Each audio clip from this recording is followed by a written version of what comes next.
The system hinted at my potential to dominate Blue Star. What should I do, my friends? I'm eagerly waiting for your advice. It's rather urgent. Chun Xingyu declared this to be impossible, shouting at the system, "You're thinking too small. My aspirations soar beyond the stars and the sea. Do you understand, my young friend?" Ding! Due to the host's excessive excitement, something has exploded. Host. Game over. The book ends here. For a more detailed introduction, please refer to the main text. Chun Xingyu's motto: airplanes in the sky and riches on the ground. Chapter 1. The Wealthy Prodigy, the beginning of the system acquisition. On Blue Star, in Jiang City nighttime, the entire city sparkled with lights. The working populace, in need of relaxation, naturally indulged in some spicy hot pot as a treat for themselves. Everyone has their quirks. Let me sing about them for you. In a modest 50 square meter apartment. Chun Xingyu. He was idly scrolling through the latest viral videos online. Gazing at the goddess on the screen, his mood lifted considerably. Perhaps this was a form of spiritual therapy, though he couldn't quite tell. Indeed, wealthy individuals ultimately find their match. Ancient wisdom holds true. Novels are deceitful. They all claim that a golden finger is standard for travelers through time. They promise that upon crossing over, one would enjoy indulgence and slap faces left and right. Yet here I am, dressed in a yellow robe for 3 years. And where is my golden finger? Where is the system? Chun Xingyu stared out at the vibrant nightlife, feeling somewhat lost. As a member of the time-traveling cohort, he had envisioned himself as a dashing young master. Yet the anticipated golden finger was absent. Instead, his sister had one. Ding! Host's mental instability detected. System binding in progress. 11047-8100. System binding successful. The red alert system is delighted to serve you. The sudden voice left Chun Xingyu in shock, and he nearly fainted from excitement. Ha ha ha! The long-awaited system has finally arrived. I, Chun Xingyu, am about to rise. System, quickly tell me what abilities you possess. This system is the most powerful red alert system, primarily aimed at assisting the host in conquering the universe. The system can provide the host with weapons, soldiers, technology, and more. A question mark floated above Chun Xingyu's head. It was clear that this system was rather lazy. Without hesitation, Chun Xingyu branded it as such. 1 hour later. So this means the system is essentially a colossal military base, one that has everything available, a bit reminiscent of the old red alert. At this moment, he contemplated many things, such as no longer needing to wear the yellow robe, for who with the system would still toil as a mere worker, unless they were lacking in common sense? Why overthink it? I'm on the verge of starvation. I should focus on making money first. System, is there no novice gift package? Ding! The novice gift package has been distributed. Would the host like to open it? Chun Xingyu felt speechless. So you wouldn't mention it unless I asked? The laziest system ever certified. Open it. Ding! Host has opened the novice gift package and received 5,000 energy points. Ding! Host has opened the novice gift package and received 50 infantry soldiers level 2. Ding! Host has opened the novice gift package and received 3 main battle tanks level 1. Ding! Host has opened the novice gift package and received 10 bottles of level 1 potions. Ding!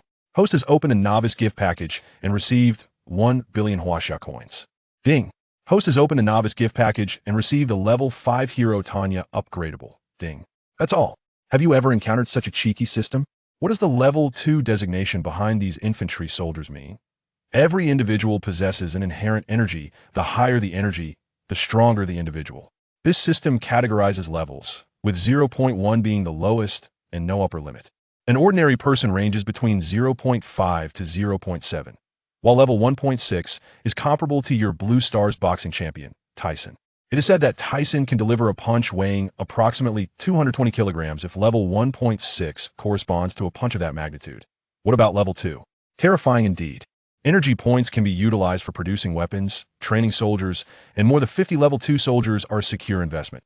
The main battle tanks are not immediately necessary, and the level 1 potions correspond to level 1 energy. Tanya, the level 5 hero, should be a formidable force, though I wonder if she can withstand bullets. The system replied. You're overthinking it. Gazing at the 1 billion huaxia coins, Chun Xingyu felt like a billionaire himself. Visions of his future self driving luxury cars and wooing goddesses danced in his mind. He felt he had reached the pinnacle of life and drifted into a peaceful slumber. Morning sunlight streamed onto Chun Xingyu's face. Goodness! Instantly, Chun Xingyu's sleepiness vanished as he glanced around the 50 square meter apartment. It's time to buy a house. After rising and completing his morning routine, he peeked into his sister's room, knowing she was surely indulging in sleep again. In the past, he would have awakened her. But today is Saturday. After preparing top-notch ingredients, he began cooking breakfast. Gazing at the ham, eggs, and milk on the dining table, his confidence in his culinary skills grew. "Brother, don't you have to work today?" Chun Yinshi yawned as she sat at the table. "What nonsense! Your brother will never work a regular job again. I can only engage in small business ventures to sustain myself." Of course, if selling arms qualifies as a small business, he had already formulated a plan. Given that he could produce weapons, he should definitely sell them, especially since he currently had no use for them. East Africa seemed promising. Brother, are you feeling all right? Engaging in business? Are you out of your mind? It seems I'll have to support you. The wealthy brother, Chun Yinshi teased. You? A wealthy person? You might want to reconsider who provides your living expenses, all right? Eat up. Afterward, they'll take you house hunting. This place is too small, and it's too far from your school. Brother, are you serious? She wanted to ask if he had any grasp of his financial situation. Huangting Pavilion, where the villas reportedly start at a minimum of 50 million, it could be said that only billionaires reside there. Brother, are we really going to buy a house? She still felt a bit dazed, having just heard Chun Xingyu mention winning the lottery several billion, no less. Seeing his sister's excited expression, Chun Xingyu thought, she must be bewildered, her mind buzzing. "Welcome to Huachao Real Estate, sir. Are you looking to buy a house?" As soon as he entered, a stunning saleswoman with long legs clad in black stockings greeted him with a smile. "Show me your villas, da-da." "Oh, of course, this way, please." Li Yulan was slightly taken aback. He seemed quite young. Could he be another second-generation heir from a prestigious family? "This is our Huangting Pavilion Villa area. There are only 3 villas remaining. This smaller 2-story one is 580 square meters, featuring a swimming pool, 3 master bedrooms, a study, a dining room, and a KTV, priced at 88 million. This larger 2-story one is 1,080 square meters, priced at 180 million. Lastly, this one is the crown jewel of Huangting Pavilion, a 3-story 2,600 square meter villa with a private parking lot, a golf course, a 140 square meter luxury swimming pool, 5 master bedrooms, 7 guest rooms, 3 maid quarters, and a cloakroom, priced at 480 million. She was a bit excited. That was 480 million. How much money that must be. Living in such a luxurious villa would surely be a delight. "They'll take this one. Let's swipe my card for the 480 million. That's since money would no longer be an issue. Why not invest in something better? One should treat oneself well. Oh, sir, shall we first go and take a look at the house?" Li Yulan was utterly bewildered by Chun Xingyu's actions, leaving her at a loss for words. So extravagant? "No need. I will go and check it out myself later." Chapter 2. How the Tycoon became a lethargic one in the office of the sales manager at the overseas Chinese real estate sales center. Li Yulan was recounting matters concerning Chun Xingyu. Seated in the plush boss's chair was a corpulent middle-aged man, the sales manager, Xiao Guotsong. "Are you saying a young man has come to purchase our Crown Pavilion's penthouse?"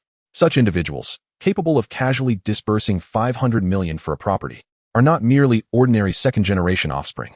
It is imperative that I attend to him properly. Should I forge a connection, it could lead to a meteoric rise in status.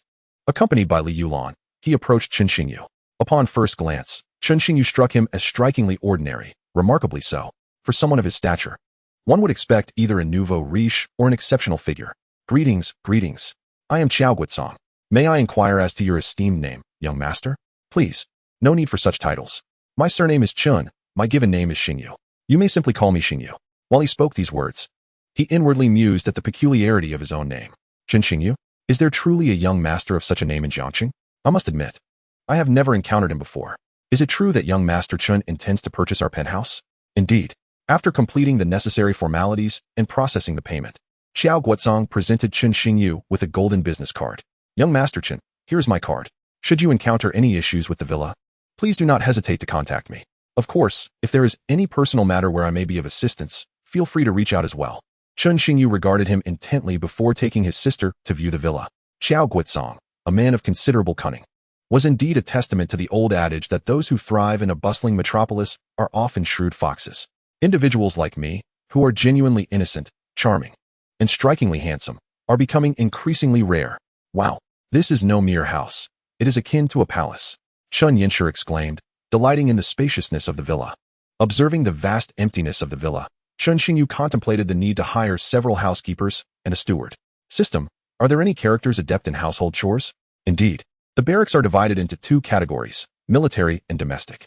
The military focuses on training soldiers, while the domestic category trains individuals necessary for the host's daily life. Upon clicking on the domestic category, a dozen characters appeared: chefs, drivers, housekeepers, stewards, and more. However, their icons were dimmed, indicating they could not be trained. System. Why are they untrainable? The host has yet to construct a barracks, thus training is not possible. Chen Xingyu nearly forgot this crucial detail. To construct a barracks, the host must first deploy a base vehicle. Will the host expend 3,000 energy to deploy the base vehicle within the system? Taken aback, Chen Xingyu pondered. Can the base vehicle truly be deployed within the system? What about other constructions? Indeed, deploying within the system requires 3,000 energy. Outside, however, no energy is required. Aside from the base, other constructions cannot be built within the system. It can be understood that the base vehicle is a system default, while other structures must be created independently. 3,000 energy is a considerable sum, but it appears I have no other option. Deploy it. Ding. The host has expended 3,000 energy, successfully deploying the base vehicle. The system mall has now been activated. The system mall? Upon accessing the mall, Chen Xingyu felt overwhelmed. This system, Chen Xingyu, may be a fraud, but you are the genuine article. To summarize, the mall contained everything imaginable, from flowers and plants to cars, planes, and even spacecraft, including virtual currencies. The first level potion cost 300 energy points, the second level 600, the third level 900, and the fourth level 1200, and so forth. After level 10, the energy requirements skyrocketed. The 11th level potions demand a staggering 10,000 points, while the 12th level requires a shocking 50,000. Closing the mall, he contemplated where to construct the barracks. Suddenly, an idea struck: the underground parking lot. This villa boasted a private parking area, and with that thought, Chen Xingyu dashed towards it. System. Can a barracks be constructed here? It was perplexing why a villa would necessitate such a vast private parking lot. Surely it spanned at least 2,000 square feet. Yes. The host must expend 1,000 energy points to construct the barracks. Shall I proceed? Must you even ask? Construct. Watching his energy points dwindle to 1,000. Chen Xingyu lamented how quickly they were depleting. The construction of the first level barracks will require 10 minutes. Then, to his astonishment, a dozen construction workers and materials for the barracks materialized out of thin air. Congratulations, host. The barracks have been successfully constructed, and you have been rewarded with 300 energy points. Mosquitoes in the parking lot have been eradicated for the host. What a benevolent system. From now on, anyone who claims systems are lazy, Chen Xingyu, shall take care of their wives. He surveyed the barracks, a knowing smile gracing his face. The first level barracks could only train first level soldiers, and daily training was limited to 300. The domestic category bore no such restrictions, for enhancing their capabilities could only be achieved through potions. System. Train 5 housekeepers, 2 drivers, 1 steward, and 3 chefs. Understood, host. A total of 550 energy points will be expended. Training will be completed in 3 minutes. Please wait patiently. At 10 energy points per individual, it was quite economical. Training a first-level soldier required 20 energy points. Although they were all first level, the comparison was not valid. Before him stood 11 individuals. The 5 housekeepers appeared to be around 30, of unremarkable appearance. The 2 drivers, clad in black suits, were burly and presented a commendable image. The steward, while also fitting his preference, was approximately 60 years old but bore an air of middle age, exuding a sense of oppression. As though something ominous were watching him. It was somewhat suffocating. He felt compelled to scrutinize the steward's information, sensing something extraordinary. Heavens! A level 10 character is anything but ordinary. Character, Zhou Jinlong. Age, 68 years. Age will no longer be displayed. Strength, level 10. Profession, steward. Skills, hypnosis. Mastery of any weapon. System. How could you train a level 10 character? Host. It simply indicates that your luck is exceptional. Even the 001 probability has been realized through your training. I've struck gold. How did you find such individuals? Chen Yinshi inquired, observing the bustling activity around her. Rest assured, these are all individuals I personally selected. In the future, should you require assistance, you may rely on Uncle Long. He will help you resolve any issues. Gazing at his sister, his soul kin, he felt a surge of protectiveness. All right then, brother, let us go shopping. It has been ages since we dined out. Now that you are wealthy, do not forget your adorable sister. Chen Yinshi clung to his arm, playfully. Very well, we shall go shopping. Whatever you desire, I shall procure for you. Even if you wish for the stars from the heavens, I shall one day pluck them for you. Humph, always boasting. Let us go? It's time for shopping. Chapter 3. Accidentally trending on social media at Crown Pavilion. 2 Rolls-Royce vehicles emerged from the parking lot, with Chen Yinshi inside appearing somewhat agitated. unsure of where to place her hands. Chen Xingyu smiled at his sister. Xiaoxi, you must acclimatize to this new lifestyle. Since we have acquired the villa, we can no longer consider ourselves ordinary. There is much in this world that is unknown to the common folk. To illustrate, take Zhou Jinlong for example. The comprehensive abilities of a level 10 expert surpass the limits of human capacity. Both speed and recovery capabilities transcend human comprehension. Could it be that ghosts truly exist in this world? Or perhaps superheroes? Chen Yinqi's curiosity was instantly ignited. Chen Xingyu, wearing an expression of exasperation, thought to himself that his younger sister, while commendable in many aspects, was rather oblivious. You will come to understand in due time. As two Rolls-Royces approached the entrance of the royal pavilion, the security guard at the gate immediately saluted. Although these Rolls-Royces were not limited editions, one would need no less than 10 million to acquire them, and these two vehicles were evidently of the highest configuration. Simultaneously, a Rolls-Royce Phantom brushed past them. Inside the vehicle sat a middle-aged man and an elderly gentleman, the latter's voice resonating. "What is it, Elder Qin?" inquired the middle-aged man, puzzled. The old man was no ordinary figure. He was rumored to be a level 2 powerhouse, someone who would possess knowledge of matters beyond the comprehension of ordinary individuals. It was quite commonplace. The exorbitant fee paid to invite Elder Qin was specifically to deal with his formidable rival. Should such a figure be persuaded to act as an ally, his business could undoubtedly ascend to new heights. Hence, he adopted an extremely humble demeanor. As you know, individuals of our ilk possess a heightened awareness of danger. Are you suggesting there was something amiss with that vehicle? There is no doubt about it. And the individual within is not a mere ordinary powerhouse. At the very least, they are of level 4. How is it that you reside in the same vicinity yet remain unaware? Although reluctant to concede, the truth was that this individual was indeed above level 4. He had encountered numerous level 3 high-tier powerhouses, yet none had exuded such an overwhelming sense of pressure. Perhaps they are new arrivals. I shall inquire with the manager of the royal pavilion shortly. He felt a surge of excitement. A level 4 powerhouse, even a mere acquaintance, was vastly superior to having a subordinate of level 2. Elder Qin had ascertained that the individual had just moved in and resided in the penthouse, seemingly named Chen Xingyu. The name Chen Xingyu sounded rather ordinary, yet there was no one of that name in Jiangqing. Initially, he thought it might be a ploy by Qiao Guizong, but upon reflection, he realized that Qiao lacked the audacity for such a gamble. At Yida Plaza, the two Rolls-Royces parked at the entrance, successfully capturing the attention of those around. Which prominent figure's vehicle is this? Questioned the onlookers. I haven't heard of any local magnate possessing two Rolls-Royces, and the license plates seem rather peculiar. Goodness, I didn't even notice that Jiang A66666 and Jiang A88888 could be worth more than the vehicles themselves. Dressed in casual attire, Chen Yinqi emerged from the car, her twin ponytails accentuating her youthful visage. She was the epitome of a charming young heiress, instantly drawing gasps of admiration from countless males. Indeed, the benevolence of the Buddha has not deceived me. The scriptures state, in youth, one may not recognize the allure of a lowly, mistaking green tea for treasure. God deceived me. Was it not said that when one opens a door, a window must be closed? What happened? Did the wind whisk both away? God, this land does not fall under my jurisdiction. At the Yida Gucci brand image store, Chen Yinqi cheerfully held up a pink dress, asking, Brother, do I look beautiful in this? Girls are forever defenseless against enchanting attire, and indeed, she was right. You look splendid, little she. You could wear anything and still shine, for your beauty is intrinsic. Clothing merely enhances it. You teasing brother. With a heart full of joy, she dashed off to select more outfits. Observing Chen Yinqi deliberating for an extended period, he knew his sister's indecisiveness had struck again. Manager, please wrap up everything except the green one, including bags and shoes. Oh, certainly. I'll get that for you right away. The manager hurriedly summoned other staff to assist, recognizing the potential for substantial sales. Brother, won't this be excessive? How can I wear them all? Chen Yinqi was taken aback by this shopping spree, realizing that shopping could indeed be such an experience. Not to worry, you can rotate them daily without repeating. Money can be earned again, but my sister's needs must always be met with the best. Chen Yinqi ceased her protests, sensing a subtle change in her brother. Though she could not pinpoint it, he remained the caring brother she cherished. Your total comes to 4,560,000. I'll round it down for you, making it 4,500,000. She mused, when will I ever have a brother like this? Uncle Long, please have someone bring the items up. I'll take little she shopping elsewhere. Of course, young master. Afterward, Chen Xingyu guided Chen Yinqi through prestigious brands such as Chanel, Louis Vuitton, Hermes, and Versace. A startling scene unfolded at Yida Plaza. Wherever Chen Xingyu ventured, the store managers would cheerfully proclaim, Welcome, young Master Chen.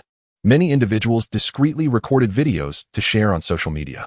Seriously, is there no respite from these videos? Why are there so many identical ones? Don't fret. I feel the same. Have people truly become this adept at marketing? Don't let envy cloud your judgment. This isn't mere hype. It's genuine. I'm right here at Yedo Plaza, and this so-called young Master Chun is extravagantly wealthy. Goodness, I can't believe I'm witnessing such a spectacle of shopping. Truly, poverty limits my imagination. Before long, this video soared to trending status, while its protagonist remained blissfully unaware. Chun Xingyu resolved that he could not accompany young ladies on shopping excursions in the future. It was far too exhausting. Chun Yinshi, brimming with boundless energy, seemed unaffected. Recognizing her brother's fatigue, she hastily consumed a meal before returning to the villa. Chun Xingyu lay motionless on his bed, utterly drained. Wait, how foolish of me. Why didn't I utilize a level 1 potion? Gazing at the green liquid in his hand, he felt a tinge of apprehension. This won't cause any unpleasant side effects, will it? Rest assured, host, the system guarantees quality. You may consume it without concern. Upon hearing the system's assurance, Chun Xingyu felt a flicker of hope. It's nothing extraordinary, just a warm sensation coursing through my body. He glanced at his information. Host, Chun Xingyu, age, 22. Next display will omit. Strength, level 1 energy points, 950 barracks. Level 1, next level requires 2,000 energy points. Troop strength, 50, heroes excluded. Hero, Tanya, level 5. Skills, none. Assets, 500 million. Chapter 4. The shock from Elder Chun Xingyu gazed at the scant energy points remaining. Feeling a pang of despair, such a deficit was unsustainable. I must urgently devise a plan to establish a mineral refining facility at a site with mineral resources. Little did he know, Elder Chun was already eagerly anticipating a visit to him. Has that individual returned? Elder Chun asked, brimming with excitement. This was a level 4 powerhouse, and if he could garner the other's favor, he was confident he could break through to level 3 within a year, though the gap between levels may seem small. A level 2, no matter how formidable, pales in comparison to a level 3. He has returned, but is it prudent to disturb him so abruptly? What if Huang Ziming is intimidated? Individuals of such stature are rarely encountered, let alone heard of. It may also be that his status is insufficient to breach those upper echelons. Fear not. It is entirely normal for the weak to revere the strong. Just be cautious with your words. And have you prepared the items I asked for? Though he spoke with confidence, a sense of unease gnawed at him. For he had never encountered a power beyond the 4th level. Opportunities and risks coexist, do they not? Prepared, he possessed a 300-year-old ginseng and a millennium-old snow lotus. At this moment, his heart bled, for he had expended 30 billion to acquire these 2 treasures. Even with his vast wealth, he had never been so extravagant. Then let us proceed. Little did Chun Xingyu know that soon, someone would arrive bearing gifts for him. He was still contemplating his future, considering the prospect of profiting from the sale of equipment. However, the system informed him that the armory had yet to be constructed, rendering him incapable of producing weapons. In essence, aside from the presence of others, he possessed nothing, save for the 50 infantrymen provided by the system, who alone bore arms. According to the system's assertion, the items I have bestowed upon you are certainly comprehensive. It turned out he was still quite impoverished. Outside the villa, whom are you seeking? Driver Lao Lu regarded the 2 men lingering at the gate with suspicion. During idle moments, they had taken it upon themselves to act as security for the villa. Elder Chun exchanged a knowing glance with Huang Ziming, who immediately understood. Ha. I have heard that new neighbors have moved in. We have come to pay our respects to the owner here. Please inform him, my friend. He gestured toward the neighboring villa, implying that he resided next door. Such a pretext was faultless. Visiting new neighbors was entirely natural. Please wait while I notify him. Level 1. Am I mistaken? Is a mere gatekeeper of level 1?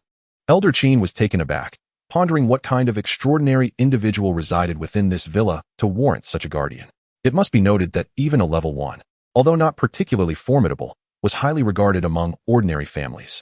Otherwise, Huang Ziming, as a board member of a conglomerate, would not have needed to lower himself to solicit the presence of a level 2 expert. What? Elder Chun, are you saying that individual just now possesses level 1 strength? You jest. He too was startled. What kind of marvel resided within? Do you think I jest? My expression is not one of humor, Elder Chun replied, his demeanor darkening. I, a level 2 adept, would not mock one so beneath me. If you are not pondering foolishness, perhaps you seek the elixir of oblivion. And no, that is not my intention. I merely find it hard to believe. It was evident that if he continued in this manner, he might soon find himself incapacitated. He wiped the beads of sweat from his brow. I nearly did not survive the 4th chapter. Are you seeking my young master? Zhou Zhenlong cast a glance at Huang Ziming and then addressed Elder Chun. It was clear that the one seeking the young master was undoubtedly the elderly gentleman with level 2 prowess, while Huang Ziming merely accompanied him. At that moment, Huang Ziming felt as though his legs had vanished. Were it not for his silent mantra, "I can do this. I will prevail," and the anticipation of returning to his computer's 36 terabytes of data, he might have collapsed to the ground. Elder Qin was no better off. The aura emanating from a level 10 expert was beyond what he, a mere level 2 adept, could withstand. He felt an overwhelming urge to flee. Yet reason dictated that he remain. "Senior, I mean no offense. If I have disturbed you, I shall take my leave now." "My apologies," Elder Qin gestured respectfully. Yet, in his mind, he was frantically insisting. "A peerless expert. This individual before me is undoubtedly a transcendent force." Unbeknownst to him, his back was already drenched in sweat. "All right. You are at least a level 2 adept. There is no need for such formality. Let us not keep the young master waiting," Zhou Zhenlong chuckled. Upon hearing this, both Elder Qin and Huang Ziming nearly fainted. "Whom are we about to meet?" "I am Qin Daohai, honored to meet the young master," Elder Qin declared. Gazing at the youth seated on the sofa, sipping tea, unremarkable, possessing merely level 1 strength, yet not to be underestimated, as evidenced by the elder, Zhou Zhenlong, standing behind him. "I am Huang Ziming, chairman of the Crazy Group. I have heard that a new neighbor has moved into the royal pavilion and have come to pay my respects. If I have intruded, I sincerely apologize." Huang Ziming lowered his head, his body trembling slightly. "This tremor is not from weakness. Oh. And here is a token of my humble esteem. This century-old ginseng and millennium snow lotus. I hope the young master will graciously accept them." Chen Xingyu was somewhat bewildered. Earlier, Uncle Long had mentioned that 2 individuals wished to visit him. However, he did not recognize anyone in Jiangsheng. Initially, he had intended to avoid the meeting, but Uncle Long informed him that one of them was a level 2 expert, piquing his curiosity to meet them. He had yet to encounter a local level 2 adept and was eager to discern any differences from the system standards. Is something the matter, Mr. Huang? You seem rather unwell. Perhaps you should consult a physician," Chen Xingyu inquired. Huang Ziming felt a pang of bitterness. "Do you not sense my discomfort? Are you unaware of my state?" He could not tell whether Chen Xingyu was being deliberately provocative. "And no, it's just that I am a bit overwhelmed by the young master's presence. Your charisma has left me quite astonished," Huang Ziming responded without hesitation, showering Chen Xingyu with flattery. Taken aback by this unexpected praise, Chen Xingyu found it rather pleasant. "Your kindness is appreciated. Since you have come, let us dine together before you depart. Uncle Long, please inform the kitchen that I wish to entertain our guests. One should not strike a frowning face, for they might need assistance in the future." "Brother, have guests arrived?" Chen Yanshi came down from upstairs, eyeing the 2 visitors before her. She recalled that her brother had few acquaintances in Jiangsheng. "Oh, they are our neighbors," he replied, gesturing toward Chen Yanshi. "This is my sister, Chen Yanshi. This is Elder Qin Daohai, and this is Huang Ziming, chairman of the Crazy Group." "Greetings, young lady," they both chimed in unison. At the dining table, Huang Ziming and Elder Qin felt a mixture of apprehension and excitement. This visit was undoubtedly fortuitous. "I wonder if Mr. Huang has any connections to acquire minerals for sale. If someone does not, would that not render them foolish?" "Ah, yes indeed. I have a friend who specializes in this field. I shall certainly inquire on your behalf and persuade him to sell to the young master." Huang Ziming initially hesitated, but then his face flushed with excitement. This was an opportunity. "It seems I, Huang Ziming, am about to soar." Chapter 5. This face is one that can be struck at will. Qin Daohai's eyes sparkled with newfound hope. He could also find such resources. Moreover, as a level 2 adept, he was confident that in Jiangsheng, no one would refuse him respect. "Young master, Mr. Huang is quite occupied. He may delay your important matters. Perhaps I should handle this." He could not miss this opportunity. Who knew when such a favorable chance would arise again? As for Huang Ziming's thoughts, who cared? "Elder Qin, you." Huang Ziming was utterly astounded, wishing to implore, "Elder Qin, please act like a sensible person." Alas, it appeared the opportunity for soaring had slipped away, though reluctant to admit it. Elder Qin's reputation indeed held more weight than his own, for while many wealthy individuals existed, few level 2 experts were willing to extend their influence. Thus, strength was indeed paramount. Chen Xingyu also perceived that these 2 were undoubtedly eager to align themselves with his fortune, yet, was this not precisely what he wished to see? Ha. It would be splendid if Elder Qin were to assist. Then the 2 of you can collaborate.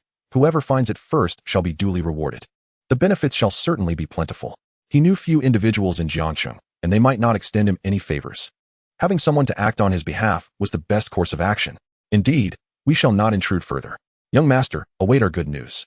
Huang Ziming initially thought he had been left out, finding life's ups and downs utterly exhilarating. To his surprise, you were indeed working for me. We neither provoke trouble nor shy away from it. Do you understand? Chen Xingyu must issue them a precautionary warning. Matters concerning the minerals cannot be delayed. Otherwise, his subsequent plans will remain unfulfilled. And what of playing ball then? Absolutely. We shall not bring disgrace upon the young master. Huang Ziming was exceedingly excited, feeling a sense of elation envelop him. Observing the departure of the two, Zhou Xinlong hesitated, words caught in his throat. Naturally, Chen Xingyu noticed this. If Uncle Long has something to say, please do. There is no need for restraint. Was the young master considering accepting them both? Yet, he harbored some concerns. Not about their potential harm to Chen Xingyu. I understand what Uncle Long is worried about, but so what? One must recognize that men die for wealth, just as birds perish for food. After some contemplation, Zhou Xinlong acknowledged that the young master's words held merit. Ha ha ha, President Huang has certainly ascended to great heights. In Huang Ziming's study, Qin Daohai savored his tea leisurely. This journey had proven remarkably fruitful. Ha ha, old Qin jests. Were it not for your esteemed self, I would not have had this opportunity, Huang Ziming replied with a smile. We are all here for the young master. Calling me old Qin feels too distant. If you do not mind, just call me Brother Qin. Ha ha, I am truly honored by Brother Qin's regard. I shall gladly comply. Let us proceed thus. Matters concerning the young master cannot be delayed. I shall take my leave. After Qin Daohai departed, Huang Ziming muttered under his breath, old fox. He then cast a glance at Chen Xingyu, who appeared to be reclining on the bed, admiring beautiful women. On Don't You Live, a wildly popular streaming platform. Chen Xingyu felt somewhat bored and clicked on a previously followed streamer. Welcome, Brother Chen Xingyu.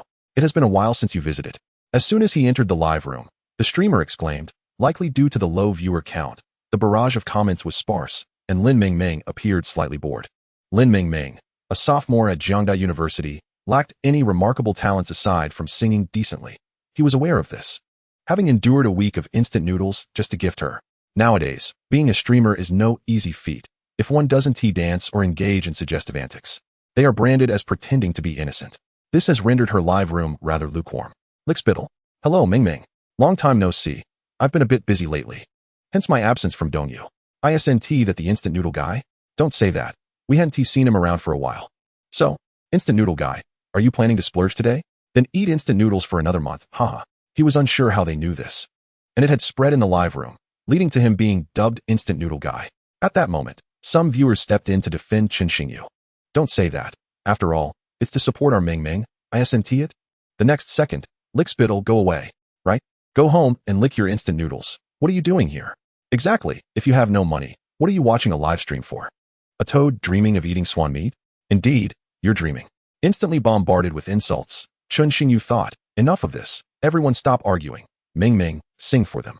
Lin Mengmeng, glancing at the screen filled with derogatory comments, was on the verge of tears.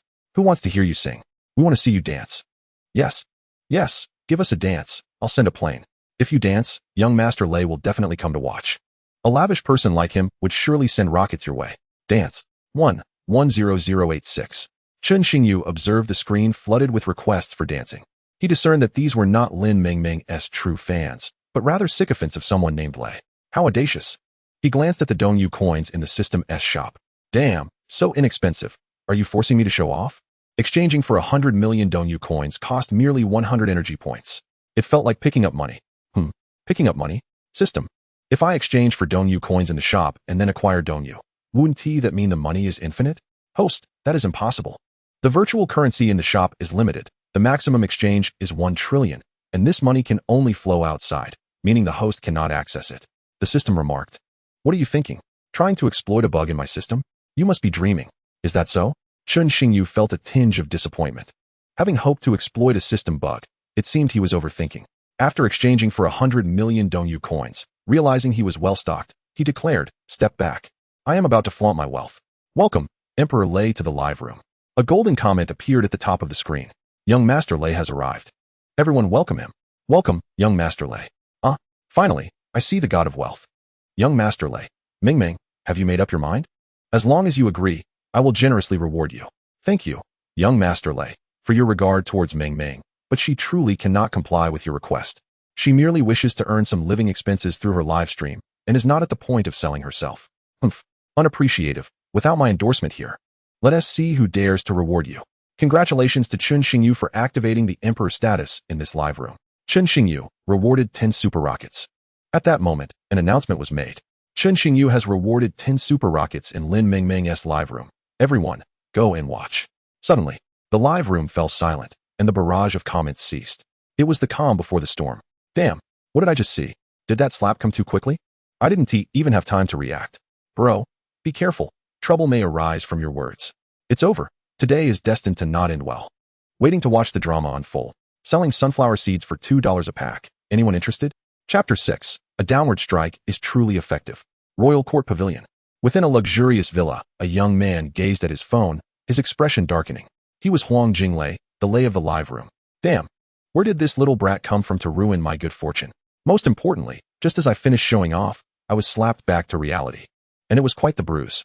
Anyone would feel unpleasant in such a situation. In the live room. Young Master Lei. Who are you? No one ignores me. Young Master Lei. You're finished, do you understand? Young Master Lei is angry. The consequences will be dire. What is going on? I just entered. Could someone explain? Chen Xingyu was not one to engage in petty squabbles. That would be too lowly, but he was not idle either. Chen Xingyu rewarded 10 spaceships. Chen Xingyu rewarded 10 spaceships. As 20 spaceships appeared on the screen, the live room was flooded with viewers, and the popularity surged past 500,000, continuing to rise. Holy cow. This is simply extravagance beyond reason. 100,000 just vanished like that.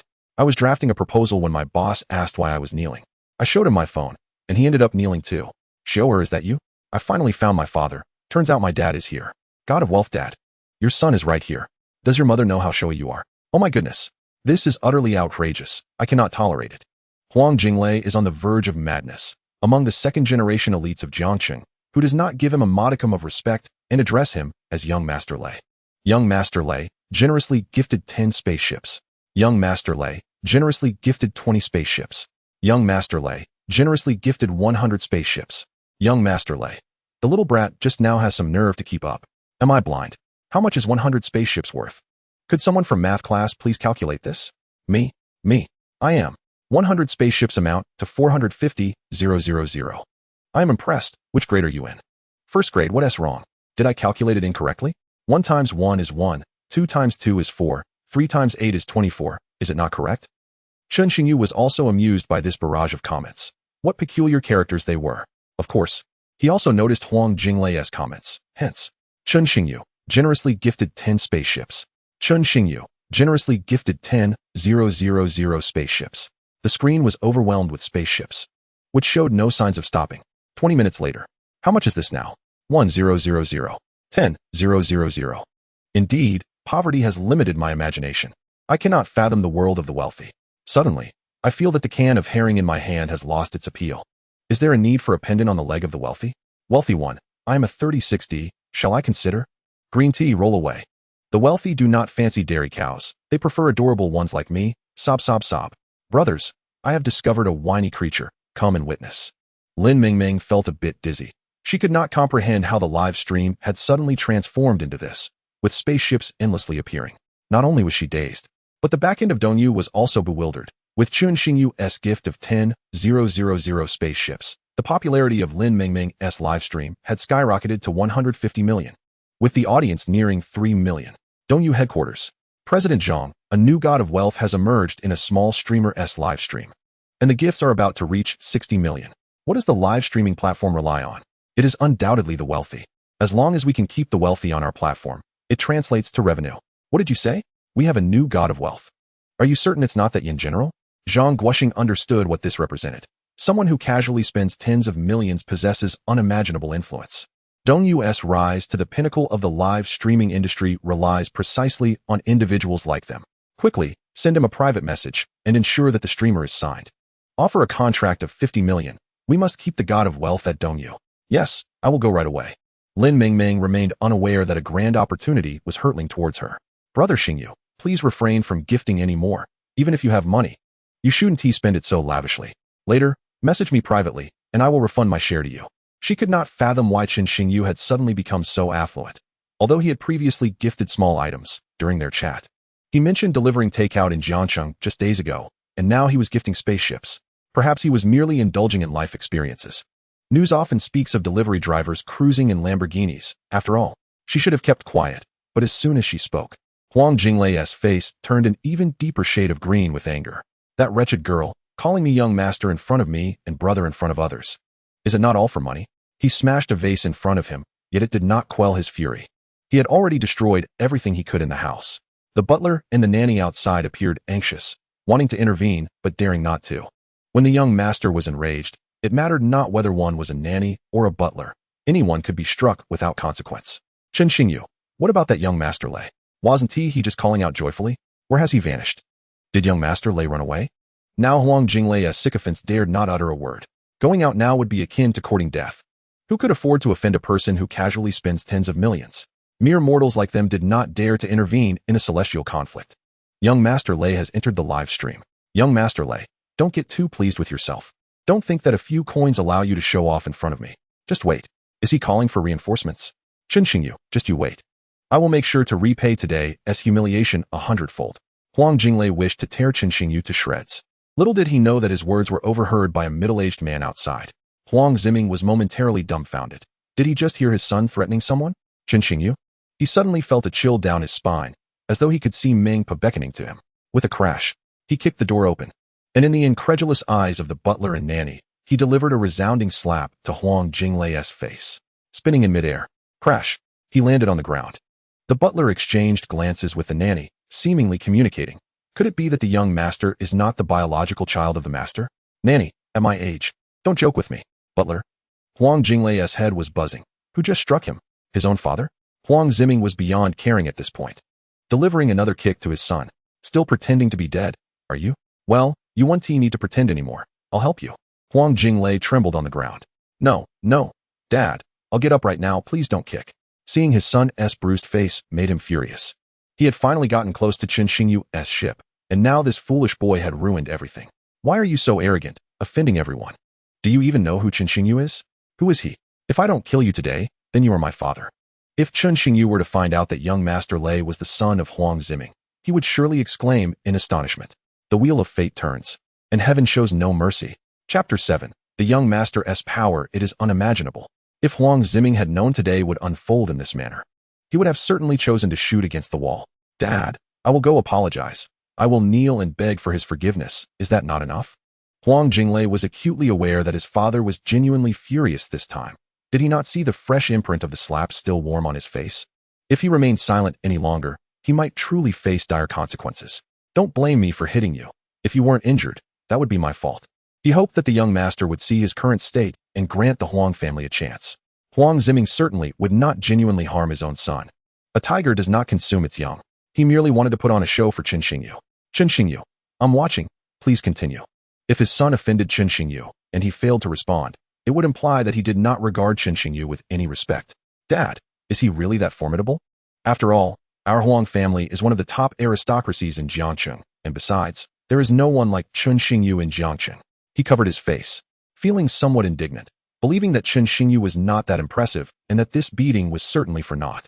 My father, Huang Ziming, whom should I fear? Observing Huang Jinglei's defiant demeanor, it was evident that this fool did not take it seriously. Can I reclaim my son? Should I just have another one?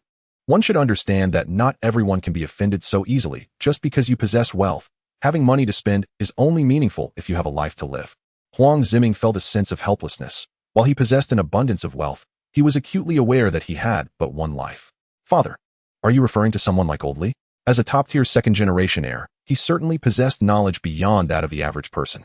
Although he exhibited a hint of debauchery, he was wise enough to recognize that certain individuals were utterly untouchable. In this world, money is not omnipotent.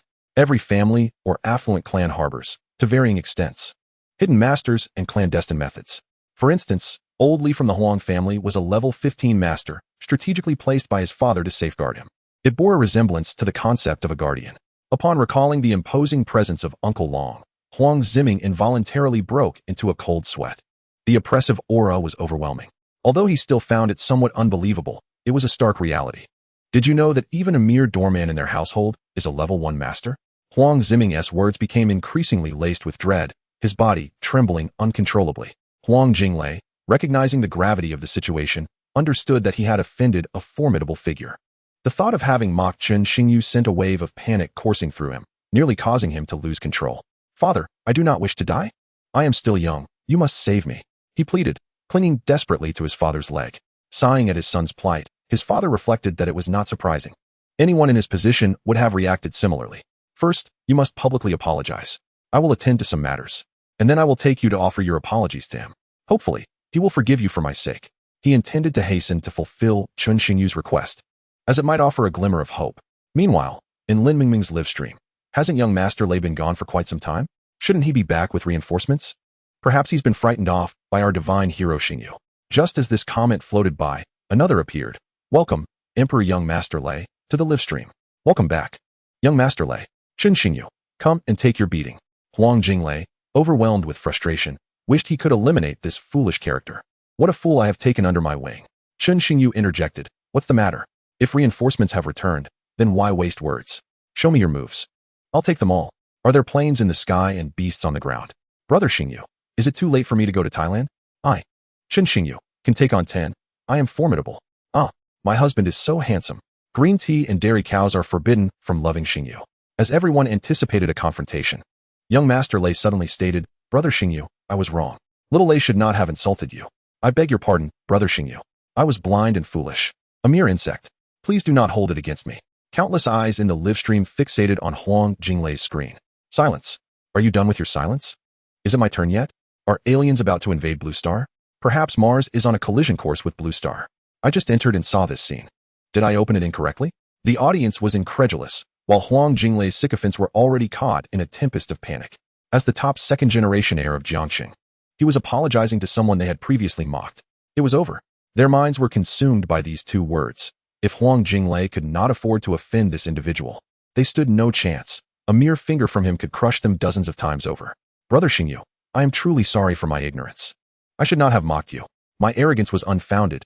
Please forgive me. Brother Xingyu, we were wrong. We are fools. Please do not stoop to our level. Huang Jinglei as sycophants quickly joined in, sending apologies via the chat. What had once been a lively live stream transformed into a grand apology session. Other streamers witnessing this spectacle gaped in disbelief. Were these truly the arrogant second-generation heirs they had come to know? In the next moment, it dawned on them that it was not the heirs who had changed. Rather, this Chun Xingyu was an extraordinary figure they could not afford to offend. No wonder so many had flocked to this live stream. It turned out there was a true powerhouse among them. Chun Xingyu was momentarily bewildered. How had everything shifted so suddenly? Lin Mingming, the host, was equally perplexed. How had it transformed into this? She knew Huang Jinglei was the son of the chairman of the Mad Group. Yet it was precisely because of this knowledge that she found it astonishing that such a top-tier heir was now apologizing to him. Was he not merely an ordinary delivery person? Her curiosity regarding Chun Xingyu's identity deepened. I believe I do not know you, he remarked, still unable to fathom why he was being treated with such deference. Even if he were to investigate, he could only discover that he possessed little more than some wealth. Had the new generation of second-generation heirs taken to such antics? However, a subsequent comment resolved his confusion. My father is Huang Ziming. Who is Huang Ziming? Those from other provinces were at a loss, having never heard of him. I know. He is the chairman of the Mad Group, the third largest corporation in Jiangxing, with a market value of 68 billion. 68 billion? That is quite a sum. So young Master Lei is the heir of the Mad Group, unbeknownst to them. This explanation only heightened the astonishment within the live stream. A scion of a multi-billion-dollar corporation was apologizing to someone. The magnitude of such a figure was beyond their comprehension. Silence. Stop the silence. If you keep this up, you'll find yourself in trouble. Brothers, they've opened a banquet on the other side. Do not fight me for a seat. I want to sit at the children's table. Indeed, it is everyone's duty to care for the young. It seemed the tone had taken a turn. Chapter 8. The beginning of the layout in the midst of the chaos in East Africa. Chun Xingyu smiled, realizing the implications.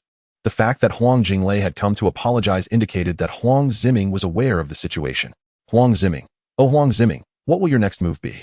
Knowing that he had provoked someone beyond his capacity to confront, it was likely that he would soon seek him out. Father, if he does not forgive me. Could that mean?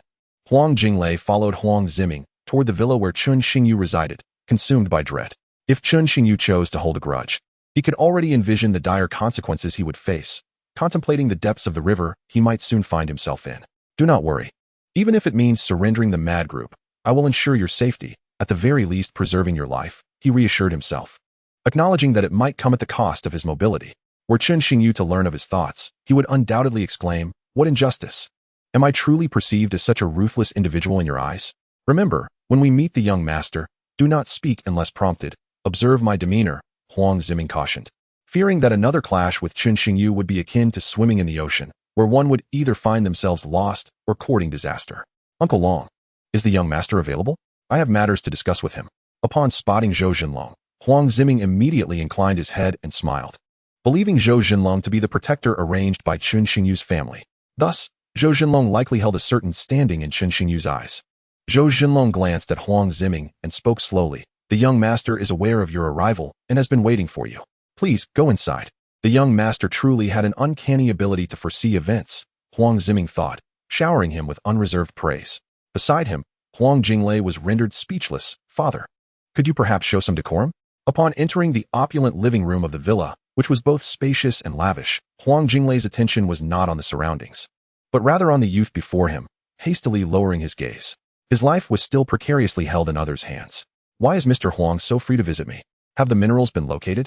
Chen Xingyu did not afford Huang Ziming the opportunity to speak first. Just call me Xiao Ming, young master. The minerals have indeed been found for you, but there is only one site. As you know, such resources seldom make their way into private hands. He presented the mineral transfer contract before Chen Xingyu. He dared not mention Huang Jinglei, but Chen Xingyu brought up the minerals first, indicating he wished to evaluate his capabilities. Should his abilities falter, Chen Xingyu would undoubtedly cast him aside without hesitation. Chen Xingyu's lips twitched. Xiaoming, gazing at the iron or transfer contract. Chen Xingyu felt a surge of excitement. A source of energy points had finally emerged, yet it was still insufficient. Very well. Since you were the one to discover the minerals, the credit is yours.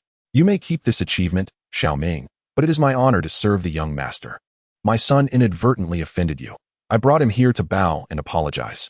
Young master, could you possibly grant him a chance and spare him this once? Huang Ziming was now engulfed in fear.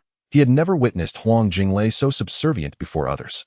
His life was at stake, and he lamented the 80 terabytes of learning videos he had yet to study. Seeing his son standing there foolishly, Huang Ziming felt a profound sense of despair. My illustrious name, Huang Ziming. How could I have birthed such a foolish child?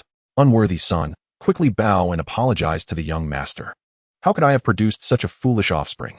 After uttering these words, he kicked Huang Jinglei's knee and did not hesitate to stomp on him twice, seemingly embracing the notion of righteous indignation. Son, do not blame your father. I am attempting to save you. Huang Ziming's motives were clear to Chen Xingyu. He had never intended to sever ties with Huang Jinglei.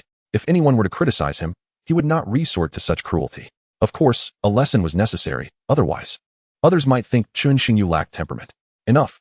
Achievements are one thing, but consequences are another. Besides, young Master Lei is your son. Opportunities must still be afforded. Listen well. This is both the first and the last time. He deliberately emphasized the title Young Master Lei to remind Huang Jinglei not to act arrogantly in his presence, for the repercussions would be severe, and he might not be able to bear them. Yes. Thank you, Brother Xingyu. From now on, Xiao Lu will follow your lead. Upon hearing this, Huang Jinglei felt a wave of relief wash over him. These are 2 bottles of first-level potions. Upon consumption, they will grant you first-level strength. Consider this a reward for your discovery of the iron mine. He tossed 2 bottles of first-level potions to Huang Ziming from his system's inventory. Huang Ziming stared incredulously at the potions in his hands, realizing that strength could be enhanced in such a manner. This was a tremendous opportunity. If others discovered that strength could be augmented through potions, those more powerful than himself would surely flock to seize it. In that case, the Huang family might even secure a position in the capital. As Huang Jinglei gazed at the potions held by his father, he understood that if he consumed them, he would immediately attain first-level strength. That night, in his bed, he imagined charging into the fray, wreaking havoc with ease. Thank you, young master. From now on, the Huang family will follow your lead. Should there be any betrayal, we shall ensure the complete eradication of the traitors. Huang Ziming was now aflame with fervor. This opportunity was rare and should not be squandered. Yes. I, Xiao Lu, shall also stand by Brother Xingyu. Whoever dares to offend him, I will be the first to send them to the underworld. Huang Jinglei, although somewhat incoherent, was not foolish. He understood that if he could secure such an ally, his prospects would undoubtedly soar.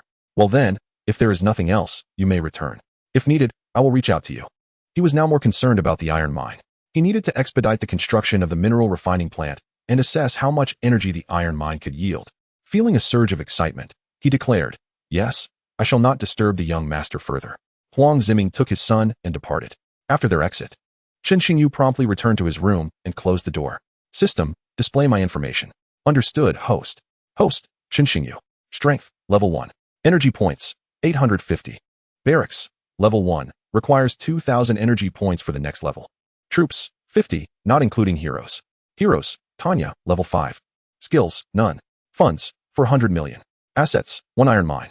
He pondered whether the 850 energy points would suffice to construct the mineral refining plant and produce mining vehicles. How many energy points are required for the construction of the mineral refining plant and mining vehicles? Host, constructing a mineral refining plant requires 500 energy points. And each plant comes with 10 mining vehicles. That is fortunate. I now have a temporary source of energy points. It is time to arrange for personnel to head to East Africa. Idly consuming resources is not an option. I, Chen Xingyu, aspire to be a man of power. I cannot afford to be complacent. What a jest. Chapter 9, Constructing the Mineral Refining Plant. The next day, Chen Xingyu took Zhou Jinlong to Qingmu Mountain, where the iron mine was located. The contract indicated that the reserves were only a few hundred tons, classifying it as a micro-iron mine. The area was sparsely populated and densely wooded, leaving him puzzled as to how the minerals had been discovered. Yet, this suited him perfectly. System, construct the mineral refining plant. Ding. Consuming 500 energy points, the mineral refining plant will be completed in 3 minutes. Congratulations, host, on constructing your first mineral refining plant. You are rewarded with the level 6 hero, Gatril. Gatril? ISN Tihia Warmonger? As he contemplated whom to send to East Africa, this ideal candidate had just appeared. The characters rewarded by the system were in card form, leaving him curious about how this worked. Character, Gatril. Strength, level 6. Position, General. Skills, proficient with all types of weapons, 100 accuracy as a sniper, boosts morale by 50. Weapon, 45mm caliber anti-tank sniper rifle, capable of easily penetrating tanks. Gazing at this information, Chen Xingyu marveled at its strength. He truly was a born leader. System, what does morale boost by 50 mean? He inquired, puzzled by the existence of such a skill. Host can understand it as a means of enhancing soldier strength by 50 during warfare. Is it that powerful? He was astounded that it could elevate the soldier's overall strength, saving a significant amount of energy points. Host should not be overly optimistic. The effect only applies to those whose strength is lower than Gatril's. Nonetheless, that is still quite formidable, is it not? Plus, he can also aid Gatril in enhancing his strength, right? How about a level 10 potion? Over there, the mineral refining plant has commenced operations, with mining vehicles emerging one after another. To Chen Xingyu's astonishment, these mining vehicles are autonomously operated. Does this signify the presence of intelligence? Moreover, mounted atop these vehicles is a machine gun. If this were to be discovered, it would surely raise suspicions, leading one to believe it is a clandestine military base. What on earth is happening with the system? Is it equipped with weaponry? What shall I do if it gets found out? As a novice, being discovered by ordinary people would be one thing. They might assume this is a national secret base. If the government were to find out, it would undoubtedly spell disaster. The mining vehicle can disguise itself as a regular mining truck. Should the host activate the camouflage mode? Yes, activate it. Then, Chen Xingyu observed the once technologically advanced mining vehicles transform into ordinary mining trucks, with their weapons retracted. Only then did he breathe a sigh of relief. He is just beginning to develop, and it is prudent to maintain a low profile. System, how many energy points can be generated in a day? This is what he is currently most concerned about. The host's mineral deposit is relatively small. It will be exhausted in a week. Since this is a common mineral, it will only yield 300 energy points per day. Upon hearing the system state that the iron ore would be depleted in 7 days, yielding a total of 2,100 energy points, he realized that while it is somewhat meager, it does provide him with initial capital. He decided to leave 5 second-tier soldiers to guard the site while he contemplated where to initiate operations in East Africa. Naturally, he could not provide the soldiers with weapons, so he stored them in the system's backpack. For the past few days, Chen Xingyu remained at home while Chen Yinshi returned to school. He constantly pondered which regions in East Africa have abundant mineral resources. After all, he was there to mine, not to engage in warfare. Although East Africa is a place rife with chaos, large-scale conflicts are rare. However, minor skirmishes happen daily, and he is certain there will be friction, so preparation is essential. He has already determined that building a weapons factory requires 800 energy points, along with 500 energy points to establish a mineral refining plant. This means he would instantly expend half of his energy points. Moreover, he also needs to construct a barracks. These 3 structures are imperative, so he cannot afford to be stingy with energy points. He must also produce weapons, military vehicles, and other necessities, which would likely deplete his energy points to 0. One day, Chen Xingyu rose early, and after enjoying breakfast prepared by the chef, he departed with 5 second-tier soldiers in a Rolls-Royce towards the international airport. The previous day, the system informed him that the iron ore had been fully extracted. Now that he has accumulated energy points, It is crucial for him to expedite the construction of the weapons factory, mineral refining plant, and barracks in East Africa. Why must I go, you ask? Do you think I desire this? If one is not careful in East Africa, returning may not be an option. If the system hadn't informed him that if the host is not present on site, the energy points required for construction would double, he would not feel compelled to go. Chen Xingyu is financially constrained. He has no choice but to proceed. As for why he did not bring Uncle Long along, he initially considered it, but ultimately decided to have him protect Chen Yanshi. She must not encounter any mishaps. And as for himself, let us not forget he possesses a system. Southern East Africa. Getchalu, a relatively underdeveloped country in southern East Africa, which is deemed backward compared to the rest of the region. It is easy to imagine just how underdeveloped it is. The extreme backwardness has led to chaos, with rampant violence, arson, looting, and other crimes. Gunfire can often be heard, making this a haven for mercenaries and warlords. As for why the government allows armed factions on its territory, do you think they desire this? They are either compelled by circumstances or rendered powerless, as their military might may not even surpass that of a warlord.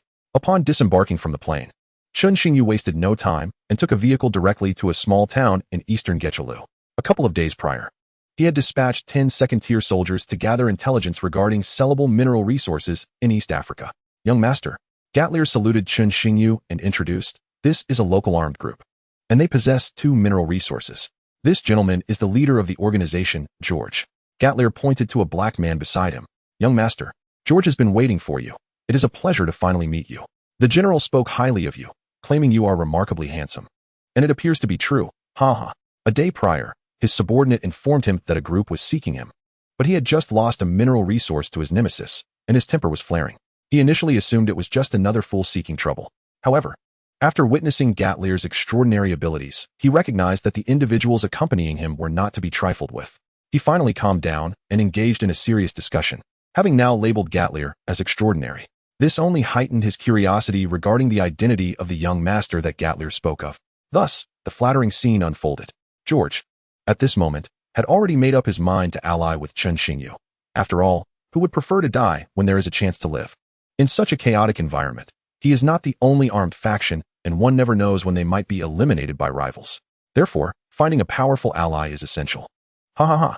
George, it is a pleasure to meet you as well. I have heard from my subordinate that you have minerals available for sale. Indeed, originally there were 3, but I lost one to Bald Chong a couple of days ago. As for the remaining 2, I present them to you as a token of our meeting, hoping you will allow me to serve under you, young master. Chapter 10. I am George, I want to ascend. With local armed groups willing to align with him, Chen Xingyu was more than pleased. What a fortunate turn of events. This place is fraught with chaos, and as a proponent of peace, he feels it is necessary to rescue this country from its perilous plight. Chen Xingyu's eyes brightened. Do not misunderstand. I merely wish to save them and have no intention of seizing their mineral resources. Please do not wrongfully accuse me, a peace-loving man. Yet, in return, they offered him over 10 mineral resources. Is that not akin to seizing? Cunning as he is, Chen Xingyu mused, if you wish to work under me, your subsequent actions will determine your worth. Of course, I am exceedingly generous to my own people. He retrieved a vial of first-tier potion from his system's backpack. After all, they have pledged their allegiance and presented him with 2 mineral resources. He ought to offer them a sweetener. Otherwise, why would they risk their lives for him? Observing George's puzzled expression, he realized that this fellow had no clue what it was. This is a potion to enhance strength. Having witnessed General Gatlier's prowess, you should understand its purpose. Of course I understand. You mean to say that if I drink this potion, I will become as formidable as the general? George gazed at the potion in Chen Xingyu's hand, his eyes nearly ablaze with desire. He had seen Gatlier's might. Dozens of soldiers had fallen to the ground without even laying a finger on him. If he were to drink it, then, who cares about Bald Chong? George, could take on 10, no, 20. Chen Xingyu looked at George, who was grinning foolishly, with a hint of pity. Just look at how good a person he is. Yet how has he suddenly become so foolish? Cough. Do not overthink it. This is merely a level 1 potion, and consuming it will only grant you level 1 capabilities, while General Gatriel possesses a level 6 prowess. Chen Xingyu felt an overwhelming urge to give him a kick to bring him back to reality. Drinking a level 1 potion and aspiring for level 6 strength. Are you perhaps indulging in fanciful thinking? Is that so? George's previous illusions shattered in an instant. You ought to be content. Understand that even ordinary warriors are merely at level 1, which means that by consuming this, you would attain the strength of a warrior. I have an abundance of potions, including level 6 ones. It all hinges on your future performance. I do not concern myself with your background or age. but rather with the contributions you make to me. Should you satisfy me, what harm would it be to grant you a level 6 potion? However, should you dare to betray me, do not think that merely fleeing to Mars would spare you. Believe me, I possess the capability to retrieve you. He was not jesting. Although he could not yet venture beyond Blue Star, it would not be long before he could contend with the myriad civilizations of the universe. This time frame could be 3 years or 5, primarily dependent on the smooth progression of affairs on Blue Star. Indeed, George would always be the devoted vanguard for his master, unwavering in his dedication until death. To have a level 6 powerhouse as a subordinate indicates that Chun Xingyu's backing surpasses George's comprehension. Now, lead me to inspect those 2 mineral deposits. My time is limited, and I cannot linger here. You shall accompany General Gatriel from now on. Yes, my lord. I shall take you to view the mineral deposits at once. George, not daring to delay, promptly summoned his subordinates and escorted Chun Xingyu towards the mines. A convoy of 6 vehicles set forth, led by an armed truck carrying 10 armed men and a heavy machine gun. Behind it trailed 2 identical large trucks, each brimming with personnel. In the middle was a sedan, where Chun Xingyu and his 2 companions sat. Additionally, there was an armored vehicle that appeared somewhat antiquated. Its origins were uncertain. George's group had essentially mobilized their entire force, comprising 53 armed men and the 10 soldiers brought by Gatriel. The procession advanced grandly towards the mineral deposits. Unbeknownst to them, lurking by the roadside behind their convoy was an individual clad in camouflage, perfectly concealing himself. Observing the departing convoy, he gradually rose, pushing a motorcycle out from the nearby foliage, and sped off in the opposite direction. The convoy passed through a checkpoint and arrived at the mineral site as described by George. To safeguard the minerals, George had no choice but to station a 10-man team there. Why, you ask, is there no one here to seize it? That is a jest. In such a chaotic place, what is of utmost importance? Ammunition, of course. While the minerals are indeed valuable, they must be marketable. In this tumultuous environment, who would dare purchase without sufficient strength? Unless you can ensure local armed protection, and that from a significant faction, otherwise, you might secure a deal only to have it snatched away moments later. Who would you turn to for recourse? Thus, who would squander ammunition to seize 2 mineral deposits? What? You wonder why other nations do not purchase? System, please scan to identify the types of minerals present and the energy points they can provide. Chun Xingyu felt a growing impatience. Scanning revealed iron ore and zinc ore, which could yield 20,000 energy points for the host. 10 mining vehicles would suffice to exhaust the deposits in 10 days. 20,000 energy points are no trifling matter, and these 2 sites are not particularly large, classifying them as minor deposits. Otherwise, they would not have fallen into the hands of someone like George. George, withdraw your men. Their presence is unnecessary for oversight here. I will arrange for General Gatriel to send personnel. His men are not entirely reliable, especially with the sudden emergence of a mineral refining plant. What explanation could there be? Although few would believe such news if it spread, there is no need to invite trouble unnecessarily. Very well, my lord, I shall withdraw them immediately. System, how many energy points do I currently possess? Including the prior recovery of 150 points from the mineral refining plant, the host retains 100 energy points. Indeed, not only can the mineral refining plant be reclaimed, but other system structures and weapons are also recoverable. Observing George's return, Chun Xingyu chose not to linger any longer. System, construct a mineral refining plant. Establishing a barracks and armory here would be impractical due to insufficient concealment. Ding. Consumed 500 energy points. The mineral refining plant will be completed in 3 minutes. Watching as construction workers suddenly emerged from the ground, poor George nearly suffered a fright. What kind of sorcery is this? Are these even human? Why do they suddenly appear from the earth? George, where am I? What am I doing? Why am I here? Seeing the expressions of Chun Xingyu and Gatriel, who appeared unfazed, he realized it must indeed be the master's doing. So, everything the master spoke of was true. Even if he were to escape Blue Star, capturing him would be a trivial endeavor for the master. At this moment, Chun Xingyu's image in George's mind continued to elevate. He felt that serving Chun Xingyu was akin to ancestral graves emitting green smoke. This scene did not escape Chun Xingyu's notice. It was precisely the effect he desired, aiming to instill in George a deep-seated aversion to any thoughts of betrayal. Chapter 11. Danger approaches, the rise of George.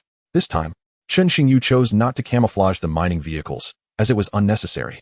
What kind of place is this? A realm of chaos. Therefore, concealment was unwarranted. Rather, it could serve to intimidate other armed organizations contemplating his assets. Observing the strikingly futuristic mining vehicles, each equipped with a light machine gun, George exclaimed, "Impressive. Do not underestimate this light machine gun.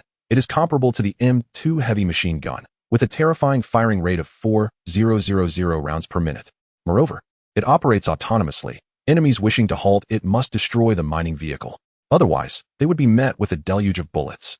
Whatever the number, they shall be met with annihilation. General Gatriel, assign a 10-man squad to secure this location. After my departure, I will provide you with 30 level 2 soldiers. Although the firepower here is sufficient to contend with an armed force of 100, I remain uneasy, for these are valuable energy points. Meanwhile, within the bald, strong armed organization, a soldier in camouflage reported to a middle-aged man with a bald head. General, for some unknown reason, George has mobilized his entire force towards the mineral deposits. Indeed, he is bald strong, an armed organization slightly superior to George's. Ha ha, fortune favors the bold. Finally, an opportunity presents itself. Will George escape this time? Bald Strong laughed heartily. He had been in a rivalry with George for over a year. Had it not been for George's constant retreat to the small town, with Bald Strong's presence there swiftly detected by George, he would have eliminated him long ago. A couple of days prior, he had orchestrated the theft of one of George's mineral deposits merely to test if it could lure George out of his shell. However, he was ultimately disappointed, concluding that George was simply too cowardly. George, who isn't afraid of death, now daring to venture beyond the town. It seemed fate had turned against him. Quickly, gather the brothers. We must obliterate this old turtle. Soon, an armed force exceeding 100 men assembled, accompanied by 10 military trucks, an aging M649 tank, and an M2 heavy machine gun. Their firepower could hardly be deemed weak. George remains oblivious to the fact that his old adversary is already plotting to bring about his downfall. Let us return, Chun Xingyu urged, eager to establish the barracks and armory before hastily departing from this chaotic locale. A foreboding sense of unease began to creep upon him, as he sensed that calamity was imminent. For precautionary measures, he summoned the soldiers rewarded by the system to his side, along with 3 main battle tanks. Gazing upon the colossal steel beasts before him, George felt a surge of exhilaration coursing through his veins. He rushed to the tank, inspecting every inch. For such machinery is typically unattainable by ordinary armed factions. To his knowledge, only the Gertrude Provisional Government and a few large warlords possessed such equipment. As for how Chun Xingyu acquired them, who cares? The sheer audacity was enough. Gatriel complied with Chun Xingyu's directive, leaving 10 soldiers to guard the area before accompanying them back to the town. If Bald Chong were to discover that he possessed no advantage in weaponry or numbers, he would surely retreat at once. But alas, he remained unaware. Boom! A thunderous explosion erupted from behind their convoy as they neared the town, sending a vehicle skyward, its occupants consumed by flames. In the next moment, an alarm rang out. Enemy attack. Prepare for battle. Chun Xingyu was taken aback. Had they been ambushed? Was that a missile? No, it couldn't have been a missile. It must have been a tank. How could he be so certain? Because it was practically upon them. As it turned out, Bald Chong's forces lay in wait along their return route, poised to catch them off guard. Quickly, protect the young master, George shouted as he dashed towards Chun Xingyu, not hesitating to call out. Chun Xingyu felt exasperated. His shout only served to draw the enemy's fire towards him. Are you all right, young master? That damned Bald Chong must have learned of my departure from the town and set this ambush just for me. George seethed, his teeth grinding in frustration. Yet, Chun Xingyu swiftly regained his composure. This was no time for levity. He needed to be in peak form. Give me a gun, he said, crouching down beside George. Trembling with fear, George managed to hand him a firearm from a nearby soldier. Perhaps it was his overwhelming dread of death that compelled him to have a dozen guards around him. Chun Xingyu couldn't help but smirk. Wasn't he inadvertently signaling their presence to the enemy? It would be a challenge to remain unnoticed with such a conspicuous entourage. He truly wondered how this man had survived this long. Clutching the AK-47 assault rifle, Chun Xingyu felt a rush of adrenaline. It was his first time wielding a gun, and he was exhilarated. System, purchase weapon mastery skill. Ding. Deducting 100 energy points. Host successfully acquires weapon mastery skill. Yes. The marketplace allowed for the purchase of skills, a discovery he had stumbled upon just days prior. The sheer volume of items in the marketplace was overwhelming. Upon successful acquisition, he felt an innate understanding of the AK, as though it were second nature. Indeed, the system's offerings were of unparalleled quality. With the AK aimed at the enemy, he unleashed a torrent of fire, sending 2 opposing soldiers to meet their fate. The AK's firepower was formidable, though the recoil jolted his arms. Suddenly, a chill ran down his spine, and with no time to ponder, he rolled into a nearby indentation, instinctively taking cover. In the next instant, dust erupted from his former position. Bang, bang, bang. A relentless barrage of bullets rained down upon him. The enemy's fire was overwhelming, forcing Chun Xingyu to remain hidden. Fortunately, he had found a suitable refuge, Otherwise, he would have been reduced to a mere target for the enemy's M2 machine gun. Coughing up dirt, his face and hair coated in dust, Chun Xingyu's expression darkened. I merely fired a few shots. Why are they directing the machine gun at me? Do they think I'm made of clay? He yelled to Gatriel, take that machine gun out for me. Without hesitation, Gatriel steadied his 45mm sniper rifle. Aim. Fire. Bang. The sequence of actions flowed seamlessly. The 100 accuracy skill was no joke. The soldier manning the machine gun crumpled, his head exploding in a gruesome spectacle. The 45mm sniper rifle proved terrifyingly powerful. No wonder the system claimed it could pierce tanks. But that was not all. Gatriel trained his sights on the enemy tank. A smirk playing at the corners of his mouth. Bang! Another shot rang out. The tank, which had been unleashing chaos moments before, suddenly fell silent. Bald Chong's face turned ashen as he witnessed this astonishing turn of events. No way. If I can be taken out with a single shot, what hope do I have? He thought. Retreat. He yearned to flee, instinctively knowing that to continue would spell his doom. Yet little did he realize, retreating could lead to death as well. Chapter 12. He in East Africa. Chun Xingyu felt utterly frustrated. It had barely been a day since his arrival, and he nearly lost his life. Damn it. They dare to attack me and expect to return unscathed? Not a chance. George, what are you waiting for? Your moment to shine has arrived. As long as you capture Bald Chong for me, you will be considered one of my own, Chun Xingyu declared, eyeing the prone figure of George. This fellow was genuinely terrified of death, having played dead since the skirmish began. One could only wonder what kind of spell he had cast on his subordinates to maintain his authority within the organization. Perhaps this was his only redeeming quality. What? Bald Chong is coming? Quickly, someone protect the young master, George exclaimed, springing to his feet to shield Chun Xingyu, still shouting for assistance. Observing the trembling form of George, Chun Xingyu chuckled. Though fearful, he was also loyal. George, a man of potential. George's actions granted him the authority to engage with national leaders. But that was a tale for another time. However, when George noticed the sudden absence of gunfire and explosions, he became perplexed. Why is it so quiet? Where did the gunfire go? Am I dead? But I just heard the young master calling for me. Could the young master be dead too? But that can't be right. Our firepower is overwhelming. Bald Chong. In a flash, he recalled Chun Xingyu's previous words and turned to see Bald Chong fleeing in a panic. Brothers, it is time to make our mark. Let us capture Bald Chong together. The thought of soon becoming Chun Xingyu's ally, combined with the latter's mysterious abilities, filled him with resolve. With such a formidable ally, the sky would be the limit. Meanwhile, Bald Chong watched in disbelief as George the Tortoise charged towards him with fervor. Surely this man was out of his mind. Did he not realize that a starving camel is still bigger than a horse? If it weren't for Chun Xingyu and his crew, Bald Chong would have already brought George to his knees. The tiger, once powerful, now finds itself in a perilous situation, besieged by mutts. The journey that began so promisingly has ended in despair. From a legion of hundreds, only a mere handful remain, and they are but a shadow of their former selves. Though they possessed tanks and initially decimated Chun Xingyu's forces, including the soul machine gun in their ranks, it is crucial to remember that Chun Xingyu commands 3 main battle tanks and is accompanied by numerous second-tier soldiers. To have retained even a dozen survivors is commendable. Had it not been for the suppressive fire of the M2 heavy machine gun targeting the second-tier soldiers, one can only speculate where his body might lie now. On the other side, Chun Xingyu has also suffered considerable losses, as the bald-headed Chong caught them off guard, inflicting grievous casualties. 5 second-tier soldiers have perished, and George's men have dwindled to a mere 20, a sacrifice of no small magnitude. The defeat has been catastrophic. Soon, George returned with Chong in tow. While it is likely that his subordinates met their demise at George's hands in a fit of vengeance. Young master, this Chong fellow is quite the sprinter. Had we not had our tanks, he might have truly escaped, remarked one soldier. Chun Xingyu regarded the kneeling Chong, who, while unremarkable apart from his imposing stature, was now at his mercy. General Gatrell, send someone to confiscate the minerals in his possession. Should anyone dare to obstruct this process, let them face the dire consequences. As for him, he shall be sent down to reunite with his comrades. Chun Xingyu's gaze bore a hint of menace. He harbored no compassion for those who sought his demise. When the barrel of a gun is pointed at your face, can one truly afford to grant mercy? Chun Xingyu does not consider himself a saint. A lack of moral boundaries renders one no different from a beast. The compassionate do not fare well. Chong, throughout the ordeal, refrained from begging for mercy, having clashed with George for over a year and knowing full well the toll it had taken on George's men. He had no illusions that George would show him leniency. Although he was perplexed as to why this young man was referred to as young master, he understood that to provide closure for his subordinates, he too would be doomed.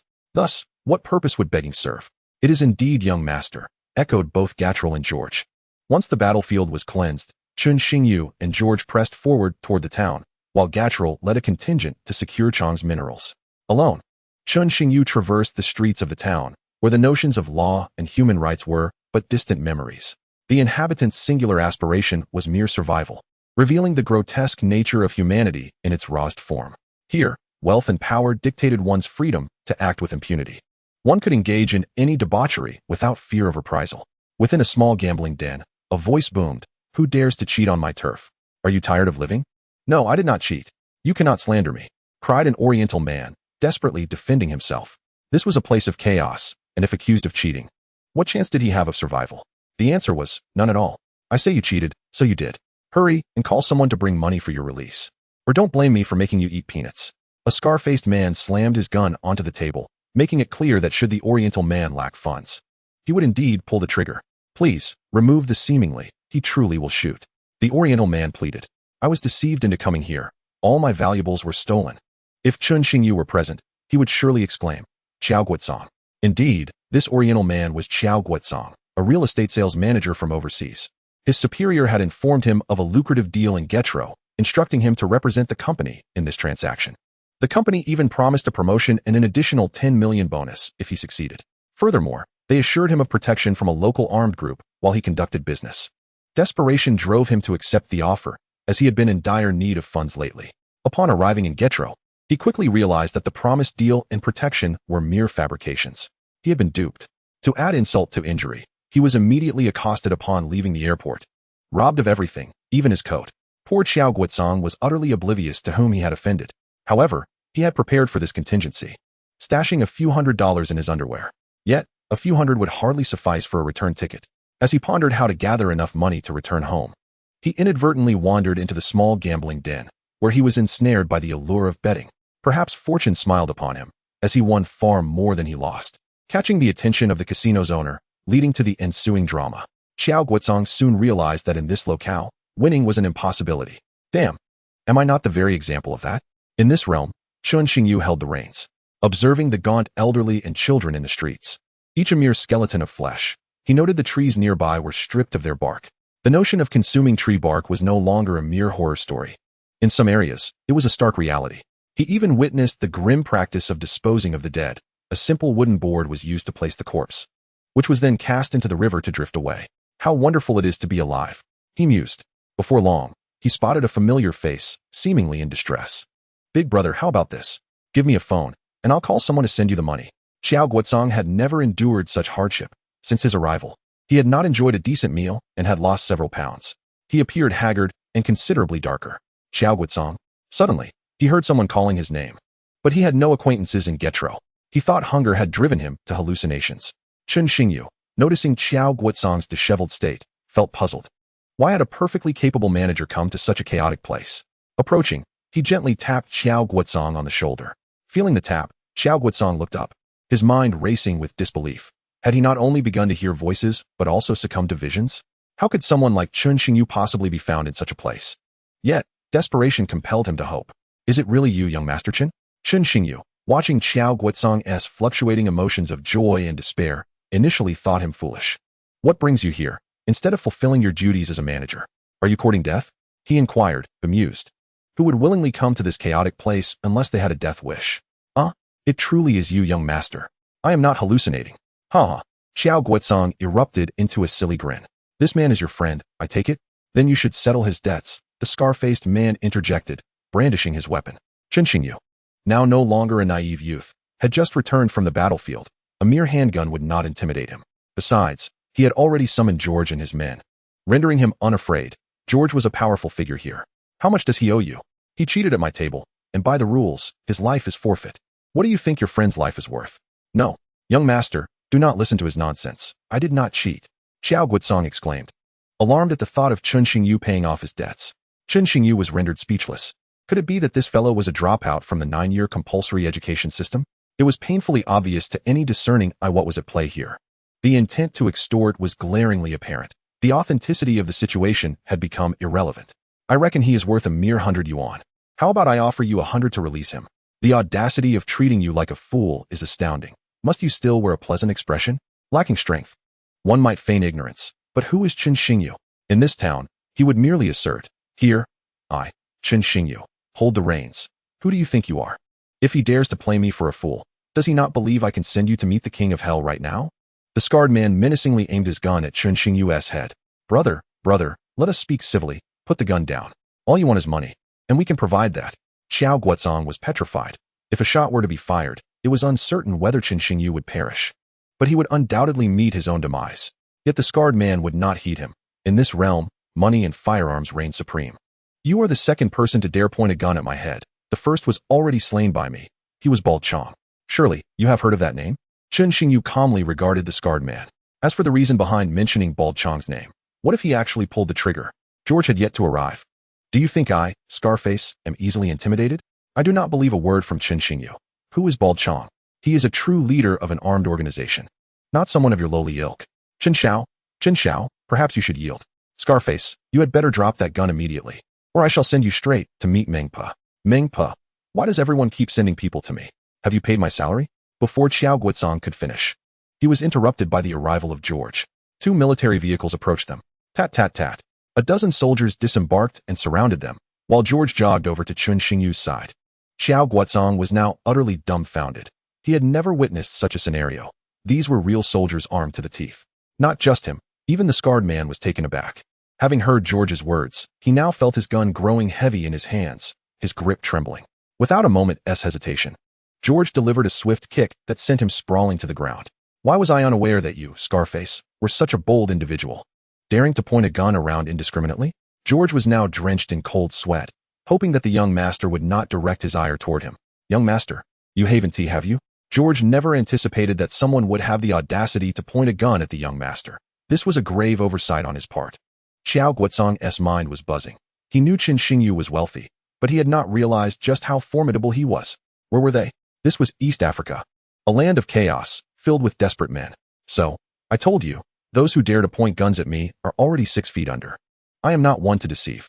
Indeed, young master, how could such a good person like you ever lie? If he said you would die, how could you possibly live?" George began to flatter Chen Xingyu profusely, though it felt somewhat off. "George, I leave this to you," Chen Xingyu replied, casting him a disapproving look.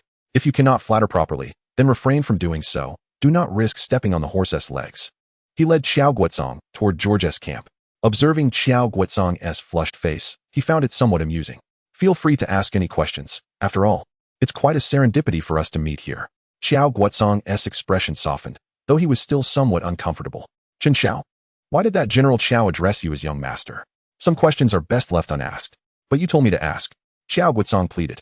Chapter 14, Constructing Barracks and Training Soldiers. Chen Xingyu returned to the camp with Xiao Guozong.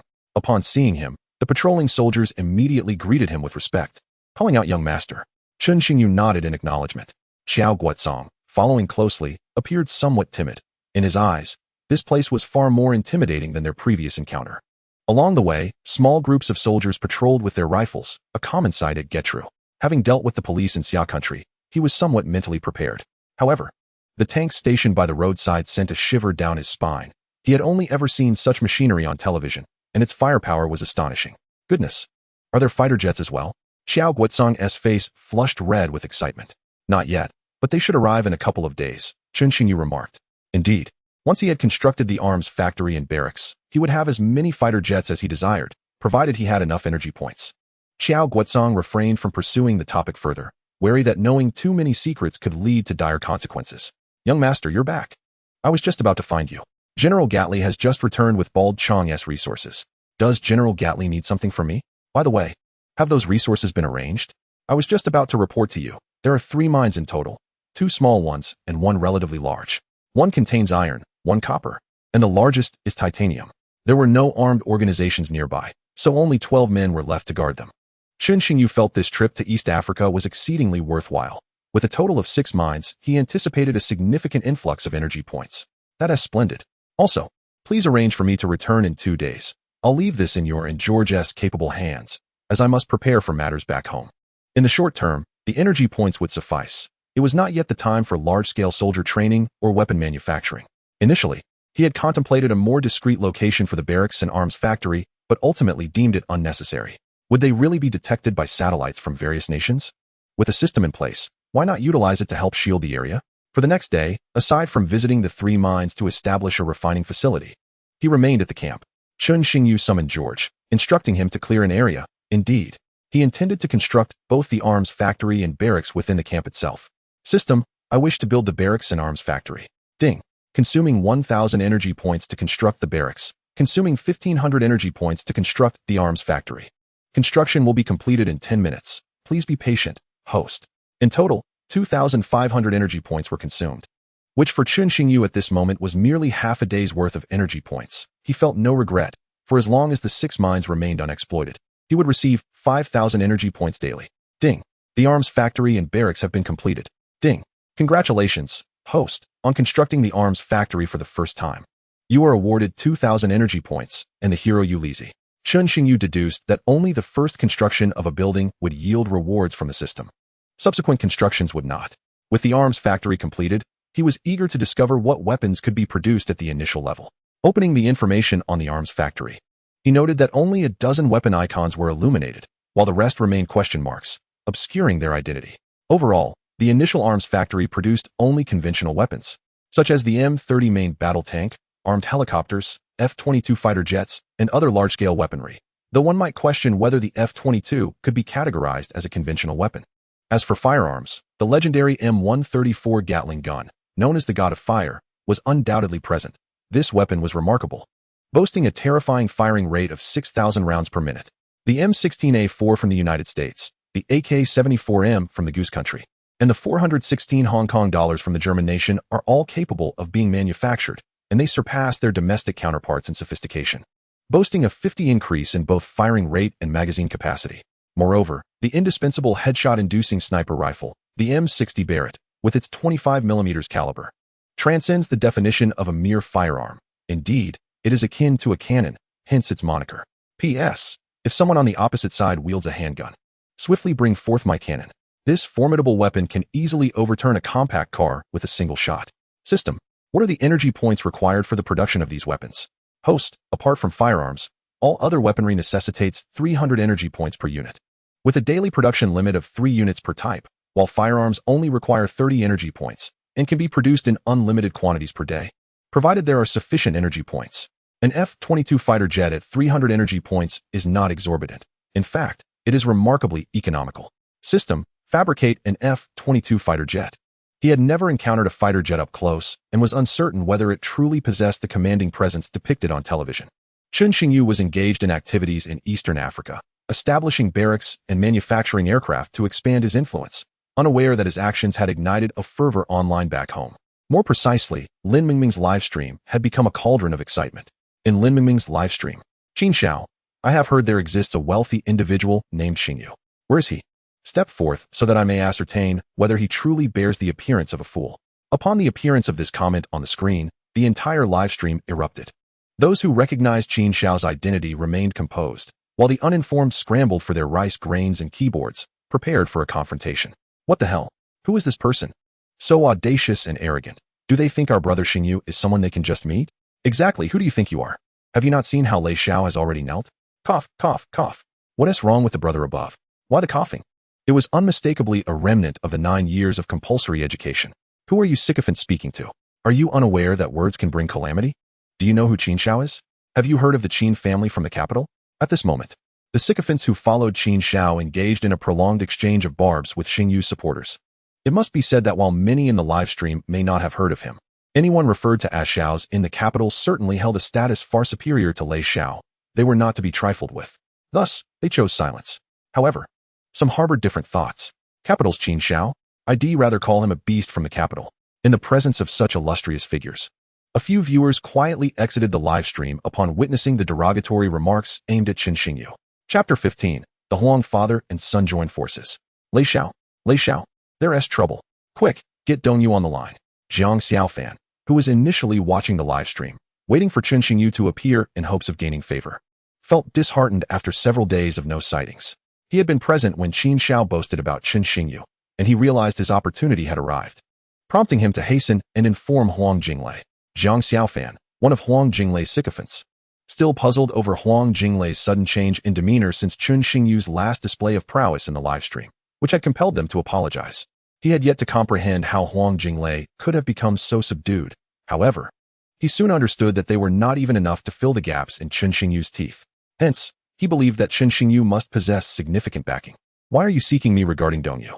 It is not my family's concern. Huang Jinglei, now considerably more reserved than before, had grown cautious since his previous encounter with Chen Xingyu, realizing that a low profile would prolong his existence. No, it's not Lei Xiao, it's brother Xingyu. Qin Xiao from the capital is defaming brother Xingyu in the live stream, and it has exploded. Jiang Xiaofan gasped. The second-generation elite from the capital was not to be compared with their Jiang City second-generation elite. They were not of a caliber that could be offended. Standing on the wrong side could very well plunge their family into an abyss. Although he yearned to align himself with Chen Xingyu, the fact that the latter hailed from the capital compelled him to weigh the consequences. He wished to observe how Huang Jinglei would respond. What audacity! What capital's Qin Xiao dares to offend brother Xingyu? Huang Jinglei exclaimed, suddenly alarmed. His family was now tied to Chen Xingyu. And regardless of whether he was a grand or minor figure from the capital, if he caused discomfort to Huang Jinglei, he would not find peace either. He did not forget to open Lin Mingming's live stream. This was an opportune moment to cultivate a favorable relationship with Chen Xingyu. Huang Jinglei had now attained the status of a level 1 energy user. Thus, he recognized the formidable power of advanced energy users. According to Huang Ziming, Chen Xingyu had at least one formidable energy user of level 4 by his side. Therefore, he felt that it was of utmost importance to cultivate a good rapport with Chen Xingyu, indifferent to Qin Xiao's status. Jiang Xiaofan was utterly bewildered. He had accompanied Huang Jinglei for a considerable time, yet he had never witnessed him so resolute. He longed to inform Huang Jinglei, "Wake up, Lei Xiao. That is a distinguished figure from the capital, not someone we can afford to offend.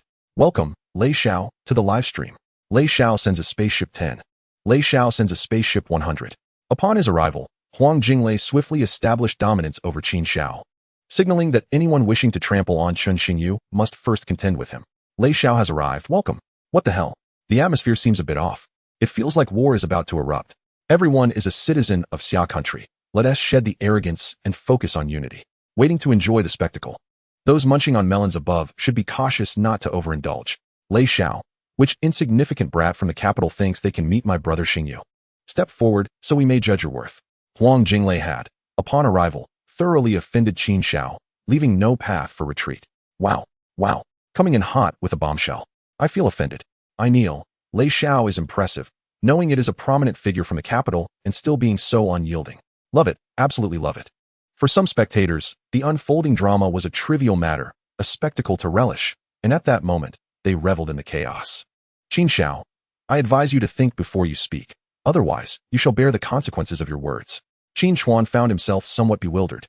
Was it that their elite from the capital had become incapable of wielding a blade, or had the Jiang City individuals become overly confident? Welcome, Huang Ziming, to the live stream. Huang Ziming sends a spaceship 10. Huang Ziming sends a spaceship 100. Huang Ziming sends a spaceship 1000. Huang Ziming sends a spaceship 10,000. Spaceships filled the screen. And apart from the announcements of their arrival, the barrage of comments on the public screen abruptly ceased. Wow. 10086. In the next moment, the entire screen was filled with exclamations of astonishment. The audience could no longer articulate their sentiments. After a brief silence, the storm was poised to break. I directly kneel. I'm in a meeting, and my boss was startled by my exclamation. Don't ask why I can watch the live stream during a meeting. Just know my father is the chairman. Me too. 111. It turns out that in the entire live broadcast room, I am the only commoner. The jester is, in fact, myself. The world is devoid of love. Confucius said, wealth truly allows one to do as one pleases. Confucius, nonsense, I never uttered such words. This matter is escalating. Even the chairman of the crazy group has emerged. Moreover, he has come to support his own son. Onlookers are filled with excitement. They initially sought only a small piece of gossip, yet the tale has grown immensely. Some individuals have even skipped class, eagerly calling their close friends to join in the anticipation of the unfolding drama. There are those who, in the midst of intimate moments with their partners, abruptly halted, inciting displeasure from their companions. Are you capable or not? Don't stop.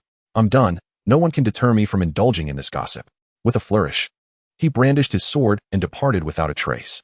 Huang Jingming's reaction to Huang Ziming's arrival was both expected and surprising. He had already informed Huang Ziming of the events here and assured him that he could act freely, promising to bear any consequences. It could be said that both father and son had become somewhat intoxicated by the situation. East African Jerchalu. Chun Xingyu remains oblivious to the happenings in the live broadcast room. He is currently captivated by the colossal machine before him, an F-22 fighter jet. With a silvery fuselage, an 18-meter wingspan, and equipped with 423mm cannons, among other weaponry. The arsenal is truly extensive, featuring the AAM-9 Sidewinder, AAM-120 missiles, AGM-65 Maverick air-to-ground missiles, and AGM-88 HARM high-speed anti-radiation missiles. These are standard armaments from various nations of Blue Star.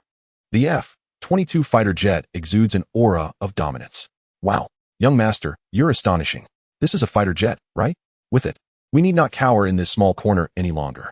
Since witnessing the myriad of incredible feats performed by Chun Xingyu, George has grown dissatisfied with his current state of life. Rest assured, there will be a time for you to shine, but not just yet. Now is not the moment. The interests at stake in East Africa are too great, and nations will undoubtedly covet them. We cannot be the ones to stick our necks out. The gaze of major powers is fixed upon the lucrative East African region. Stepping out now would be tantamount to seeking death, especially from a nation that self-proclaims to be the hegemon of Blue Star and frequently intervenes in other nations' affairs under the guise of maintaining global nuclear peace. Perhaps they have already set foot upon this land. Chapter 16, My Ticket, What Song, Who Am I Afraid Of?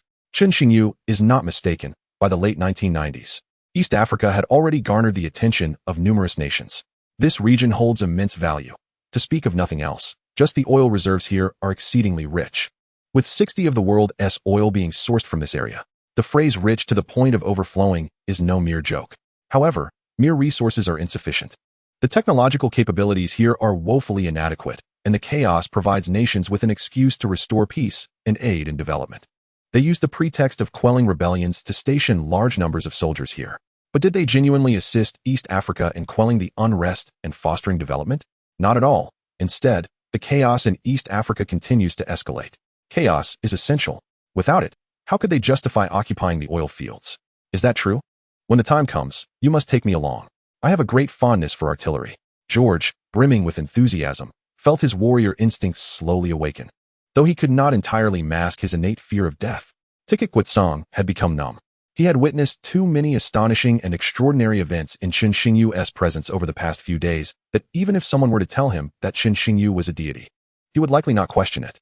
All right, for now, you both should conserve your energy and await my command, he instructed Jerchalu and George. The following day, at Jerchalu International Airport, Chun Xingyu, accompanied by Tikik Kwitsong, boarded the return flight. First class, Chun Xingyu closed his eyes to rest, while Tikik Kwitsong, seated beside him, seemed to drift into a reverie, lost in thought. Good day, sir.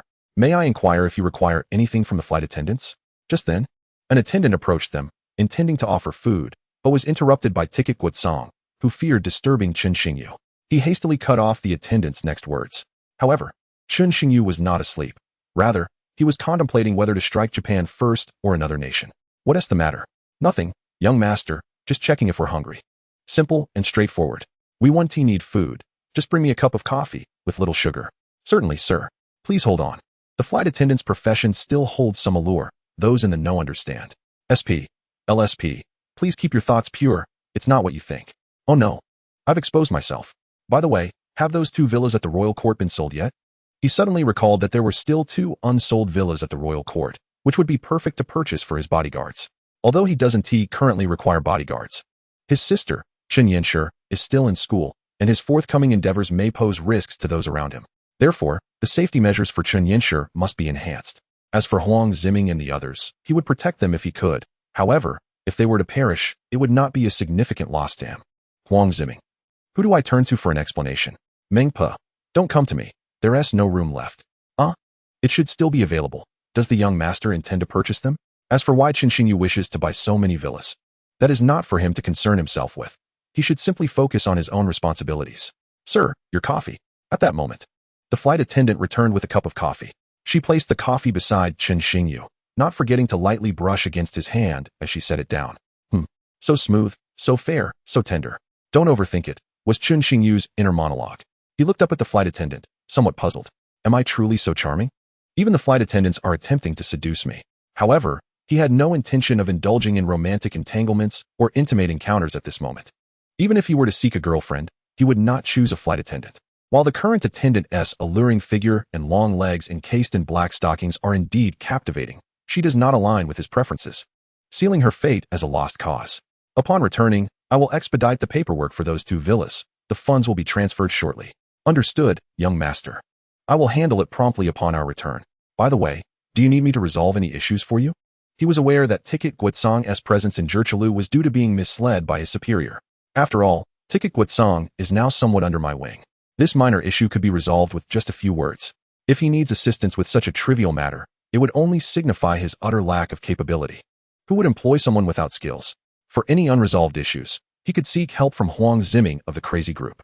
Chen Xingyu did not insist. After all, if one cannot even manage this triviality, they must face the truth. They are not worthy. Even if you were Ticket Guitsong, he knew of Huang Ziming, the chairman of the Crazy Group, and was astonished to learn that the chairman was actually affiliated with Chen Xingyu.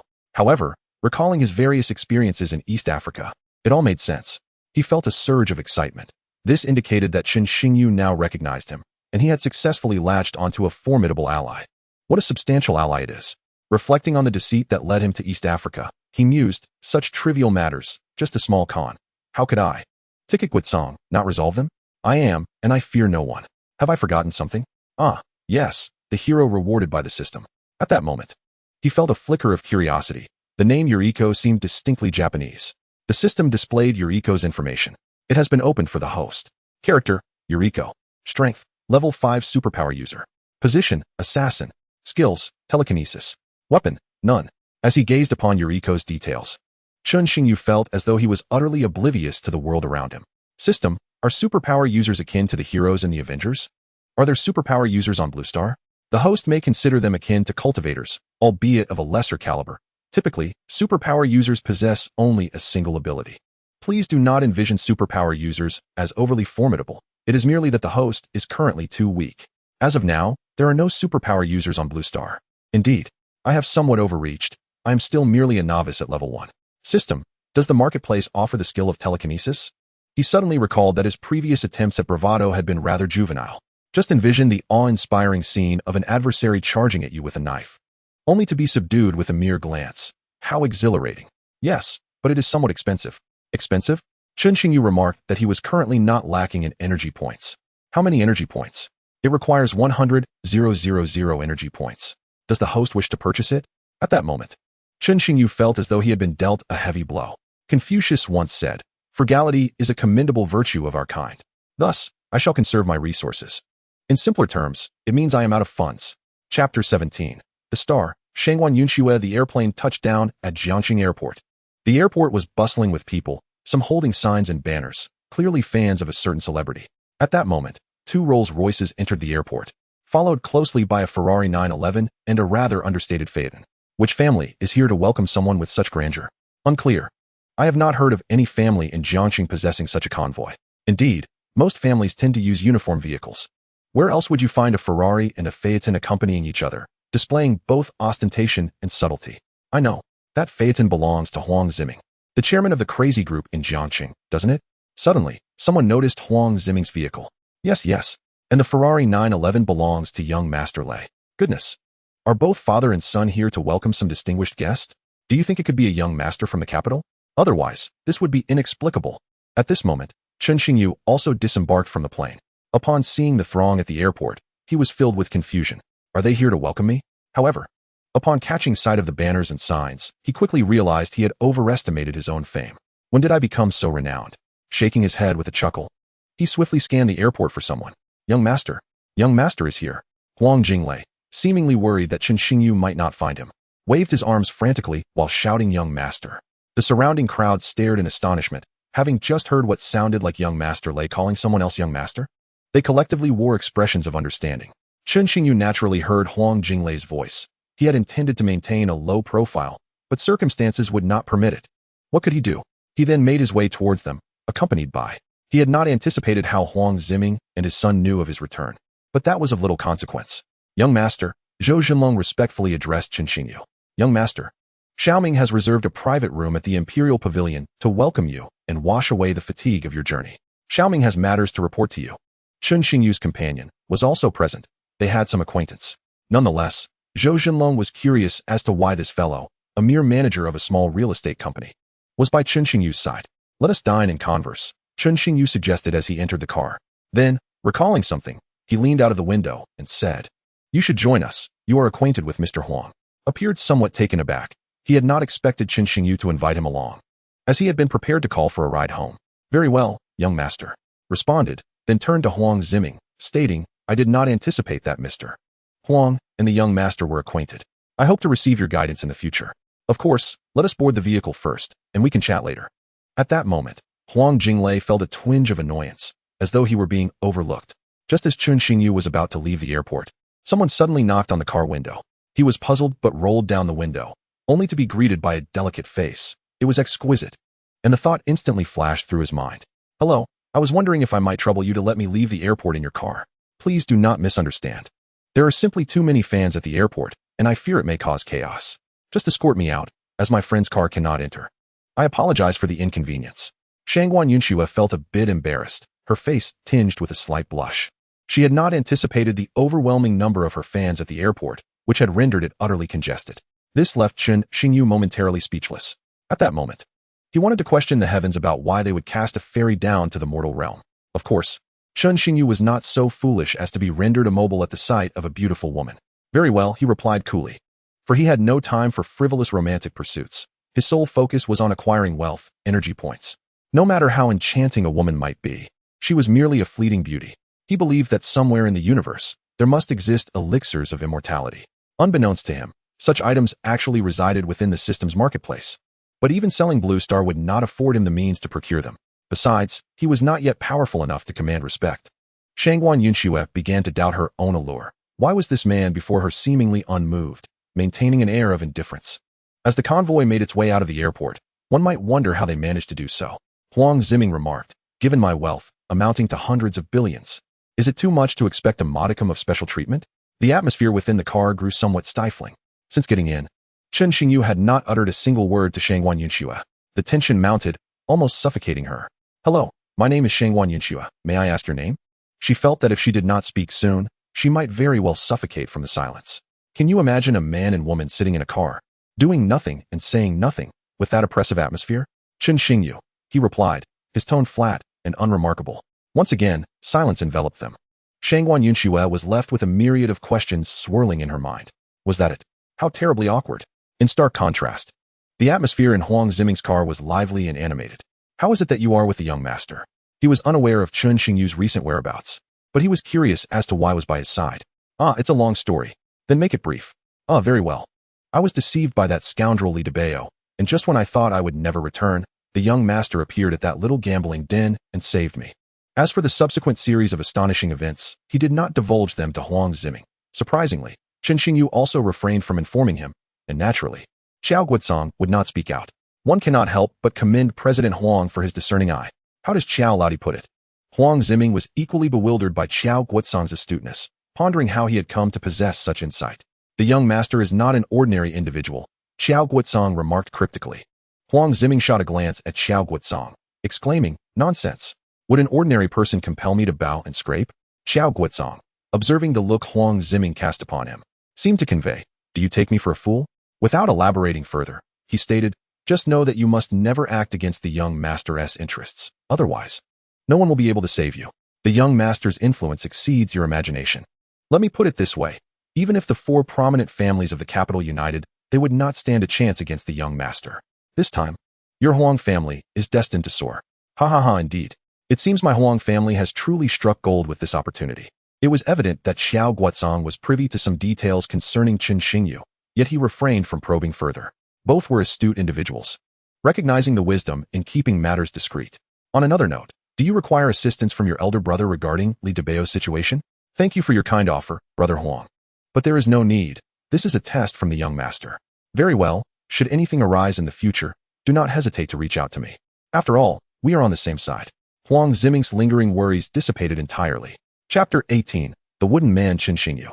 Shangguan Yunxue observed Chun Xingyu, seated beside her, unremarkable in appearance, save for a hint of handsomeness that seemed to set him apart. Yet, this very individual appeared utterly uninterested in her, and it seemed he was a young master from some affluent family. Just moments ago, she had heard Huang Ziming refer to him as young master. Huang Ziming was known to her as the chairman of the Crazy Group, a tycoon worth hundreds of billions, addressing him with such reverence. Her curiosity about Chen Xingyu's identity and the family behind him grew exponentially. "Driver, please stop over there. My friend is waiting," Shangwan Yunxue instructed, pointing towards the roadside. A pink Lamborghini, somewhat ostentatious in appearance, was parked ahead, and its owner appeared to be a stunning female driver. As she walked, her figure drew attention. 36D? Perhaps even more. One could only wonder how tiring it must be to carry such assets. Chen Xingyu observed Shangwan Yunshue's so-called friend, or perhaps her confidant. Hey. She's walked away. What are you staring at? All right, Yunxue, I knew it. Why didn't you let me come in to fetch you? Turns out you've caught the eye of a man. So, who is he? What is his background? Sun Shangxiang teased. Not at all. Don't make wild assumptions. The airport was swarmed with fans. So I had no choice but to leave with him. As for Chen Xingyu, he's just a wooden man. She recalled sitting in the car with him in silence.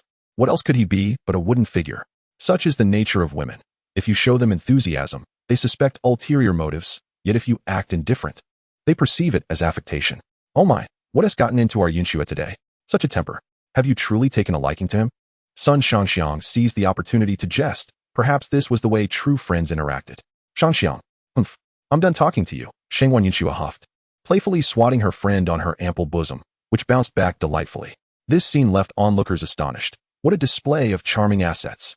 It was as if she had been nurtured on a diet of cuteness since childhood. Today was truly worthwhile. Suddenly, Sun Shangxiang felt a wave of exhilaration followed by an exclamation. Ah, Shangwan Yunxue, what are you doing? We are still on the street. Her face flushed crimson, akin to a ripe peach, ready to burst with juice at the slightest touch. Brother, I can't walk anymore. Lend me a hand. Darling, I'm good to go again. My child, I apologize. It's my fault for not being able to provide you with the opportunity to compete with your billionaire peers. Sun Shangxiang hurriedly pulled Shangwan Yunxue into the car, kicking up dust as they departed. Chen Xingyu and his companions soon arrived at the Imperial Pavilion. This was not a place one could simply enter. Dining here required prior reservations, and only one guest was permitted per day. Mr. Huang, you've arrived. And this must be the young master. Welcome to the Imperial Pavilion for a meal. Our owner has instructed me to ensure you are well taken care of. And he has even mentioned that you will no longer need to make reservations in the future. You may come whenever you wish. The manager of the Imperial Pavilion had been waiting by the entrance and immediately approached upon seeing Chen Xingyu and his party. Chen Xingyu felt somewhat perplexed. He did not know the owner of the Imperial Pavilion. However, one should not dismiss a kind gesture. Huang Ziming noticed the confusion in Chen Xingyu's eyes and promptly whispered, Young master, the owner of the Imperial Pavilion is Zhou Longqing, the head of Huqiao Real Estate. Understanding dawned upon Chen Xingyu. As for why someone involved in real estate would open a high-end restaurant, it must be said that Zhou Longqing was quite astute. Please convey my gratitude to Mr. Zhou. He found himself intrigued by Zhou Longqing. Soon, they entered the private dining room, and dishes began to arrive one after another. Matsutake mushrooms from Japan, white truffles from Italy, and caviar from Amas, among the world's finest delicacies, were presented. Of course, exquisite wine was also indispensable, specifically, a 45-year-old Romanicani, which had previously sold for an astonishing $58 million at auction. It could be said that Chen Xingyu's meal that day cost several million, equivalent to what an ordinary person would earn in several lifetimes. Huang Jinglei gazed at the array of culinary treasures on the table, nearly salivating. When had he ever enjoyed a meal worth millions? Chen Xingyu now comprehended why so many people toiled tirelessly to amass wealth. It was simply to indulge in such exquisite dining experiences. One must admit, the lives of the affluent were remarkably unpretentious. Now, tell me, what transpired during my absence? After satisfying their hunger and thirst, he finally addressed Huang Ziming. Huang Ziming hastily swallowed a mouthful of white truffle before responding.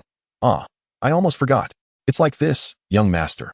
On the third day after your departure, a certain Lin Mingming's live stream was interrupted by an individual named Qin Xiao, who maliciously mocked you. Even more infuriating was that he invoked your name during his antics. My son Jinglei engaged him in a fierce dispute in the chat, but given that he is a young master from the capital, his influence far surpasses that of our Huang family, and ultimately, he left unscathed. Huang Ziming felt a twinge of disappointment. The Huang family was still too weak. If the bigwigs from Jiangcheng were to learn of this, they would undoubtedly ridicule him. In Jiangcheng, the crazy group ranked third, if that was considered weak. What did that make them? The Jiangcheng elites would certainly plead with Huang Ziming to conduct himself like a decent person. Do you have any information on this Qin Xiao? Chen Xingyu inquired, his expression impassive. In truth, he did not regard this matter with great concern, yet it presented a potential opportunity. The capital, beneath the emperor's feet, was a gathering place for influential figures. It must be quite lively. Yes, I have already dispatched someone to investigate. His full name is Qin Xuan, the sole heir of the second-tier Qin family in the capital, led by Qin Zhengguo. It is precisely because of this lineage that Qin Xuan behaves arrogantly. Within the circles of second-tier families in the capital, few dare to provoke him. The Qin family primarily engages in commerce. Though it appears that the elder of the family was once a general, despite being retired, his connections remain robust. Qin Zhengguo's elder brother, Qin Liangjun, holds a vice-ministerial position. That's all we could uncover. To have gathered this much information was no small feat. The Qin family, a second-tier lineage? Chapter 19. Lamborghini in the Future Era. The idly wealthy second-generation heirs, with nothing to occupy their time, roam about in search of their preferred prey. They linger in the live-streaming rooms of various enchanting beauties, with the exception of Qin Xuan, who, feeling somewhat dissatisfied after not encountering Chen Xingyu last time, believes that in Douyin, he is the true affluent figure, while the others are merely nouveau riche. Of course, this might be due to his not having crossed paths with the elite heirs of the capital, or perhaps he is hesitant to flaunt his wealth in their presence. Otherwise, he would not exhibit such arrogance. And so it is. Qin Xuan once again enters Lin Mingming's live stream. Welcome, young Master Qin, to the live broadcast. Welcome, young Master Qin. Welcome. 10086. Report to young Master Qin. We have not spotted that so-called brother Xingyu. Qin Xuan's sycophants greet him enthusiastically. Young Master Qin. Is that fellow Chen Xingyu not here again? Could it be that he is hiding upon learning of my arrival? He must be intimidated by young Master Qin's overwhelming aura. Damn, so impressive, coming from the capital. Exactly. If brother Xingyu were here, you wouldn't have the chance to show off. At this moment, Chen Xingyu's fervent admirers could no longer contain themselves and began to solo. Meanwhile, our affluent figure Xingyu is engaged in conversation with the system. System, are there any supercars available in the marketplace? He currently possesses all his vehicles through others' purchases, none of which are suitable for his use, and since acquiring the system, he has yet to drive a single car. He has heard that a man who can drive a Lamborghini with one hand is the epitome of cool. He wonders if it is true. Yes, there is the Bugatti Veyron, the upgraded version of the Lamborghini Veneno, among others. The system still exhibits its usual laziness. Chen Xingyu is aware of the Lamborghini Veneno. But what on earth is this upgraded version? He feels a bit puzzled. Does Lamborghini even have such a model? Indeed, this upgraded version is a custom modification by the system. You could understand it as a modified vehicle. Upon hearing this, he feels a surge of excitement. A car modified by the system must be extraordinary. How many energy points does this vehicle require? He decides he must acquire this car. It requires 6,000 energy points. Would the host like to purchase it? Chen Xingyu is taken aback. What kind of car is this, commanding such a price? However, recalling the principle that products from the system are of the highest quality, he grits his teeth and decides to buy it. Congratulations, host. You have obtained the Lamborghini Future Era, now stored in the garage. The Lamborghini Future Era carries an air of science fiction. It must be quite impressive and powerful. Chen Xingyu can hardly wait to see this vehicle with such a futuristic name. Conveniently, Chen Yanshi is also finishing school around this time, so he decides to pick her up. He informs his driver that he won't need to pick up Chen Yanshi today and heads towards the parking lot. Fortunately, this is his private parking area where no one else is permitted. Otherwise, the appearance of this car would undoubtedly incite a commotion. As Chen Xingyu gazes at the car, which sits quietly, its silver body retains the original model of the Lamborghini Veneno, yet there are distinct differences. The rear has been enhanced with a spoiler, while the hood features a square incision that seems to allow for some sort of opening. The roof also appears somewhat altered, though Chen Xingyu cannot quite pinpoint the difference. His intuition warns him that the roof holds some danger. Hello, master. Just as his hand brushes against the car's surface, a mechanical voice startles him. Chen Xingyu initially thinks there is someone nearby, but upon recalling that this is his private parking area, he dismisses that possibility. Are you the one speaking? He tentatively queries the sci-fi-like Lamborghini before him. Yes, I am the intelligent assistant of the Future Era, Xiaolon. You are the intelligence of this vehicle? Can you introduce its features to me? Xiaolon is more than happy to serve its master. Aside from sharing some similarities with Lamborghini's design, the Future Era is fundamentally different. The entire car is constructed from memory metal combined with a new type of nanomaterial, granting it self-repair capabilities along with heat resistance and impact durability. It surpasses the most advanced bulletproof glass on your blue planet by 20 years. Not only that, but the spoiler of the Future Era actually conceals a 7.62mm caliber machine gun. At this moment, Chen Xingyu observes the rear spoiler begin to transform, revealing that it is indeed a disassembled machine gun that has merely been reassembled. That's not all. The front is equipped with a GPR-style intelligent rocket launcher, with a power equivalent to twice that of a standard GPR. Currently, these are the only weapon systems available in the Future Era. No wonder there is a square incision on the hood. In addition to these features, the future era operates in two modes, one requiring manual control and the other fully automated, meaning the host can choose to drive or allow Xiaolon to take the wheel. Chen Xingyu completely overlooks this statement. This is not merely a car. It is a fusion of a tank and a supercar. He now feels that the 6,000 energy points spent were exceptionally worthwhile. With excitement coursing through him, he settles into the driver's seat. It's a bit cool. How delightful. Chen Xingyu feels a sense of unprecedented relaxation enveloping him, both physically and mentally. Of course, the seats in the future era can adjust to different seasonal temperatures, providing a sensation akin to bliss. The intelligent Xiaolon explains. Xiaolon, did you misuse an idiom? Blissful to the point of ecstasy? What on earth? No, Xiaolon did not err. It's merely that the way the master is expressing it is incorrect. Chen Xingyu, I suspect you were driving, but I have no evidence. All right, Xiaolon. Set the destination to Jiangxing No. 1 Middle School. We should head out to pick up the girl. Chen Xingyu does not wish to linger on the matter with Xiaolon. Understood, master. Does Xiaolon need to assist you in any way? No, I will drive myself. To not operate such a divine vehicle would be a waste. He has never driven before, let alone such a remarkable car. It should be exhilarating. As Chen Xingyu takes to the road in the Lamborghini future era, passers-by eagerly capture photos and videos to share across various social media platforms. One can only imagine the uproar it will cause online, and naturally, Chen Xingyu inadvertently garners even more fame. Yet, this is merely an expected outcome for him. Chapter 20. A sensation across the internet. The roar of the future era's supercar reverberates along the route to Jiangxing No. 1 Middle School. Although Jiangxing is home to many supercars, often seen on the roads, this does not mean that passers-by tire of them. Supercars are the ultimate dream vehicles for men. How could they ever grow weary? At this moment, Chen Xingyu, driving the future era, successfully captures the attention of everyone on the road. The silver body glistening brilliantly under the sun. What kind of car is this? It's so stunning. Is that a Lamborghini? But it doesn't quite look like one. I've never seen a silver Lamborghini before. It's simply breathtaking. Passers-by eagerly snap photos and record videos. Indeed, silver Lamborghinis are a rare sight. And this video spreads like wildfire on Douyin. Shocking. A car from the future has appeared in Jiangxing, and the owner is. The comments section is overwhelmed by supercar enthusiasts. What kind of car is this? It's dazzling. I can't quite see it. Is there a big shot here to enlighten us? This should be a Lamborghini, but as a die-hard Lamborghini fan, I don't recall this model existing. I am the official spokesperson for Dongche. I have watched this video as well. It features a pre-owned Lamborghini, although it has undergone slight modifications. I can assure you that this is indeed a second-hand vehicle. I warmly invite all car enthusiasts to purchase cars from Dongche, where we offer even superior options than Lamborghini, such as the Wuling Hongguang. What the hell? Is the official account now resorting to fabrications? Dongche, I advise you not to be overly presumptuous. I am your monkey brother. Based on my extensive knowledge of various car types, this should be a new Lamborghini model. Though I am perplexed as to why Lamborghini has not officially announced it. What the heck? The official release hasn't even happened. Yet it's already on the streets. Who is this car owner? What the heck? What the heck? I recognize this person. Isn't this Dong Yuxing Hao? No wonder we haven't seen him around lately. I didn't expect that his ambitions have shifted towards supercars. Although Chen Xingyu's figure appeared somewhat blurred in the video, those familiar with him could still recognize him upon closer inspection. Subsequently, various exploits of Chen Xingyu were revealed, including a video of him showering gifts in Lin Mingming's livestream to embarrass Huang Jinglei.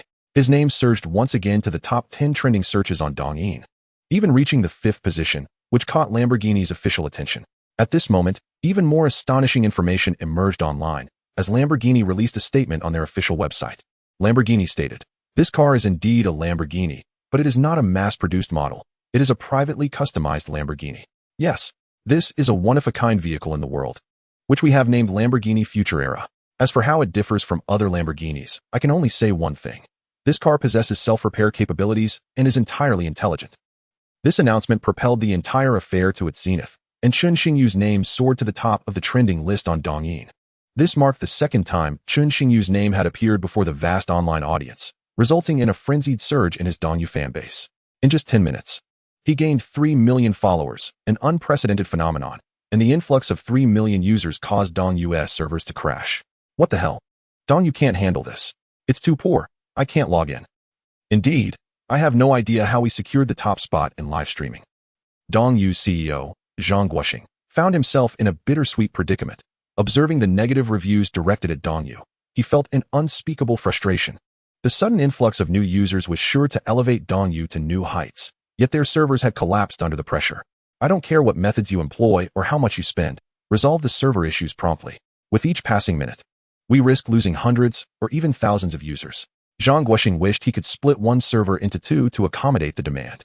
Unbeknownst to Qin Xingyu, he had just called Qin Yanshi, urging her to come out quickly. He now regretted driving this car to pick someone up. He was surrounded by a throng of people, and had he not been standing beside the car, they would likely have surged forward. Not that he feared for the car's paint. Was the future era merely a name? He was concerned that once he left the car, re-entering might prove difficult. Suddenly, a slender figure appeared at the school gate, her dual ponytails exuding a lively charm. Her bright, clear eyes sparkled, and her long eyelashes fluttered gently. Her fair, flawless skin bore a faint blush, and her delicate, rose petal-like lips were irresistibly tender. It was none other than Qin Yanshi. Upon seeing the car behind Qin Xingyu, she momentarily found it hard to believe. Earlier, while browsing Dongyin, she had come across this very car, uniquely designated as the world's most expensive vehicle by internet users. She never imagined this was truly her brother's car. This was on an entirely different level compared to her brother's previous purchases of villas and clothing. Henceforth, even if my brother were the richest man in the world, I would no longer be astonished. Brother, is this the future era that everyone is talking about online? It's so magical, Qin Yanshi exclaimed as she settled into the car, feeling the pleasantly cool seat beneath her. What online? How do you know it's called the future era? Qin Xingyu inquired, slightly puzzled. Brother, you're now an internet sensation. Lamborghini's official website even released a statement declaring your car is a customized model. One of a kind in the world, and they've named it Lamborghini Future Era. Sitting in the passenger seat, Qin Yanshi seemed filled with curiosity about the future era. System, what is going on? Wasn't this car modified by you? How did it become an official Lamborghini custom? Rest assured, host, they do not possess such technology. As for why they claim this, it's a ruse orchestrated by this system. Simply put, it's to obscure the truth. As for the troubles Lamborghini might face, bah, what does it matter? If little she likes it, I'll have another one customized for you when you enter university next year. He could clearly see his sister's fondness for the future era. Or rather, who wouldn't he love it? Then I want it in pink. Qin Yanshi immediately expressed her preference upon hearing her brother's promise of a custom vehicle. The girl had a penchant for all things pink. All right, your car can be whatever color you desire. Chapter 21, The Cycle of Life and Death. The White House. Mr. President, our base in East Africa was attacked last night by unidentified armed forces. Reports indicate that they seem to be luring our soldiers out of the base, presumably to execute a strategy to destroy our base. A tall, military-clad Caucasian addressed the middle-aged man seated in the presidential office. The middle-aged man appeared engrossed in something. Not responding immediately, however, he did not express anger. Rather, he stood upright. After approximately 10 minutes, Tep finally lifted his head and glanced at the soldier. General Falk, do you understand why we deployed soldiers to East Africa and constructed a base there? U.S. President Tep slowly rubbed his eyes and inquired. Falk was momentarily taken aback by this unexpected question, but he knew he had to respond. That would be resources. The world's resources are nearly depleted, and East Africa still has 50 of its resources untouched. In other words, they are largely unaware of how to exploit them. As a region with only half of its resources developed, it is a veritable gold mine. You are correct. Our technology has yet to venture beyond Blue Star. If our resources are exhausted, do you understand the consequences that will follow? Tep felt that humanity's progress was still too sluggish. The resources on Blue Star could not sustain humanity's departure from it. If that time were to come, the Fourth World War would not be far behind. Fox seemed to grasp the implications. No, in fact, war has already erupted. It just hasn't fully manifested. General Falk, immediately inform our people to keep an eye on the movements of other nations in that region. If anything seems amiss, report it to me at once. Additionally, ascertain which faction was responsible for our surprise attack and eradicate them. We cannot allow others to think we are easy prey. Tep's expression darkened, indicating that some parties were beginning to grow restless. Understood, Mr. President. East Africa is currently like a powder keg, awaiting someone to ignite its fuse. In truth, Qin Xingyu would be more than willing to help ignite it, but he remains oblivious. Qin Xingyu gazed at his energy points with a sense of grandeur. He had, in a manner of speaking, amassed a considerable fortune in energy points. It must be said that possessing wealth brought a profound sense of security. Host, Qin Xingyu. Strength, level 1 energy user. Energy points, 40,000. Barracks, level 1. Lower levels require 2,000 energy points. Troop strength, 50, heroes excluded. Heroes, Tanya, level 5. Gatrell, level 6. Yuriko, level 5 psychic. Skills, Proficiency in firearms. Funds, 2 billion renminbi. Mineral resources, 1 mine. Indeed, 40,000 energy points represented an unprecedented record, having previously not surpassed 20,000. Of course, only 1 mine remained, and it would be depleted in 7 days. In those 7 days, he could still acquire an additional 20,000 energy points. Brother Xingyu, what are you doing? It has been ages since you last visited Mingming. Lin Mingming pondered while staring at her phone, perplexed as to why she had sent such a message to Qin Xingyu. As she brooded, her cheeks flushed slightly, acutely aware that she was still live-streaming. One could only imagine the lively atmosphere in her stream. Wow, it's over. Our goddess Mingming has fallen. Shocking. Which fool has plucked this flower from Mingming? Mingming is still so young. She shouldn't be picked. Exactly. How can she endure it at her age? Seriously, you must be fake fans. The comments are getting increasingly absurd. Only I am the true admirer of Mingming. Marry me, goddess. I'll take care of you with Sophie. The person above is truly a talent. My name is Davong, and I challenge you to a solo. The comments on the public screen were an eclectic mix, showcasing a plethora of creativity. It dawned on Lin Mingming that she was still broadcasting, and she felt so shy that she wished to find a hole to hide in. As Qin Xingyu read the messages Lin Mingming had sent him, he reflected on his past ambitions. Before acquiring the system, he had harbored no grand aspirations, merely desiring to find a beautiful girlfriend and start a family. Lin Mingming was the object of his unspoken affection. However, now he pondered and ultimately decided to enter the live stream, treating it as an opportunity to make a new friend. Welcome, Emperor Qin Xingyu, to the live stream. Initially, the public screen was bustling with comments, but the moment he entered, it abruptly quieted, leaving only a handful of messages. Why did the comments vanish the moment the illustrious Xingyu entered? Bro, it's not that there are no comments. They're just contemplating how to respond. I advise you to post a few while you can, or else your messages will be lost in the flood. Zhang Yang, an ardent fan of Qin Xingyu, felt a surge of excitement. He had been waiting in Lin Mingming's stream for nearly half a month just to greet Qin Xingyu. Finally, the moment had arrived, and he seized the opportunity to type quickly. Brother Xingyu, I'm Zhang Yang. I've been waiting here for half a month just to say hello. Can Brother Xingyu see my comment? I truly admire you, Brother Xingyu. By the way, there's a young master from Beijing who has been seeking you out lately. You should be careful. As your loyal fan, should I go and throw some dung at his doorstep? Fearing that Qin Xingyu might miss his comments, Zhang Yang made sure to separate his thoughts into distinct messages. And could Qin Xingyu see them? Of course, he could. He was beginning to experience what it felt like to have fans. No wonder celebrities' fans would fight with haters. Having such fans made him unsure whether to feel elated or despondent. Qin Xingyu, no need for that. We are civilized individuals. Indeed, we are civilized and do not engage in such sordid acts. Qin Xingyu, while dung should not be thrown, you can certainly go and offer him some wholesome grains. Zhang Yang wanted to express more, but he had to remember that there were still hundreds of thousands of viewers in the live stream. In an instant, a flurry of comments filled the public screen, causing the stream to lag. Fortunately, he had just managed to post his comments. Otherwise, he would have lost his place entirely. In a modest 20-square-meter room, Zhang Yang surveyed the barrage of comments and silently commended his cleverness. Half an hour later, perhaps due to the exhaustion of typing, the comments began to dwindle. Meanwhile, Lin Mingming had not uttered a single word throughout. Truly, she was the ultimate tool for a live streamer. It seemed as though the stream could thrive even without a host, and thus Lin Mingming had effectively become a mere facilitator. Chapter 22. Specialty of Blue Star news of Qin Xingyu's appearance on Dongyu spread like wildfire, drawing a multitude of netizens to the platform, resulting in a meteoric rise in the number of viewers. The Dongyu backend, anticipating that they might struggle to find the stream, even placed Lin Mingming's broadcast on the homepage, marked with "Welcome, God of Wealth Xingyu back to Dongyu." The viewer count skyrocketed from 3 million to 6 million, doubling in mere moments, and astonishingly, this surge occurred in less than half an hour. In this short time, the viewer count had surged by 3 million. It was terrifying. The comments flooded in, overwhelming the stream so that newly posted comments were instantly buried beneath the deluge. The Dongyu officials had no choice but to filter some comments, reducing the tempestuous flood somewhat. Wow, finally able to comment normally. That was terrifying. Who says otherwise? God of Wealth Xingyu's popularity rivals that of celebrities. I can't wait to see the God of Wealth's Lamborghini future era. It's simply stunning. Such a car should be displayed, not kept at home. At this moment, some individuals with sour grapes began to voice their opinions, but the consequences were dire. Is the person above a fool? Why should it matter where someone keeps their car? Exactly. Such a person must be an orphan. Isn't this a specialty of Blue Star? Why is it that you're the only one without shame? Having gone through 9 years of compulsory education, why are the insults from the above so articulate? Tomorrow's headline. Shocking. The specialty of Blue Star is the person above is truly a talent.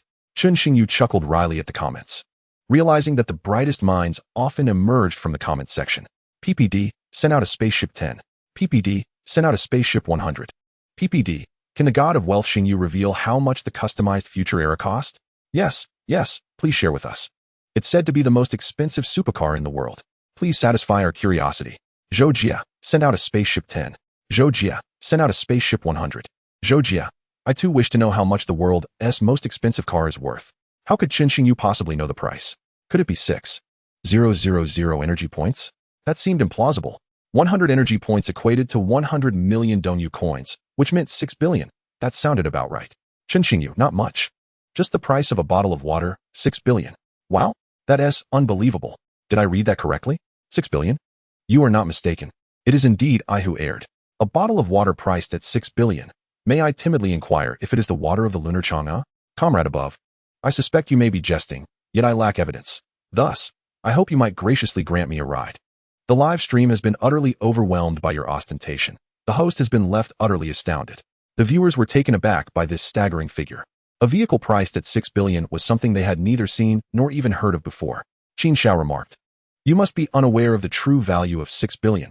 How reckless of you to speak so freely." At this moment, an incongruous barrage of comments flooded the live stream. What the hell? Qin Shao has arrived. I've heard he has sought the affluent Xingyu several times. Will he finally confront him this time? Who knows? One is a scion of the capital, the other a possessor of the future era. Should they clash, the victor is uncertain. You too, silence. When deities engage in battle, do you dare to speculate? Excuse me, may I step out to procure some sunflower seeds? This banter lacks soul. Chen Xingyu also caught sight of the comment from Qin Xuan and felt a slight reluctance to engage with such triviality. However, some individuals thrive on provocation. The more one ignores them, the more they escalate. Qin Shao taunted, "Why are you silent? Am I perhaps hitting a nerve?" Certain individuals may be masquerading as affluent while seeking to swindle. Do not presume that invoking the name of Xingyu grants dominion over the entire Blue Star. Qin Xuan grew increasingly animated, eager to confront Chen Xingyu. Indeed, what a ludicrous name. Chen Xingyu? He wouldn't dare utter a word before our Qin Shao. Precisely, let us abandon the name Chen Xingyu altogether. How about Qin Dojiu? Qin Xuan's sycophants were quick to bolster his bravado. Chen Xingyu had initially wished to disregard such characters, but alas, when one seeks their own demise, is it not the duty of a good person to assist? Chen Xingyu replied, "What's the game? Lay it out. I shall accept whatever challenge you propose." Qin Shao declared, "Splendid. Do not accuse me of bullying. 1 month from now, during the Dongyu Carnival, we shall each select a streamer. Whoever elevates their chosen streamer to the top shall be deemed the victor. Should I win, your vehicle of the future era shall belong to me. Should you win, I shall concede that your vehicle is indeed worth 6 billion. What kind of logic is this? I'm somewhat bewildered. Do you truly wish to obtain a Lamborghini of the future era for free? The individual above is clearly intoxicated. Someone should escort them away. It's dangerous to be out at this time." Chen Xingyu was astonished. He had never encountered such unabashed audacity. A scion of the capital, yet here he was, being ridiculed. "Dog." Chen Xingyu quipped. "Is this the only shameless individual produced by the Blue Star? Surely, this cannot be its sole export." Qin Shao retorted, "What do you intend to do?" Chen Xingyu replied, "I shall not take advantage of you. Should you lose, you owe me 100 billion. While my vehicle of the future era may be valued at 6 billion, it is unique. 100 billion from you is not unreasonable, is it?" Qin Shao responded, "Very ambitious. I hope your confidence remains steadfast a month hence." Of course, Qin Xuan was no fool. He had thoroughly investigated Chen Xingyu, knowing his assets did not exceed 20 billion and that he lacked significant backing. Even in defeat, what could Chen Xingyu possibly do? Come to the capital to demand payment? A verbal promise to extort money? How laughable. Besides, he had no intention of losing. Meanwhile, Chen Xingyu had no thought of defeat either. He still possessed 1,000 billion Dongyu coins in his system. Although they required energy points for exchange, both believed they would emerge victorious. Who would falter? The account of Doluami? Their extravagant wager could be aptly termed a bet for the ages. The millions of viewers in the live stream were left breathless, their anticipation palpable. Once Chen Xingyu and Qin Xuan exited the live stream, the comments erupted once more. "What the hell? I am in awe, my friends. I have witnessed the inception of a bet for the ages. What the hell? I am exhilarated. Brother above, I just acquired a Sophie at a steal. 10, 3, 2, 1. Do you want in? No need for question marks, undoubtedly. A product of 9 years of compulsory education has slipped through the cracks. Arrest them." I eagerly await the Dongyu Carnival in a month. Anticipating what? Anticipating 10010. What the hell? Quite the abrupt transition. How did it suddenly switch to Unicom? It has always been mobile. One can only imagine how the headlines would read tomorrow. Shocking. A monumental wager is set to unfold in a month, with stakes amounting to. Chapter 23, Large-Scale Weapon Production. Lin Mingming remained in a state of bewilderment. She felt as though she was both a failing and a successful streamer. Failure. As it seemed her presence made little difference in the live stream. Success. As she had never seen any Dongyu streamer garner simultaneous viewer counts of 6 or 7 million. Was that not success? Even if they were not there for her. Upon exiting, Chen Xingyu realized he had forgotten something. Lin Mingming exclaimed, "It's me. Were you not here to see me?" Just as Chen Xingyu stepped downstairs, Zhou Zhenlong informed him that Qin Daohai was seeking him. Qin Daohai. The name rang a bell, yet he could not place it at the moment. Poor Qin Daohai, who nearly lost his life in the quest for minerals, had been forgotten by Chen Xingyu. Had he died in his search, he would surely have died unfulfilled. Young master. Young master. Daohai nearly missed seeing you. Upon seeing Chen Xingyu, Qin Daohai immediately began to lament with tears and snot. His arm bore an injury, which was indeed a testament to his ordeal. Chen Xingyu now recalled who Qin Daohai was, the man tasked with finding minerals for him. Ah, right, a secondary energy wielder. How did he end up in this state? Have you found the minerals? Chen Xingyu asked solemnly. Yes, young master. Daohai has fulfilled his mission and located 5 mineral sites. Qin Daohai hurriedly presented the information to Chen Xingyu. The 5 sites were all common minerals, which was expected. Rare minerals could not be privately owned. However, the abundance of 5 sites should yield a substantial number of energy points for him. Long Shu, take these documents and lead a team to retrieve the minerals tomorrow. Bring Daohai along. After all, Daohai is working for me, and his fate is no different from mine. Also, eliminate those who harmed him. He is not a saint. Saints do not live long. Those who dare to slap my face must be prepared for the consequences. He recalled that he still had 10 level 2 soldiers in his system bag, which could come in handy now. Understood, young master. You may not receive the initial credit, but I am quite pleased with your retrieval of 5 mineral sites. Here is a level 3 potion and 2 level 1 potions. Remember, level 1 potions cannot be used in conjunction. Moreover, the level 1 potions are of no use to you. Feel free to gift them or do as you wish, but do not claim they are from me. Chen Xingyu exchanged a level 3 potion in the shop and handed Qin Daohai a level 1 potion from his bag. He had only 6 level 1 potions remaining and would soon need to exchange energy points for more. Qin Daohai trembled at the sight of the potions before him. This was the potion that could elevate him to a level 3 energy wielder. Thank you, young master. Henceforth, Daohai shall serve you with utmost dedication and loyalty. Do not embellish your words too much. You know well that should you engage in any improper actions in the future, the consequences will be dire. Fear not, for as long as you follow my lead, stagnation shall not be your fate. Chen Xingyu, ever the visionary, painted a tantalizing picture for him, one that was indeed delectable. Yes, should Daohai err in his ways, he would not require the young master's intervention to end his own plight. East Africa's turmoil. My goodness. Have these individuals lost their minds? George felt a chill as he observed the scene before him. Just moments ago, a patrolling soldier had informed him of a group of armed militants traversing the northern outskirts of the town, seemingly intent on mounting an assault. He and Gatriel had pursued them relentlessly, arriving near a certain base. Before them stood a motley crew of armed insurgents assaulting a base of no ordinary caliber. These individuals were akin to lambs led to the slaughter. The cacophony of gunfire and explosions quickly enveloped the land, and in an instant, cries of anguish filled the air, as the unfortunate attackers found themselves utterly overwhelmed by the enemy's firepower. General, should we inform the young master of this situation? It is common knowledge that such actions are tantamount to seeking death, yet they persist in their assault. This raises concerns. It is likely that peace in East Africa is but a fleeting illusion. One could not deny that Chen Xingyu had an astute eye for character. George's intellect had not yet diminished. George remarked with a chuckle, I appreciate your insight. This situation was indeed unusual. East Africa was likely rife with undercurrents of conflict, necessitating our preparation. Gatriel, standing beside him, wore a grave expression. He was not afraid. How could a battle-hardened warrior fear war? His solemnity stemmed from the fact that Chen Xingyu had yet to produce weapons or train soldiers. Should conflict erupt suddenly, their current meager forces and armaments would scarcely suffice. Understood. From this moment forth, the base shall enter a state of wartime readiness, prepared for imminent combat. I hereby order the arms factory and barracks to commence the production of weapons and the training of soldiers. Furthermore, no action shall be taken without my explicit command. Yes, young master, I understand what must be done. Gatriel's face lit up with excitement. As long as there were weapons, He was ready to face any adversary. "What do you think, General?" "What did the young master say?" George, observing the exhilaration of Gatriel, sensed that this was indeed a promising development. "The young master has instructed that weapons be produced immediately, personnel be mobilized without delay, and a message be disseminated from this moment on. The base is to enter a state of wartime readiness. No actions may be taken without orders, and those who defy this command shall face execution on the spot." "Understood, General," George replied, elated. He could see the path to his rise to prominence unfolding before him. As Chun Xingyu gazed at his phone, he was lost in thought. Gatriel had just informed him of the brewing unrest in East Africa. He understood that tranquility would not endure for long. Yet, that was fortuitous, if peace reigned too long. How could he seize the opportunity? Resources were in short supply. Chun Xingyu felt no trepidation regarding the impending war. He regarded it merely as the liberation of East Africa. System: produce 50 fighter jets, 10 armed helicopters, 50 main battle tanks, 20 military trucks, 10 drone swarms, and train 3,000 soldiers, including 10 snipers. Ding. A total of 100,000 energy points will be consumed, requiring 17 days. Fighter jets, helicopters, tanks, and drone swarms each cost 300 energy points. And a single arms factory can produce only 3 per day.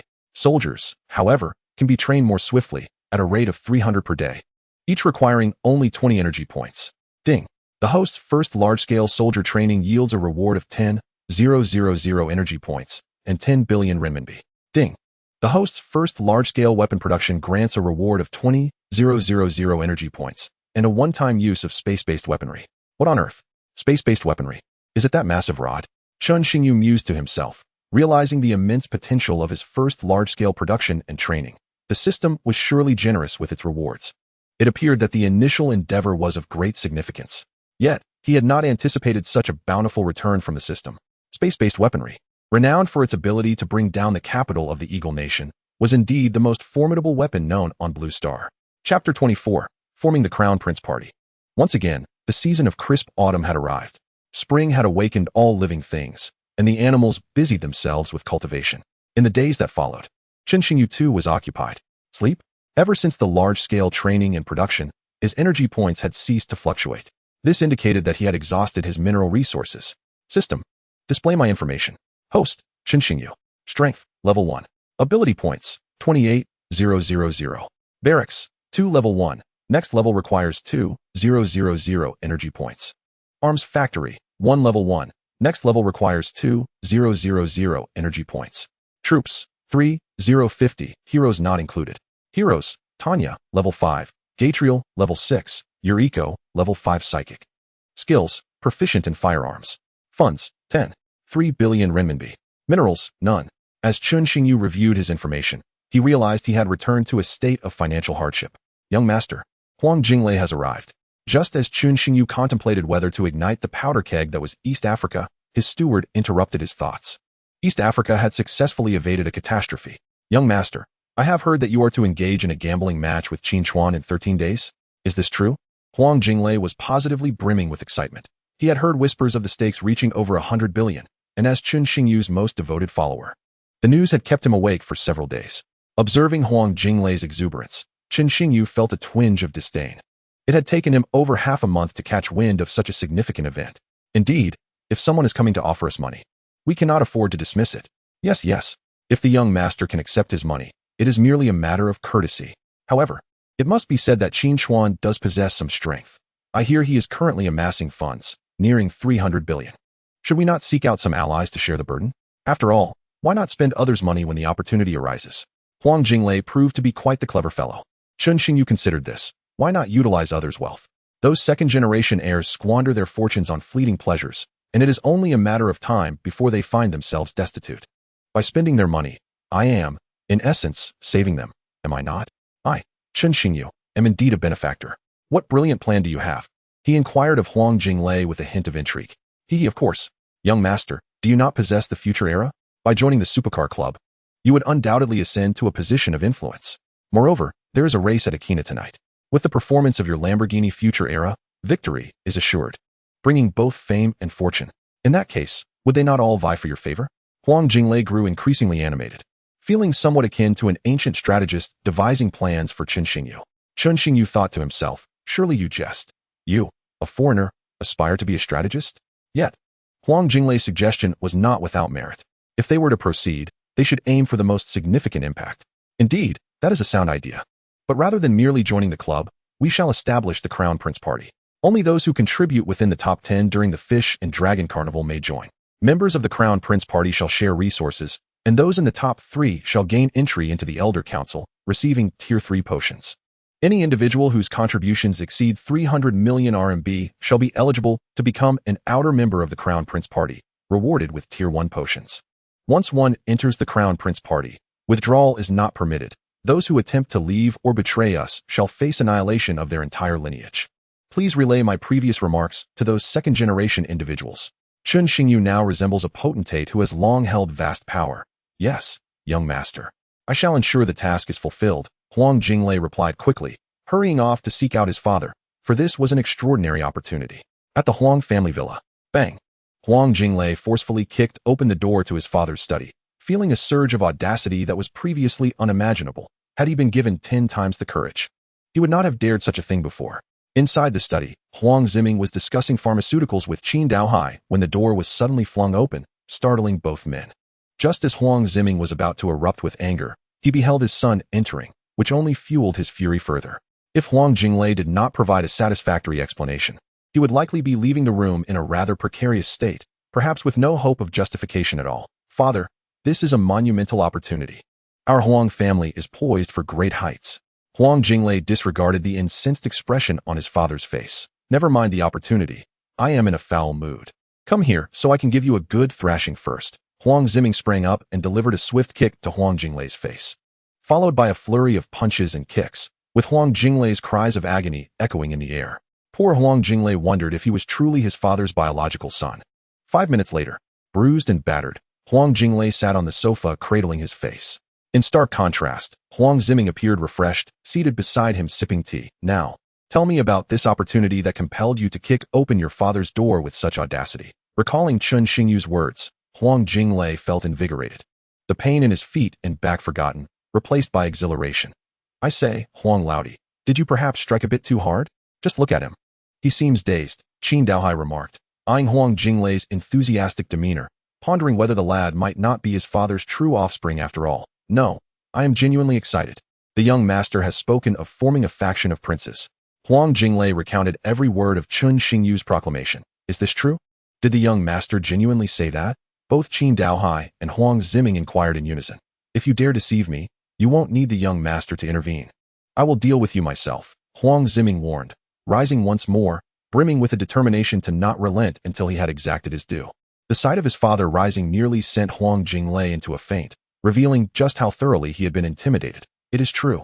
How could I jest about the young master's words? Huang Jinglei responded after a brief pause, recognizing that his father's demeanor suggested he lacked the audacity to fabricate such claims. Brother Qin, do you recall the mention of Piao Guizong earlier? Huang Ziming posed a seemingly unrelated question to Qin Daohai.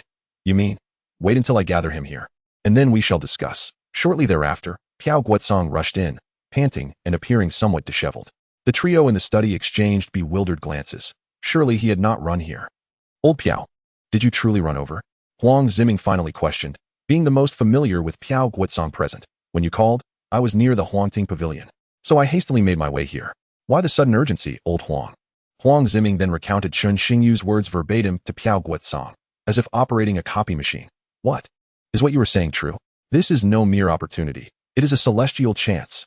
Chapter 25. Striving to enter the Elders' Council. While others may not comprehend the true power of the faction of princes Chun Xingyu was establishing, Piao Guizong certainly did. We must join. Not only must we align with the faction of princes, but old Huang, you must explore every avenue to gain entry into the Elders' Council. Once you are a part of the council, even the United States will be at your mercy. Though Piao Guizong's assertions seemed somewhat exaggerated, the reality was indeed such. Let us not forget, Chun Xingyu holds the rights to a space-based weapon, a technology that the current powers cannot hope to intercept. Even without that weapon, it will not be long before Chun Xingyu need not fear the United States. Thus, the notion that the United States could thwart the faction of princes was far from mere rhetoric. Good heavens, is it truly that formidable? Huang Jinglei gasped, hearing for the first time of a force capable of challenging the United States. Old Piao, you must be exaggerating, Huang Ziming interjected, nearly succumbing to a heart attack from the shock. Beside them, Qin Daohai's eyes widened in astonishment, breath quickening. He desperately wished for Piao Guozong to declare that it was all a jest. Otherwise, he might genuinely find himself meeting the afterlife. You cannot possibly understand, were it not for my serendipitous encounter with the young master in East Africa. My current sentiments would likely surpass yours in intensity. Therefore, old Huang, you must do everything in your power to enter the Elders' Council. This is no less significant than being a president of a nation. As he compared, Huang Ziming exclaimed, Old Huang, save me, save me, clutching his chest, gasping for breath. His arm waving frantically toward Huang Ziming, as if on the brink of collapse. Old Qin, what ails you? Someone summon a doctor. Quickly, Huang Ziming observed that Qin Daohai was not jesting and rushed to support him while shouting for assistance.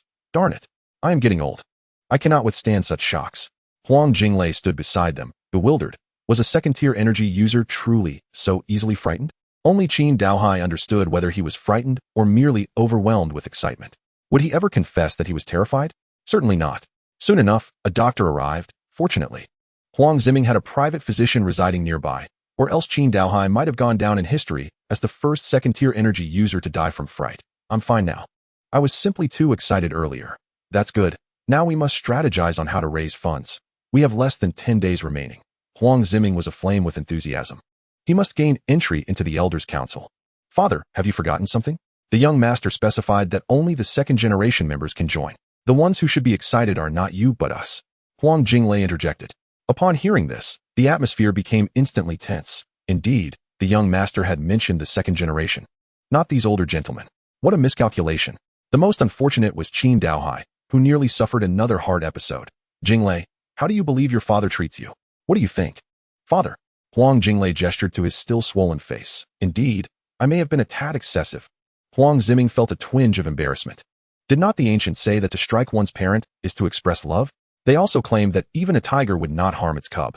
Though the situation was not so dire, the time to reclaim his authority was now or never. Jinglei, have you grown wings, perchance? Huang Jinglei dashed toward the door, eager to relay Chun Xingyu's intention to form a faction of princes to the other second-generation members. In no time, Chun Xingyu's background was scrutinized countless times. Some were skeptical and dismissed his ambitions, while others hastily began liquidating their shares and antiques. Jiangchen was abuzz with the news of his intention to establish a faction of princes, and the stock market was in turmoil, with numerous investors fearing an impending financial crisis. They rushed to sell off their stocks, causing a cascade of sell-offs. Meanwhile, those in the know were seizing the opportunity to amass wealth, with Piao Guozong particularly fervent. Pouring all his assets into the stock market, he was determined to secure a position for his son within the faction of princes, but as just a mere manager. He had limited capital. Thus, seizing the moment of market instability, he resolved to liquidate all he could and invest in the stock market. The tempest has persisted for 3 consecutive days, until the 3rd day. Greetings, I am Qiao Biluo, the anchor of Jiangxing News. We have thoroughly investigated the reasons behind the recent turmoil in Jiangxing stock market.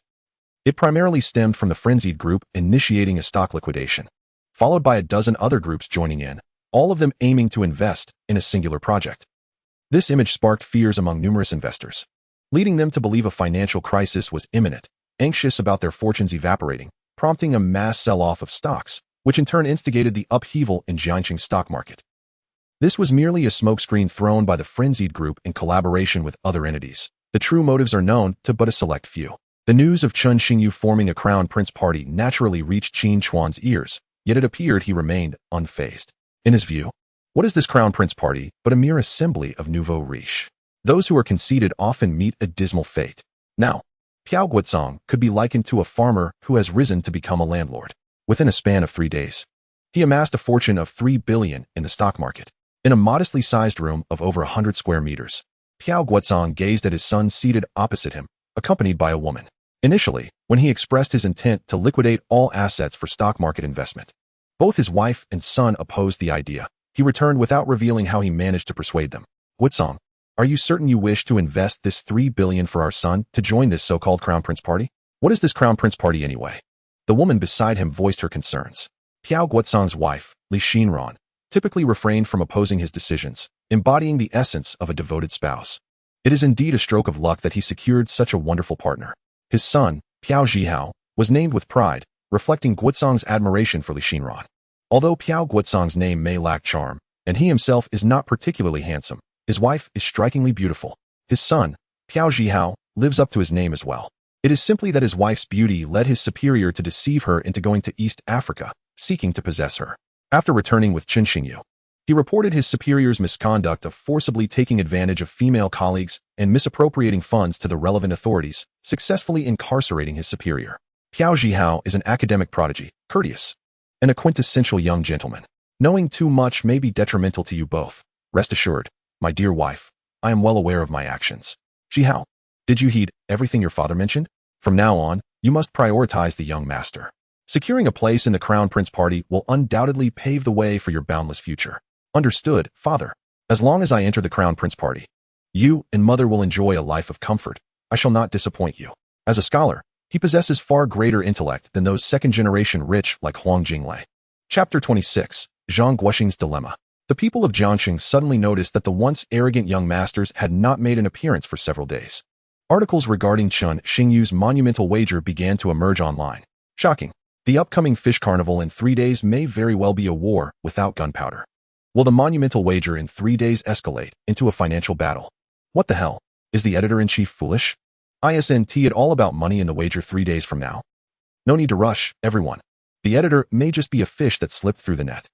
Such articles proliferated across various social platforms, reigniting interest in the matter and swiftly propelling it to the top of trending searches. It was evident that Chen Xingyu was backing Lin Mengmeng. During this time, Lin Mengmeng was inundated with work, advertisement promotions, product endorsements, all sought her. Yet, she declined them all. Her livestream room belonged to her, but the audience was captivated by Chen Xingyu.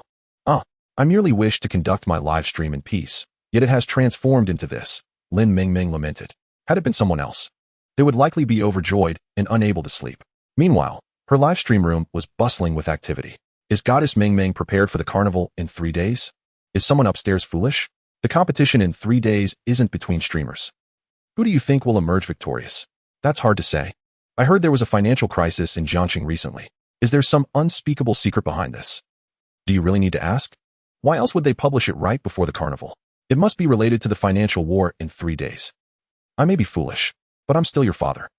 As the saying goes, the bystander sees it clearly, while the participant is oblivious. Now, all the bigwigs in Jiangxing were keenly focused on the carnival in 3 days. Due to the recent stock market turmoil, they could not ascertain who would ultimately prevail. Yet, regardless of the victor, it would certainly not conclude without repercussions. If our revered Xin Hao wins in the end, do you think Qin Shao will let it go? I reckon not. After all, he is from the capital, and he cannot afford to lose face. Goodness, does that imply there will be further developments? Are we filming a drama here? I can't wait for the sequel. Young master, during the carnival in 3 days, you can simply observe from the sidelines while we probe into Qin Chuan's true intentions, Huang Jinglei stated with conviction within Chen Xingyu's villa at the Royal Court Pavilion. He was now in high spirits, finally able to assert his presence online, and Huang Ziming had instructed him to deliver a resounding slap to Qin Chuan's face. He was determined to make a good impression in front of Chen Xingyu. All right, I hope the Elder Council will have a place for you. Perform well. I have faith in you. With someone willing to take the lead, he was more than eager to comply. Yes, young master, just wait and see. I will not let you down. Hearing Chen Xingyu's confidence in him made him momentarily dizzy with excitement, prompting thoughts of rushing to the capital to slap Qin Chuan twice. A notion he quickly dismissed to regain his composure. Qin Chuan. Among those least pleased regarding the carnival in 3 days is Zhang Guoxing. As the intermediary, he found himself caught in a predicament, unable to feel joy. Offending either side was not an option.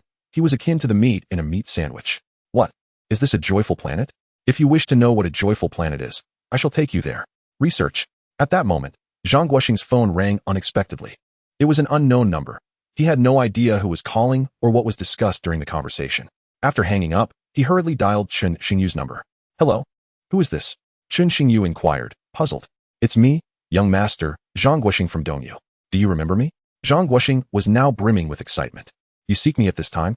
Aren't you worried about Qin Chuan setting a trap for you? Upon recognizing the caller as the owner of Dongyu, a smile crept onto Chen Xingyu's face. This Zhang Guoxing is rather intriguing. What is Qin Chuan? If it were not for his esteemed grandfather, he would be nothing. Would you like me to create some mischief behind the scenes? Though his words seemed to belittle Chen Xingyu, they also indicated his allegiance. No need, just a Qin Chuan. Do you think I would fear him? Chen Xingyu understood that Zhang Guoxing was merely expressing his loyalty without any ulterior motives. No, how could that be? Just a Qin Chuan. Your young master could crush him with a single finger. Zhang Guoxing's forehead was drenched in cold sweat as he hurriedly explained, "All right. I understand you did not mean it that way. I acknowledge your choice. Just focus on your responsibilities." After hanging up the phone, Zhang Guoxing promptly summoned the company's finance officer. Shortly thereafter, a slightly plump woman entered. "Mr. Zhang, you called for me? How much liquid capital does our company currently possess? We have yet to disburse this month's salaries, and our current liquid assets stand at 1.2 billion. The finance director of Dongyu appeared somewhat puzzled, unsure why Zhang Guoxing had suddenly inquired about this matter. 1.2 billion? That's rather inadequate. How much do you think we could secure if we approached the bank for a loan? It's hard to say, but we could at least obtain 3 billion. However, the funds would take a minimum of 7 days to be available." She seemed aware of Zhang Guoxing's urgent need for capital and made a point to remind him. "All right, that's enough. You may return to your duties." Once the finance officer departed, Zhang Guoxing sat in his office chair, deep in thought. With only 1.2 billion in the treasury and his 2 billion at hand, the total was merely 3.2 billion, which was still somewhat precarious. At least 5 billion was necessary. Should he indeed seek the remaining 1.8 billion from him? Zhang Guoxing gazed at the phone number on his device, wavering in his decision, yet ultimately pressed the call button. The phone connected. "Hello, who is this?" An elderly voice resonated from the other end. "Dad, it's Guoxing." The elderly man on the line paused momentarily upon hearing this. "You still remember you have a father? It's been 3 years, not a single call from you. You left without a word, and as for the past, it was my fault. I shouldn't have pressured you." The elder's voice quivered with emotion. 3 years ago, Zhang Guoxing was a carefree scion of wealth, meant to revel in a life of excess. Yet fate dealt a cruel blow when his family's company suddenly faced a financial crisis. Although it was not a colossal enterprise, it had a market value of 30 billion. His father could not bear to witness the collapse of the company he had worked tirelessly to build. Thus he arranged for Zhang Guoxing to enter into an advantageous marriage. Naturally, Zhang Guoxing opposed this, and in a fit of anger, he journeyed alone to Jiangxing. "Speak, what brings you to contact me?" The elder seemed reluctant to dwell on the past, recognizing that Zhang Guoxing must be in distress. Otherwise, he would not have reached out. "I need 1.8 billion. I will transfer it to you tomorrow. If there is nothing else, come home for a visit. I am growing old and can no longer sustain this alone." After hanging up, Zhang Guoxing sat in his chair, his reddened eyes betraying his tumultuous emotions. Chapter 27. The Dongyu Carnival. 3 fleeting days passed. The Dongyu Carnival did not require promotion from its official channels, as the internet was already abuzz with extensive coverage. On February 16, 2031, the highly anticipated Dongyu Carnival will be held at the Yangqing Sports Arena. Shocking. Netizens are so eager for the Dongyu Carnival that they are skipping work. Unbelievable. They are even swindling children's money to attend the Dongyu Carnival. Is this a reflection of human depravity or moral decay? Damn. The editor is willing to write anything. The lengths they go to for clicks are becoming outrageous. Who can argue with that? Wow. I am incredibly excited. The online chatter is deafening. And there are already bets being made. Damn. Is anyone actually at the site? Is it crowded? I am here. It's beyond crowded. Impossible to get in. If you didn't know better, you'd think it was a concert. Who in their right mind would buy Xiaomi? They must be delirious. Damn. Who stepped on my foot? Yangqing. The sports arena was overflowing with people, a cacophony of chaos, with some resorting to physical altercations over prime positions. "You kick me. I punch you." It was quite the spectacle. This prompted Zhang Guoxing to contact Liang Ziqing, the police chief of Yangqing, requesting additional personnel to manage the situation, lest it escalate to a tragedy. Shortly thereafter, several police cars arrived, helping to restore some semblance of order. "Old Zhang, this is untenable. The arena cannot accommodate this many people." Liang Ziqing rushed into the office where Zhang Guoxing was frantically managing the chaos. He was visibly shaken by the previous scene. He was aware of the arena's capacity, which could hold a maximum of 20,000, yet it was already over that number, not accounting for the throngs outside. "I understand. I initially thought the arena was sufficiently large, but it seems I underestimated the event's impact. The carnival is set to commence at 5 o'clock, and it is currently 8 o'clock. While we still have time, I will relocate the venue outdoors, and I will rely on you and the arena's security for safety." He had not anticipated such a turnout. In previous years, the carnival only attracted around 10,000 attendees. It must be said that the wager between Chen Xingyu and Qin Chuan had indeed created a significant stir. "We have no choice." Shocking. The carnival's location has been changed at the last minute, and the reason is, everyone, do not click this. It's just a ploy for views. I am here on site. It's too crowded, and the Dongyu officials have moved the venue outside. Is the person above suffering from brain atrophy? How can you comment without clicking? This event captivated not only netizens, but also attracted the attention of various celebrities. Rumors circulated online that stars such as Diliriba, Tycoon, and Shangguan Yinxue would be in attendance. The news sent their fans into a frenzy, with countless devotees flocking to the Yangqing Sports Arena. By 2 o'clock in the afternoon, the area outside the arena was a sea of humanity, with numbers exceeding 100,000 and continuing to rise. Liang Ziqing wore a wry smile, having already deployed all available police resources. 500 officers were on site to maintain order. Zhang Guoxing's expression darkened. The situation was spiraling further out of control, and he couldn't fault the celebrities for stirring up the commotion. With the crowd so immense, he had to enlist the help of a local security firm. By 4 o'clock, the crowd swelled to 150,000, with security personnel and police exceeding 1,000 to maintain order, finally bringing some calm to the chaos. Chen Xingyu was also en route to the arena. Brother, I hear many celebrities are attending too. I don't understand what the fuss is about. Chen Yanshi, seated in the passenger seat, could not fathom the allure of a mere carnival, especially one that had drawn so much celebrity interest. Chen Xingyu shot her a glance, bemused at those who would skip class just to join the spectacle. It's already 4:50. The event starts in 10 minutes. Where are Xingyu Shenhao and Qin Xiao? Important figures always make their entrance last, right? I wagered all my instant noodle money on Qin Xiao winning. I hope he doesn't disappoint. What is that compared to me? I stake my entire month's worth of savings on Sophie. If I lose, it would be for naught. Oh, so you're the infamous Sophie. I've heard much about you. The crowd buzzed with excitement. Suddenly, the roar of supercars echoed from the distance. A sleek silver vehicle, brimming with futuristic design, came into view, trailed by a convoy of supercars, each valued at no less than 10 million. Wow, that must be Xingyu Shenhao's Lamborghini Future Era. It's stunning. The sky's the limit, and so is Shenhao. At that moment, someone in the crowd shouted Enning B, and like an infectious wave, the crowd erupted into frenzied shouts. Enning B, Enning B, Enning B 139986. The words soared into the heavens, creating a palpable sense of dissonance. So this is the renowned Star Universe God of Wealth that has been making waves online? Truly, the reputation is well-deserved. Di Lilong Ba gazed at the scene, which was even more electrifying than a concert, feeling a mix of astonishment and envy. In the front row, several white single sofas were arranged, the last row designated for the stars. Seated beside Di Lilong Ba was Kai Cohen, who was feeling somewhat disgruntled. So what if he has a bit of money? What is the big deal? He scoffed. Just a little cash? It's nothing impressive. Qin Xiao could teach him a lesson in a heartbeat. His words dripped with sarcasm, but the awkwardness was palpable as no one responded. Perhaps his voice had been a touch too loud, as the fans behind him were incensed. They were all fans of Chen Xingyu, and hearing someone disparage their idol to their face was intolerable. A man hurled a bottle at him, shouting, "Which chicken has run loose?" The bottle struck Kai Kuan on the head, leaving him stunned. When had he ever encountered such a situation? You pathetic loser. Prepare to receive my lawyer's letter. He fumed, anger flaring as he realized that nobody dared to throw a bottle at him. Come on, I'm not afraid of you. Zhang Yang shouted, not missing the chance to taunt. He then turned to the people beside him, asking, "Can your chicken play basketball? Which chicken can play basketball? If my chicken could play, I'd pluck it clean and roast it." Kai Kuan's rage boiled over, but as a celebrity, he couldn't just start a fight. Ultimately, he had to suppress his anger. Just then, the thundering sound of a helicopter rotor filled the air above them. Qin Chuan had arrived. Chapter 28. The rich second generation of Jing City versus Jiang City.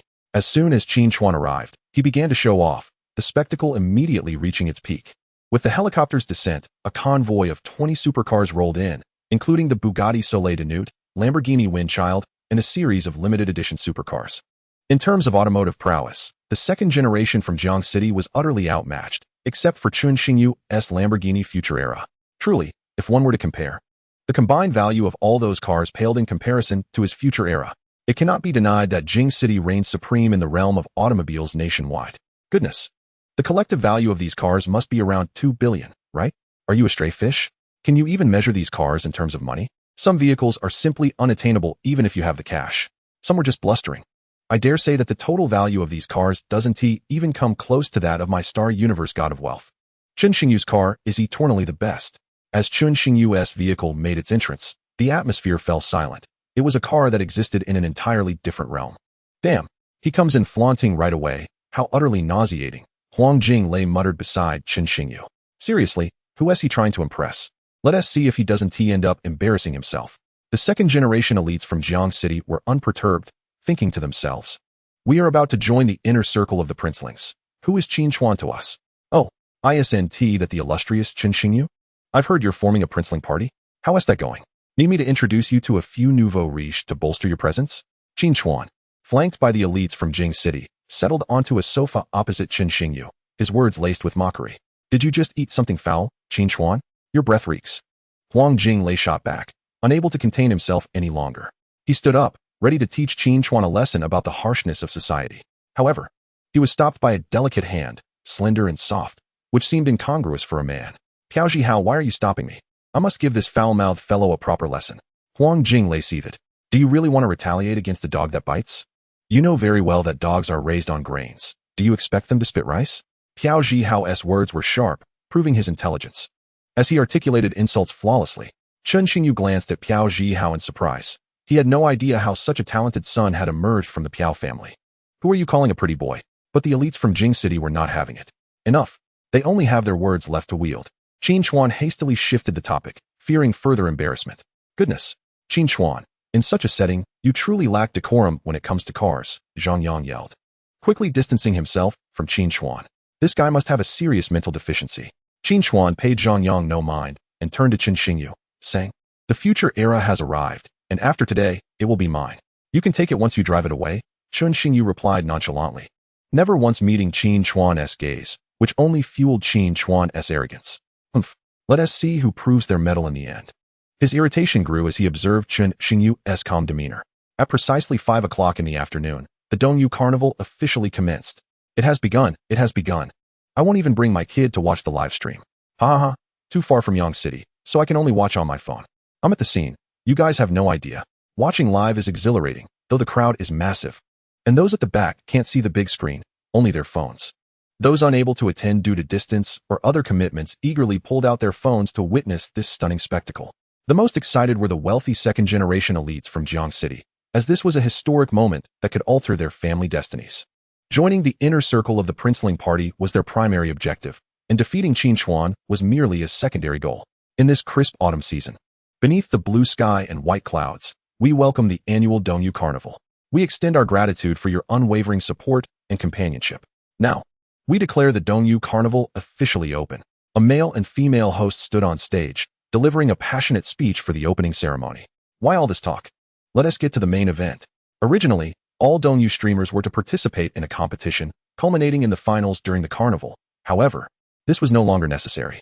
The streamers supported by Chen Xingyu and Qin Chuan began their PK, which was extended to a full hour, a last-minute change by Dongyu. Qin Chuan backed a recently popular streamer, Xiao Zhima, while Chen Xingyu supported Lin Mengmeng.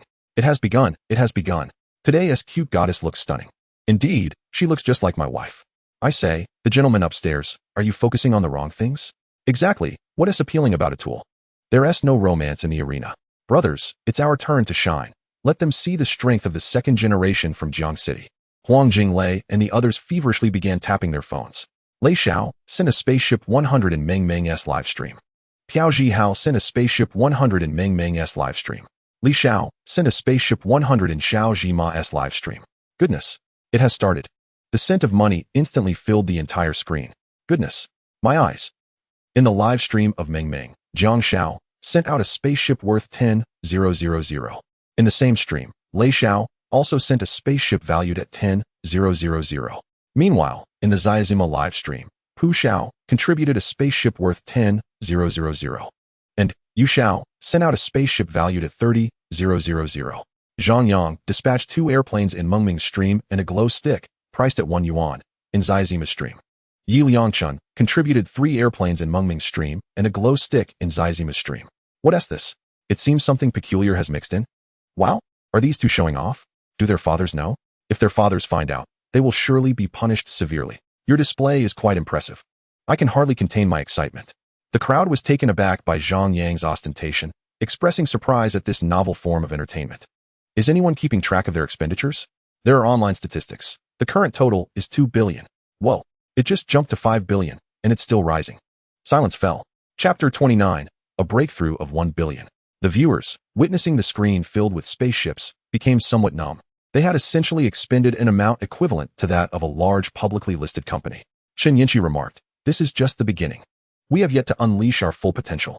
Seeing this is almost lulling me to sleep. Who knew watching people spend money could be so hypnotic? We are only getting started. Don't forget, 2 major players have yet to exert their strength. This is merely child's play. The live stream. with over 10 million viewers, appeared to be drifting into a stupor. Merely watching the spending seemed to lose its allure. Meanwhile, Huang Jinglei and his companions found their fingers sore from clicking. Lei Xiao, let us take a break. My fingers are aching.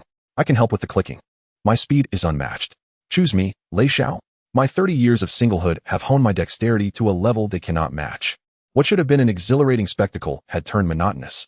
Just when countless viewers deemed the event lackluster, a golden barrage of comments flooded the screen. Qin Xiao sent a phantom god worth 10,000 in Xiazima's live stream. Qin Xiao then sent another phantom god valued at 100,000. The entire live stream transformed into a dazzling gold spectacle as a magnificent figure clad in golden armor wielding a divine sword emerged from the depths of the cosmos. The once quiet stream erupted into chaos once more. Wow, wow, wow. Alas, my education is lacking. All I can say is wow. The darkness within me has been obliterated. That radiant man, he has arrived. When did you acquire this item? It was just added. Xingyu, the wealthy patron, found the previous pace too slow and requested the addition. This phantom god costs 10,000 each. With such special effects, the price is worth every penny. Chen Xingyu sought to conclude this tedious game swiftly. Thus he instructed Zhang Guoxing to add a phantom god, allowing for a maximum dispatch of 99,999 at once. His rationale was that this method would expedite the spending. Lei Xiao sent a phantom god worth 99,999 in Muming's stream. Wow, wow, wow. I am at a loss for words. Goodness. In the realm of the wealthy, we ordinary folks know nothing. 100,000 phantom gods, and just like that, 10 billion evaporates. A new round of fierce competition ignited between the two sides. The figures soared, rendering Principal Wang merely a subordinate. Brothers, check the online stats. The amount has reached 40 billion. My goodness, how much is that? Soon, both parties reached their limits. The total surged once again, hitting 60 billion. The tens of thousands present gasped in astonishment. They had gone mad. They were truly insane. Liang Ziqing was equally taken aback by the staggering figures. Previously, the wager was stated to be over 10 billion. While that was not incorrect, given that if Chen Xingyu won, he would only gain 10 billion. However, now the spending had escalated to 60 billion.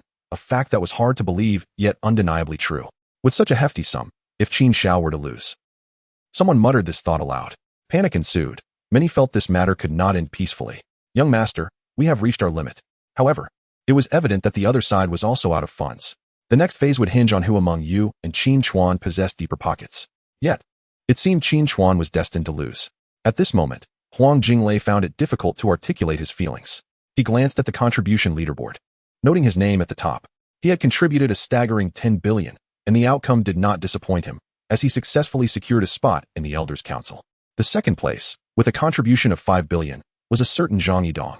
The third place was a surprising twist. It turned out to be Piao Zhihao, who had contributed 4 billion, leaving one to wonder how he had amassed the remaining 1 billion. Chen Xingyu, it's down to us now. I still have 30 billion. While you must have only around 10 billion. Why not concede? 10 billion is more than enough for you to live comfortably for a lifetime. Qin Chuan was convinced that Chen Xingyu could not possibly best him. He was determined to secure victory in the future era. Moreover, he felt he could not afford to lose. Otherwise, his father would surely punish him severely, perhaps breaking his legs. As a second-generation rich kid, he had access to such vast sums only because his family intended for him to win Chen Xingyu's car. The Lamborghini of the future era held immense research value. Acquiring it would elevate his family to the ranks of top-tier families in the capital. Your information seems outdated. Who claimed I only have around 10 billion? He had to admit, Qin Chuan was indeed formidable, as he only possessed 3 billion renminbi. But he had energy points. Let us await the outcome. Now the amounts each side spent were nearly equal. Is it time to determine the victor? Indeed. It all comes down to which of these two possesses the greater fortune. That individual shall emerge as the ultimate champion. It is about to commence. Whether online or on-site, spectators held their breaths, their hearts racing. The final moments were upon them. The countdown for the showdown began. 100 seconds. 99 seconds. What the heck? Don't do that. Apologies. I'm just too excited. I can hardly contain my enthusiasm. At that moment, the male attendees in the audience had a collective epiphany, raising their heads to scan the surroundings, seemingly in search of something. Ah, scoundrel. Qin Chuan expended his entire 30 billion, totaling 60 billion, surpassing Chen Xingyu by a substantial margin. Chen Xingyu observed the static figures on the screen.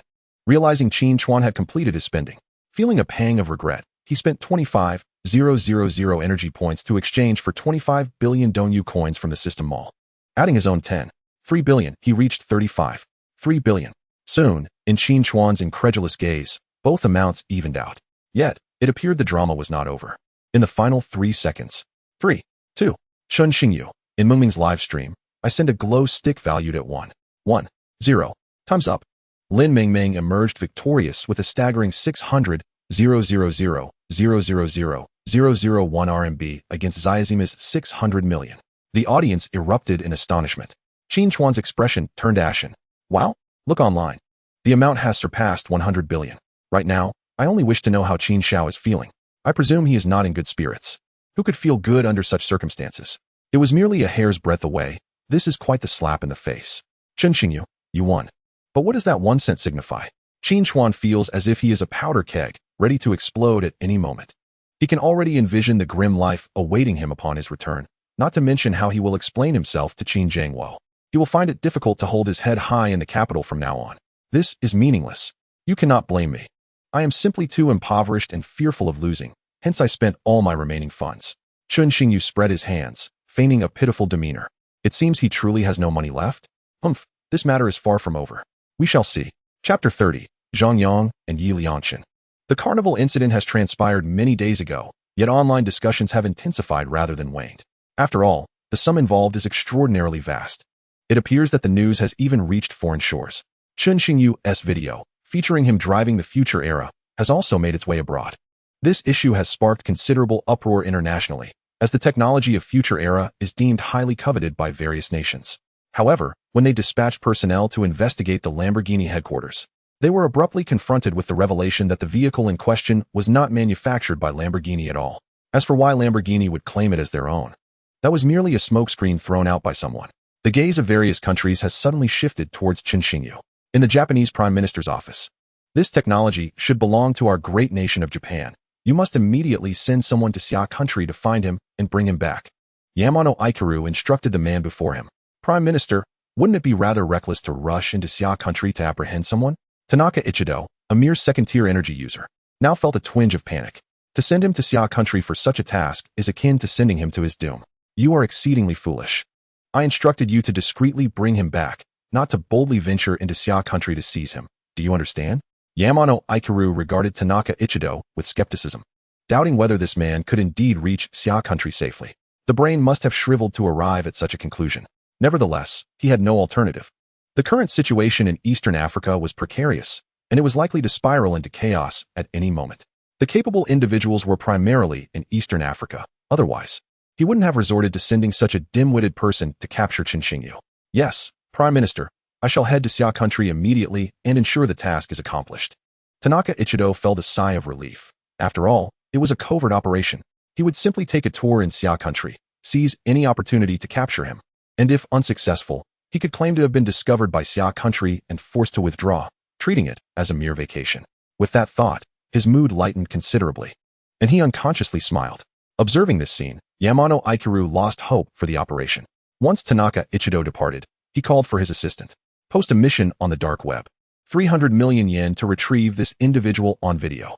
Lacking manpower, I shall have to resort to hiring help. Understood, Prime Minister. While all eyes were on Chun Xingyu, Xia country was not to be trifled with. They were all waiting for the first person to make a move. In the United States, at the White Palace, Mr. President, the Prime Minister of Japan has posted a mission on the dark web. General Fak's eyes were filled with incredulity. Could Yamano Ikaru truly be so foolish? Fully aware that all nations are waiting for the first to strike, there are plenty of countries stronger than Japan, and none have taken the initiative. General Fak found Japan to be rather foolish. Trump looked at Fak with an expression of disbelief. Was he truly unable to grasp the intention behind Japan's actions? Yet the next words from Trump made everything crystal clear regarding Japan's audacity. Yamano Ikaru just called me, Trump stated nonchalantly. If that wasn't evident enough, then it was clear that Fak's intellect had indeed shriveled to a mere point. What Fak could conceive, Yamano Ikaru could undoubtedly surmise as well. Yet he chose to proceed with this path. If he failed to act as the vanguard, he might miss the opportunity entirely. He had long concluded that as long as he acquired the technology and shared it with the United States, no one could hold Japan accountable. But what if things go awry? Wouldn't we be losing both the lady and the soldiers? Ha ha ha, Fak. You mustn't only know how to move straight, but also understand when to take a detour. If it goes awry, what concern is it of ours? We are mere spectators. Do you think they would dare to pin any blame on us? Trump laughed heartily. Fact turned pale. All are cunning foxes, and I alone am a Navi child. Poor Yamano Ikaru remains oblivious to the fact that he has already been cast aside by the United States. Chun Xingyu, on the other hand, was entirely unaware of these developments. He was currently perusing the list in his hands, the top 10 contributors to the carnival, consisting of the 7 major members of the prince's party and the 3 elder statesmen. Young master, you may not be aware, but those old schemers in Jiangcheng are now regretting their decisions to the point of losing their appetites. Huang Jinglei couldn't help but chuckle at the thought of the collective expressions of the observing executives. All right, tell me about the individuals on the list. Chun Xingyu gazed at Huang Jinglei, who was grinning foolishly beside him, unsure whether he should expel him from the elder council. Yes, young master. This Yi Dong is the son of Zhang Guoxing, the head of Dongyu. This Li Xiaopeng, I heard from my father, is a disciple of Qin Daohai. Zhou Jinshui is the chairman of Overseas Chinese Real Estate, the son of Zhou Longqing. Zhang Xiaofan is the head of Sanliang Entertainment, the son of Jiang Lishan. Dongfang Bai is the chairman of Dongfang Group, the son of Dongfang Bubi. Upon hearing the name Dongfang Bubi for the first time, he was somewhat bewildered. There was someone with such a name? Xiao Fengluan is the chairman of the Xiao Group, the son of Xiao Jingshan. As for Zhang Yang and Yi Liangqin, both are orphans.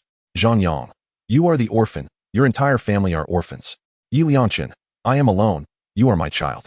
Huang Jinglei looked at the contribution values of these two and couldn't help but remark that it seemed they had perhaps received a stroke of luck. Their combined contributions totaled a mere 500. Was this not indicative of sheer luck? After all, he had just spent 100 billion. Why was this not merely freebie seeking? As for why no other individuals were gifting fans, when the two bigwigs clashed, the common folk would hardly dare to send gifts even if they wished to. Thus, if the possession is yours, it cannot be taken from you, and if it is not yours, it cannot be forced. Chun Xingyu was equally surprised to find that there were no peripheral members, and even more astonishing was the presence of 2 fans in the top 10. However, orphans are preferable. They harbor no ill intentions, and even if they do, it matters little, for he possesses a system. All right, the top 10 are the top 10.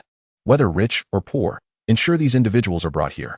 I have an announcement to make, and it will also be a chance for you to get acquainted. He believed that the prince's party should emanate an air of authority befitting their status and should not merely be a bunch of debauched young scions.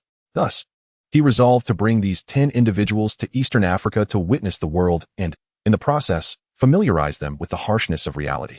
How can one grow without the baptism of warfare? In a dilapidated building in Jiangcheng, this place was somewhat unique compared to the city of Jiangcheng. It was chaotic, rife with loan sharks and petty thugs. It resembled a slum. Zhang Yang, you owe that 2,000 yuan. It is time to repay it. Zhang Yang grew up in an orphanage, and when he left last year, he was naively deceived out of all his possessions. At that moment, he caught the attention of predatory lenders, or rather, it was the loan sharks who ensnared him with their tricks, deliberately ensnaring him in debt. Initially borrowing 500. Within less than a year, he had already repaid 30,000, yet he knew it was futile to clear the debt. They would never allow it. Thus, he resolved to cease repayments altogether. What distinguishes you from robbers? I possess no wealth, only a single life. Zhang Yang bellowed, exhausted by the torment. You dare to breathe after being granted a moment's reprieve? Brothers, let him witness the consequences of defaulting on debts. Zhang Yang curled up, cradling his head, as if this treatment was not new to him. You have quite the audacity to provoke members of the royal faction. Suddenly, a voice echoed from behind them. Chapter 31, The Power of the Royal Faction. Huang Jinglei ambled towards them, flanked by 2 thuggish bodyguards in suits. What is the matter? Continue the beating. Huang Jinglei glared at the crowd, his eyes ablaze with fury. Had he arrived any later, Zhang Yang might not have been killed, but he would likely have been bettered in for a month or 2. How would he explain that to Chun Xingyu? After all, it was Chun Xingyu who had summoned him to bring the man. Don't joke with me, young Master Lei. Even if I had 9 lives, I wouldn't dare oppose the royal faction. Xiao Si, in a panic, realized that while Zhang Yang might not comprehend the implications of the royal faction, he certainly did. He had learned from other second-generation elites that the royal faction represented a significant portion of the influential families in Jiangxing. He was bewildered as to when Zhang Yang had become associated with the royal faction, yet now was not the time for such thoughts. He needed to focus on surviving. Do you think I jest? Huang Jinglei had no intention of wasting time on these minor players. Drawing a handgun from his bodyguard, he aimed it at Xiao Si's head and pulled the trigger. Xiao Si collapsed, leaving the others in stunned silence. Zhang Yang, equally taken aback by the sudden turn of events, felt overwhelmed. He was just an ordinary person, unaccustomed to such occurrences. Huang Jinglei tossed the gun back to his bodyguard and approached Zhang Yang, patting him on the shoulder with a smile. Come, the prince wishes to see you. To Zhang Yang, this smile resembled that of a devil, chilling him to the core. 10 minutes later, Royal Pavilion, conference room of Chun Xingyu's villa. The expansive room contained only a long table and 10 chairs. At this moment, Chun Xingyu occupied the head of the table, with Huang Jinglei and the 3 prominent elders of the royal faction seated beneath him. Others found their places quietly. No one spoke. Even the bewildered Yi Liangchen and Zhang Yang dared not breathe loudly. Everyone present held a higher status than they. The atmosphere was tense. One could even hear the sound of their heartbeats. The fact that you are seated here signifies your membership in the royal faction. I will not waste words. Today, I wish to make clear your identities. Do not jeopardize the reputation of the royal faction. Chun Xingyu continued. I will outline a few points for you to remember. First, all members, whether family or individual, must consolidate their finances. From now on, your family assets will no longer belong to your families, but will be the property of the royal faction. Members may access 60% of the faction's resources. The 3 elders of the council may access 80% and have the authority to command all members below the elder rank. Second, you are woefully weak. As second-generation heirs, you must understand that there exists a group known as energy manipulators. Here, apart from Huang Jinglei and Li Xiaoping, who are level 1 energy manipulators, the rest are merely ordinary individuals. Upon hearing this, Huang Jinglei straightened with pride. Yi Liangchen and Zhang Yang exchanged confused glances. What distinguished energy manipulators from regular people? Chun Xingyu offered no further explanation and continued. You are aware of energy manipulators, but there are individuals even more formidable, or rather, enigmatic. Confusion washed over their faces. There are beings stronger than energy manipulators? By Heezy, Chun Xingyu crushed a hero card bestowed by the system. The space around them quivered, not a manifestation of Baiheezy's abilities, merely the system releasing her. Chun Xingyu had once speculated whether these heroes were captured by the system from the cosmos. Suddenly, a stunning Japanese beauty materialized in the conference room, startling Huang Jinglei and the others. Young master, is this the person you mentioned who is stronger than energy manipulators? Huang Jinglei regained his composure, gazing at Baiheezy, who possessed an alluring physique and, notably, a youthful appeal he found irresistible. Indeed, you would do well to keep your lewd thoughts to yourself, lest I cannot guarantee your safety. Huang Jinglei felt a chill run down his spine, realizing he had narrowly escaped disaster. She is the first individual on Blue Star to surpass energy manipulators. I refer to this category as superhumans.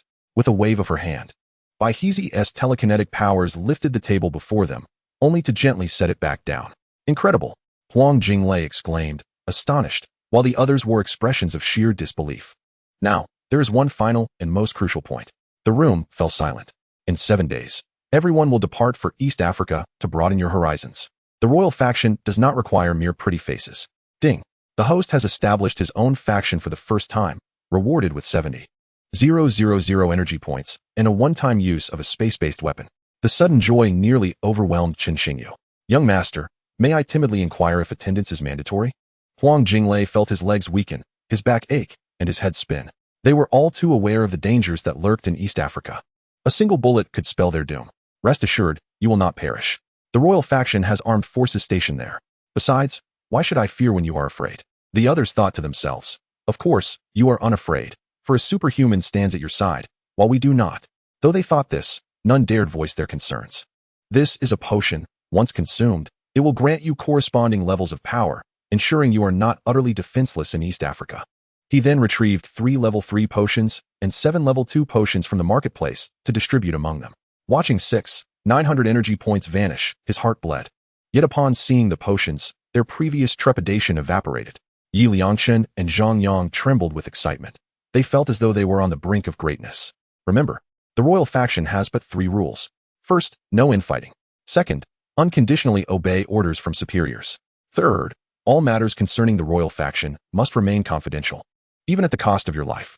Anyone who dares violate these rules will face the annihilation of their entire lineage, regardless of their origin. Chun Xingyu's gaze bore into them, his voice resonating like a harbinger of doom, striking terror into Huang Jinglei and the others, as if he sought to imprint the very essence of hell upon their hearts. The once fair face of Qiao Zhihao turned a deep shade of purple, as though he might choke on his own breath at any moment. Chun Xingyu certainly did not possess such an aura. It was merely an imperial aura he had exchanged in the marketplace, costing him a substantial sum of 1 million energy points. Its function was to intimidate others, fostering a sense of loyalty and preventing rebellious thoughts, though this effect was limited to those within his ranks. As for outsiders, it simply served to make them perceive him as someone not to be trifled with, direct and rather crude. Chapter 32. This assassin is not so cold. At 4 o'clock in the morning, a plane from the capital of Japan landed at Jiang City International Airport. A man wearing a baseball cap descended from the aircraft, swiftly navigating through the vast sea of people before ultimately disappearing from sight. Upon the departure of the members of the Prince's party from their villa, their eyes were filled with a mixture of fear and excitement. From this moment on, among the 10 of them, the weakest was at least a level 2 energy wielder. The meeting today imbued them with the illusion that if word of today's events were to leak, the world would erupt in chaos. You two have previously held the lowest status among us. How about this, Zhang Yidong? You summon someone to clear out a villa in the royal court for the two of them. Or perhaps I should clear out several villas adjacent to the princess residence, and we can all reside together. This way, we can look out for one another. One of them suggested. Zhang Yidong suddenly recalled that Chun Xingyu resided here, meaning they should not be too far apart, thus deciding it best to all move into the royal court. As for the original occupants, a little compensation would suffice to send them on their way. Indeed. That sounds reasonable. Let us proceed with this plan. Huang Jinglei nodded in agreement.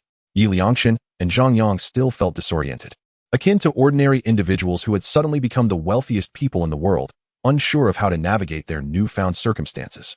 Nevertheless, one thing they were certain of was that they were no longer the impoverished and powerless youths of yore. They now had power through the prince's party and wealth through the Shinkong Consortium, a conglomerate formed by the amalgamation of the assets of the 8 families represented by Huang Jinglei. Although it was a consortium, its strength paled in comparison to the long-established conglomerates on Blue Star.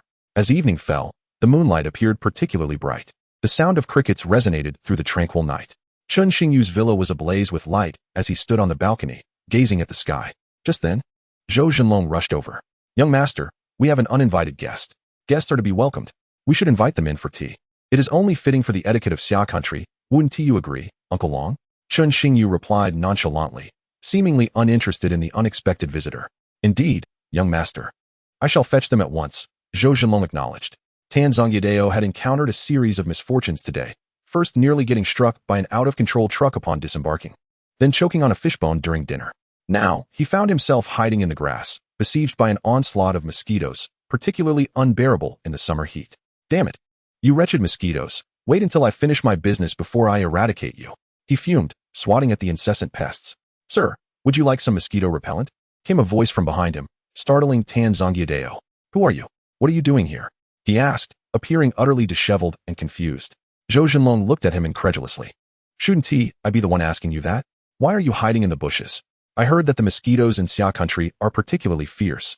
So I came from Japan to experience it firsthand. Tan Zongyadeo responded with utmost seriousness, as if genuinely seeking to understand the sensation of being bitten. Best you return to inform the young master, Zhou Zhenlong stated, unwilling to engage further, fearing his intelligence might diminish in the process. What are you doing? You can't detain me. Otherwise, the Prime Minister won't let you off lightly, Tan Zongyadeo protested as Zhou Zhenlong seized him by the collar, his struggles proving futile. It dawned on him that the man before him was a high-level energy wielder.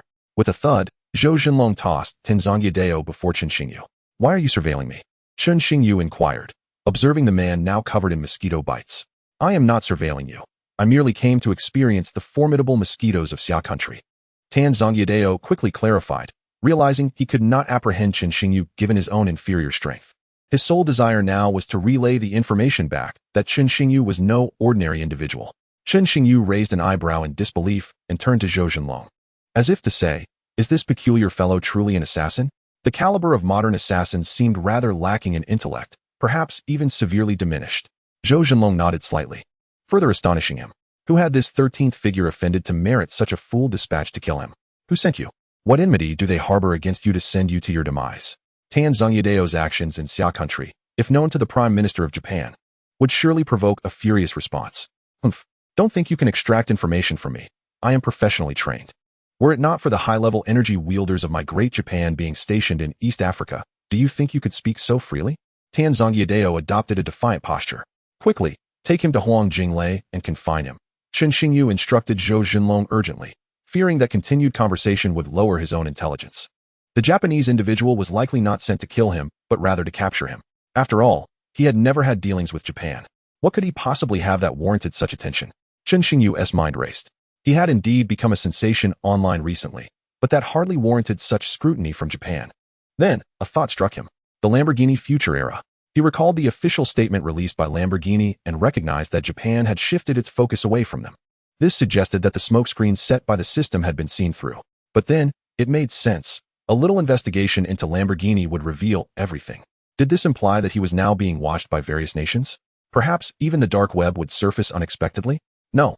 He could not allow them to become so desperate that they targeted Yinshi instead. He had to divert their attention away from himself. Chen Xingyu paced anxiously in the living room, contemplating what could possibly redirect their focus.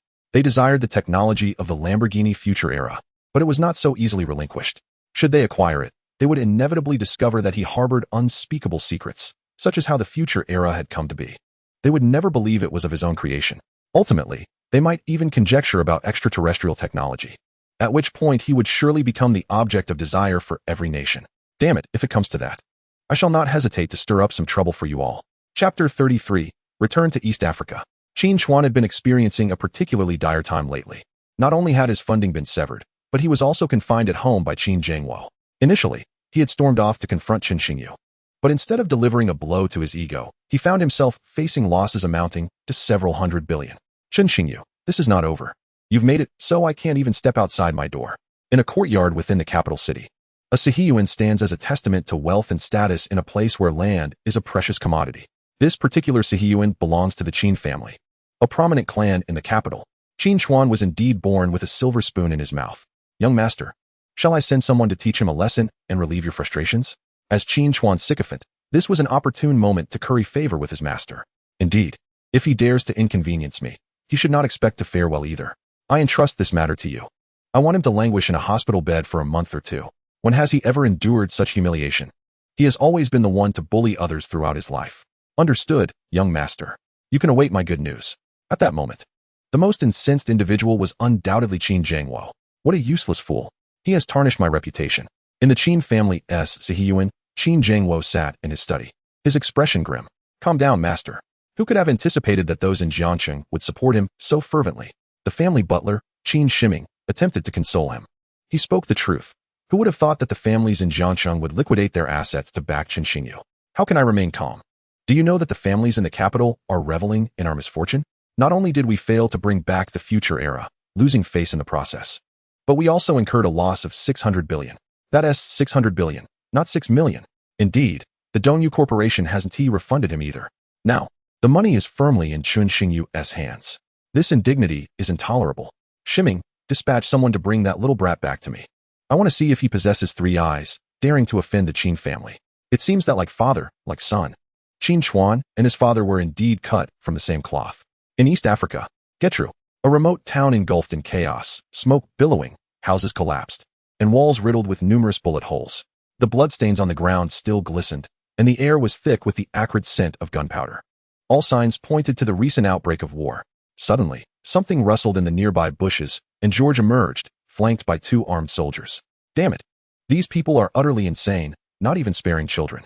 What do these mercenaries have to gain by slaughtering the defenseless? He was blissfully unaware that this was merely a ploy to create havoc for Getru. However, they would likely be disappointed. The transitional government was itself mired in turmoil, unable to attend to other matters. Return and inform General Gatriel of this situation. George glanced at the corpses on the ground, hesitated for a moment, then ultimately turned away. Your Excellency, news has just arrived from East Africa that mercenaries have massacred civilians in a small town.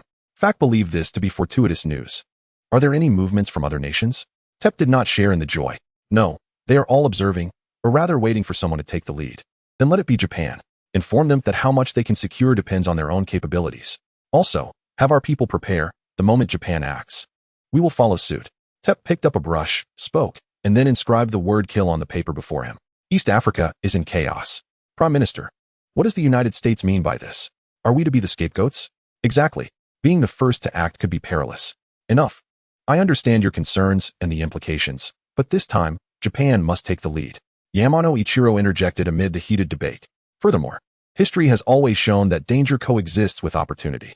Let us not forget why nations are eyeing East Africa. 7 days later. Global Times, shock.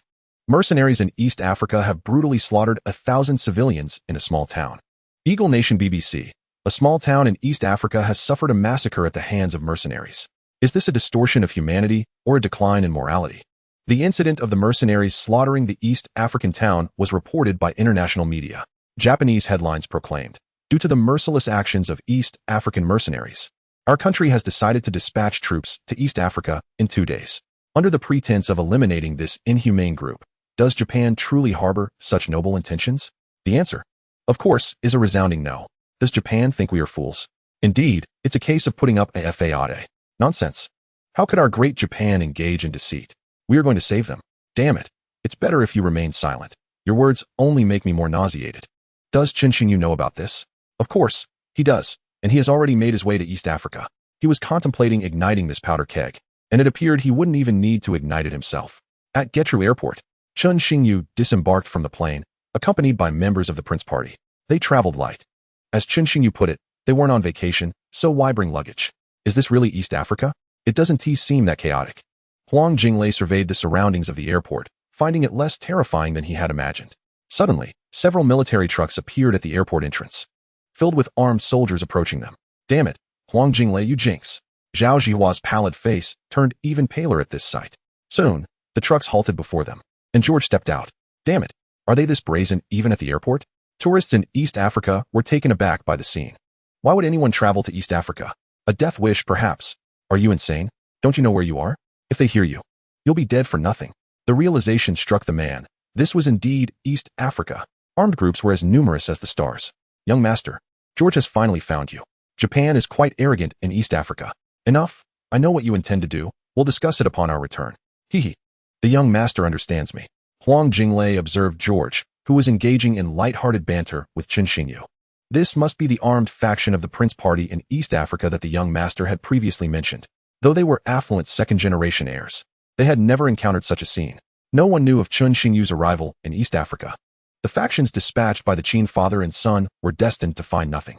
East Africa was vast, yet resources were limited, and friction between nations was inevitable. Chapter 34. East Africa belongs to our cold nation. In a dense forest along the Getru border, trees grew thickly, and snakes, insects, and rodents abounded. Japanese soldiers ventured into this thicket. "General, why must we traverse this forest? Wouldn't it be quicker to take another route?" A guard appeared perplexed, questioning why the general insisted on such a treacherous path. Surely the main road would expedite their arrival in Getru? "You don't understand. If we take other routes, we risk being detected. Other nations certainly wouldn't anticipate that Japan would venture into such a remote corner of East Africa. Thus, our movements must remain clandestine." A group navigated the forest, unaware that a pair of eyes was fixated on them. A snake, as thick as a fist, with a triangular head, flicked its bright red tongue in and out. Its small, bean-sized eyes glimmered with malevolence, seemingly searching for its prey. Undoubtedly, it had set its sights on the soldiers of the rising sun. "We must enter the territory of Gertrude before dawn," urged the Japanese general fervently. Suddenly, a chilling breeze swept through the air. It was the serpent, having pursued something. "Be cautious, there's a snake," warned the general, but it was too late. The snake's speed was astonishing, sinking its fangs into the general's ankle. It began to drag him forcefully into the thick underbrush. At that moment, the Japanese soldiers also reacted. The snake, sensing an abundance of nearby prey, hastily released its grip and vanished into the foliage. The soldiers, horrified, opened fire indiscriminately into the thicket. Their gunfire attracted the attention of the patrol soldiers from George's faction near the Gertrude border. This was certainly not George's idea. The moment Qin Xingyu arrived in East Africa, he immediately dispatched troops to the border, aware that it would not be long before someone would covet Gertrude's resources. Gertrude, situated on the fringes of East Africa, served as an advantageous position, skillfully avoiding friction between nations while securing valuable resources. "General, it appears your foot has been poisoned," remarked a guard, staring in alarm at the discoloration of the general's ankle. The fact that the snake was venomous was alarming. They possessed no antidotes. The toxin rapidly spread throughout his body. "Leave 2 soldiers to escort me back. You take the others and proceed," the Japanese general said in a fluster, never expecting to meet his demise not by enemy fire, but by a venomous serpent. "There's no need for such formality, Your Excellency. I can accompany you." A sinister voice interrupted his thoughts. The general turned to see a figure that left him dumbfounded. They were surrounded. "Han Dongjun, what is your intention? Are you seeking war with our great nation?" No, Your Excellency, do not misunderstand. I merely noticed your injury. As a nation of etiquette, it is our duty to offer you assistance. Furthermore, I believe you are headed to Gertrude, which conveniently lies along our route. However, the resources of Gertrude are limited. With both our nations converging, there may not be enough to go around, Han Dong remarked, seemingly more eager to reach Gertrude than the Japanese. Both nations harbored similar ambitions. Yet no one would suspect their intentions for the southernmost region of East Africa. Thus, he had ample time to toy with the Japanese. Such opportunities were rare. Han Dongjun, you are being overly polite. I believe I can manage on my own. Since you wish to go to Gertrude as well, I shall take my leave. There is no need to jeopardize the cordiality between our two nations, wouldn't you agree? The general, now flustered, found himself encircled by Han's soldiers. Realizing that escape was impossible, the only option was to lower his stance. Once he departed, even if Gertrude was seized by Han's nation, he could still reclaim it later. Do you think I am unaware of your true intentions? Are you planning to retreat, and then return with reinforcements to ambush us? Han Dong's lips curled into a slight smile, as if everything was under his control. Han Dong, you misunderstand. We would never dare, the general attempted to clarify, but was cut off by Han Dong. Enough with the explanations. Do not harbor delusions. I never intended to let you go from the start. Ha ha ha, Han Dongjun. Let me assure you, the soldiers of the rising sun are not cowards. Even in death, we shall take a piece of you with us. They were known to commit seppuku over trivial disputes, yet it was ironic that just moments ago, one had begged for mercy so fervently. With tempers flaring, there was nothing left to discuss but combat. In an instant, what was once a tranquil forest filled with the calls of birds erupted into chaotic gunfire. The air thick with the scent of blood. Not far from them, a pair of eyes observed intently, taking in the tumultuous battlefield before turning away. George's base town. Chun Xingyu, accompanied by members of the royalist faction, arrived to find the base transformed. The once chaotic site was now orderly and expanded several-fold. This is our armed base, the stronghold of the royalist faction. Behold the F-22 fighter jet, currently our most formidable weapon, excluding space-based armaments, of course. George, please familiarize them with the base. By the way, you are now a member of the royalist faction, so it would be beneficial for you to get to know one another. With East Africa descending into chaos, it would not be long before they entered a phase of rapid development. Indeed, as long as we seize more mineral resources, we can upgrade all our facilities and unlock even more powerful weaponry. Yes, sir. George nodded excitedly. He had just heard that this was the military power of the royalists, and now he too would serve under their banner. However, while George was elated, Huang Jinglei and the others were left in awe. No matter how formidable Chun Xingyu had been spoken of before, it had merely been hearsay and proven. But now, witnessing the F-22 fighter jet before them made it real. This is my first time seeing an F-22. Is this truly a weapon of our royalist faction? Then why should we fear Qin Chuan and his 13? Jiang Xiaofan touched the sleek body of the F-22, recalling the fear he had felt towards Qin Chuan. He now thought of himself as a coward for ever fearing such a figure. He could easily take on 10 of them. Enough of your trivial aspirations. Did you not hear what the royalists just stated? The chaos in East Africa presents an excellent opportunity for our faction to grow. I have heard that armies from other nations have also set foot on this land. There will certainly be friction with them. Just imagining it is exhilarating. We must ensure these hypocrites return empty-handed. Indeed, under the guise of justice, they commit heinous acts, especially those Americans. I can't wait to confront them, Yi Liangshan exclaimed. His face flushed with excitement. He never anticipated that $200 would alter his destiny. Chapter 35. The mantis stalks the cicada, while the yellow bird awaits. Central East Africa. American military base. Report, General. No Japanese forces have been detected in Central East Africa. That makes no sense. What are they playing at? The central region is rich in resources. Why would they avoid occupying it? The military conference room buzzed with chatter. Of course, they were not in the center. Despite the abundance of resources, they had to consider the multitude of nations involved, 8 in total. If they remained in the center, not only would they fail to reap benefits, but they would also face annihilation, especially with the Americans currently besieged on all sides. General fact, if the Japanese are not in the center, that does us no favors. The Goose Nation has already seized a significant amount of our resources. Indeed, those damned Goose Nation soldiers are clearly working against us. This is no surprise. I am aware that our military capabilities in East Africa are roughly equal to those of the Goose Nation, yet they are exceedingly cunning. Fact felt a surge of anger. Why can't they be straightforward about their thievery? They always wait until we have exhausted ourselves fighting local armed forces before they swoop in to take advantage. This cannot continue. If it does, we 1T just lose resources, but our personnel as well. We must urgently inform the president to dispatch more troops. Otherwise, we will end up with nothing. Fact's face flushed crimson. He had never endured such a suffocating battle. Fact was awaiting reinforcements from his homeland. while Chen Xingyu had also received news that the nations of Japan and Han had clashed at the Getchula border. General Gately, our opportunity has arrived. They initiated the conflict. So we are not to blame.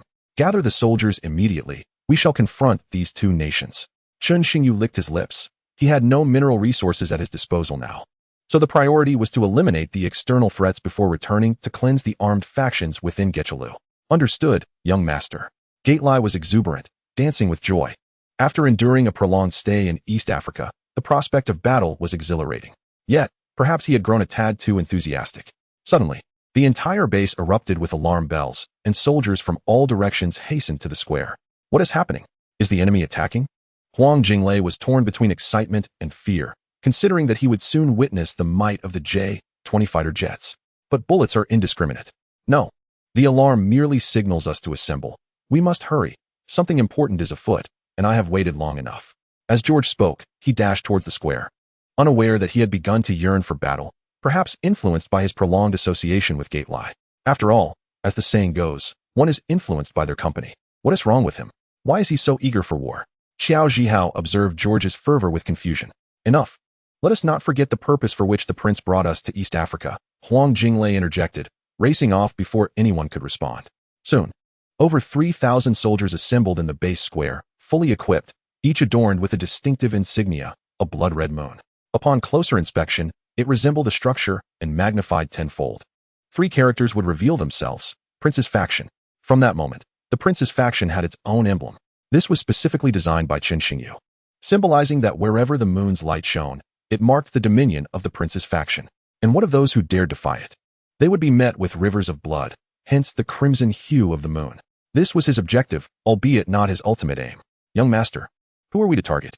Let me take the lead, George inquired eagerly.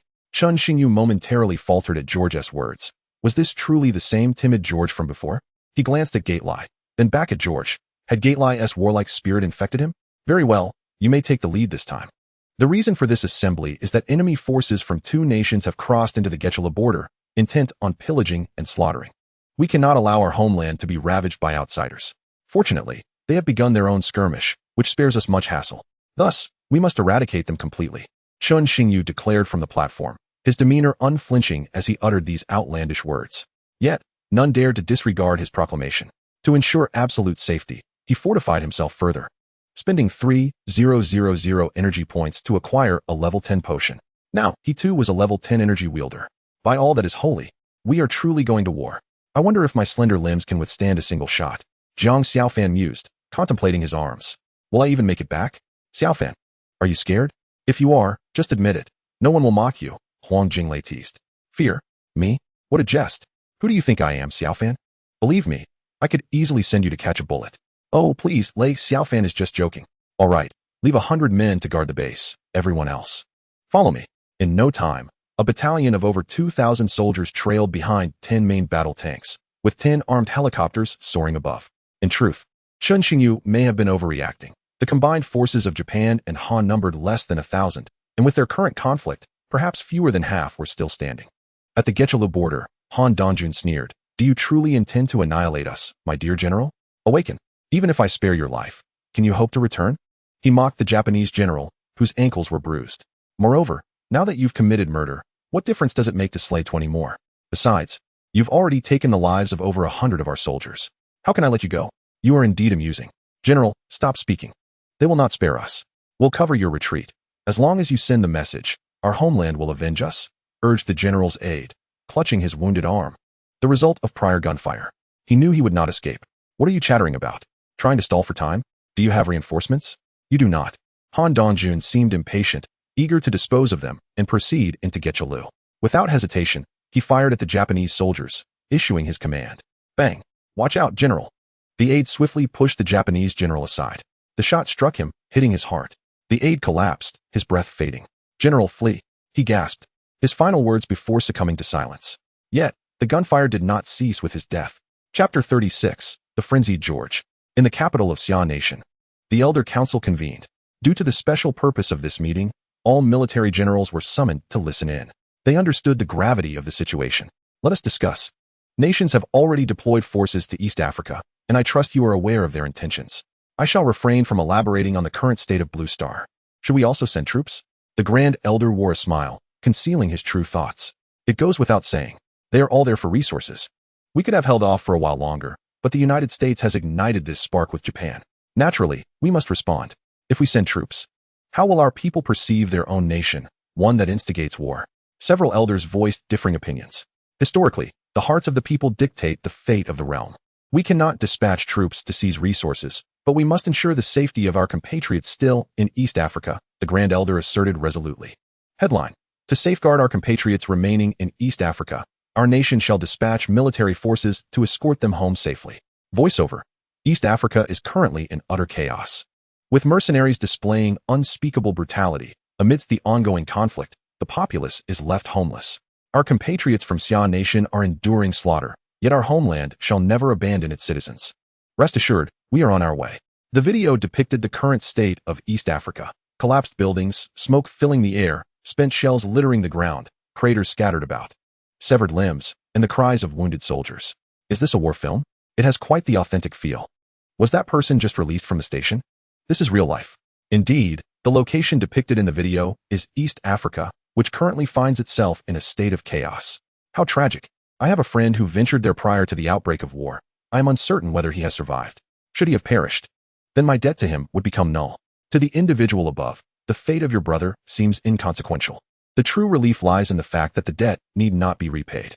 Do you not find this situation terrifying? What if the flames of war were to spread to our shores? Fear not, dear lady above. Should such a scenario arise, I shall protect you. You need only to rally the spirits while I unleash fervent assaults. The sentiment against war within our homeland is vehement, yet Chen Xingyu appears rather pleased in East Africa. Fortuitously, his arrival was timely. Otherwise, he would have missed an impressive spectacle. Chen Xingyu and his companions are merely a few dozen meters away from Handong, yet he remains unhurried. In fact, he instructs the team to rest while he peers through his binoculars into the distance. What remarkable show awaits, my young master? Allow me a glimpse, Huang Jinglei implores, his curiosity piqued. Observe that Japanese officer, Chen Xingyu suggests. Huang Jinglei takes the binoculars and remarks, I see nothing particularly noteworthy. Look at his fingers, Chen Xingyu insists. There's nothing unusual, just a cramp in his hand. Though, that gesture seems familiar. Huang Jinglei remains puzzled as to what spectacle Chen Xingyu refers. That, my friend, is the orchid finger. Do you comprehend? That Japanese officer is a homosexual. Chen Xingyu finds himself somewhat concerned for Huang Jinglei's well-being, wondering how long this individual, with such a diminished intellect, could endure. Goodness, is it truly that shocking? I came here to fight, not to behold such matters. Huang Jinglei exclaims, though his gaze remains fixated on the binoculars. Enough chatter. We must venture forth to clean up the aftermath. George, were you not to take the lead? Take your men and proceed. George occasionally glances ahead, then back at Chen Xingyu, seemingly anxious. Chen Xingyu notices his agitation. To delay George any longer might truly drive him to madness. Ha ha ha, as you wish, my master. I shall go forth and swiftly resolve this battle, George declares, resembling a man possessed as he charges towards Handong. Chen Xingyu is startled by his reckless fervor and glances at Jatli, as if questioning, is your influence truly this potent? You've nearly driven George to insanity. Jatli shrugs, indicating that it is beyond his control. Soon, the two armies clash violently. George grants Handong no opportunity for a counterattack. With a feral expression, he wields his weapon, extinguishing one vibrant life after another with alarming speed. Like a harvester, the blood of his enemies stains his visage, rendering him even more fearsome. Akin to a demon emerging from the depths of hell to unleash his murderous intent upon the world. In less than a moment, the distinction between friend and foe blurs, and the battlefield becomes strewn with corpses. Those struck by tank shells are utterly obliterated. Poor Handong, still oblivious to the circumstances, is swiftly dispatched by George. All right, Huang Jinglei, it's your turn. Annihilate them all, leave not a single one alive. Chen Xingyu states, his expression stoic as he surveys the chaotic battlefield. He does not perceive this as cruelty. It is merely a matter of survival. Nature's law dictates that only the fittest shall prevail. Such scenes will become increasingly common. He cannot afford to show mercy, as it would only lead to ceaseless troubles. The members of the Prince Party exhibit no hesitation. They unleash a barrage of gunfire upon their adversaries. The carnage is gruesome, a sight difficult to bear. To appear timid now would only leave a negative impression on Chen Xingyu. Huang Jinglei understands, as do the other members of the Prince Party. They realize such occurrences are unavoidable, with the knowledge that tranquility may soon elude them. The congealed blood on the ground clings to their feet, serving as a testament to their deeds. Before long, the soldiers of Han are decimated. Indeed, this resembles a massacre. Following Han Dong's demise, the soldiers of Han, leaderless and dispirited, are further unsettled by George's frenzied demeanor. In their panic, they neglect their capacity for retaliation. This battle has been an effortless victory for Chen Xingyu and his cohort. George, you performed admirably. Keep it up. Our aim is not merely this trivial skirmish. Chen Xingyu commends, patting George on the shoulder. However, George's reckless behavior is not without consequence. He bears wounds in his arms and thighs, and a grazed neck from a bullet. Had he not evaded in time, the bullet would have pierced his throat rather than merely nicking the skin. Let us return and devise a strategy to eradicate the armed forces within Zhiqilu. Chapter 37. The duality of black and white having recently secured a victory. Chen Xingyu is eager to return and eliminate the armed factions within Zhiqilu. Yet, some have grown impatient with his actions. The Qin father and son, seeking to retaliate against Chen Xingyu, dispatch individuals to locate him. Naturally, they find no trace of him, though it is evident that Qin Zhangwo remains unaware for the moment, as those he sent have yet to return. What? You say Chen Xingyu is not in Jiangqing? Then where has he gone? Unknown. Why do you even appear before me if you have no answers? Qin Chuan is now seething with rage.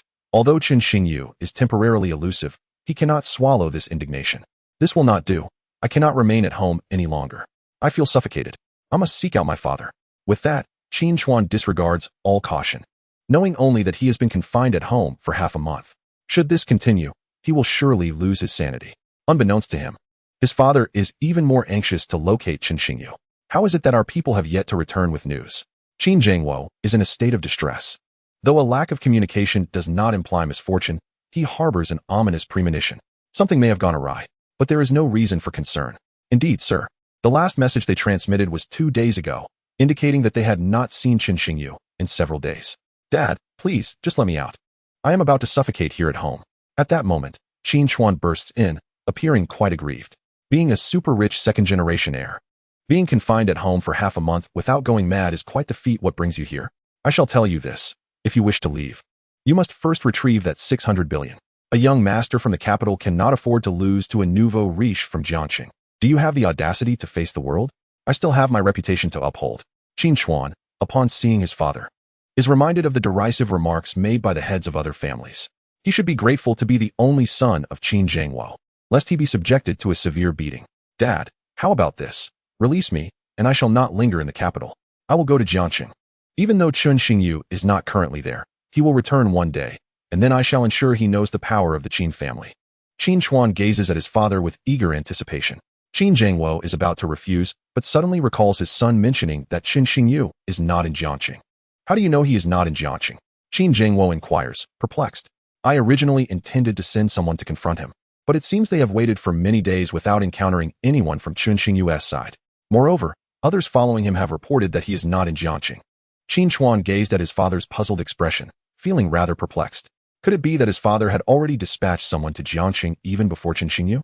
All right, you may go, but remember, unless I call you back, you are to remain in Jiangqing. Really? Ha ha ha. Thank you, Dad. Then I'm off. The poor child. Embarking on a journey that could last a lifetime. Qin Zhangwo observed Qin Chuan's exuberance, yet his mind wandered elsewhere. Sir, allowing the young master to venture to Jiangqing alone is rather risky. The housekeeper, Qin, hesitated, contemplating the potential dangers that Qin Chuan might encounter there. Previously, Qin Zhangwo had dispatched a level 4 energy user, a stalwart of the Qin family, but now that individual might have met an untimely demise. Have you investigated the matter I asked of you? Yes, master. Chen Xingyu lost both his parents at a young age and has a sister named Chen Yanxi, who is currently in her final year at Jiangqing No. 1 High School. Upon graduating, he began working as a delivery man, living frugally and dedicating his earnings toward his sister's tuition. However, 6 months ago, he abruptly resigned from his job, purchased the king of the royal court, and subsequently engaged in various expenditures, culminating in a bet with the young master. Oh, by the way, master, that Lamborghini Future Era is not, in fact, produced by Lamborghini. The reason they have claimed it to be their own is likely a smokescreen. The housekeeper recounted Chen Xingyu's history in one breath. One cannot help but admire the formidable power of the families in the capital. It was common knowledge that the Future Era was not an official Lamborghini production. Nations would not be foolish enough to disclose that Lamborghini lacked such advanced technology. After all, who wouldn't want to possess good fortune discreetly? Have old Chow accompany the young master and ensure he is protected around the clock. Qin Zhangwo suddenly realized that Chen Xingyu might not be a mere individual without connections. In fact, his background could rival that of the Qin family. Setting aside the mystery of how he acquired the Lamborghini Future Era, the sudden influx of wealth was telling. A man who had been living off delivery work just 6 months prior could not simply transform into a lavish spender without cause. What if he won the lottery? Winning billions? What would I need to do for a living then? Shall I send old Chow over? What about the old master? The housekeeper found it hard to believe. Not for any trivial reason. Old Chow was not only the personal bodyguard of the elder Qin Lianjun, but also a bona fide level 8 intermediate energy user, who never strayed far from Qin Lianjun's side. Just say it was my directive. I will arrange matters with the elder. Besides, under the emperor's very feet. Who would dare to cause trouble here? Furthermore, instruct him to advise Qin Chuan to refrain from provoking Chen Xingyu or those around him until we ascertain his true identity. This carefulness has been the cornerstone of the Qin family's progress to this day. Understood, I shall depart at once. The housekeeper hurriedly exited, acutely aware of Qin Chuan's temperament. He was one to seek revenge, and time was of the essence. As the adage goes, a gentleman's revenge is a dish best served cold. While a petty man seeks vengeance incessantly, Qin Chuan undoubtedly fell into the latter category. If he delayed, he might soon find himself collecting his master's remains. The housekeeper's concerns were not misplaced. Qin Chuan was elated, boarding a flight to Jiangcheng that very night. He was determined to reclaim the face he had lost to Chen Xingyu, seeking to recover both his dignity and the losses incurred, of course accompanied by his sycophantic entourage. Meanwhile, Chen Xingyu remained blissfully unaware of the unfolding events, pondering how he might secure the entirety of the Getru mining resources with minimal casualties. As for Qin Chuan, he was merely a buffoon in the grand scheme of things. In the shadowy corners of the dark web, a bounty had been placed, and the task had been claimed. Black Devil, do these people have so much money that they have nowhere to spend it? It's merely a level 1 energy user we're after. Yet the bounty is an astounding 300 million euros. In a remote mountain village in Europe, within a dilapidated house that seemed on the verge of collapse, a burly white man was gulping down Remy Martin. The speaker was he, accompanied by a black man known by the moniker Black Devil. The latter bore the nickname White Ghost. Thus, they were referred to in the assassin world as the Black and White Duo. Chapter 38, The Terrified Black Devil. Ranked 9th on the assassin leaderboard, the Black and White Duo targeted missions exceeding 100 million euros. As assassins, especially one ranked 9th, their prowess was not to be underestimated. Both were level 7 high-tier energy users, so capturing Chen Xingyu appeared to them as a mere formality. The mission dossier indicated that Chen Xingyu was simply a wealthy second-generation heir to the Black and White Duo.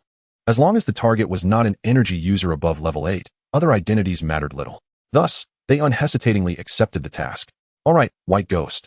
The target is in Xia country, which is notorious as a mercenary forbidden zone. We should exercise caution. Black Devil was reluctant to undertake a mission in Xia country, for its formidable warriors were indeed terrifying. He had witnessed this firsthand, a memory etched deeply in his mind. In an attempt to evade his enemies, he had once plunged into Xia's territory, where his pursuers hesitated, seemingly wary of some fearful presence within. Unbeknownst to him, it was likely Black Devil who had wronged them, prompting his foe to follow him into Xia. Just as Black Devil was nearing capture, an elder approached from afar, uttering a warning. Xia country does not welcome you. Depart within 3 breaths, or face the consequences. After speaking, the elder made no further moves, merely standing and observing them. Senior, I mean no intrusion into Xia country. This person is my enemy. If I kill him, I shall leave immediately. Black Devil's adversary appeared deeply apprehensive of the elder. Black Devil wished to clarify, but the elder interjected, 3 breaths have passed. Suddenly, a gust of wind seemed to sweep through, and Black Devil witnessed a shadow darting toward his enemy. Bang! The elder's fist struck the man's chest without excessive display of technique, yet he crumpled to the ground, bloodied and incapacitated. The force of the elder had shattered his internal organs. Black Devil was paralyzed with fear, unable to fathom the elder's level of strength. But his enemy was an energy user of level 8 intermediate. To be so effortlessly dispatched, the elder was truly terrifying. You seem to have something to say to him. Yet Black Devil did not grant the elder the opportunity to finish, fearing that it was a final judgment upon him, and he might meet his demise in the next moment. Desperately, he believed he could salvage the situation. Senior, please hold your hand. I was chased and had no choice but to enter Xia country. I implore you for mercy and vow never to set foot in Xia again. Black Devil cried out frantically, drenched in sweat. The elder cast a glance at him without uttering a word before turning to leave. Black Devil, what ails you? Why are you so drenched in sweat? White Ghost observed Black Devil's face, now a mask of terror, and felt bewildered. Just moments ago, he had seemed fine. How had he transformed into a figure of dread? Did you see a ghost? No, White Ghost. Let us not go to Xia country after all. He was genuinely afraid. The elder had left an indelible impression on him. Why? Moreover, should we abandon our mission now that we have accepted it? We would be liable to pay tenfold the bounty. Do you possess 30 billion yuan? Fear not. Although the Summer Kingdom may boast numerous formidable warriors, it is improbable that every city is graced with one. Besides, fortune has always favored us. Perhaps we shall not encounter any adversary above level 8? Bai Gui earnestly sought to reassure, for he lacked the means to compensate such a sum. Then let us set forth tomorrow, capture the individuals swiftly, and depart from the Summer Kingdom with haste. Bai Gui's words of comfort appeared to have some effect, managing to quell He Gui's inner trepidation. Excellent. It seems that Jiang City is poised to come alive soon. Huang Ziming's villa is already abuzz with activity. Come, my brothers, we are allies from this moment forward. Let us raise a toast to our future endeavors. The patriarchs of the Crown Prince party have gathered, not only to familiarize themselves with one another, but more critically, to devise strategies against Qin Chuan.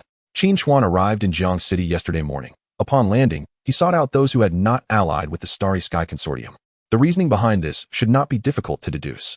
Brother Huang, this cannot be tolerated. Your son is one of the 3 esteemed elders of the Crown Prince party. And my son, Xiao Fan, is fortunate to have joined the Crown Prince party, thanks to his blessings. Indeed, simply calling us brother would suffice. Apart from Xiao Guozong and Zhang Guoxing, the other elder members of the Crown Prince party readily affirmed. With the Crown Prince absent from Jiang City, and with Qin Chuan clearly harboring ill intent, while we do not fear the other inhabitants of Jiang City, the Qin family, a veritable tiger, must be approached with caution. If anyone harbors the greatest concern, it is Zhang Guoxing, for he did not return the funds he had amassed during the carnival to the Qin family. Yet it is merely concern. If given a choice now, he would still choose Chen Xingyu. Quite so. After all, the Starry Sky Consortium serves as the economic backbone of the Crown Prince party. Should anything happen, it would be difficult to justify to the Crown Prince, would it not? Xiao Jingshan understands that the Crown Prince party does not fear the Qin family, let alone a single Qin Chuan. Yet the Starry Sky Consortium is a different matter. This is a contest of financial might. To speak frankly, it is possible that the financial resources of the Crown Prince party do not match the formidable strength of the Qin family. My son informed me yesterday that the Crown Prince will not be returning anytime soon. They are currently preparing to eliminate armed organizations within the territory of Gechalu. Thus, it is somewhat unrealistic to expect the Crown Prince to return and oversee matters. We must devise our own solutions. Xiao Guozong suddenly interjected. The others turned to him, their expressions filled with inquiry. They could be regarded merely as peripheral members of the Crown Prince party, lacking the authority to be privy to internal affairs. Do not look at me like that. It was the Crown Prince who instructed him to convey this message. And he mentioned that we should make our own decisions regarding Jiang City. Xiao Guozong shrank his neck and spread his hands, indicating that he had not overstepped his bounds. As for why Chen Xingyu would send Xiao Zhihao to relay his message, this remains a subject of intrigue. Xiao Guozong himself was perplexed. Since the Crown Prince has spoken thus, we shall await Qin Chuan's move, ready to counter any actions he takes. Jiang City No. 1 High School. It is the finest and most prestigious high school in Jiang City, renowned for its abundance of beautiful young women. In Class 1 of the senior year, where Chun Yinshi resides, she is undoubtedly one of the top 10 campus beauties in Jiang City. Naturally, she has garnered many suitors, all of whom she has turned down with a simple reasoning. My brother forbids me from dating. Just those 9 words have left her 99 admirers seething with frustration, yet powerless to challenge her. Would they dare confront Chen Xingyu? Let us not jest. For who in the school is unaware that Chun Yinshi has a wealthy brother who sends a luxury car to escort her daily? Without doubt, one must surpass her brother's affluence to earn her affection. Otherwise, what could they offer her?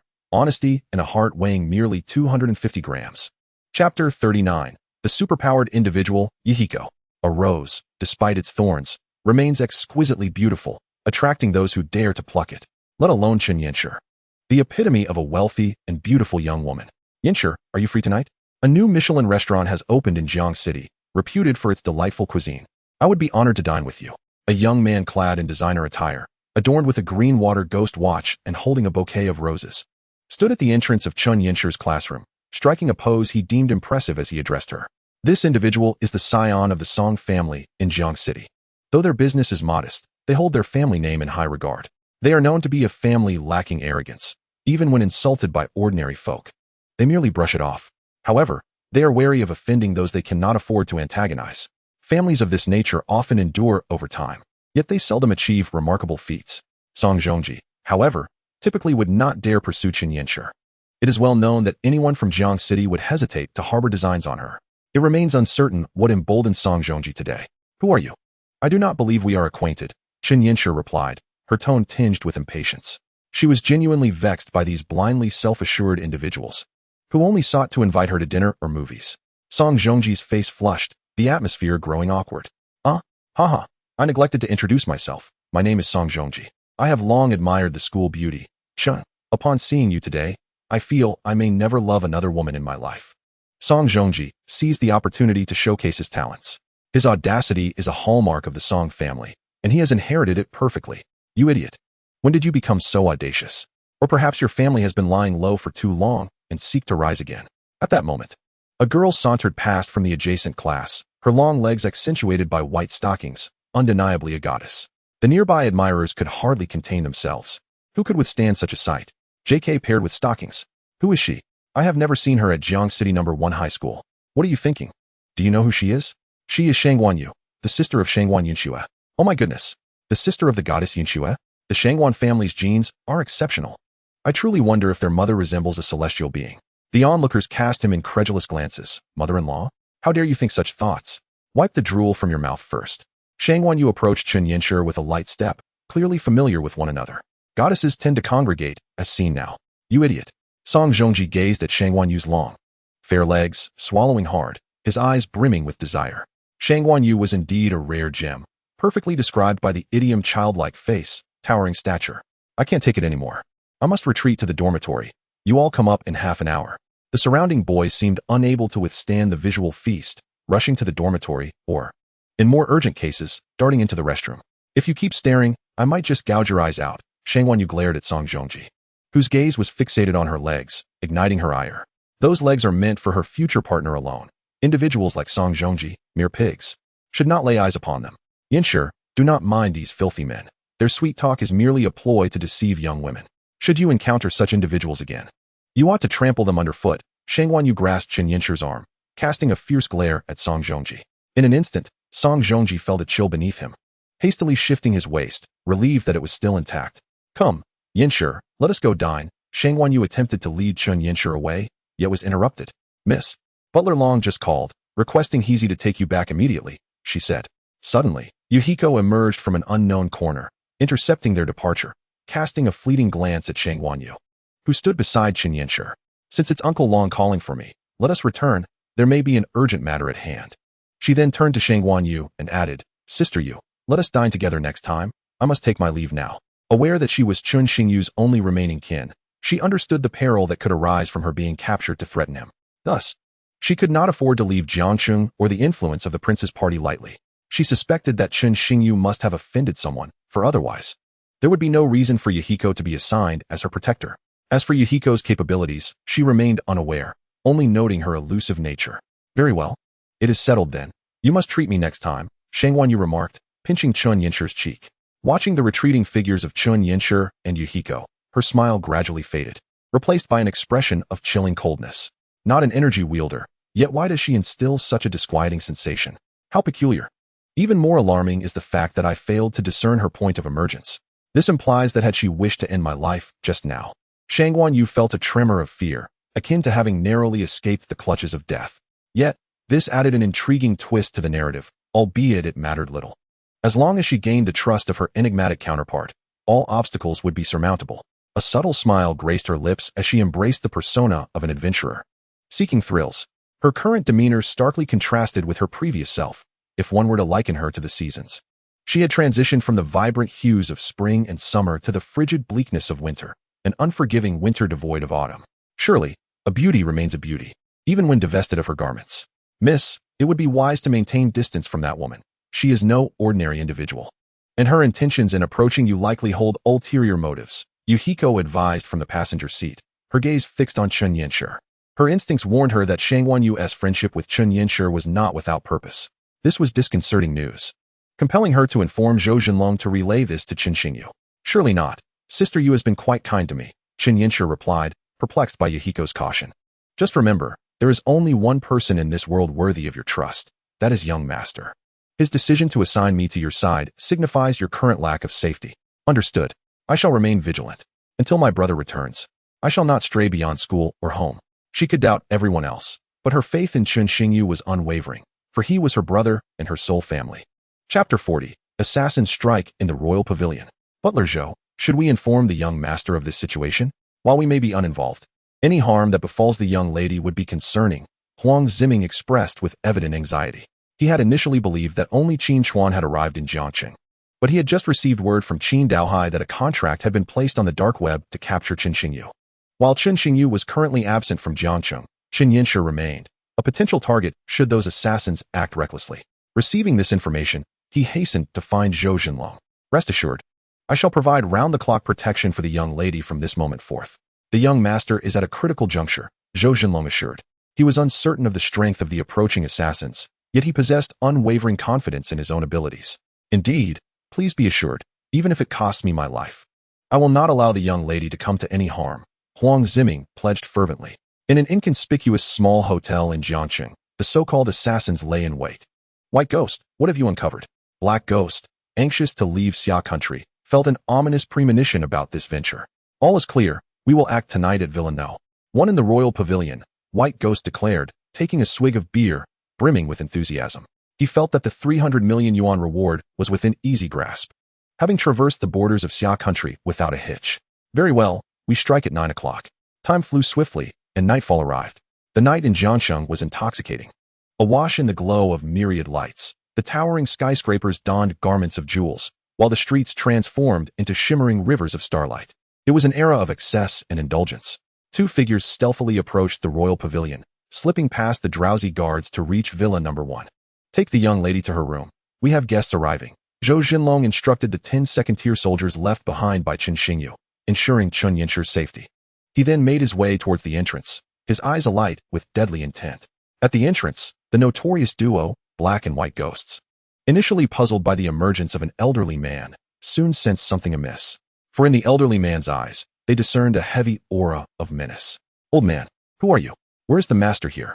We demand he come out with us, White Ghost insisted, realizing their cover might have been blown, but it mattered little now. They were committed to capturing their target. However, Black Ghost noticed a shift in the atmosphere. The murderous intent in Zhou Jinlong's eyes indicated he was no ordinary man, while they themselves were merely 7th-tier energy users. Suddenly, a realization struck him. White Ghost, we must flee. He is at least an 8th-tier energy user. Fear gripped him.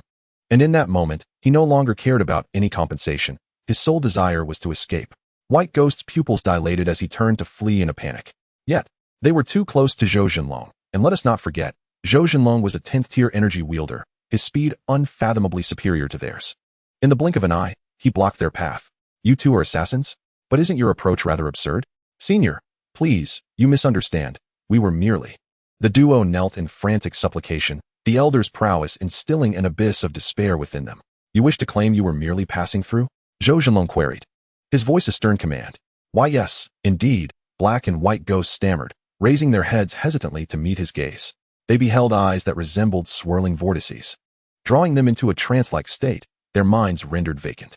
This was Zhou Jinlong's hypnotic skill. Whatever he inquired would elicit their truthful responses, devoid of deception. Speak. Who are you and what brings you here? We are the 9th-ranked assassins on the list, known as Black and White Ghosts. We accepted a 300 million yuan contract on the dark web to capture Chen Xingyu and deliver him to Japan. Who commissioned this task? We are merely executing the contract for the bounty. We do not know the identity of the employer. What is the dark web? How do you access it? The dark web is a site for hiring assassins. We, as assassins, enter through dark web. Come to accept missions. Zhou Jinlong found no need to probe further. This information sufficed.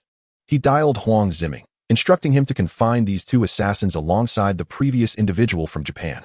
He suspected that the individuals tasked with the mission on the dark web were undoubtedly from Japan, though he could not pinpoint exactly who they were. However, during the previous encounter with that small-brained Japanese individual, he seemed to have mentioned something about the Prime Minister. Now, all that remained was to await Chen Xingyu's return to devise a plan. Huang Ziming had intended to succumb to slumber, but a phone call from Zhou Jinlong summoned him. Faced with the 2 individuals before him, he felt momentarily bewildered. Were these 2 assassins? The contrast between their dark and light appearances evoked thoughts of the mythological figures of the Black and White Impermanents. Zhou, who are these 2? He inquired. They are the assassins who accepted the dark web contract to capture the young master. Both are high-level 7th-tier assassins, so exercise caution. Zhou Zhenlong replied. Confine them with the previous Japanese individual. We shall discuss it further upon the young master's return. Zhou Zhenlong's words heightened Huang Ziming's anxiety. 2 7th-tier energy wielders? What caliber of warrior must Zhou Zhenlong be to have apprehended them without sustaining a scratch? Unbeknownst to him, Zhou Zhenlong had not laid a finger on them. Rest assured, Zhou, I shall keep a vigilant watch over them, Huang Ziming assured, leading the 2 individuals back to the basement of his villa. To detain Tianzhong Yidao, he had even gone to the lengths of installing an iron door in the basement. He secured the 2 with chains, locking their hands and feet. Yet still felt it insufficiently secure, so he added iron chains around their necks. I warn you, release me at once. If Japan learns of your treatment towards me, they will not spare you, detestable Xia people. Tianzhong Yidao shouted furiously at Huang Ziming. Do you see those 2? They are both 7th-tier powerhouses, and yet they are currently confined here by me. So save your breath, Huang Ziming retorted. Furthermore, even if Japan were to discover your imprisonment, do you genuinely believe they would dispatch 8th or 9th-tier energy wielders to rescue a mere 2nd-tier weakling like yourself? Huang Ziming's words were somewhat disheartening, yet undeniably true. For Japan, individuals devoid of utility would not warrant recognition. You lie. Japan would never do such a thing. You must be deceiving me. Tianzhong Yidao was provoked by Huang Ziming's assertions. Those who know their own kin best may indeed recognize the truth, yet perhaps he simply refused to acknowledge it. Chapter 41. Weight loss begins with brain cells. The flames of war in East Africa had not spread further afield. Various nations had begun to realize that the troops of Japan and Han, stationed in East Africa, appeared to have vanished without a trace. The absence of their presence in the entirety of East Africa prompted a dawning realization that something was amiss. Nevertheless, they did not halt their relentless pursuit of resources. Meanwhile, paranoia had already settled deeply within the domestic spheres of both Japan and Han. Han, General Park, we entrusted you with the affairs of East Africa as a test. Yet what have you done? You don't even know how your own soldiers have disappeared. President Li Dankong of Han exclaimed angrily. It was essential to note that each nation had stipulated a limit on the number of troops that could be dispatched to East Africa. And now those sent had seemingly vanished. How could they continue to seize resources in East Africa? Mr. President, please calm down. I have already dispatched my assistant to investigate. News should arrive shortly. Moreover, the last message from the Han Eastern officer before their disappearance indicated that they encountered the Japanese military at the Getchula border. This suggests that their objectives align with ours. Could this be related to Japan? General Park Jinshio was not shirking responsibility, nor was he mistaken. They had indeed engaged in skirmishes with the Japanese forces. However, it could hardly be termed a skirmish, as they had annihilated the Japanese troops. Alas, the mantis stalks the cicada, unaware of the oriole behind. Ultimately, someone arrived just in time to reap the benefits. Otherwise, Han would currently be joyfully occupying resources in Getchulu. Those damn Japanese must have killed our soldiers. Li Dankong seethed, his eyes blazing with fury, eager to arm himself and eliminate every Japanese individual on sight. Ironically, the Japanese harbored similar thoughts. What is happening? Did you not assure us of an infallible plan? Where are our men? The Japanese Prime Minister was equally incensed by the situation. While resources could be reclaimed from local powers in East Africa, the number of soldiers permitted to deploy was limited. The sacrifice of the dispatched soldiers meant that Japan could no longer send troops to East Africa. This is not my fault. Who could have foreseen that Han would also target Getchulu and intersect with them? Your Excellency, we must first devise a means to address the Han. They will undoubtedly suspect that we were responsible for the deaths, General Shi Guolang expressed anxiously. Japan was not afraid of Han. However, this was not an opportune moment for conflict. Upon hearing this, Yamanaka Ichiro's face flushed with rage, his eyes bulging. What do you mean? Are only their soldiers lost while ours remain unscathed? Wait a moment. Yamanaka Ichiro seemed to grasp something and suddenly regained his composure. General Shi, are you implying that both our forces and Han's have suffered casualties?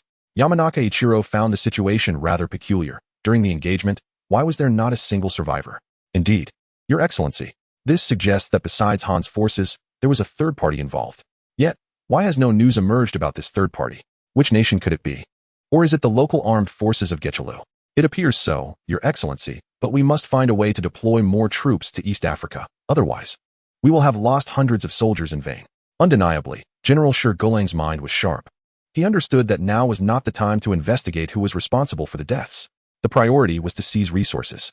In that case, I will reach out to Han and propose that our two nations join forces under the pretext of avenging our fallen soldiers by eliminating the enemy. I am confident that other nations will not object.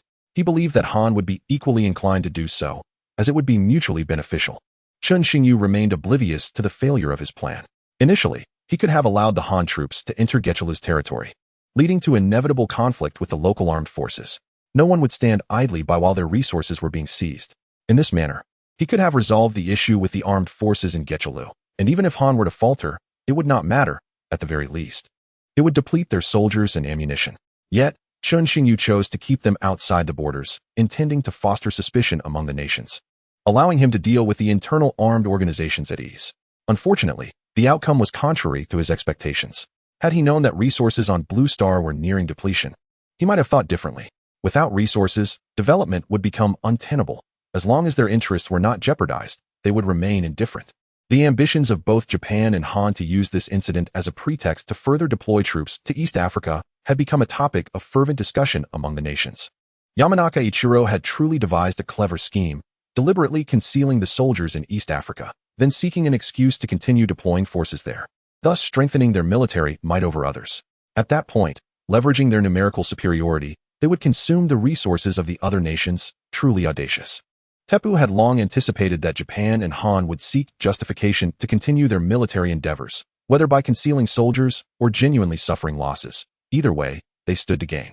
By the way, Mr. President, Xia has also dispatched troops, Fak remarked thoughtfully, unaware of whether Japan had concealed its soldiers, yet that was inconsequential. His concern lay with Xia. The strength of the Xia nation is not to be underestimated. Indeed, their advanced energy users far outnumber those of the United States. The sudden mobilization of Xia's military is certainly unwelcome news for him. What did you just say, Fak? Xia is only now deploying troops? Humph. They previously swore they would not infringe upon the territories of other nations, yet here they are, sending forces. This cannot be allowed. We must prevent them from entering East Africa. Otherwise, our existing strength would stand no chance against them. To thwart this, he would not take action personally. After all, the United States has plenty of hounds at its disposal. And Japan, that country is the foremost lapdog among them. He will summon Yamano Aikir to impede Xia's advance, in exchange for his consent to allow Japan to deploy troops in East Africa. Of course, his agreement for Japan's deployment serves as a precursor to his subsequent plans. Yamano Aikir readily acquiesced, soon denouncing Xia at the United Nations. At the United Nations meeting, I propose a prohibition on Xia's military actions in East Africa, as this constitutes an infringement upon the sovereignty of other nations, disrupts governmental stability, and disturbs global peace. The righteous demeanor of Japan's diplomat elicited amusement from Xia's representative. Your Excellency, I must disagree with your statement. You ought to understand that our deployment in East Africa is merely to bring our compatriots home. It is common knowledge that East Africa is in utter chaos, with our fellow citizens suffering greatly, even facing slaughter. This is something that over 1 billion people in Xia cannot bear to witness. If anyone obstructs our efforts to return our kin, they are indirectly harming our people. Xia will never acquiesce to such actions. Anyone who seeks to endanger our citizens will face dire consequences. We do not instigate trouble, yet we are not afraid of it. Alas, what good is it to share this with you? While others seek to slim down their waistlines and hips, you, on the other hand, insist on starting from your brain cells, heedless of advice. Those who cannot defeat me will only serve to make me stronger. Chapter 42, The Gertrude Armed Forces. The session at the United Nations was swiftly disseminated by Xia's official media, naturally sparking intense reactions online. The citizens of Xia expressed their view that Japan's actions were unreasonable. Some sought to caution against kindness, fearing it would only embolden them further. At this juncture, numerous netizens showcased their own talents. When I consider Japan as a nation, they ought to behave accordingly. Indeed, Japan is truly repulsive. Some individuals are the very epitome of shamelessness.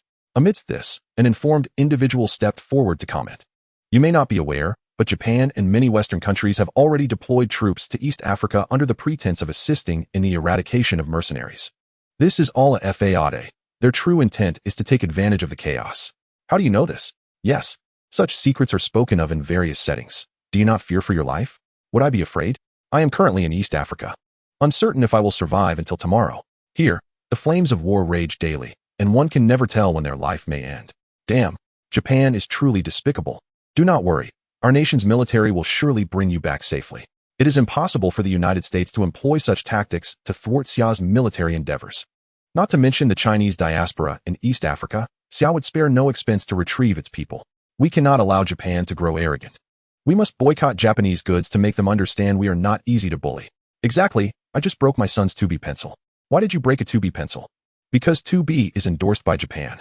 Wow, one insightful remark is worth 10 years of study. With your brilliance, Why not join my stand-up comedy show?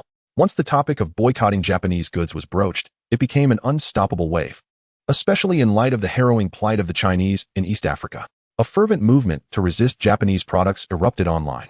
The gangs of Chinese in Japan also began to create trouble, launching riots the next day. They were astute, specifically targeting Japan's own nationals within their ranks to incite chaos. In an instant, Japan's crime rate surged, leaving its citizens in a state of trepidation. Those apprehended were all Japanese, and they seemed so brainwashed that not a word could be extracted from them, further exacerbating their helplessness. Japan recognized that these disturbances were certainly instigated by Xia's gangs. Yet without evidence, they found themselves powerless to act. Thus, they resorted to a counter-black operation to address the issue, compelling Japan's Yamaguchi-gumi to intervene. An intriguing video surfaced on social media. Wow! Ha ha ha! The heavens are watching. Japan is in for a busy time. The video showcased a series of events involving Japan's rampant violence and plunder, captured from an eerily first-person perspective. Wow! This is thrilling. These individuals are incredibly bold, even daring to confront the Japanese police. Have you noticed that those terrorists seem to be Japanese? Indeed, they must be repulsed by their own country. The video was brief, lasting only 3 minutes. Many wished to follow the developments and clicked on the profile of the user who posted the video, only to discover it was a new account. Qinglong Gang. This account feels off. The name Qinglong Gang has a distinctly gang-like connotation. Could it be that all the incidents in Japan were orchestrated by them? You may not know, but the Qinglong Gang is a Japanese gang formed by our compatriots from Xia. The Qinglong Gang is impressive. At this moment, some Na'vi individuals began to voice their opinions. A gang is a gang. I wonder how many lives they have taken. They are nothing but a group of thugs, undermining local order. Such people are often the dregs of society. Where there is light, darkness must also exist. Where there is good, evil must follow. The duality of yin and yang cannot be uniform. To the one above, it does not matter if your mind is empty. The key is to prevent it from flooding. Do not use your ignorance to judge the worth of others. I possess little education. I merely wish to crawl through the internet cable and give you a beating. Would you happen to have a spare cable? Why did that fellow go silent?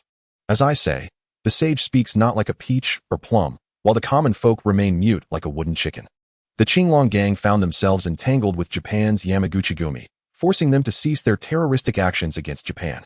After all, they were on hostile territory. Stirring up trouble was no easy feat, and there was no need for a life-or-death struggle. Thus, the Qinglong Gang chose to retreat. Meanwhile, in East Africa, Chen Xingyu was also taking action.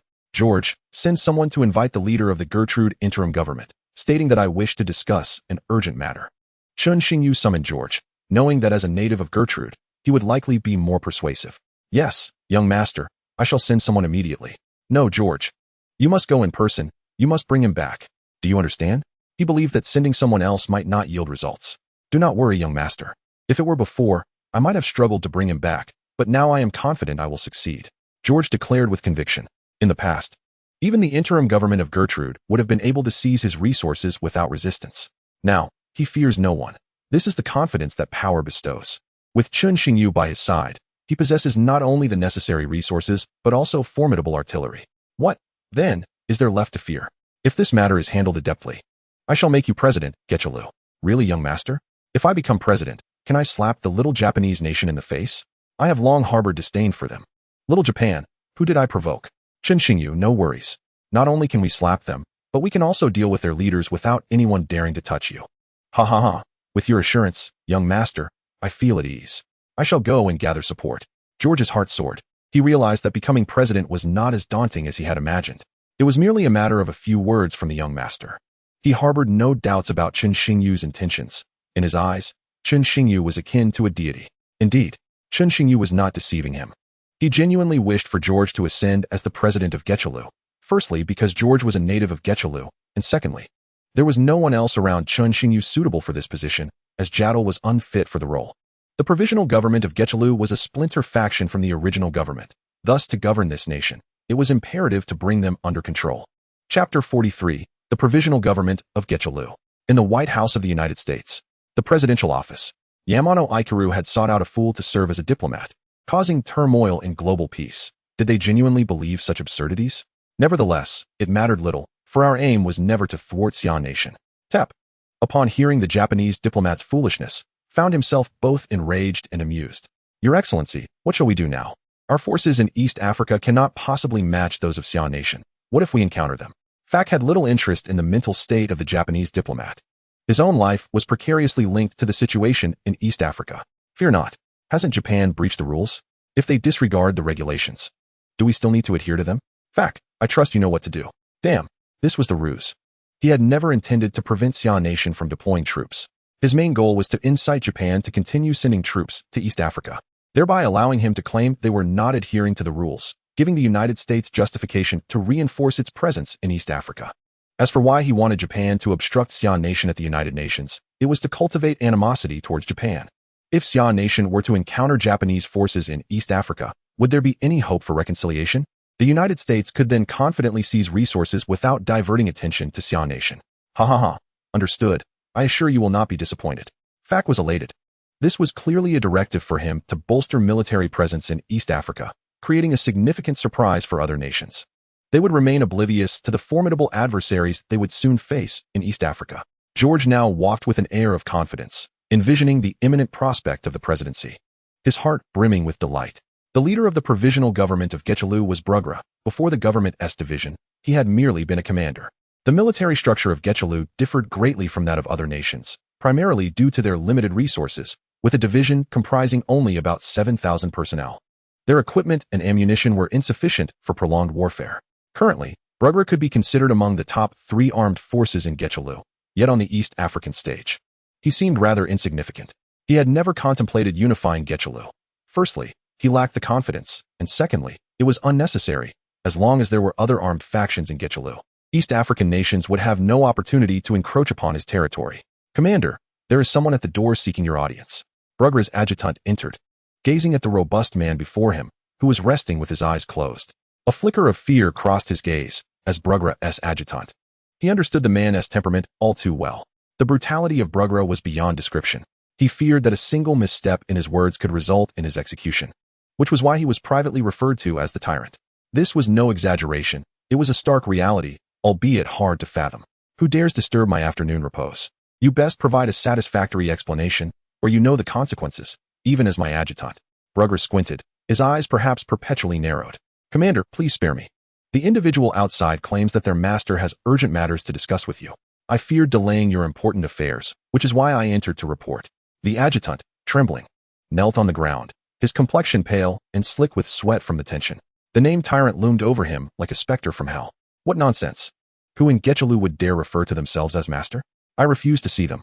And you, lose an arm, if you dare disturb me again. You may as well forfeit your life. With that, Brugra closed his eyes once more. Thank you, Commander. I take my leave. The adjutant wiped the sweat from his brow and retreated cautiously.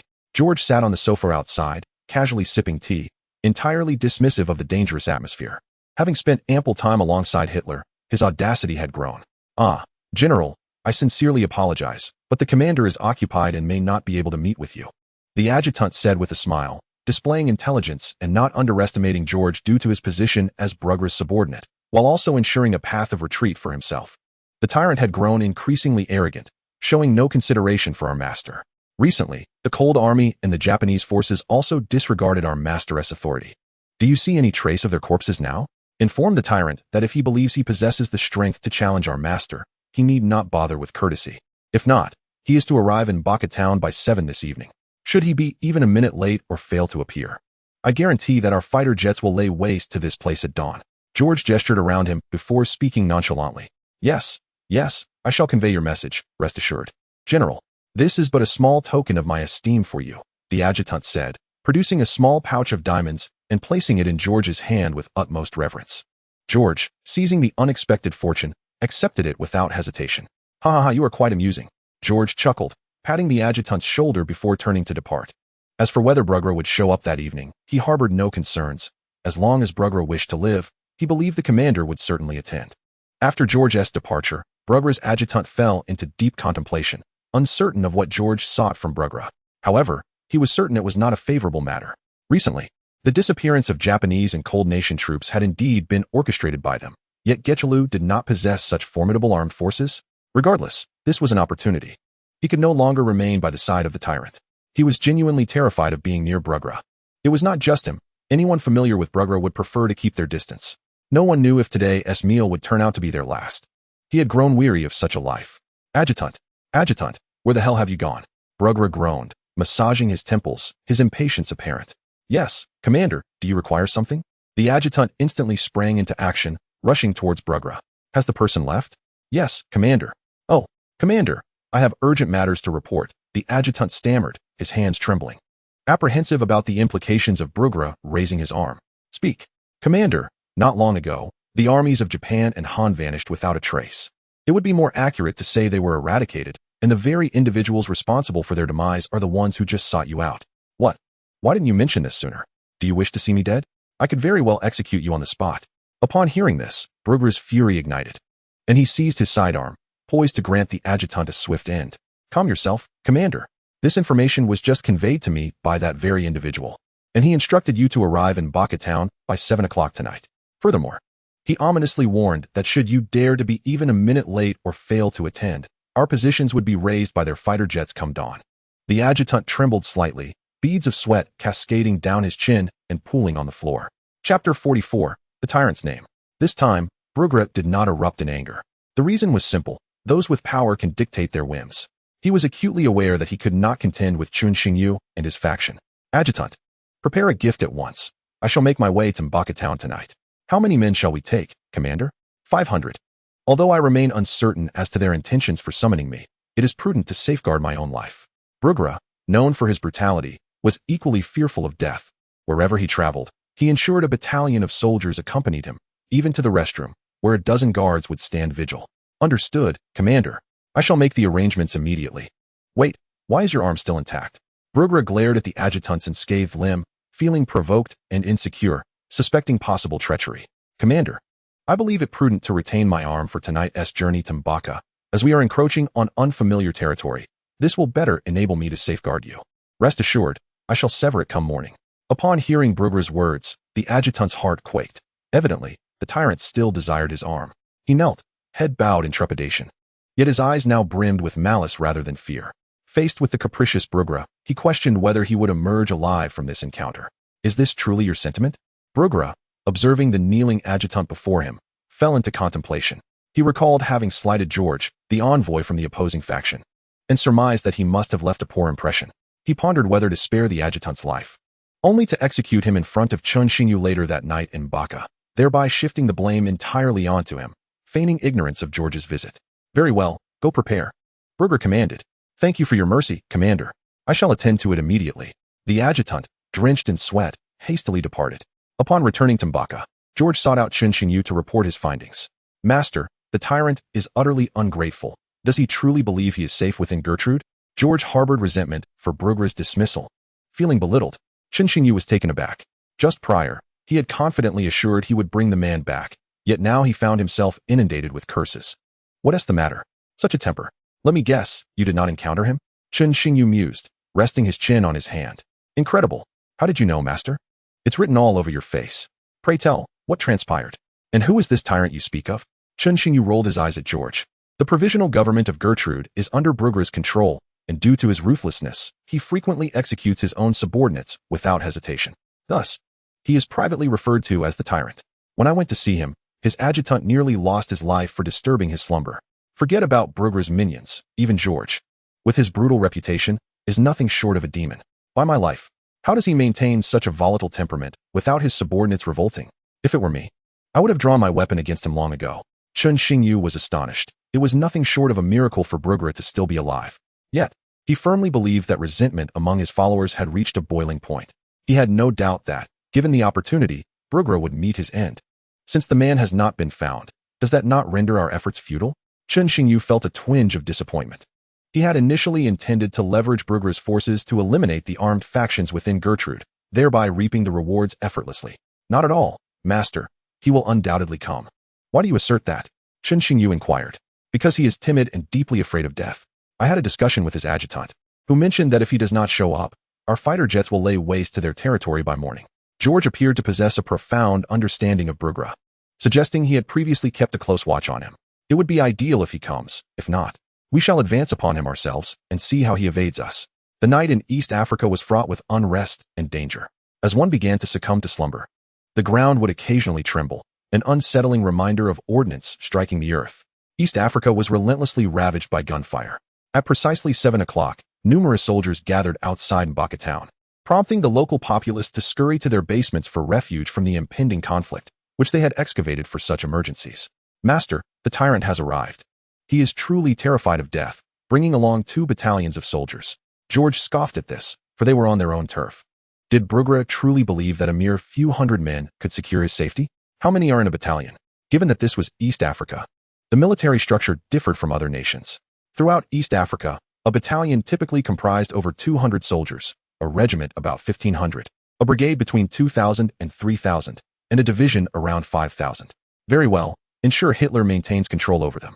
Gather the other members of the Crown Prince's faction, and let us confront this tyrant. As you command, Master. Initially, Brugra harbored little concern that this was a trap until he beheld the formidable array of main battle tanks and fighter jets. These were not the antiquated models from World War II, but rather the latest aircraft. Regret washed over him. He should have dispatched scouts to ascertain the situation before deciding to come. Now, there was no turning back. Since his entrance into the town, armed helicopters had begun to circle ominously overhead. He had no choice but to press forward. Adjutant, should anything seem amiss, ensure my safe retreat. Brugra instructed his adjutant, yet he failed to notice the concealed animosity lurking in his companion's gaze. Fear not, Commander. Even if it costs me my life, I shall ensure your safety. The adjutant spoke these words, yet he was acutely aware that their escape was improbable. The armed helicopters above and the rows of tanks were far beyond their capacity to withstand. Though they too possessed tanks, there was no comparison. Brugra's vehicles were utterly inferior to those commanded by Chen Xingyu. Brugra and his adjutant entered a lounge and found a seat. Shortly thereafter, Chen Xingyu and his entourage entered. Ha ha ha, the name of the tyrant precedes you. It is indeed a pleasure to finally meet you, albeit under such dire circumstances. As Chen Xingyu arrived, his presence was felt before he even set foot in the room. He had no intention of bestowing any courtesy upon Brugler, so it was only natural that he would not be polite. Brugler, noticing the somber expression on Chen Xingyu's face, felt his own subordinate's demeanor shift. While others might be oblivious, he was acutely aware that Brugler despised being referred to as a tyrant. Chapter 45, The Demise of the Tyrant. Brugler's aide was uncertain whether to feel elated or disheartened. He harbored hopes that Brugler and Chen Xingyu would reach an impasse. Such a scenario would grant him the opportunity to eliminate Brugler himself, thus resolving the matter personally, while simultaneously securing a place in Chen Xingyu's camp. Yet, he feared that if conflict erupted, he might be struck down by Chen Xingyu's men before he could execute his plan against Brugler. Haha, I have long heard tales of you, young master, as a man of both intellect and valor, strikingly handsome as well. Today, I see those claims hold true. Brugler did not take offense at being called a tyrant. Though cruel and cowardly, he was not foolish. He understood the gravity of the situation. Should he dare to lose his temper here, he might very well meet his demise in an instant. I have heard that you are cruel and disregard human life, forbidding others from calling you a tyrant, executing those who do. Oh dear, I just called you that. What now? You wouldn't kill me, would you? Chen Xingyu had not anticipated Brugler's remarkable restraint. However, upon reflection, it made sense. While he was cowardly, he was not foolish, for he had managed to survive in the chaos of East Africa for so long. Such nonsense. Young master, please disregard the idle chatter. You may call him whatever you wish. Brugler has no objections. Brugler's face flushed crimson as he suppressed his fury, longing to unleash the pent-up rage within him. His aide, observing his commander's state, couldn't help but smirk inwardly, knowing Brugler was teetering on the brink of an explosion. If this were not Chen Xingyu's territory, Brugler would have already erupted in wrath. Oh, is that so? I had heard you were quite timid. At the time, I was skeptical, but now I believe it to be true. As a commander, you certainly cannot afford to be timid. Chen Xingyu continued his mockery, nearly reaching out to slap Brugler's face. Brugler seethed with anger, feeling the urge to kill. What do you truly desire? Speak plainly, there is no need for this ridicule. He could no longer contain himself. He had never allowed anyone to mock him in such a manner, and those who did were often met with a gruesome fate. What are you? To speak so loudly to the prince. In other places, you are a commander, but here, you are nothing. Zhang Yidong shot back at Brugler. After spending many days in East Africa under Chen Xingyu's command, their bloodlust had gradually been awakened. This was precisely what Chen Xingyu had hoped to see. Otherwise, they would remain feeble and indecisive. You, a mere soldier, have no say here. Brugler's anger clouded his judgment. If you have no say, then you certainly have even less. I brought you here merely to inform you that starting tomorrow, you and your men will eradicate the armed factions of Getru. Chen Xingyu gazed at the enraged Brugler, perplexed as to whether he was truly out of touch with reality. Are you asking me to act as your enforcer? Have you lost your mind? It would be best to release me now, Otherwise, do not blame me if things turn fatal. Chun Xingyu refrained from further words, instead extending his hand backward. George immediately understood, retrieving an assault rifle from a nearby soldier and handing it to Chun Xingyu. Fish may die, but the net shall not break. With a series of gunfire, Chun Xingyu turned Brugler into a target. Poor Brugler, until his last breath. Could not fathom that Chun Xingyu would dare to kill him so brazenly. Brugler's aide, splattered with blood, was too terrified to wipe it away. The sudden turn of events had left him utterly shaken. Chun Xingyu tossed the gun back to George and commanded, George, this is now your responsibility. I expect to hear news of their clashes with other armed groups by tomorrow. Yes, young master. George, still reeling from the unexpected gunfire, realized that Brugler would undoubtedly not survive, yet the abruptness of his death seemed rather hasty. George, what do you plan to do? The prince has just killed their commander. What if they retaliate? Indeed, the prince has ordered the eradication of the remaining armed factions of Getru. If we kill them all, who will carry out the task? The others in the prince's faction, observing Chun Xingyu's departure, turned their gazes toward George, awaiting his solution. Well, the commander is dead. But does that not leave an aide behind? George pointed to the aide. At that moment, the aide instantly realized, with the commander dead, he could seize power. General, do not worry. I will return to pacify them immediately. We will obey your commands from now on. The aide was elated, recognizing this as a once-in-a-lifetime opportunity. If he could align himself with such a powerful figure, he could navigate Getru with ease. Ha! You are quite astute.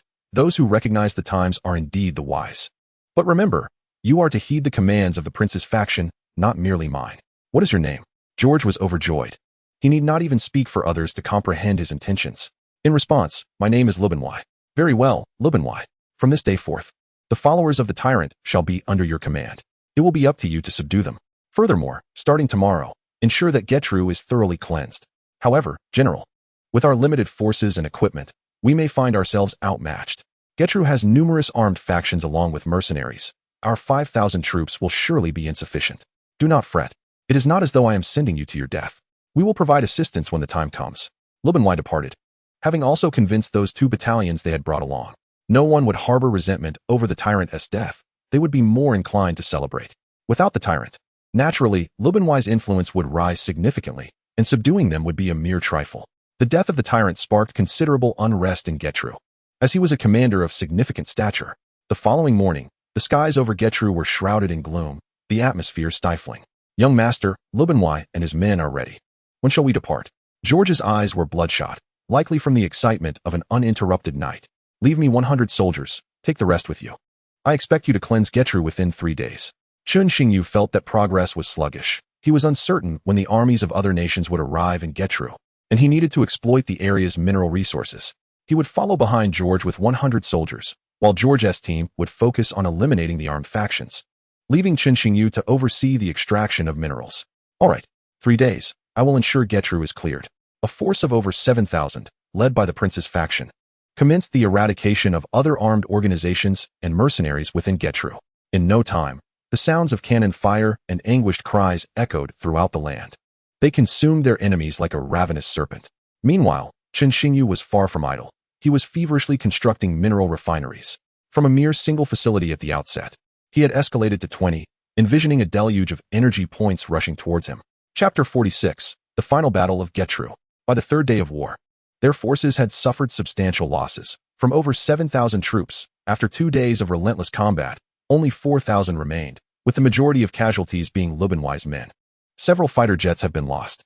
However, the impact has been quite remarkable. Now, only 2 armed factions remain in the entirety of Getru, albeit the 2 most formidable ones. Young Master, the Wolf Fong and Sharp Blade armed organizations have now united, boasting a combined strength of approximately 12,000 troops, while we are left with only 4,000. This final battle appears to be rather challenging. George and his men are encamped 100 miles away, and Chun Xingyu has also arrived. George, are you afraid? Haven't we slaughtered everyone we encountered on our way? It's merely 10,000 men. Should the prince party fear them? Yi Liangshan's face bore traces of blood, giving him a somewhat fearsome appearance. When others urged him to wipe it away, he refused, claiming it added to his imposing presence. Brother Yi, would I, George, be afraid? I simply wish to conserve our forces, George retorted, his demeanor not only unafraid but somewhat exhilarated. With over 10,000 of them, is it not excessively cruel to slaughter them? Yet, what can be done? They obstructed my path to wealth. Thus, George decided that at dawn tomorrow, he would send our squadron of fighter jets to serve as their alarm clock, employing precision strikes for the impoverished and overwhelming firepower for the affluent. We are not short on funds. Tomorrow morning, order the fighter jets to plow through their camp first. No, let them commence now and again at dawn. Once their morale is diminished, we shall strike. Chun Xingyu observed the group, a slight smile playing upon his lips. While others' munitions might be costly, his were quite economical. Moreover, he currently possessed 20 mineral sites. The members of the Prince Party were left bewildered by his strategy, but upon further reflection, it seemed quite plausible. Their F-22s were indeed the most advanced fighter jets from America, albeit not produced by the Americans themselves. They realized with dismay how much manpower had been squandered in recent days. Had they initially dispatched the fighter jets for a wave of firepower coverage, they would not have suffered such heavy losses. Ha! Young master, I shall have the fighter jets take off immediately. 43 F-22s soared towards the camp 100 miles away. Baldy, what now? We have no idea where this group emerged from, and now only we are left in Getru. 100 miles away, in a heavily guarded building, sat two individuals, the commanders of the two armed factions.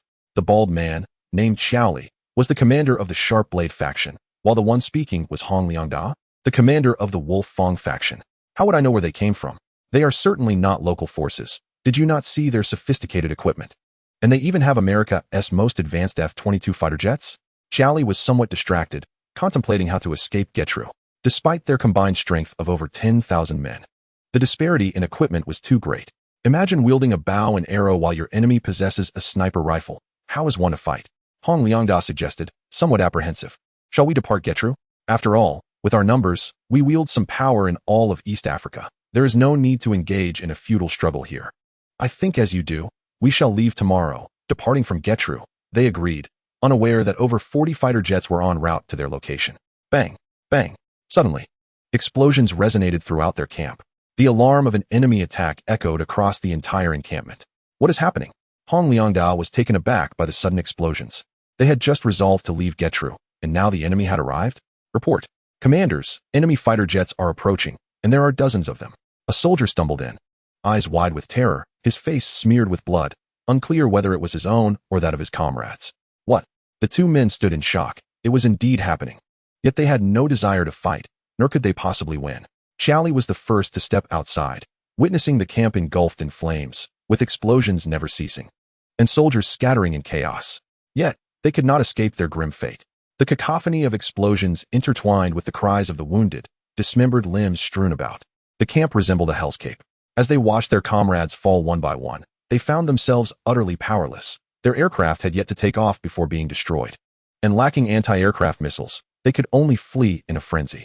Hong Liangda stood beside Xiaoli, gazing at the inferno that was once their camp, his eyes devoid of life. It's over. We are finished. Even if we leave Getru, we shall have no place to stand. The two men collapsed onto the ground. 10 minutes later, the explosions ceased. The ammunition carried by the fighter jets was limited, yet it had inflicted severe losses on Xiaoli and his men. Someone, check the casualty report. Hong Liangda sat vacantly on the ground, utterly drained. Half an hour later, the results were in. Report. The death toll is 5,000, 3,000 are injured, and 1,000 are missing. That concludes the report. 5,000 dead, 3,000 injured, and 1,000 bodies reduced to ash within 10 minutes. They had lost over half their forces. Rest, we shall depart Getru at dawn. They had no choice but to leave, should another attack occur. They would be left with nothing. Ha ha ha, young master, I bring good news. Our men have just reported that Hong Liangda's forces suffered heavy losses in this bombing. If we strike again tomorrow morning, they will surely be left with nothing. George laughed heartily. This was far more exhilarating than merely shooting the enemy. Very well. This was to be expected. We initially destroyed their aircraft. Without weapons to counter our jets, they can only be subdued by us. They will undoubtedly seek refuge elsewhere or flee Getru. Tomorrow morning, we shall see them off. Huang Jinglei was now ablaze with fervor. His time in East Africa was proving far more thrilling than conquering the alluring women of Jiangxing. The Prince Party now bore little resemblance to the one that had arrived in East Africa. This iteration was worthy of the title. Prince, when shall we return? Huang Jinglei inquired of Chen Xingyu, his gaze tinged with concern, for his father had repeatedly questioned their return, hinting at some troubles back home. What is the matter? Is something amiss in Jiangxing? No, just some complications. Do not worry. Uncle Long has not called me, which indicates he can handle the situation. Once we resolve matters in Getru, we shall return. After all, Qin Chuan still owes me 10 billion. Chapter 47. President of Getru, George. Hong Liangda and Xiaoli. eager to leave Getru safely, began dismantling their camp before dawn. They feared that Chen Xingyu might bombard them once more, making escape impossible. Quickly, gather everything. Take what you can, and burn what you cannot. Hong Liangdao urged his soldiers from a vantage point. Soon, 6,000 troops assembled, though half were injured, hindering their swift departure. A convoy of tanks led the way, with the remaining soldiers trailing behind. At 7 in the morning, an hour after their departure, Chen Xingyu's fighter jets finally arrived on the scene. The jets flew over their camp, but did not immediately engage. One jet descended to conduct reconnaissance, scanning the area, only to discover that the entire camp was devoid of any personnel. Report, Commander. The camp was deserted. They must have fled. No one. Smoke still billowed from some of the houses, indicating they had left not long ago. We shall divide into 10 small squads to continue tracking them. Report any sightings of the enemy immediately. Hong Liangdao would never anticipate that Chen Xingyu would seek to eradicate them entirely. Thus he left without erasing any traces. Sir. Reports from the front line. Came the urgent call. It appears Hong Liang and his men have vacated the camp, likely attempting to escape. Our fighter jets are in pursuit, and we expect news shortly. As George finished speaking, another report arrived. Report. Our forces have located the enemy. They have moved 10 kilometers beyond the southern border of Getchelu. Please advise. Order all soldiers in the camp to assemble. They are leaving, and we must give them a proper send-off. Chen Xingyu shouted, gazing at the sky, where dark clouds loomed ominously over Getchelu, threatening rain. In no time, 4,000 troops had gathered. All present. At attention. Depart for the southern border with utmost haste. Chen Xingyu commanded from his elevated position. This would be their final battle in Getchelu, after which the entire realm would belong to the prince's party. Lei Gu, how do you suppose the prince will arrange for us afterward? Will we be granted positions in Getchelu? Are you fools? What good is it to hold an office in this godforsaken place? It's far better to be close to the prince, regardless of rank, another chimed in. If the prince were to keep you here, do you know what that would be called in ancient times? A demotion, you dimwits. Huang Jinglei and his comrades stood behind Chen Xingyu, exchanging banter and opinions. If they desired to remain, Chen Xingyu would not obstruct them. Each harbors their own ambitions. It merely demonstrates their short-sightedness. Such individuals are blinded by immediate gold, failing to perceive the mountains of wealth that lie ahead. The prince's party does not require such members. Unbeknownst to Hong Liangda, their movements had been compromised, and danger was swiftly approaching. Above the southern border of Getchelu, dozens of F-22s were assembling. Soon, over 40 fighter jets were prepared, soaring towards the 10-kilometer mark beyond the border. For a fighter jet, 10 kilometers was merely the span of 2 breaths. Charlie, do you hear that sound? Hong Liangda inquired, his expression grave, hoping he was mistaken. At his question, Charlie paused his actions to listen intently, only to be struck with terror. It's the sound of fighter jets. That's unmistakable. It's over. They've come for us. Memories of the previous night's events flooded his mind, rendering his face pale and causing perspiration to pour down. Everyone scatter. Quickly. Disperse. Enemy aircraft are approaching. Hong Liangda urged his soldiers, disregarding his fear in a desperate bid for survival. The soldiers, aware of the necessity to separate, quickly fanned out. The roar of the jets grew increasingly near, and a missile struck perilously close to a tank. The pilots had a clear objective: to obliterate Hong Liangda's heavy weaponry, facilitating an easy eradication of their remaining forces once Chen Xingyu arrived. Damn it, they're leaving us no escape. Charlie, our tanks have been destroyed. Even if we survive their bombardment, our time is limited. Hong Liangda lamented as he witnessed the destruction of their tanks, his face ashen. Without heavy artillery, even if they managed to escape, they would surely be picked apart by other armed factions in East Africa. The days of the commander would never return. As despair settled over them, a fighter jet soared overhead, and a small dark object plummeted towards them. Upon spotting the object, Hong Liangda's expression changed drastically. He shoved Charlie aside and sprinted a few steps before diving to the ground. The series of movements was fluid and decisive, indicative of an experienced individual. Boom.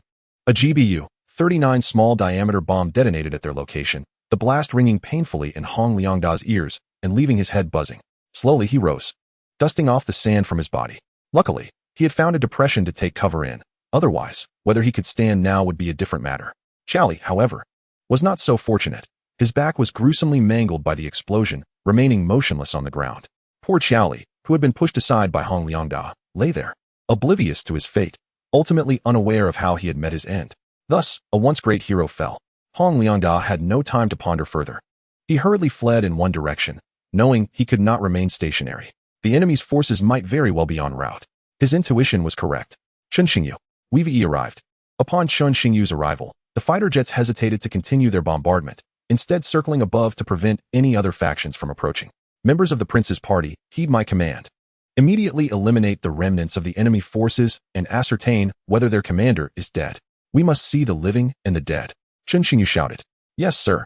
The battlefield was shrouded in smoke, while the dark clouds above crackled with lightning, and thunder erupted, seemingly celebrating Chen Xingyu's victory in Gechalu's final battle.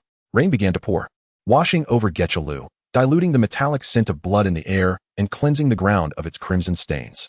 In the midst of his flight, Han Liangdao was struck in the head by a bullet from Gatter, marking the demise of the last private armed commander of Gechalu. From that moment forth, Gechalu would no longer harbor private armed forces, only the government of Gechalu. A new dawn awaited Gechalu. On May 29, 2031, the new government of Gechalu was established, followed by George's election as president in June. After decades of turmoil, Gechalu was unified once more. Chapter 48, Chen Xingyu's Moment of Glory. The establishment of the new government in Gechalu sent shockwaves around the globe.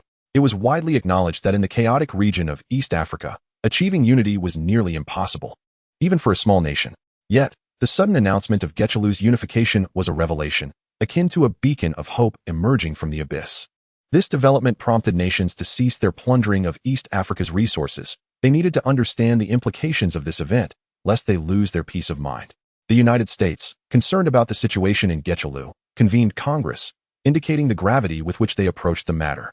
In the White House, 8 senators gathered, and at that moment, Tep's unease was palpable. Although the establishment of Gechalu's new government posed no immediate threat to the United States, the status of their military presence in East Africa was less certain. Would they abandon Gechalu or continue their exploitation? We must address the situation in Gechalu immediately. First, clarifying how they achieved unification. As I understand it, there are numerous armed factions within Gechalu's borders. Even a provisional government would not surpass the strength of private militias. How did they manage to unify in such a short span? This is highly unusual, Tep remarked darkly. If the new government were established by local armed factions, he would not be particularly concerned. However, if external forces were involved, that would be a different matter entirely. He could not believe that the new government was the result of indigenous forces, as their strength was not yet sufficient. Thus, he feared that foreign nations were orchestrating events to facilitate the plunder of East Africa's resources. Otherwise, with multiple armies within a single nation, conflict was inevitable. Your Excellency, is General Fack not currently in command over there in East Africa? Perhaps we could send him to investigate their true intentions under the guise of congratulating them on the establishment of their new government. This might unveil whether they harbor any ulterior motives. However, would such an approach not be overly audacious? As a formidable superpower, extending our congratulations to a minuscule nation, particularly one devoid of missiles, could they genuinely take us seriously? Yet, one could argue that if we approach them with a clear and legitimate purpose, they would not harbor suspicions, would they? Precisely. As they have just formed their government, they will undoubtedly seek support from the United Nations. Thus, we could visit them under this pretext.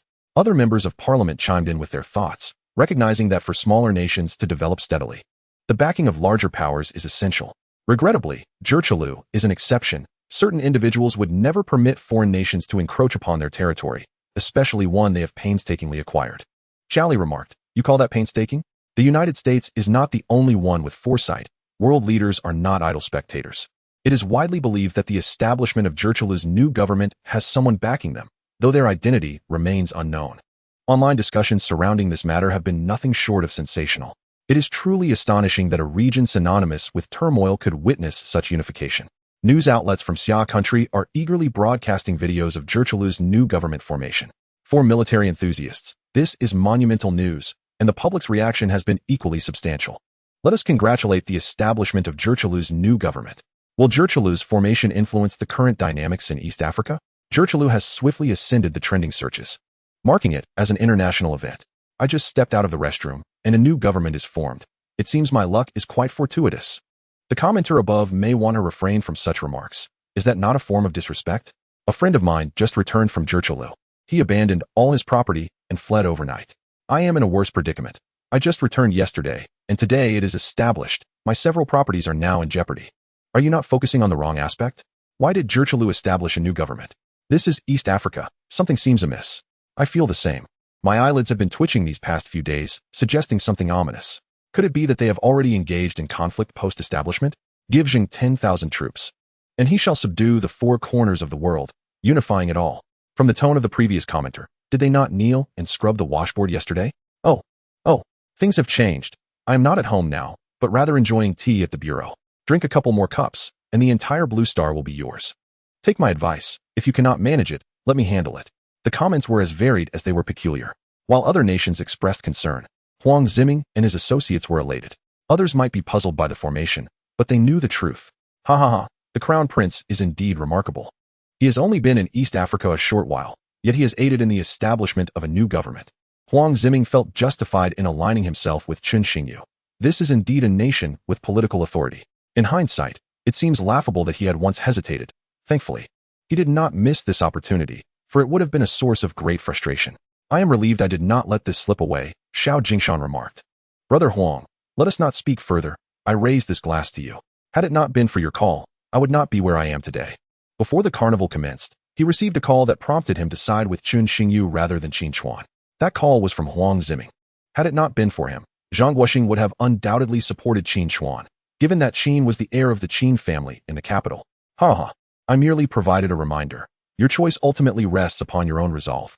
Brother Zhang's decision to support the Crown Prince amidst such circumstances demonstrates his discernment. Huang Ziming waved his hand with a smile, indicating no need for formality. The most elated by Zhiqilu's unification was, of course, Chen Xingyu himself.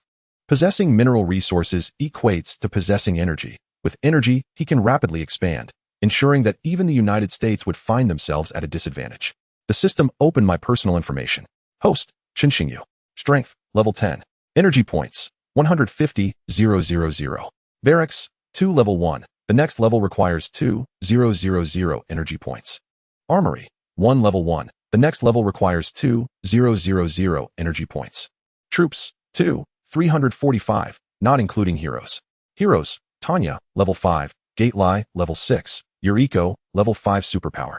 Skills, proficiency in firearms, Imperial Aura. Assets, 630 billion, Starry Sky Consortium. Minerals, 23 sites, extraction time, 2 months. All 23 mineral sites in Zhiqilu are currently being mined. The total extraction duration is 2 months, which feels rather lengthy. The loss of troops has been substantial, coupled with the over 1,000 troops from Libinwai. Only a little more than 2,000 remain, a significant setback. However, that is not a concern at present. Soldiers are plentiful. My moment of glory is on the horizon. Chapter 49, A Surge in Power. Though Zhiqilu is recognized as a sovereign state, its military strength is severely lacking. As the one pulling the strings behind the scenes, he must hasten the training of soldiers to ensure Zhiqilu operates at full capacity. The system upgraded the barracks and armory to level 2. He decided to enhance the buildings first to see what new weapons could be unlocked. Ding, a total of 4,000 energy points have been consumed. Do you wish to upgrade? Upgrade. Ding, upgrade complete. The next level requires 10,000 energy points. Please check the newly unlocked weapons. Chen Xingyu first examined the barracks. The upgraded level 2 barracks bore little difference from its predecessor, though he could now train level 2 energy soldiers. Nevertheless, 2 new soldier types had been unlocked. Spies. System. What is the spy unit? As a distinct type, it must possess unique characteristics. Host. This is a very distinctive unit. They can transform into any living entity. Does that mean they can also change into animals? Can they transform into Lolas? Oh no, I meant to ask if they can become dinosaurs. Chen Xingyu was exhilarated. If they could indeed transform, training thousands of them into dinosaurs would be an unbeatable sight. They can transform, but do not forget, host, that human energy is limited. Disguising as a larger life form will require more energy. Even if transformed into a dinosaur, they may revert to their original form after just a few steps. Conversely, if they disguise themselves as a smaller life form, they can maintain that form for a longer duration. Furthermore, spies are special variants that will upgrade alongside the barracks. For each level they advance, you can train 10 additional spies. The excitement that Chen Xingyu had just felt vanished upon hearing this. His dinosaur army was thwarted. So, I can only train 10 spies now? Indeed, host, you are quite astute. System, train them immediately. I have yet to see what a dinosaur looks like. Dinosaurs must be quite large. The thought of soon meeting the former overlords of Blue Star filled him with fervor. Training 10 spies requires 4,000 energy points. Does the host confirm the training? Training has commenced. 4,000 energy points are indeed substantial. Although this figure surpasses that of a first-tier soldier by a factor of 20, the value it provides is undeniable. Ding, the training will conclude in 10 minutes. The second class of troops, self-destructing robots. System, why are robots appearing within the barracks? Chen Xingyu pondered, as he had always believed that only living entities could inhabit such spaces. Host, These can be classified as robots, yet they are not entirely so. For their brains are akin to those of humans. Apart from their cerebral components, their entire structure is mechanical. Chen Xingyu found this concept rather perplexing. The system truly possessed remarkable capabilities. Self-destructing robots are essentially mobile explosives, ready to detonate upon receiving a command. In contrast to spies, the energy points required to train self-destructing robots are significantly lower, merely 100 energy points per unit. Equipping these robots with firearms would render them even more formidable. They can serve as soldiers and explosives, and as long as their heads remain intact, they are virtually indestructible. Subsequently, he trained an additional 5,000 first-tier soldiers. What? Why continue training first-tier soldiers? He yearned to train second-tier soldiers as well, but the cost was prohibitive. Training a single second-tier soldier demanded 40 energy points, double that of the first tier. Given the current severe manpower shortages in Getru, he harbored doubts about others and thus refrained from allowing George to recruit for Getru. The training of 5,000 first-tier soldiers consumed 100,000 energy points, depleting his reserves by a third. He had initially believed he could lavishly spend, but it now appeared he had been overly naive. It is essential to note that this was merely the barracks. He had yet to explore the armory. Chen Xingyu examined the second-tier armory, which, in addition to the conventional main battle tanks and F-22s, had unlocked 3 new weapons. The V-4 rocket launcher. This weapon boasts explosive lethality and offers selectable warheads. High-explosive warheads are ideal for targeting individual foes, while scatter warheads effectively neutralize clustered enemies. However, its weaknesses are glaring. Poor armor protection and minimum range limitations render it utterly defenseless against any foes that draw near. Then there's the Apocalypse tank. A formidable vehicle with exceptional attack and defense capabilities, it is also armed with anti-air missiles. Lastly, the Titan-class nuclear submarine. Measuring 215 meters in length and 25 meters in width. It can dive to a maximum depth of 1,500 meters and is equipped with 30 intercontinental ballistic missiles among other conventional submarine weaponry. This colossal iron behemoth is truly awe-inspiring. Chen Xingyu was left astonished. The prospect of nuclear submarines was indeed enticing. Getru urgently required these national defense assets. Located in the southernmost part of East Africa, adjacent to the Indian Ocean, the nuclear submarines would be perfectly suited for patrolling Getru's maritime territories. System, manufacture 2 Titan-class nuclear submarines, 10 V-4 rocket launchers, and 20 Apocalypse tanks. Oh, and also produce 57 F-22 fighter jets. 7 had been lost in the previous Getru campaign, leaving only 43 remaining. This would complete a tidy total of 100 aircraft. Given his current capability points, this was the maximum he could afford, and he needed to conserve some for contingencies. Ding! A total of 100 energy points have been consumed, and the manufacturing is expected to complete in 12 hours. 12 hours is quite rapid, with sufficient energy points. He could claim invincibility on Blue Star. Alas, his 150,000 energy points had dwindled to merely 6,900, although he had expended a considerable sum. The resultant enhancement of his capabilities was exponential. Now, he could sweep aside all enemies in East Africa, but the same could not be guaranteed beyond its borders. While he may not yet rival superpowers like the United States and Xia, he was certainly formidable. Ding! The host has upgraded all buildings to level 2, unlocking the Technology Research Center. System. In the future, could you refrain from such abrupt notifications? You nearly startle me to death. The unexpected voice took Chen Xingyu by surprise. However, he was soon captivated by the prospect of this new building. Research, by its very nature, is a costly endeavor. System, please elaborate on what can be researched. He had grown weary of reading and opted to let the system explain directly. Host, you are lazier than I am. This remark left Chen Xingyu momentarily speechless. The system seemed different today, even capable of self-deprecating humor. The Technology Research Center, as its name suggests, is dedicated to research, ranging from cloning technologies and genetic engineering to nuclear submarines and aircraft carriers. System, isn't there already a nuclear submarine armory? Why must we conduct research? Isn't it sufficient to manufacture directly? Why complicate matters? He was quite perplexed. Chapter 50, Ambition. The field of research, which carries the highest value, not only demands significant funding and talent, but, most importantly for Chen Xingyu, time. Research is exceedingly time-consuming. Typically, a project can take anywhere from 7 to 8 months to several years, or even decades. Host, you may have misunderstood. We are not researching nuclear submarines, but rather nuclear technology, which has vast and critical applications. In military contexts, it can be used to create nuclear vessels and weapons. In medicine, it aids in cancer treatment, X-ray imaging, and medical diagnostics. In agriculture, it enhances seed quality, sterilizes pests, and preserves food. And in industry, It pertains to nuclear power plants, among other uses. Chen Xingyu was taken aback. He had not realized the extensive applications of nuclear technology. Even so, would he need to abduct scientists from the United States? System, you wouldn't conjure up an Einstein for me, would you? He considered it plausible, given the system's nature. That would indeed be a groundbreaking phenomenon. He had long wished to meet such a great mind, partly to satiate his curiosity about whether he was an extraterrestrial being. Host, please refrain from comparing me to your red alert game. While I possess everything it has, I also possess what it lacks. We are not of the same dimension. The reason for my designation as the red alert system is merely due to superficial similarities. As for Einstein, he exists. However, he is unnecessary, as he would be a waste of time. The Scientific Research Center requires no scientists or funding, only energy points. As long as you have sufficient energy points, I can facilitate the research of battleships. System, that's quite a statement. I too believe it would be a waste of time. So, can you complete research in just a second? He suspected there was a trap in the system's words, as if it intended to siphon his energy points. After all, he had only recently acquired 23 resource mines. Was the system now targeting him?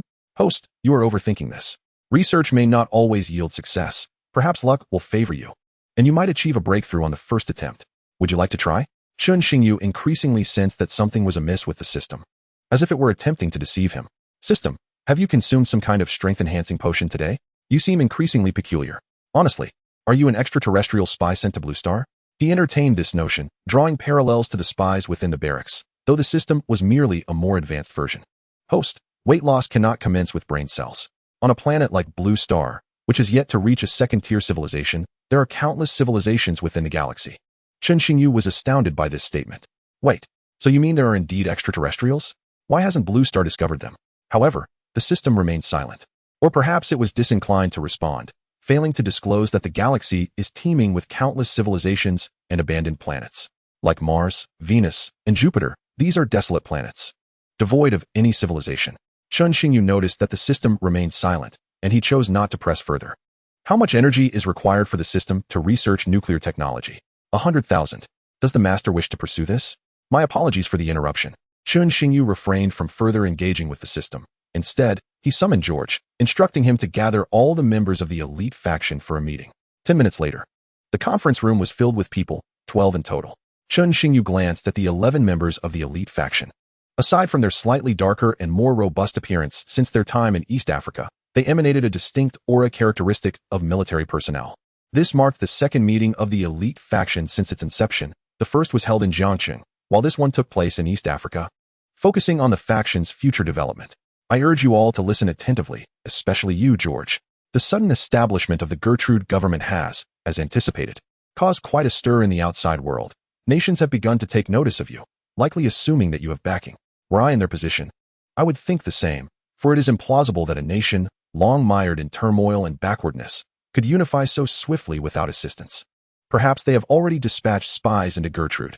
Given the individual's zero tolerance, they might come forth openly to probe our foundations. Thus, George, you are in a precarious situation.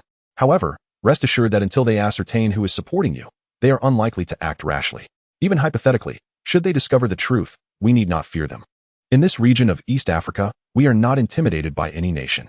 Even if the United States were to deploy forces against us, they would be hesitant to employ weapons of mass destruction. There are unspoken thoughts lingering. Should the United States resort to such measures, the repercussions for me could be dire. Yet, I have faith that the United States would consider the consequences far more severe. Let us not forget that I possess the authority to deploy space-based weaponry twice, which could potentially set the United States back by 2 decades. But, Your Highness, we currently lack strategic weaponry. What if the United States sends a fleet into our waters? We would be utterly incapable of repelling them. Xiao Zhihao's face reflected his concerns. After enduring years of civil strife, Gertrude has been unable to independently manufacture warships. Fear not. We now possess what we need. This meeting is precisely about that. George, upon the conclusion of our discussions, immediately dispatch personnel to establish a defensive line in the southern seas of Gertrude. The Gertrude Navy will be stationed there, and within 10 hours, 2 Titan-class nuclear submarines will arrive. As for warships, I will devise a solution. Additionally, we will acquire 10 V4 rocket launchers and 20 Apocalypse tanks. I will send you the detailed specifications shortly. Arrange accordingly. In 2 days, all members of the elite faction, except you, will return with me to Xia country. Please prepare a list of other firearms for me. I will instruct the arms factory to manufacture them. For now, We must stabilize the situation within our borders. Once I give the order, I will send someone to discuss further. Chen Xingyu believed that now was not the opportune moment to seize resources. His ambition was not to occupy territories piecemeal, but to unify all of East Africa into a singular force. However, he recognized that it was still too early. He was acutely aware of his own capabilities. Even if he possessed the means to achieve this, other major powers would not permit his success, particularly the United States. That meddlesome nation, which interferes in domestic affairs with an air of entitlement. Should they learn of Chen Xingyu's true intentions, they would undoubtedly be the first to oppose him. Thus, this endeavor must be approached with caution and patience. Who knows what secret weapons those superpowers possess? He could not afford to take risks. Chapter 51, An American Visitor. If East Africa were not in chaos, how could the United States extract benefits from the situation? They could not simply occupy the region by force, could they? Therefore, in the United States strategy, East Africa must remain in turmoil, which explains the decades of unrest and ongoing hostilities. Moreover, the countries in East Africa are unwilling to yield to one another, a scenario that the United States finds quite favorable. If you make things easier for me, I shall not forget your benefits. At such a time, the United States would provide arms to the weaker side, enabling them to continue their resistance. Chen Xingyu was correct. They have already infiltrated Gertrude, both overtly and covertly, with the United States even presenting themselves before them. Your Highness, with such a commotion in East Africa, what will we do if Xia country learns of it? Huang Jinglei appeared troubled. It wasn't that he was afraid, but Xia country was, after all, his homeland. He could not point weapons directly at his own nation. Frankly, he found that unacceptable. It is not about what we should do. It is about what they ought to do. They have long been aware of us, or rather, of me. The uproar surrounding Lamborghini's future era online was too loud to ignore. I cannot believe the government has not taken notice. Although they have yet to confirm the self-repair capabilities of the future era, it is better to err on the side of caution. The state will undoubtedly dispatch personnel to investigate. Unbeknownst to Chen Xingyu, Xia country not only took note of him, but also verified the existence of the future era's self-repair abilities. When a nation's intelligence agency gets into gear, the results can be terrifying, especially for a superpower. In the capital of Xia country, 6 heavily guarded Sihyuan courtyards, where soldiers patrol ceaselessly, and the extent of hidden protection remains unknown. This is the residence of the elders of Xia country, where the 6 elders reside closely, allowing for swift gatherings in times of need. The central courtyard, under even stricter guard, is the home of the Grand Elder of Xia country. At this moment, in the study, the Grand Elder sat in a chair, examining something, while a dignified middle-aged man stood before him. The Grand Elder remained silent, slowly reviewing the materials in front of him, while the middle-aged man showed no discomfort. The two of them, one sitting and the other standing, passed over 10 minutes in silence. Is this all the information you have? Are you certain? The Grand Elder slowly set down the documents in hand and looked up at the middle-aged man. Yes, Grand Elder, this is the entirety of the Security Bureau's files. Or rather, this is all we could uncover. I took special care to verify it, the middle-aged man replied. He was Ji Fenghao, the director of the Security Bureau. The Security Bureau is a rather unique department, wielding significant power, primarily focused on intelligence gathering and investigating foreign spies within Xia country. You claim that Lamborghini's future era truly possesses self-repair capabilities? That technology would be extraordinary. It is strange, though. How could an unremarkable individual suddenly transform into someone of such significance? The Grand Elder pondered, bewildered. A seemingly ordinary person, who made a living through deliveries, had inexplicably changed so dramatically. When Ji Fenghao first encountered this information, he too suspected a mistake. However, after multiple thorough checks, including delving into the individual's ancestry, he found nothing particularly remarkable, leaving him feeling somewhat helpless. Where is he now? The Grand Elder deemed it necessary to send someone to meet this individual, or perhaps to see him personally. As it stood, he was not in Xia country. Moreover, he had departed for East Africa a month prior, taking with him the members of the elite faction. As the monsoon winds howled, Fenghao felt his heart race. Contemplating a startling possibility, his recent journey to East Africa a month ago might somehow be linked to the newly established government of Gertrude. Otherwise, it seemed implausible that a nation could resolve its internal turmoil in such a brief span within the chaotic landscape of East Africa. Why a month prior? Had he even taken the princely faction along? Was there truly any connection between him and the formation of Gertrude's new regime? And how had he acquired that futuristic vehicle? The enigma surrounding this individual was indeed profound. The Grand Elder, however, remained untroubled. Or perhaps he simply trusted that Chen Xingyu would not act against the interests of Xia Nation. If that were the case, what was there to worry about? One should rather rejoice at the emergence of such a figure in Xia. Surely the United States would have its share of headaches. Fenghao. Ensure someone keeps an eye on his household. Notify me immediately upon his return, but remember, do not disturb his family's life. His interest in Chun Xingyu was growing. Not only his, but many international figures and organizations were now intrigued by Chun Xingyu. It is the Grand Elder. I shall take my leave to attend to matters. Feng Hao responded hastily, fully aware of Chun Xingyu's significance to Xian Nation. The Grand Elder's desire to meet him was entirely justifiable. Moreover, he found Chun Xingyu fascinating. Especially considering his own daughter was still single, what a splendid potential son-in-law Chun Xingyu would make. Chun Xingyu mused, "What? I am still in East Africa. And you are already scheming to send your daughter my way? Ask those delightful readers of ours if I am such a capricious individual." If the Qin family were to discover Feng Hao's intentions, it would surely terrify Qin Zhengguo. Chun Xingyu himself was oblivious to the notion, or he would be equally astonished by the persistent attention from women. In the capital of Getru, Lu City, a pickup truck adorned with the flag of the United States was en route to the town of Mbaka. Clearly, the Americans had arrived. Sitting in the truck, Fak observed the bustling streets and couldn't help but marvel. Witnessing such a scene in East Africa was nothing short of miraculous.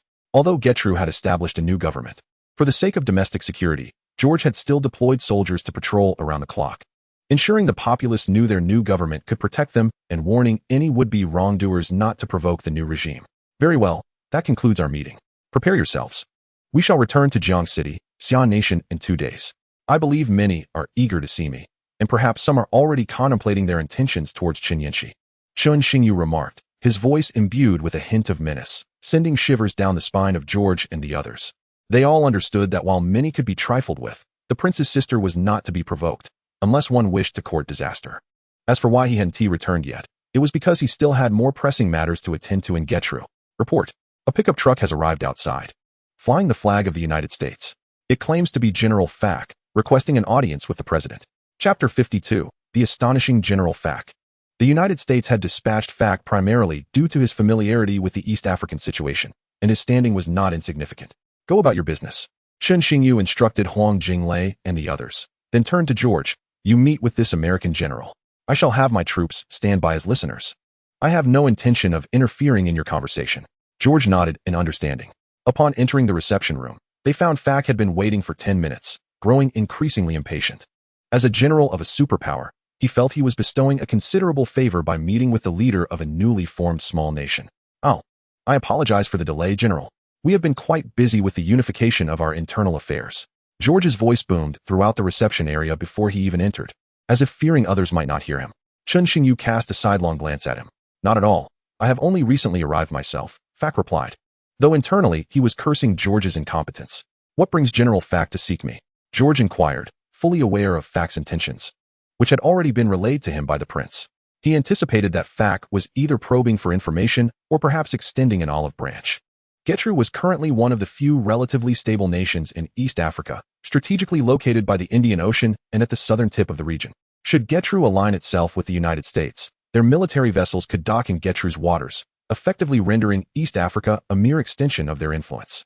To euphemistically call it an alliance would be more palatable. To call it subservience would be more accurate.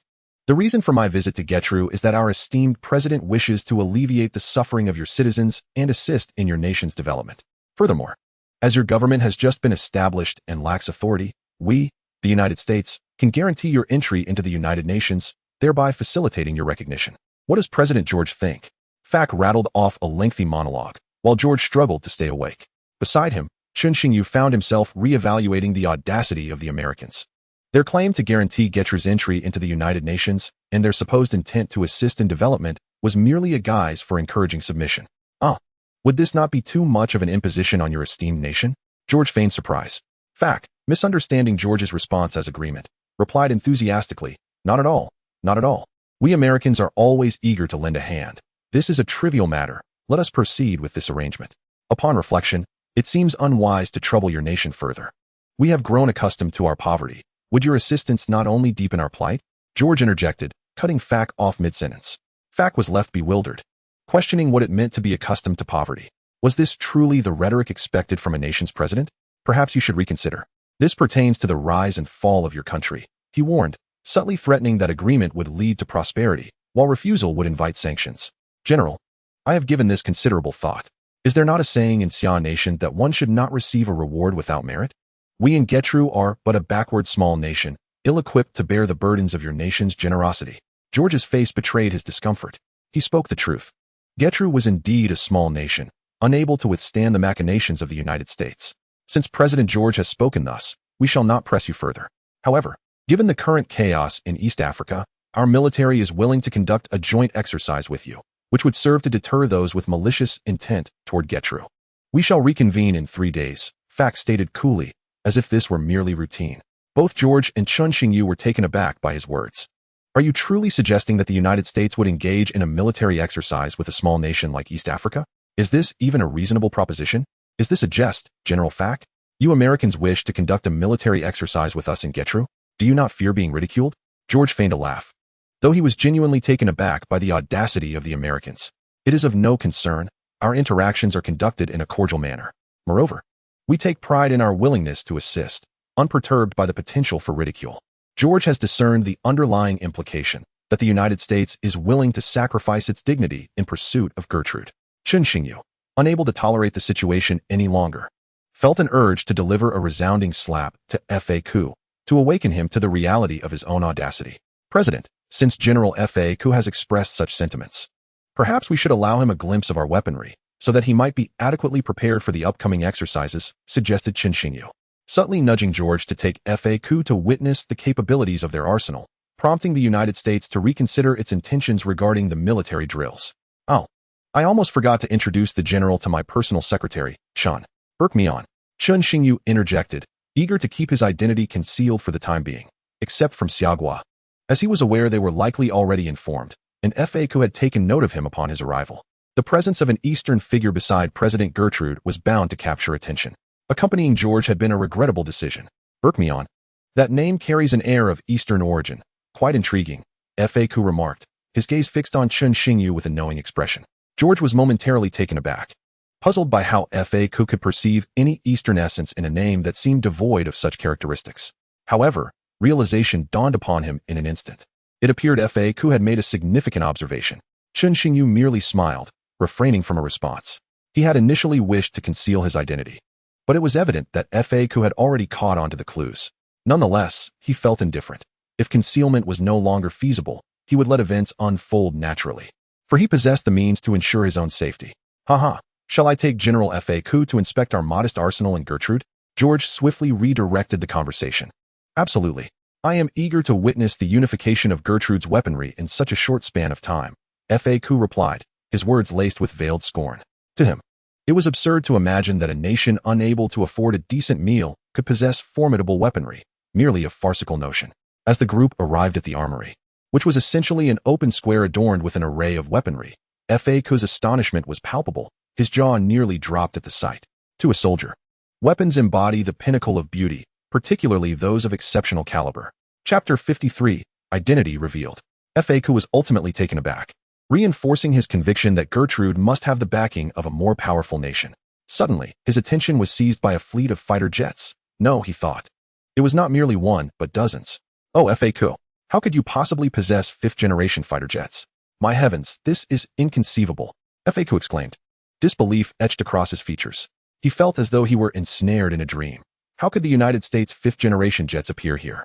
It was only last year that they had been commissioned in the United States, and now they were manifesting in East Africa, not just a solitary aircraft, but an entire squadron, sending waves of panic through him. Upon closer inspection, he noted that these jets bore differences from their F-22 models, deepening his shock. What did this signify? It suggested that other nations had begun to replicate their F-22 technology. His heart raced, for it was evident that no one would believe Gertrude could independently manufacture such advanced aircraft. I apologize, General Fa-Ku, but this is classified military information. And you have overstepped your bounds, George remarked, bemused by Fa-Ku's evident astonishment, questioning the absurdity of his inquiries. It was akin to asking, when you and your girlfriend are driving, how fast are you going, and can the tires withstand it? Would one divulge a speed of 15 miles per hour? My apologies. Your Excellency, I seem to have lost my composure. Fa-Ku hastily apologized. Had it been before his visit, he would never have felt compelled to apologize to George. A weak nation garners no respect. Your Excellency, I suddenly recall an urgent matter. I must take my leave, Fa-Ku declared, having lost interest in further weaponry. Preoccupied with the urgency of reporting Gertrude's possession of F-22 jets back to his superiors. Very well then. It is regrettable that we shall not share dinner with General F.A.Q., George mused, observing the hurried departure of F.A.Q. Pondering the nature of his so-called urgent matter. Was it merely to relay the events here to the upper echelons of the United States? What an absurdity, he thought, opting to refrain from further engagement. Crown Prince, what course of action should we take? If they truly intend to conduct military exercises with us, Gertrude cannot withstand such pressure. The presidential seat had yet to warm beneath him, and he was unwilling to relinquish it so easily. Rest assured, they will not come. Did you not see F.A.'s shocked countenance? I suspect he is racing back to thwart any military maneuvers directed towards Gertrude, George speculated, sensing he had overlooked something important. Do you think F.A.Q. has discerned my identity? That seems unlikely. East Africa still harbors many individuals from Siagwa, unless he has encountered the Crown Prince online. The words struck Chen Xingyu like a bolt of realization. He understood what he had forgotten. Online. He has already uncovered my identity and is aware of the Crown Prince faction, he concluded. The previous commotion surrounding the Lamborghini Future era had undoubtedly reached the ears of the United States, and with a cursory investigation, his identity would undoubtedly surface. What should we do? Should we send someone to intercept him? George inquired anxiously, recognizing the peril posed to the Crown Prince should the United States uncover his true identity. Do not panic. For the time being, they will not dare to act against me. I had hoped to conceal my identity for a while longer, until the Crown Prince's faction had fully matured. Yet, it seems my capacity for discretion is no longer tenable. I, too, wish to remain low-key, but my strength does not permit it. George was momentarily at a loss, bewildered by the convoluted dialogue. Can we not simply speak plainly? Fear not. The United States shall not engage in military exercises with us. However, we must remain vigilant. Dispatch orders forbidding anyone within 100 miles of the base. Transgressors shall face immediate execution. Though the United States would refrain from military exercises with Gertrude, George was certain they would send operatives to investigate the matter of the F-22 jets, which was of paramount importance to them, potentially resorting to extreme measures such as abducting George to uncover the origins of the F-22. It is the Crown Prince, George stated solemnly, acutely aware that in the chaos of East Africa, while ascending to the presidency may be swift, so too could be the threat of assassination. This is a level 6 potion. Once consumed, you shall possess a degree of self-defense. Upon my departure from East Africa, I will ensure General Jadal provides for your safety. He is also a level 6 energy wielder, thus enhancing your security. He exchanged 800 energy points at the marketplace for a vial of level 6 energy potion for George, recognizing his importance and the necessity of safeguarding him. Rest assured, Crown Prince. Should they dare come, I will ensure their return is never realized. George declared confidently, clutching the potion in his hand. As a pickup truck sped away from Lu City, F.A.Q. clutched his head, muttering to himself, I have definitely seen this person before. Where could it have been? Calm down. F.A.Q., you can figure this out. He grasped his hair, bowing his head to gaze at his feet, desperately attempting to recollect. The moment he laid eyes on Chen Xingyu, a flicker of familiarity had sparked within him, though he could not place it. As he departed from the town of Mbaka, an unsettling feeling began to intensify within him. He pondered where he had encountered this sensation before. Suddenly, his mobile device buzzed with an incoming call. Upon checking, he realized it was his daughter, Alice. While he glanced at the caller ID, he refrained from answering, as an epiphany seemed to dawn upon him. I know who you are now, he mused. The memory of a video his daughter had shown him not long ago resurfaced, one depicting the futuristic Lamborghini. She had implored him to purchase one for her, and he had no idea where to procure such a vehicle. Their ensuing argument had escalated to the point where she had gone to his wife, claiming he was bullying her, resulting in his banishment to the sofa for the night, a fact that lingered in his mind. At that moment, he had merely taken note of the car, paying little attention to the individual within it. Thus, it did not initially dawn on him that the person alongside George was indeed the same individual. Realizing this, he hastily answered the call, not allowing Alice a moment to speak. Hey, darling, listen to your father. Do you still have that video you showed me? If so, send it to my phone immediately. If not, find it again. It is of utmost importance to me. Do you understand? Alice, situated far away in America, was momentarily bewildered by her father's sudden assertiveness, but she sensed his urgency. She quickly sent the video of the futuristic Lamborghini, which she adored and had saved to watch repeatedly. Upon receiving the video, he swiftly opened it, seeking to confirm whether the individual next to George was indeed the same person featured in the clip. So it is you, he remarked, a look of realization dawning upon him. Chapter 54. The aero defender Huang Jinglei has entered the fray. Upon returning from East Africa, Fak hurried to the White House. He needed to report on the situation regarding Gertrude to Tep, feeling a deep unease about Chen Xingyu's circumstances. The transformation of a destitute youth into a figure of considerable influence and resources was troubling. General Fact, I thought you were headed to Getru? Why have you returned so soon? Have you reached any conclusions? Tep inquired, observing Fac's anxious demeanor with a hint of confusion. Mr. President, what I am about to share may be difficult for you to believe, but I assure you it is grounded in reality and my own observations. Very well, proceed. Tep replied, noting the gravity of Fac's expression, sensing that the matter at hand was indeed alarming. The new government of Getru possesses fifth-generation fighter jets, dozens of them. In fact, he opted not to delve into their other weaponry, as the existence of such advanced aircraft was sufficient to convey the gravity of the situation. As anticipated, Tep gasped in disbelief. General Fact, are you jesting? Do you comprehend what fifth-generation fighter jets signify?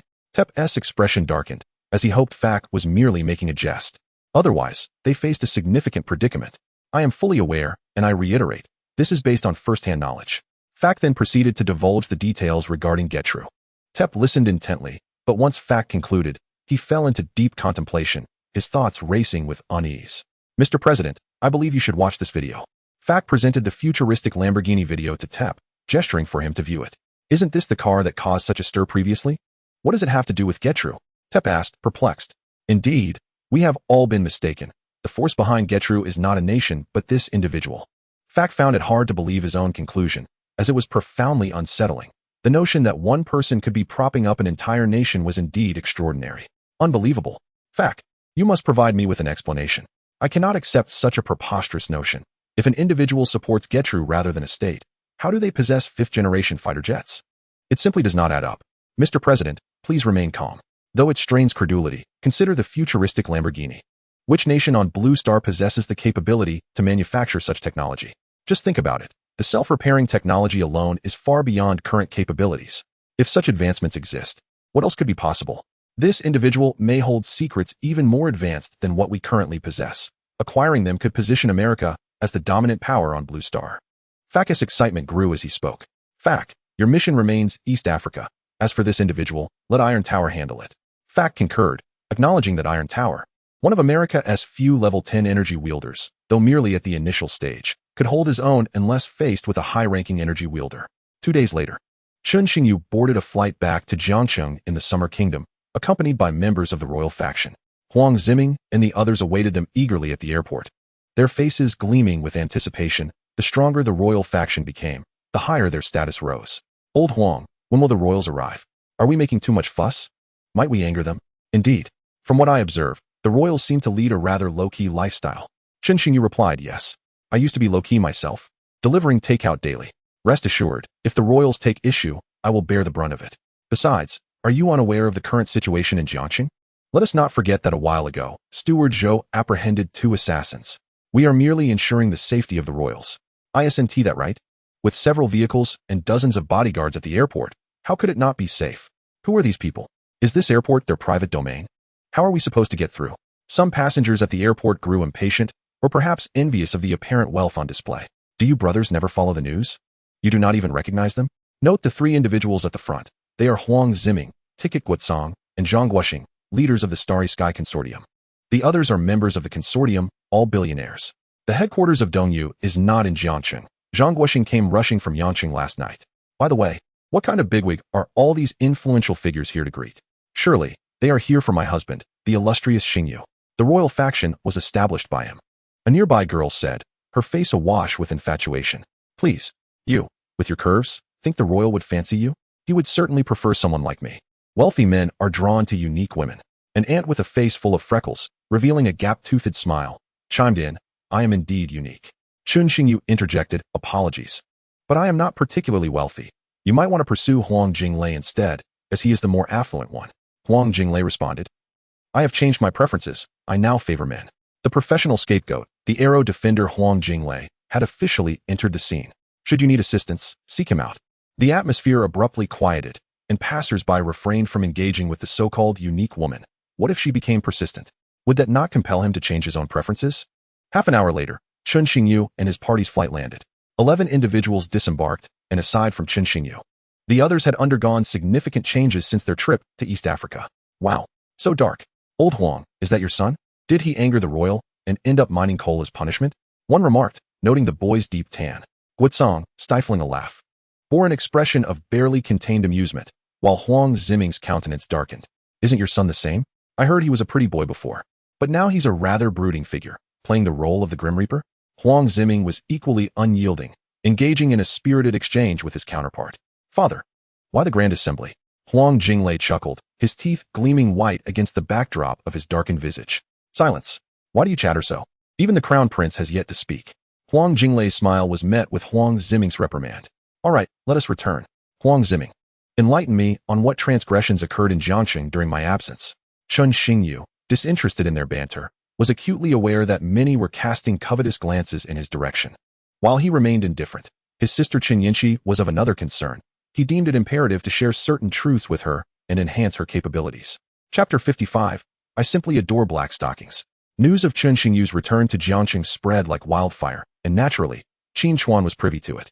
He had been languishing in anticipation for Chen Xingyu's arrival. Qin Zhengwo had advised him to avoid provoking those around Chen Xingyu, even dispatching Elder Chao to safeguard, or perhaps more accurately, to surveil him. Elder Chao, now that he's back, may I finally take action against him? Qin Chuan reclined on the plush sofa of the presidential suite, having resided there since his arrival in Jiangxing, a testament to his wealth and caprice. Young master, perhaps it is prudent to wait a little longer. I have already informed the master of his return, and I trust a response will be forthcoming. We must not act hastily. Elder Chao replied with deliberate calmness, deeming Qin Zhengwo's concerns somewhat exaggerated. Jiangxing was hardly the capital, and a sixth-tier energy wielder was the zenith of power here. Why necessitate the presence of an eighth tier? In his eyes, the patriarch of the Qin family was 100-fold more significant than Qin Chuan, the wayward scion. Indeed, I have a penchant for black stockings. Qin Chuan seethed in frustration, unable to comprehend why his father was so apprehensive over a mere nouveau riche. Isn't it simple to eradicate him? Why wait? Should we allow Chen Xingyu to mature and threaten the Qin family? The more he pondered, the more incensed he became. A second-generation heir from the capital, hiding in Jiangxing. While those eager for spectacle in the capital could seize the opportunity, he would not hesitate to eliminate them. Elder Chao shook his head, having never held high hopes for Qin Chuan. He foresaw the eventual downfall of the Qin family under his stewardship. In the capital, Qin Zhengwo paced anxiously, awaiting a call from his elder brother, Qin Liangjun. Why has he not returned my call? What could possibly be delaying him? This is unprecedented. His instincts warned him that Chen Xingyu was anything but ordinary. Your father is seeking you. Your mother is looking for you. Your sister is trying to reach you. Your grandfather is calling for you. A sudden ring from his phone snapped Qin Zhengwo from his thoughts, and he hastily answered. How goes it, brother? Have you uncovered anything? After a prolonged silence, the voice on the other end replied, Zhengwo, I cannot ascertain anything. His records were classified as top secret days ago, beyond my access. As your elder brother, I must caution you. This individual is not someone the Qin family can afford to offend. If you harbor intentions against him, I strongly advise you to abandon that notion. I have other matters to attend to. Since the eldest elder became aware of Chen Xingyu, his files had been relegated to the highest security clearance, accessible only to select elders of the Xia nation. Even the records of members of the Crown Prince's faction were now similarly protected. How can this be? The highest clearance. What status does he possess? Panic gripped him. Qin Chuan was still in Jiangxing. He was not concerned about Qin Chuan encountering trouble, as Elder Chao reassured him. His fear lay in the prospect of Qin Chuan provoking Chen Xingyu. He understood his son's temperament all too well. He quickly contacted Elder Chao, instructing him to bring Qin Chuan back. The unfortunate Qin Chuan faced another confinement at home. Meanwhile, far in Jiangxing, Qin Chuan savored an exquisite red wine, plotting his strategy against Chen Xingyu, only to be interrupted by Elder Chao. Young master, the master just called. He insists you return immediately. Elder Chao was perplexed by Qin Zhengwo's urgency, but he sensed that something was amiss. What? He wants me back again. Did he not agree to my presence in Jiangxing? Qin Chuan felt as though the abyss was closing in on him. Returning home meant another period of confinement, a dismal prospect devoid of any daylight. No. The master's tone was quite urgent, suggesting something may have transpired. He suspected it was related to Chen Xingyu. Prior to his arrival, Qin Zhengwo had explicitly warned him to avoid antagonizing those around Chen Xingyu. Reflecting on Qin Zhengwo's demeanor and the mention of Chen Xingyu, he recognized that such a person could elicit such urgency. It was his first encounter with someone who could make Qin Zhengwo so flustered, and he was now eager to meet Chen Xingyu to discern if he possessed extraordinary abilities. Chen Xingyu, I am not endowed with 3 heads and 6 arms, merely an elongated limb. As long as he was not confined at home, it was possible that something had occurred in the capital, prompting his father to summon him back. Elder Chao, we must return swiftly. Qin Chuan downed his glass of red wine and hastened out of the hotel. Should the influential figures in Jiangcheng who had aligned with Qin Chuan learn that the Qin family had capitulated without a fight, their reactions would be intriguing to witness. With a blustery entrance and a hasty exit, Qin Chuan felt greatly aggrieved. Chen Xingyu, informed by Huang Ziming of Qin Chuan's arrival in Jiangcheng, pondered why there had been no subsequent action. This could only indicate the Qin family's cautious approach. Qin Zhengguo was not a man of impulsiveness. Take me to observe those two so-called assassins. I have yet to encounter the visage of an assassin. As for that Tianziyado from before, can he truly be deemed an assassin? Hardly. He was merely a fool. Huang Ziming escorted him to a basement, where the air was tinged with a faint metallic scent of blood. Chen Xingyu regarded Huang Ziming, musing, who would have imagined this fellow harbored such inclinations? Huang Ziming, unnerved by his peculiar gaze, instinctively shielded himself, resolute in his defiance. What is this reaction? Chen Xingyu observed his actions, his expression darkening, contemplating why he appeared as though he were the one in question. Nothing, just a slight itch. Huang Ziming chuckled awkwardly, striving to maintain decorum. Woo woo woo. Chen Xingyu gazed upon the subdued Tianziyado, finally grasping the source of the sanguine aroma. The crown prince is unaware that this fellow incessantly wails. Fearing eavesdroppers, I took the liberty of sewing his mouth shut. Woo woo woo. Tianziyado glared at Huang Ziming, his eyes brimming with resentment, his body marred by lash marks. One could only speculate what unspeakable horrors Huang Ziming had inflicted upon him. Chen Xingyu dismissed Tianziyado from his thoughts. He was merely a second-tier energy wielder and a fool at that, of little consequence, free to entertain himself as he wished. In the dim corner of the basement sat two figures, one dark and one light, were it not for the illumination.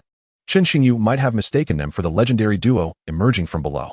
It was no wonder they were referred to as the black and white duo. How aptly abstract. Chen Xingyu contemplated the two, realizing that two seventh-tier high-level beings could achieve considerable feats. The dark figure kept his eyes shut, possibly asleep, while the light figure regarded Chen Xingyu with keen interest, sensing a formidable aura emanating from the young man before him. Suddenly, as if struck by a revelation, his pupils dilated, his expression turning incredulous. You are an 8th-tier energy wielder? A young 8th-tier powerhouse. What a prodigy. Chen Xingyu was momentarily taken aback. What 8th tier? Chapter 56. The oral solution. I am at level 10, specifically at level 9 tier, and the system's potions are simply remarkable. One sip propels me to the pinnacle. Utterly devoid of any notion of lower tiers. What do you mean by level 8? I am at level 10. Is level 8 truly formidable? Your astonishment is quite evident. Chen Xingyu remarked with an air of indifference. One must maintain dignity, just as a tree must have its bark. Chen Xingyu, utterly unperturbed, displayed a brazen demeanor that was almost admirable. Beside him, Tianziyado observed Huang Ziming's lamentations with a mix of disdain and amusement, having engaged in a rivalry with him. Chen Xingyu, unable to tolerate the incessant whining any longer, delivered a swift kick to his face, exclaiming with impatience, Enough with the wailing. Do you even care about how others feel? You dolt. He followed up with 2 additional kicks, having discovered that he had stepped in dog excrement on his way here, an unfortunate consequence of a careless pet owner. Take this fool away. He has outlived his usefulness. Perhaps a pit 2 meters long and 1 meter wide would suffice for his burial, Chen Xingyu remarked as he wiped his shoe on Tianziyado, turning to Huang Ziming. Having previously exhausted all words with Tianziyado during his capture, he now kept him around merely to observe if he could influence anyone's intellect. Honor can be sacrificed, but not humiliation. Tianziyado fervently knocked his head against the ground, whimpering in plea, yet Huang Ziming was unfazed by his supplications. Having long harbored disdain for Tianziyado, he seized the opportunity to act. Fear not. I shall certainly select a prime location for you, coupled with an auspicious time, ensuring that you meet a most unfortunate end. Huang Ziming declared, striking Tianziyado on the head with a sack before hoisting him away. Chen Xingyu, ignoring Huang Ziming, turned his attention to the duo known as the Black and White Grim Reapers. Zhou Zhenlong had relayed to him the entire sequence of events, and he was taken aback to discover the existence of the dark web, and even more so that Japan would resort to hiring assassins to capture him. It seems I am destined to cross paths with Japan. First, there was Tianziyado, then encounters with the Japanese military at the Gertrude border, and now hired killers. As for how Chen Xingyu deduced that the pair were on a mission from Japan, he pointed out, which country would dispatch a Tier 2 energy user to apprehend someone in Xia? Clearly, Tianziyado is just a pawn. His purpose solely to divert Xia's attention. Black and White Grim Reapers are Japan's true weapons. Regrettably, they had been apprehended the moment they appeared. In accordance with the principles of reciprocity, as a nation of etiquette, I feel it is only fitting to bestow a token of my appreciation upon this thriving nation. Good fortune comes in pairs. Let me be the benevolent Chun who delivers double the gifts. He had already devised a plan. Japan's repeated visits warranted a response. Lest he appear petty, let George send 2 self-destructing robots to Japan, letting off a spectacular display of fireworks. Although the endeavor required considerable resources, it was worth the spectacle. Suddenly, he recalled that explosions were Tanya's forte. It seems this hero has yet to be unleashed. My apologies for the oversight. Do you wish to live? Chun Xingyu inquired, his expression transforming into an unsettlingly maternal smile as he regarded the black and white Grim Reapers. With a chill running down their spines, they nodded vigorously. Of course we wish to live. You may be spared, but you must first assist me with a task. Before I divulge the details, you must consume this. Chun Xingyu produced 2 bottles of yellow liquid from his pocket, placing them before the pair, indicating they should drink. With no alternative, the black and white Grim Reapers complied, downing the contents in a single gulp. Now, your mission is to deliver a gift to Japan. Place this item within the Prime Minister's residence and disconnect the wires. Your task will then be deemed complete. Do not entertain thoughts of escaping Xia. The liquid you just ingested is my family's secret formula. The ding-ding oral solution. Should you fail to take the antidote within 3 days, your manhood shall forever be diminished, retracting 5 centimeters daily. In truth, Chun Xingyu had merely concocted a processed version of urine, slightly discolored due to his recent ailments. The black and white Grim Reapers exchanged glances, their expressions darkening at the realization of the potential consequences. Hastily, they took the items Chun Xingyu provided and departed, eager to distance themselves from his presence. For he was undoubtedly a nefarious character. Yamabuki Ichiro, consider this a warning. Next time, there will be dire repercussions. Chun Xingyu had gifted them a minuscule bomb. A mere nail-sized explosive he had traded 200 energy points for in the system's marketplace. Though diminutive, its destructive power was assured, capable of obliterating a 200-square-foot dwelling with ease. The success of this endeavor hinged on whether the black and white Grim Reapers could successfully infiltrate the Prime Minister's residence. Blowing up the Prime Minister's abode was merely the beginning. Once they provoked Chun Xingyu, their lives would be far from tranquil. Chun Xingyu crushed Tanya's card and glanced at her information. Character, Tanya. Strength, level 5. Position, none. Skills, demolition, always carries ample explosives to swiftly obliterate enemy structures. Swimming, unaffected in aquatic combat, dual pistols. Weapons, 2 specially crafted handguns, exceeding the firing rate of most modern assault rifles. As he regarded the beauty before him, he mused. So fair and ample. My lord, what are you saying? Tanya inquired, puzzled. Your firearms are exceptionally pristine, and your attire seems rather oversized. A change is in order, Chun Xingyu hastily explained, though he could have opted for silence, as he prided himself on his integrity and decorum. I shall change next time. Nevertheless, these trivialities paled in comparison to the pressing mission at hand. You are to travel to Japan immediately. Upon arrival, secure accommodations in a hotel and await my instructions. This was Chun Xingyu's second gift to Japan, sending Tanya to obliterate the Shijing Iron Tower. Understood, my lord. I shall ensure the task is completed. System, will Tanya's identity raise any suspicions? Rest assured, host. The system is comprehensive, whether soldiers or heroes. Their identities have been meticulously arranged, verifiable by national departments. Indeed, what was I worried about? If Hitler could venture to East Africa, surely Tanya can go to Japan. Remarkable. The system truly is thorough. Meanwhile, the black and white Grim Reapers hastened from the royal court, racing toward Jiangxing International Airport, eager to fulfill Chun Xingyu's assignment. Is our most vital asset in jeopardy? Do you think he is deceiving us? Perhaps this so-called ding-ding oral solution is merely a ruse, devoid of any extraordinary effects? Black Ghost pondered, growing increasingly suspicious of the name itself. Ding-ding oral solution? Shall we consult a physician? White Ghost, too, harbored doubts about Chun Xingyu's claims, the name alone rendering them incredulous. Very well, let us seek a medical examination. Wait, do you wish to perish? We are assassins, if we are recognized. What will we do? We must alter our appearances slightly before proceeding. Half an hour later, the duo exited the hospital, each remaining silent. Chapter 57, An Unexpected Encounter. You are all well, you may proceed. The doctor conveyed his observations to them after the examination, noting the peculiar glances exchanged between the two. A pair of contrasting figures, one dark-skinned and the other fair, had come to the hospital for a checkup, and he was taken aback by their explicit request for a thorough examination of a particular area, something he had never encountered before. Do you think the doctor at the hospital has been bribed, or perhaps he is in league with him, deliberately assuring us that all is well, while subtly warning us that visiting the hospital is futile? The dark-skinned one pondered, the fair-skinned one, resting his chin on his hand, wore an expression that suggested he believed he had unraveled the mystery. Indeed, it is quite plausible, given that we are in Jiangcheng, his territory. He must have anticipated our visit to the hospital and arranged for the doctor to be on standby, he mused. The dark-skinned one concurred, sensing the potential truth in this theory. Do you suppose he has sent someone to follow us? But we are 7th-level energy beings. If anyone were trailing us, our capabilities would surely allow us to detect it. They both felt a creeping dread, as if they were being observed by a pair of exceedingly ominous eyes, constantly monitoring their every move. Let us proceed swiftly to complete our mission. I certainly do not wish to be left with merely 3 centimeters, he urged. With that, the two hastened towards the airport, dismissing their unsettling thoughts. Had Chen Xingyu been aware of their speculations, he would have undoubtedly protested. This is a grave injustice. I am but an innocent child, incapable of such intricate scheming. At the Prime Minister's residence in Japan, Yamano Ichiro was feeling quite distressed. The East African troops had met with utter defeat, and even the dark web had shown no signs of activity. A string of misfortunes seemed to plague him. Why has there been no news for such an extended period? The dark web is deteriorating by the day. He awaited updates on the infamous black and white duo, knowing that for assassins, the quicker a task is completed, the lower the risk involved. The dark web is not my concern. I am merely responsible for assigning missions. The execution is left to the assassins, the secretary explained patiently. Do not fret. The ones taking on the task are the black and white duo. They rank 9th on the assassin leaderboard and are both 7th-level energy beings, so I doubt they will encounter any issues, especially in Xia country, where they must tread carefully. Let us hope that is the case, he replied, recalling how he had previously dispatched Tianzhong to Xia country without any expectations of success.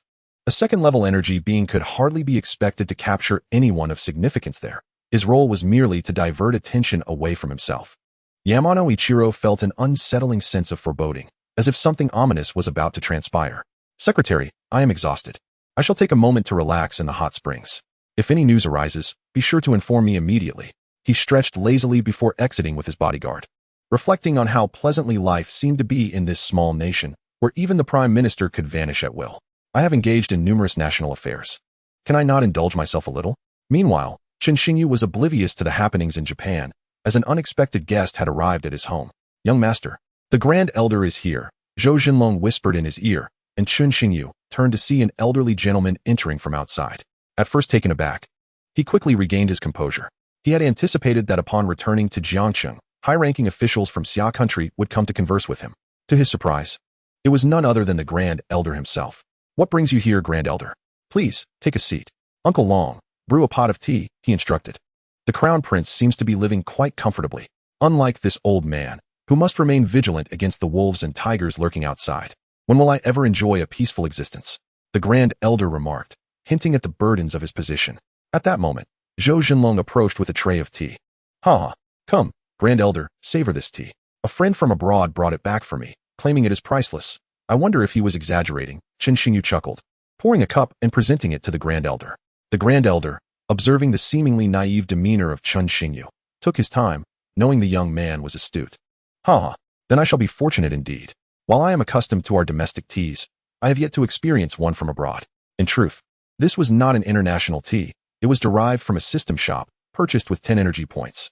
This tea possessed unique qualities, elevating the drinker's spirit and promoting relaxation. Even if Chen Xingyu was not particularly fond of tea, he would still brew it occasionally, as it was as addictive as tobacco. The Grand Elder lifted the cup, savoring a sip with closed eyes, allowing the fragrant essence to envelop his palate. Upon opening his eyes, he appeared noticeably more invigorated. What a delightful tea. I must know its name. I shall arrange for some to be brought back from abroad. He recognized the tea's invigorating properties, feeling a surge of energy coursing through him. This tea is called Ziyu Jinxiang. There is no need for you to go through such trouble, Grand Elder. I have plenty on hand. I am not particularly knowledgeable about tea, so it would be a waste for me to keep it. One would be hard-pressed to find a single leaf of Ziyu Jinxiang even if they searched abroad. Perhaps there was a minuscule chance of discovering it while exploring the galaxy. This was information provided by the system. Shanghua tea originated from a planet in the galaxy. The name Shanghua tea was its original title, while Ziyu Jinxiang was a moniker Chen Xingyu had created, for he felt that the original name did not do justice to its excellence. Unbeknownst to him, the reason it was called Shanghua tea was that it could only thrive in mountain ditches. If planted elsewhere, it would perish. This tea had a temperament, requiring its specific environment to flourish. Ziyu Jinxiang, what a splendid name. I thank you, Crown Prince, for this generous gift of tea. The Grand Elder insisted on using the title Crown Prince, to which Chen Xingyu humbly replied, "Please, just call me Xingyu. The title of Crown Prince is too grand for me. While others may address me as such, you are a pillar of our Xia country, a person of great merit. If you continue to call me Crown Prince, I might hesitate to step outside for fear of being inundated with praise." With this, Chen Xingyu acknowledged the Grand Elder's previous remark. Regardless of the circumstances, he was a citizen of Xia country and would never act against its interests. This was his silent promise to the Grand Elder. However, should anyone confront him with malicious intent, he would not hesitate to respond. Chapter 58. Attack on the Prime Minister's residence in Japan. In Shijing, Japan, at the international airport, a TPM-250 descended gracefully from the skies. Passengers disembarked, claiming their luggage in small groups. Yet two individuals stood out, clad in black suits and carrying a briefcase, their faces obscured by masks and hats, leaving them thoroughly concealed. Their appearance suggested they were not up to any good. "How do we make our exit?" the dark-skinned one queried, perplexed.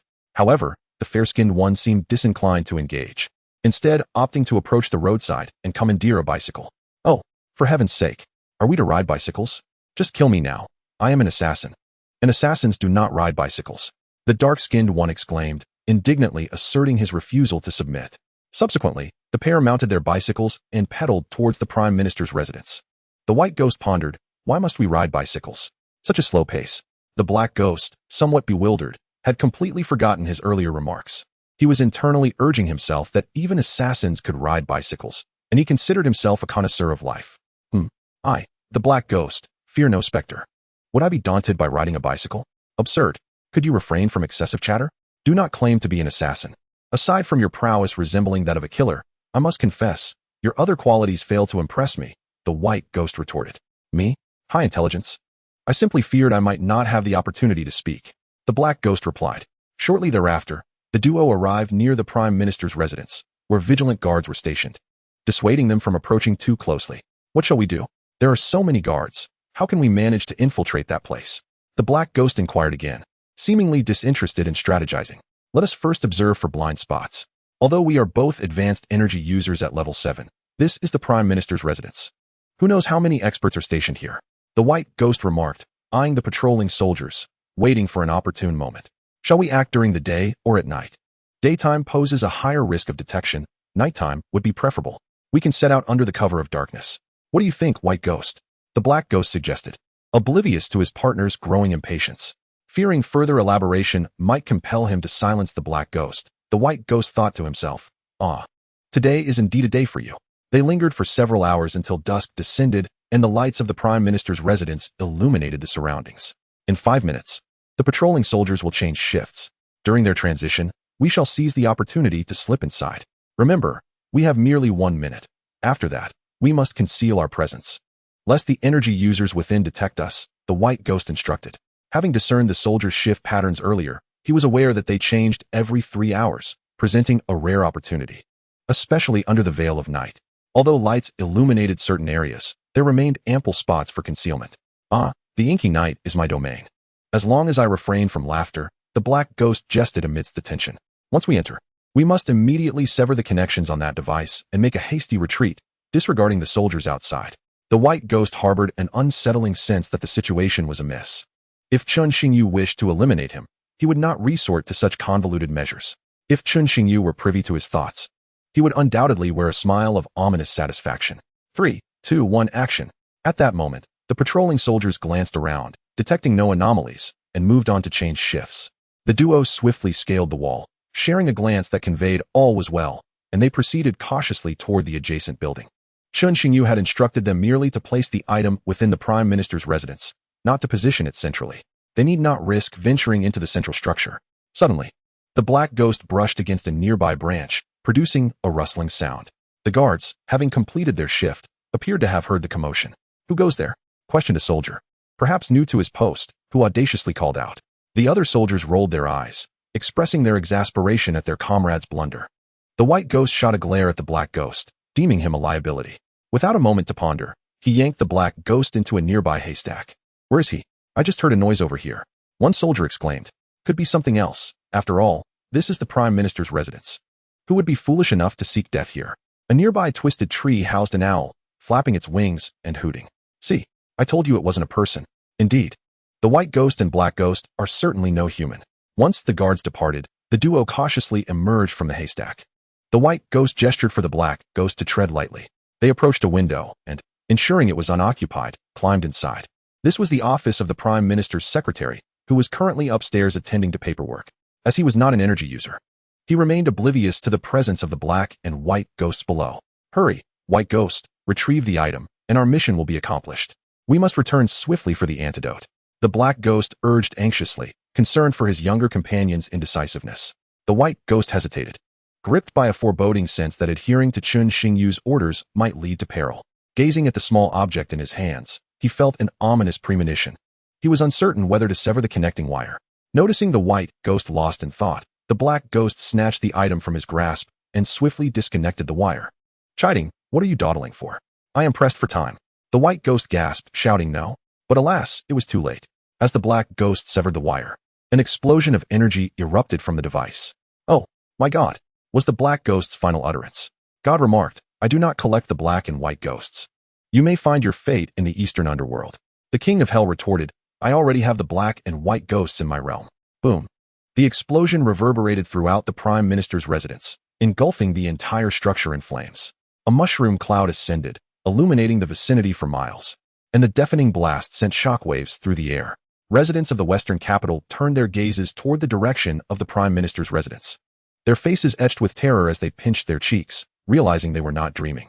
The spectacle was astonishing. The Prime Minister's residence seemed to have been obliterated. Situated in the heart of the western capital, its destruction was unmistakable. In that moment, an unsettling thought crossed the minds of the entire nation. The sky had indeed fallen upon the land of the rising sun. The patrolling soldiers were left in shock by the unexpected explosion. Soon, cries of panic filled the air. Enemy attack. Enemy attack. Quickly, summon assistance. Before long, the entire Prime Minister's residence was surrounded by soldiers. Chapter 59, The Helpful Good Samaritan. The white ghost could never have imagined that he would meet his end at the hands of his own partner. Thus, one must be discerning when selecting a partner, ensuring one does not choose a fool. The Prime Minister's residence remained shrouded in flames. The patrolling soldiers were paralyzed with fear. They had just asserted that no one would dare cause a disturbance at the Prime Minister's residence, only to be met with an explosion. The unfortunate secretary, even in death, contributed his final moments to serve the nation. "I have perished. You may say whatever you wish." Ishiyama Ichiro, meanwhile, reveling in merriment outside, was abruptly jolted by a phone call, drenched in cold sweat. The Prime Minister's residence has been bombed. Who possesses such audacity? With no time to spare, he realized that if this situation were mishandled, it could incite public panic. Before long, the Prime Minister's residence was thronged with officials of the nation. For them, this incident was akin to a brush with death, sending chills down their spines. The fact that a structure could be so easily destroyed made it clear that their enemies were not yet satisfied with merely taking their lives. If one building could be obliterated, the entire Prime Minister's residence was not beyond the reach of destruction. They suddenly felt that the Prime Minister's residence was not as secure as they had once believed. What is happening? Can someone explain why the Prime Minister's residence was bombed? Ishiyama Ichiro demanded upon arriving, only to find the flames had already been extinguished. Staring at the ruins that had once been a majestic edifice, fury boiling within him. If someone were intent on taking his life, it is likely that the next explosion would occur in the very abode he resides in. Report to the Prime Minister. It is TNT, and we have discovered 3 fragmented skeletons amidst the rubble, which have already been sent for analysis. An officer gazed at the furious Yamano Ichiro, who, despite his anger, could only muster the resolve to step forward. After all, he was responsible for the security of this area, and with the occurrence of such an incident, it was undoubtedly a dereliction of his duty. Isn't the safety of the Prime Minister's residence your responsibility? How did TNT come to be present here? What is your explanation? It is my failure. I implore the Prime Minister to impose punishment. Yamano Ichiro had no time to engage with the officer. He was solely focused on how to mitigate the repercussions. Unbeknownst to him, even if this matter were to settle down, another looming issue would rob him of sleep. The Imperial Court of Jiangqing. Chun Xingyu was still unaware that his plan had succeeded. He had not anticipated the black and white duo's efficiency to be so remarkable. It seemed that that particular item held greater significance than life itself for every man. Currently, the situation in East Africa was in utter turmoil. And with the resurgence of civil war in South Africa, one might wonder, Xingyu, what are your thoughts on this matter? The elder had been conversing with Chun Xingyu for quite some time, becoming increasingly animated, feeling an undeniable rapport with him. Naturally, whether his intentions were to probe Chun Xingyu's thoughts remained known only to the elder himself. Wasn't he this to be expected? In East Africa, where even food is scarce, how could one expect tranquility? Both sides possess comparable strength. Who wouldn't he wish for dominance? Moreover, even if they desired calm, it would be unattainable, and they dare not seek it. Chen Xingyu took a sip of the purple jade fragrance and expressed his views, albeit subtly. He was acutely aware that the elder was fishing for information regarding his forthcoming actions. The elder was about to speak further when he was interrupted by Jifeng Hao, who whispered into his ear, "Elder, there has been an incident in Japan. Our people have just reported that the Prime Minister's residence has been bombed." Upon hearing this news, the elder was taken aback. Who possessed such audacity to bomb the Prime Minister's residence, a place where the nation's leaders reside? The security there was notoriously stringent. To carry out such an act was no small feat indeed. The security is impenetrable, yet it has been breached. The black and white ghosts have infiltrated. The elder glanced at Jifeng Hao, who nodded in affirmation, confirming the veracity of the news. The elder then turned back to Chen Xingyu and spoke slowly, observing him intently. The bombing of the Prime Minister's residence was no trifling matter. Japan would have its hands full in the aftermath. Yet he remained uncertain who possessed the audacity for such a grand act. He sought to glean something from Chen Xingyu, harboring suspicions that this incident bore some connection to the young man before him. What? The Prime Minister's residence has been bombed? Who possesses such boldness and capability? Chen Xingyu's expression of shock elicited a wry smile from the elder. I wonder how bold you truly are, Xingyu. Me? My boldness varies. I have matters to attend to and cannot engage in prolonged discussions with you. We shall converse another day. Elder, please wait. You haven't taken your purple jade fragrance. Uncle Long, fetch several boxes of purple jade fragrance for the elder. This tea smells delightful. Thank you for your hospitality. Do visit me in the capital when you have the chance. I shall treat you to our finest Dahong Pao from Wui Mountain, which is not inferior to your purple jade fragrance. Certainly. I will make it a point to visit you in the capital. The name of Wui Mountain's mother tree Dahong Pao is legendary. Although he had never tasted it, it is renowned as the finest tea in the Summer Kingdom. The three mother trees of Dahong Pao, situated in the scenic area of Jiulongku in Wui Mountain, have a history of over 360 years, underscoring their rarity. The elder boarded the red flag car first, while Jifeng Hao turned to Chen Xingyu, who had not exchanged a single word with him since his arrival. Now that the elder was gone, he introduced himself. Allow me to introduce myself. I am Jifeng Hao. Young man, you are quite impressive. When you have the time, do visit my home. My daughter is of a similar age to you, and I believe you two would share many common interests. She is quite the leggy beauty. Jifeng Hao cast a peculiar glance at Chen Xingyu before hastily following the elder. Chen Xingyu was momentarily taken aback by Jifeng Hao's words. What did he mean by his daughter being pretty? Was he suggesting a match? Is this how one promotes their daughter in these times? Truly, my charm radiates so brightly that it has reached the capital. However, despite the banter, he had encountered many beautiful women and had no desire for a girlfriend at present. Women would only hinder his swiftness in drawing his sword. No, it would impede his speed in firing a gun. He had not anticipated the black and white duo's efficiency to be so remarkable, managing to bomb the Prime Minister's residence on the same day. They were indeed deserving of generous rewards. I, Chen Xingyu, am not one to be stingy towards those who have rendered service, and though they are not my subordinates. I am a benevolent person. What do benevolent people do? They ensure that those below live freely and comfortably. I am always willing to assist. If a stranger can be helped, then enemies must also be aided. I act without seeking recognition. Please refer to me as the benevolent Shun. Chen Xingyu felt it necessary to keep Yamano Ichiro occupied for a few days and then have Tanya assist him. Aiding the enemy is imperative. My reputation as the benevolent Shun is not unfounded. Chapter 60, Taking the Blame. The morning sun bathed the grand city of Shijing in its golden light. Crowds of commuters flowed steadily, pedestrians thronged the streets, and vehicles zipped by in a frenetic symphony of a stunning overture. Yet, within this very city, a shocking event had transpired the previous night. Even though the higher-ups in Japan had attempted to suppress online reports concerning the incident, those who had witnessed it firsthand could not be silenced. Was the explosion last night at the Prime Minister's residence? Why is there no news online? Are you foolish? The state would never allow such news to be reported. As information spread from one person to another, it was not long before many were aware of the incident. Even in the absence of online reports, Yamano Ichiro was tormented by this situation. He was at a loss as to how to provide the Japanese people with an explanation.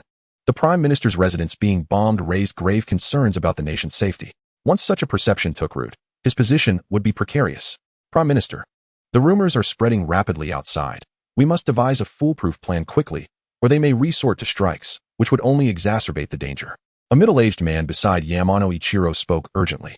He was the new Prime Minister's secretary Yoshikawa Tohiro, who had been promoted after the previous secretary perished in the explosion. He was uncertain whether to feel fortunate or not. Has the forensic report on the 3 bodies come in? Yamano Ichiro suddenly recalled and inquired hastily. It just arrived this morning. One of the bodies was your former secretary, while the specific identities of the other 2 remain unmatched. We only know they were Westerners and both classified as level 7 energy practitioners. Yoshikawa Tohiro replied incredulously. It is worth noting that a level 7 practitioner is considered a formidable force even in Japan, who could orchestrate such a grand act. Involving 2 level 7 energy practitioners to bomb the Prime Minister's residence? What? 2 level 7 energy practitioners? Are they certain they are not mistaken? Yamano Ichiro was equally astonished by this revelation, which clarified how the heavily guarded Prime Minister's residence could have been breached. Yes, they are absolutely certain they are level 7. The secretary asserted with unwavering confidence. If they were indeed sent to plant explosives, why would they meet their demise in the explosion? This perplexed Yamano Ikir. If they could enter, they could surely exit safely from the Prime Minister's residence. Why, then, did they perish in the blast? It was a riddle he could not unravel.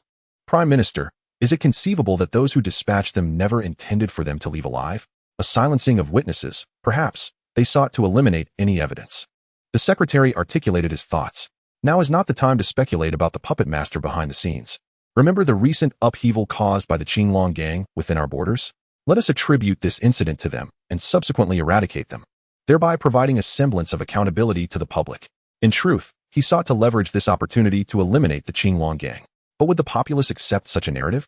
After all, the devastation was substantial. The public's disbelief was inevitable. You must immediately report this incident, attributing the bombing of the Prime Minister's residence to the Qinglong gang. We shall eradicate them within 3 days, restoring clarity to our nation. Go forth. Initially, he had no intention of publicizing the matter. But the situation had spiraled beyond his control. He had to manage the emotions of the Japanese populace. That afternoon, the news reverberated throughout the entire nation. Shock. Last night, the Prime Minister's residence was bombed. The authorities have confirmed that the culprits are none other than the notorious Qinglong gang. Once this revelation emerged, the nation erupted online. Some deemed the Qinglong gang audacious, while others were astonished that the perpetrators were indeed the infamous gang. Baka. The damned Qinglong gang is provoking our great nation. They must be exterminated. Indeed, could our great nation be so easily trifled with? They must be obliterated from existence. Many onlookers fervently condemned the Qinglong gang online, while a few expressed concern. The underworld of Japan was divided between the Senk group and the Qinglong gang. Targeting the Qinglong gang would not be an effortless task. With the blame directed at the Qinglong gang, the citizens of Japan gradually calmed, reassured by the knowledge of the identity of the culprits. The greatest fear lay in an unseen enemy. Prime Minister, the domestic situation has stabilized. The ire is directed towards the Qinglong gang. However, how shall we eliminate them? Their roots run deep in our country, and eradicating them will not be a simple endeavor. A lowly gang, no matter how long its lineage, remained a gang. Did they truly believe they could contend with our great nation? If such fears were to arise, could I still hold the position of Prime Minister? Enough. I understand your concerns. There shall be no chaos domestically. Inform the Senk group to prepare. Tonight, let them cooperate with our operations. Remember, the Senk group must act first. They have become increasingly insubordinate over the years. The Senk group, under the auspices of Japan, had developed a rebellious spirit as their master. It was his duty to remedy this affliction. The bombing of the Prime Minister's residence was an incident that could not evade the notice of Xia country. Almost immediately, footage of the bombing surfaced. On the night of May 12th, the Prime Minister's residence in Japan was bombed by an unidentified force. The latest report states that the Japanese authorities have confirmed the Qinglong gang as the perpetrators. This incident was akin to a deep-water bombshell. Many were familiar with the Qinglong gang. After Japan's denunciation of Xia country at the United Nations, they had caused quite a stir within Japan, leaving a relatively positive impression among the people of Xia. What nonsense! Those shameless Japanese must have lost their minds. They were undoubtedly harboring resentment from previous events, seeking revenge against the Qinglong gang, thus attributing this incident to them. Many were skeptical of the Qinglong gang's involvement, while others expressed excitement, deeming the bombing a justified act. In response, the Qinglong gang's official account also issued a statement. This is not the work of the Qinglong gang. If we possessed such power, Japan. The unsaid continuation was clear to online users. If the Qinglong gang had the capability to bomb the Prime Minister's residence, Japan's Prime Minister might find himself replaced within days. This was Yamano Ikir's scheme. He cared not for the truth. If he deemed them guilty, then they were. Resistance was futile. They must bear this burden. Chapter 61. The Traitor. Although the Qinglong Gang was perceived as a criminal organization, synonymous with violence and malice, the gang in Japan operated differently. They engaged in legitimate business, occasionally dabbling in arms trade for self-protection, yet primarily for internal use. The Qinglong Gang was led by three prominent figures: the leader, Wu Xianghua, the second-in-command, Zhang Ziyu, and the third, Liang Liang, who collectively governed the entire organization. Now, Yamano Aikir sought to place the blame squarely upon them, and they would not remain passive. Were the Japanese truly so foolish? If they had the capability to bomb the Prime Minister's residence, Japan would have long since descended into chaos. In a vast, opulent villa in the southern part of Xijing, or rather, it should be termed a manor, the premises were guarded by men in suits, visibly armed. Within the grand hall sat two men and a woman. The men were unremarkable, but the woman was strikingly beautiful, exuding a certain allure that captivated the gaze and held it captive. This was the headquarters of the Qinglong Gang. As the saying goes, the most perilous places are often the safest. Even if Yamano Aikir harbored disdain for them, he would not dare to confront them openly in this locale. The speaker was the leader of the Qinglong Gang, with the third in command seated to his left. We have witnessed countless storms during our years in Japan. They are merely bluster without substance. Zhang Ziyu, the second in command, relied not solely on her striking beauty, but on her formidable strength, unyielding and fiery, not allowing her femininity to dictate her demeanor. Sister, we cannot dismiss this lightly. This is not merely a trifling matter. I believe Yamano Aikir is earnest this time. The bombing of the Prime Minister's residence is no trivial issue. Why would he place the blame upon us? They cannot identify the true culprits. And given our recent disturbances in Japan, I suspect he is determined to eradicate the Qinglong Gang once and for all to prevent future threats. Liang Liang's insights were astute, grasping the essence of the situation. Despite his awareness of Yamano Aikir's seriousness, he remained unfazed, as if it were none of his concern. Of course I understand. The Prime Minister's residence is the face of Japan. Given its bombing, if Yamano Aikir does not take action, his days as Prime Minister will be numbered. Had it not been for the traitor within our ranks, I would have turned Japan upside down last time. Well, that matter is behind us now. No one is to mention the traitor again. Wu Xianghua glanced at Zhang Ziyu, finding her temper troublesome. Accepting the leader's directive, Zhang Ziyu could only curse the traitor in her heart, wishing for them to reincarnate as a duck in their next life. Little did she know that the traitor they executed was merely a scapegoat thrust forward by another. Now, the priority was to disperse their members. As long as they did not congregate, Yamano Aikir would not dare to take drastic measures. Wu Xianghua was correct. As long as they were not all rounded up, Yamano Aikir would hesitate to act against them, knowing that the Qinglong Gang boasted 30,000 members. As long as they engaged in their activities across different locales in Japan, the consequences would be beyond Yamano Aikir's desire to witness. This matter will be handled by the third brother. We must swiftly disperse the others and advise those outside not to return just yet. Yes, rest assured, elder brother. Liang Liang's lips curled into a slight smirk. Yet both Wu Xianghua and Zhang Ziyu harbored reservations about Liang Liang's enigmatic smile. Chen Xingyu was already aware of the Qinglong Gang's role as scapegoats. But this was no surprise to him. With the demise of the black and white twins, Yamano Aikir was utterly incapable of identifying the culprit. However, he needed someone to take the fall. Otherwise, the nation of Japan would be engulfed in unrest. At this juncture, the Qinglong Gang was his preferred choice. As for how Yamano Aikir intended to deal with the Qinglong Gang, that remained an enigma. Uncle Long, do you believe ants can bring down an elephant? Chen Xingyu remarked, reclining on the sofa while observing the chefs bustling about in preparation for dinner. No, ants are merely ants, no matter how numerous, unless the elephant is incapacitated. Zhou Jinlong responded without hesitation, affirming that ants could hardly be compared to elephants. What if the ants had assistance? For instance, if someone were to aid them, then the elephant would undoubtedly perish. Indeed, it would be a certainty. The Qinglong Gang still held some utility for him. He could not allow Yamano Aikir to simply eradicate them. However, if the price were excessively steep, he would have no choice but to relinquish the Qinglong Gang. Chen Xingyu dialed George's number. Prince, do you have any instructions? George was currently enjoying life to the fullest in Getru, free to do as he pleased, though the lack of conflict rendered things somewhat lacking in excitement. In a short while, 20 self-destructing robots will emerge from the barracks. Arrange for them to head to Xijing in Japan, and send the second-tier soldiers as well. Ensure they are disguised. Yes, Prince, I will make the arrangements immediately. While George was unaware of Chen Xingyu's reasoning for dispatching self-destructing robots to Japan, it did not hinder his enthusiastic approval. Were it not for his inability to leave Getru, he would have eagerly joined in on such thrilling endeavors. Chen Xingyu had no knowledge of what firepower Yamano Aikir would deploy against the Qinglong Gang, so sending the self-destructing robots was a precautionary measure. System, train 20 self-destructing robots. Ding. A total of 2,000 energy points will be consumed. Training will be completed in 10 minutes. Please be patient, host. Chen Xingyu then briefed Tanya on the situation. From here on out, he would not need to worry. Tanya could not reveal herself yet, so the rescue of the Qinglong gang would rely solely on those dozens of second-tier soldiers and the self-destructing robots. As for success, that was left to fate, for whether they succeeded or failed was of little consequence to Chen Xingyu. The Qinglong gang was merely an embellishment to his plans, if that. In the temporary office of the Prime Minister's secretary, Yoshikawa Tamaro was undeniably frustrated. The esteemed office of the Prime Minister's secretary was scarcely 20 square meters, leaving him to wonder if Yamano Aikir harbored grievances against him, or if there was truly no space to accommodate him. Speak, how goes the task? Yoshikawa Tamaro sipped his tea and regarded the man before him. Indeed, my lord, your foresight is unparalleled. Wu Xianghua is indeed dispersing the gang members. Yet his petty tricks could hardly escape your piercing gaze. Spare me the flattery. Have you completed the task? There can be no mistakes this time, or you shall be held accountable. Yoshikawa Tamaro appeared unimpressed, his expression darkening. The man flinched, realizing he had overstepped. Rest assured, my lord.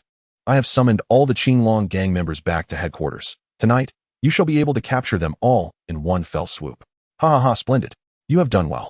I shall commend you before the Prime Minister. Yoshikawa Tamaro felt a surge of joy. If this operation could decisively eliminate the Qinglong gang, his standing in Yamano Aikir's eyes would surely improve. Thank you, my lord. Your guidance has been invaluable. Without it, my subordinates would not be where they are today. Chapter 62, Sleepless Night in Shijing. The night deepened, yet the streets remained lively. The city of Shijing never relinquished its opulence upon the arrival of nightfall, basking instead in the glow of flickering neon lights. These resplendent illuminations served to obscure the city's hidden facets. This night was destined to be anything but tranquil. The Senka group had surrounded the Qinglong gang headquarters early that morning, their entire force mobilized. This was not merely Yamano Aikir's initiative to eradicate the Qinglong gang.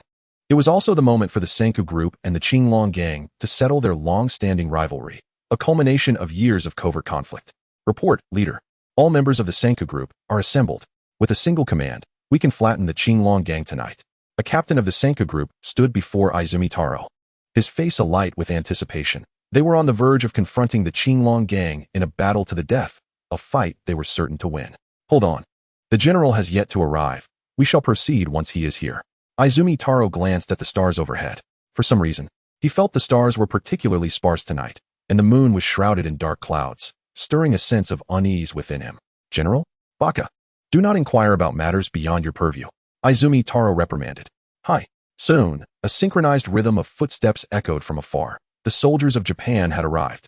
Taro-kun, what is the status? The three leaders of the Qinglong gang haven't fled, have they? Wuzawa Kazuhiko approached Izumi Taro, wielding a katana. He was the general dispatched to annihilate the Qinglong gang. Rest assured, General, my men have surrounded the entire estate. They have nowhere to escape. Izumi Taro brimmed with confidence, and upon seeing the thousands of fully armed soldiers, his earlier anxiety evaporated instantly. In his view, a gang could never contend with a regular army. Especially with the Senku group backing him, the Qinglong gang was surely doomed. Taro-kun, the Prime Minister has decreed that the Senku group shall take the lead. This is a rare honor, so you must perform admirably. Wuzawa Kazuhiko clapped Izumi Taro on the shoulder, a look of envy crossing his features. Being called the vanguard sounds noble, but in less flattering terms, it could be seen as cannon fodder. Yet, I have no choice. Yes. I assure you I will not disappoint the Prime Minister. The Qinglong gang headquarters was now eerily silent. Previously, Wu Xianghua intended to disperse the gang members. Yet not only had they not scattered, they had all returned to headquarters. What could have transpired? Why had the brothers all congregated back here? Wu Shuanghua's expression was ominously dark, and the gang members nearby dared not breathe a word. Brother, do you still not understand? The third brother is the traitor. That brother from before was merely his scapegoat. This treacherous wretch, I swear, if I see him again, I shall extract his heart to see if it is black. Zhang Ziyu brandished the dagger from his thigh, gesturing menacingly in the air. He was consumed with the desire to skin Liang alive. Impossible. The third brother is not that kind of person. We have shared life and death countless times. I refuse to believe he would betray us. It cannot be true. Wu Xianghua was on the brink of collapse, unable to fathom that his brother could turn against him. The Qinglong gang was a creation of the three of them. He could not comprehend why Liang would betray the Qinglong gang. Was it for profit? They lacked for nothing. Brother, whether you believe it or not, this is the reality. Otherwise, why would Liang not be at headquarters during such a crucial moment? And remember when you instructed him to disperse the brothers? Look now. They have all returned to headquarters. Liang is a traitor. He has actually allied himself with the nation of Japan, which is thriving. In truth, it was not a lack of faith that plagued Wu Zuangwai. He had already discerned Liang's treachery the moment the members of the Qinglong gang congregated here. To be betrayed by one's own brother was a bitter pill to swallow, a pain that pierced his heart like 1,000 arrows. Why betray me? Why? Wu Zuangwai's eyes burned with anger as he sank to his knees, frantically striking the ground. Brother, you must regain your composure. The Senku group has encircled the estate. We must concentrate our fire to break through a single exit if we are to have any chance of survival. Zhang Ziyu clutched Wu Zuangwai's shoulders, shaking him in an attempt to rouse him from his despair. Yes, we cannot perish here. Second sister, how many members has the Senku group brought?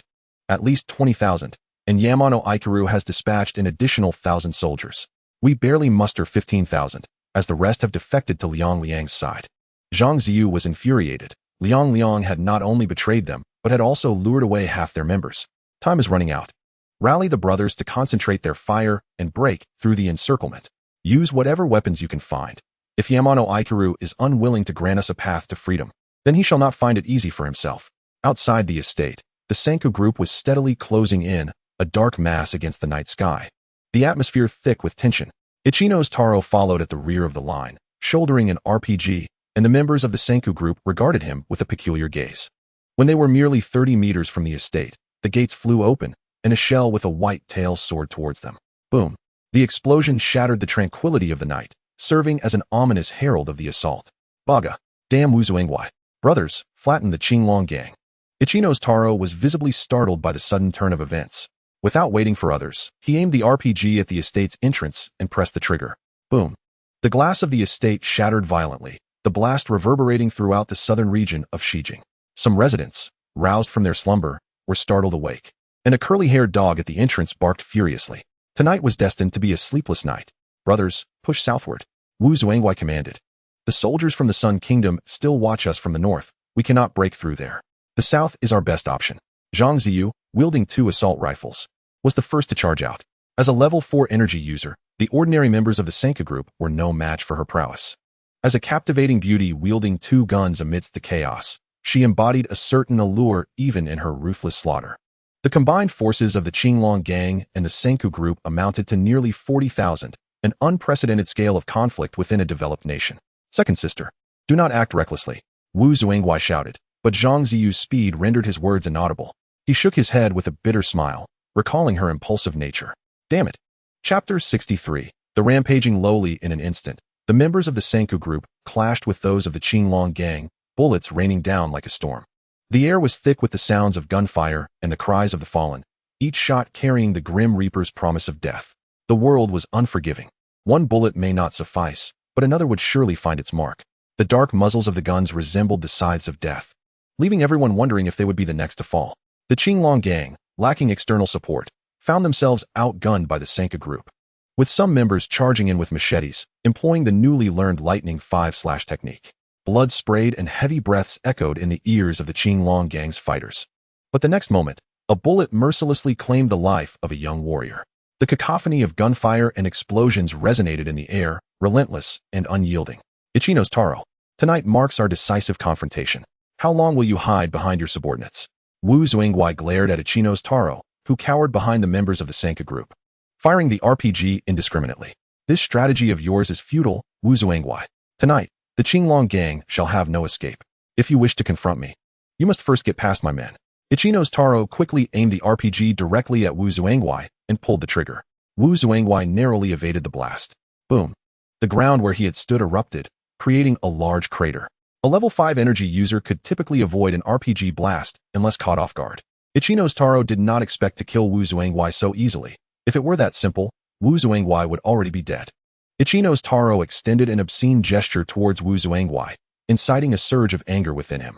However, he could not stray too far from his comrades. His goal remained to break the encirclement and lead the Qinglong gang to safety. Second in command, be careful. Suddenly, several members of the Qinglong gang shouted, rushing to form a human wall in front of Zhang Ziyu. Wu Zuangwai was drawn to the commotion, only to witness an RPG collide with the makeshift barrier. Boom. In that moment, Zhang Ziyu's world seemed to freeze as she beheld the carnage before her. With blood-soaked eyes, she watched as several Qinglong gang members sacrificed themselves to save her, their bodies torn asunder by the explosion. By the heavens, how could that not have killed Zhang Ziyu, the flower of the Qinglong gang? Yet, what a pity it would have been. The RPG that had just attacked Zhang Ziyu had been fired by Ichino's Taro, who, far from being intimidated by her blood-red gaze, found himself admiring her figure. Ichino's Taro, dost thou seek thy mother's demise? The rampaging lowly had emerged. Unbeknownst to anyone, she had procured a Gatling gun, unleashing a torrent of fire towards Ichino's Taro. The members of the Senku group attempting to shield him were obliterated, reduced to mere fragments. Ichino's Taro, witnessing this spectacle, was struck with terror. Was this truly the enchanting and formidable Zhang Ziyu he had known? Or had she transformed into a rampaging lowly? Quickly, block her. Where's the RPG? Fire all of them at her now? Ichino's Taro retreated in panic, knowing that Zhang Ziyu's frenzy would exact a toll, drawing the full firepower of the Senku group towards her. Even as a level 4 energy user, not even she could withstand the relentless hail of bullets. Wu Zuangwai, spotting a bulletproof vehicle nearby, acted without hesitation, positioning it in front of Zhang Ziyu just in time to save her life. Though he himself sustained a gunshot wound to the leg, the pain jolted her back to her senses. "Brother, I'm sorry for causing you worry," she murmured. Her head bowed in remorse. "Second sister, now is not the time to confront Ichino's Taro. We must escape, or else we shall undoubtedly perish when the soldiers of the Sun Kingdom join the fray." He was puzzled, although they could swiftly eliminate the Qinglong gang. Why did the soldiers dispatched by Yamano Ikaru remain inactive? The two quickly retreated. Ichino's Taro, relieved that Zhang Ziyu had not pursued, let out a sigh of relief. Useless. A man of the great Sun Kingdom, reduced to trembling in fear by a mere flower girl. How shameful. Wu Zixiang chastised Ichino's Taro, who could only lower his head in silence, accepting the reprimand. "Recall your men. Do not allow them to inflict friendly fire."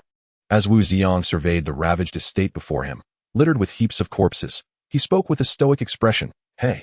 Without a moment's hesitation, Ichitaro promptly commanded the members of the Senku group to retreat. "Brother, why are they pulling back again?" Zhang Ziyu inquired, bewildered by the retreating Senku group.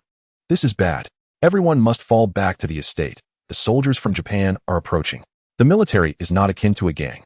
In terms of physical prowess and marksmanship, they far surpass any gang." Wu Xinghua assisted Zhang Ziyu into the estate. Before they could enter, the looming sense of danger grew ever closer, as 10 artillery shells, trailing long white tails, plummeted onto the estate. The buildings of the estate were instantly reduced to rubble, and those members of the Qinglong gang who could not evade the onslaught were buried beneath the debris. Wu Ziang observed the Qinglong gang hiding within the estate. Were it not for the fact that they were on Japanese soil, which prohibited the use of large-scale weaponry, he would have simply deployed a few tanks to obliterate the estate into ruins. Everyone, split into 2 teams, and surround them from the front and back. This time, I shall ensure the complete eradication of the Qinglong gang, leaving not a single one alive. 1,000 soldiers swiftly formed 2 teams and advanced forward.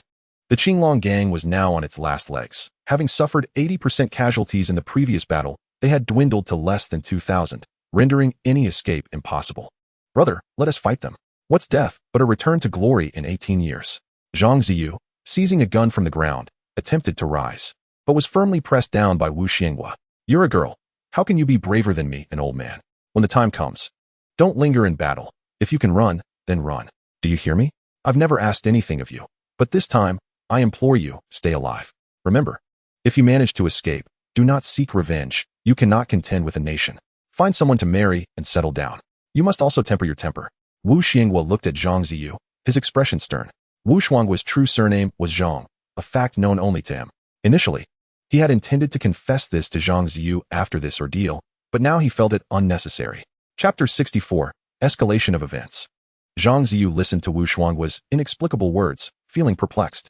Time would not stand still at this moment. The Japanese soldiers were drawing nearer. Just as she believed they were about to be annihilated by the Japanese forces, Zhang Ziyu suddenly heard the sound of intense gunfire erupting outside. "Brother, am I hallucinating? Or does it sound like there are people outside engaging them in combat?" "You are not hallucinating. Someone is here to rescue us. But we have no powerful allies in Japan. How peculiar." Wu Xinghua could not fathom that the reinforcements were coming from East Africa. Were it not for Chun Xingyu's swift orders, they would have faced certain doom, as it would take considerable time for an aircraft from East Africa to arrive. The reinforcements dispatched by Chun Xingyu had arrived. "Baga, can anyone tell me where these people emerged from?" Although their numbers were few, their firepower was exceptionally fierce. Wu Xiong was caught off guard by the sudden gunfire, witnessing soldiers fall victim to merciless enemy fire, his face a mask of fury, yet powerless. George still possessed some capabilities, managing to procure firearms and ammunition for second-tier soldiers in Japan. The Japanese soldiers were no match for Chun Xingyu's second-tier soldiers, who forced Wu Xiong into a series of retreats. Withdraw 200 meters. Taro, gather your men. This unidentified force may prove troublesome. Dispatch someone to report this to the Prime Minister. We need reinforcements. As soon as Wu Xiong finished speaking, a small black object hurtled toward him from the sky. When he discerned what it was, the object landed at his feet. Baga, a grenade. Without hesitation, he seized a nearby soldier and hurled him onto the grenade. No, Aya. The soldier, transitioning from confusion to terror, was ultimately obliterated in the explosion. Baga. Fortunately, my reflexes are quick, otherwise, I would have either died or been severely injured. Wu Xiong wiped the beads of sweat from his forehead, relieved to have escaped unscathed. He dared not look back, frantically dodging among the soldiers, bullets whizzing past him. Perhaps fate had not yet deemed it his time to perish, as he remained unharmed amidst the hail of gunfire. The second-tier soldiers swiftly converged on the estate. Their objective was not to annihilate the Japanese soldiers, but merely to extract individuals, avoiding prolonged engagement. Who is the leader of the Qinglong gang? One second-tier soldier called out as he entered the estate, surveying the crowd. I am. Who are you? Why have you come to rescue the Qinglong gang? Wu Xinghua regarded the unexpected reinforcements with caution, uncertain of their intentions. Our master sent us to rescue you. The soldiers outside have been repelled. You must leave Japan swiftly. I have arranged for your escape. If all goes as expected, the higher-ups in Japan will soon become aware of this situation and will undoubtedly dispatch additional reinforcements. Wu Xinghua recognized that this was not the time for gratitude. Their foremost priority was to exit Japan. Yamamoto Aikir could not have anticipated that even at this juncture, there would still be those willing to rescue the Qinglong gang. The Prime Minister's residence. The current state of the Prime Minister's residence was rather dismal, with the previous destruction still awaiting reconstruction. What do you mean? Are you saying there are other forces intervening in this matter? Is there such a faction within our borders? What is our intelligence department doing? Yamamoto Aikir was infuriated, struggling to catch his breath. Just as he thought the Qinglong gang was on the brink of annihilation, he was informed of an unidentified force disrupting his plans, a revelation that incited his ire. Prime Minister, they are not a faction within our borders. I suspect they are mercenaries. Yoshikawa Tomio adjusted his glasses, seemingly seeing through the entire situation. Mercenaries? Could those who bombed the Prime Minister's residence be part of the same group? Or perhaps they are mercenaries hired by him. Regardless, they must not be allowed to leave Japan safely. Dispatch armed helicopters. This time, I will ensure they come and go without return. Yamamoto Aikir clenched his fist, determined to consign the ants that dared to provoke Japan to an eternal fate within its borders. But will this not incite public panic? Yoshikawa Tomio sought to counsel Yamamoto Aikir, suggesting merely augmenting the soldier count without resorting to armed helicopters, as sending troops could be framed as a cleansing of the Qinglong gang, whereas deploying helicopters would escalate the situation. Are you the Prime Minister, or am I? When I command, you comply. Why all the unnecessary discussion? Do you wish to resign as my secretary? Yes, I shall do as you say, Yoshikawa Tomio replied, taken aback by Yamamoto Aikir's vehement reaction, hastily acquiescing. The residents of the southern region of Shijing opened their windows, puzzled as to why the gunfire had ceased. Baga. Damn Qinglong gang, you have shattered my dreams. I hope the National Army swiftly exterminates them. They understood that the gunfire they heard that night was the Japanese troops engaging the Qinglong gang, and many, drawn by curiosity, peeked through their windows at the headquarters of the Qinglong gang, finding it far more thrilling than any film. Just as they believed the Japanese military had vanquished the Qinglong gang, 3 armed helicopters appeared in the distance, sending them into a panic as they hurriedly closed their windows. The deployment of armed helicopters indicated that the operation was not proceeding smoothly. They needed to find a place to hide quickly. A man opened his refrigerator, emptied its contents, unplugged it, and then locked himself inside. He feared that members of the Qinglong gang might become deranged enough to indiscriminately slaughter Japanese citizens. And being so close to the danger was undoubtedly perilous. As his anxiety intensified, he trembled in the cold confines of the fridge. Our reinforcements have arrived. This time, the Qinglong gang would find it impossible to escape. Itch, witnessing the helicopters soaring overhead, expressed his excitement, though he felt a strange sense of déjà vu in his words. The pilot of the armed helicopter, eager to conclude the conflict swiftly, called for his comrades to launch rockets, reducing the entire estate to ruins. In an instant, 3 rockets, trailing long white tails, hurtled towards the manor. Boom, boom, boom. The estate was engulfed in flames, and the sound of the explosions reverberated throughout Shijing. Unlike before, many who heard the deafening blasts, combined with the previous sounds of gunfire, began to sense the gravity of the situation escalating. Some families, unable to sleep, hurriedly packed their belongings and fled the city. Initially, this phenomenon seemed trivial, but as neighbors witnessed others hastily departing, fear spread like wildfire. Convinced that the Qinglong gang was prepared to retaliate fiercely, they followed suit, taking their families and driving away from the area. This mass exodus began with just a handful of households, but soon engulfed the entire southern region of Shijing in a frenzy of flight. Even the more deranged among them proclaimed the impending apocalypse. Chapter 65. If you want to join the fray, then fight. The Qinglong gang's headquarters lay in ruins, yet regrettably, Wu Zuangguai and his associates had long since departed. To impede the pursuit from Japan, however, they left behind 10 self-destructing robots. Tycoon, send your men to see if there are any survivors, Wu Zixiang said, observing the devastated estate with a sense of unease. Logically, Wu Zuangguai and his group would not simply hide in a manner that they had been bombarded. Hey, Ich, accompanied by the remaining members of his trio, cautiously approached the estate, only to discover there were no bodies of Wu Zuangguai. Baka, they've escaped. Wu Zixiang seethed with fury upon learning this, immediately calling for helicopters to search for their whereabouts. Pursue them. They must have fled south and likely haven't gotten far. Damn you, Wu Zuangguai, don't let me catch you.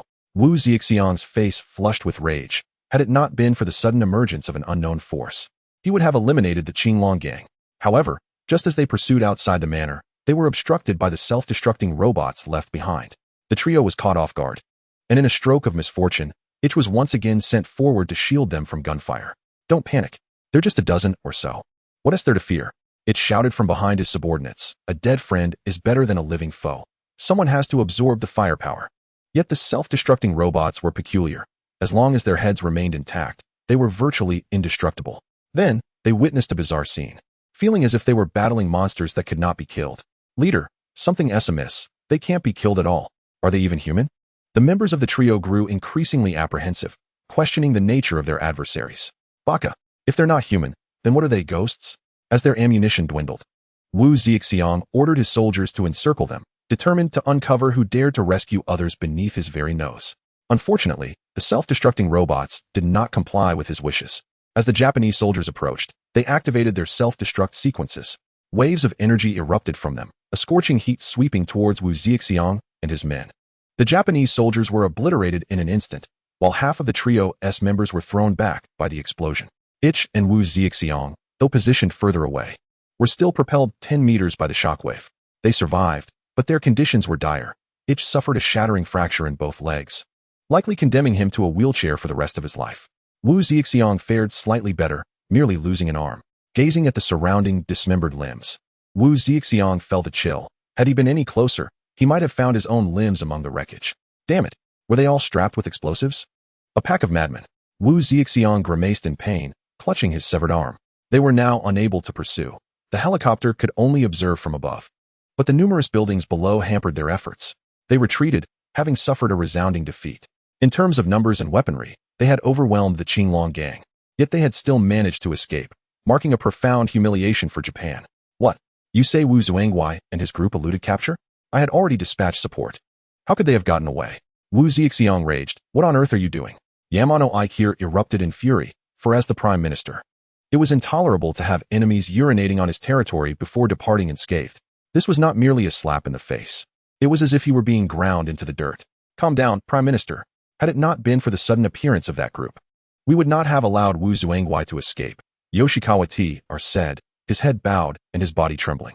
The operation to eradicate the Qinglong gang had been his arrangement, and now that they had fled, the blame lay squarely on his shoulders. You better give me an explanation. We have so many people and superior weaponry, yet we still allowed them to escape. Is this not a reflection of your incompetence? Yamano Aikir glared furiously at his secretary. Prime Minister, those rescuing Wu Zuangguai are nothing short of lunatics. They are all strapped with explosives, akin to human bombs. This is no ordinary force. They are terrorists. We can issue a global manhunt for Wu Zuangguai and label him a terrorist, making it so that if he flees to another country, he will be hunted like a rat. Yoshikawa T.R. hastily shifted the subject, knowing that if Yamano Aikir continued to pursue this line of questioning, his life would be forfeit. This is your last chance. If you mess up again, you might as well commit seppuku. At least it would afford you some final dignity. On July 26th, 2035, a catastrophic exodus unfolded in the southern part of Shijing, Japan. A video suddenly emerged on Douyin, and at first, viewers mistook it for a new disaster film. The footage showed Japanese citizens frantically fleeing, with explosions echoing in the background.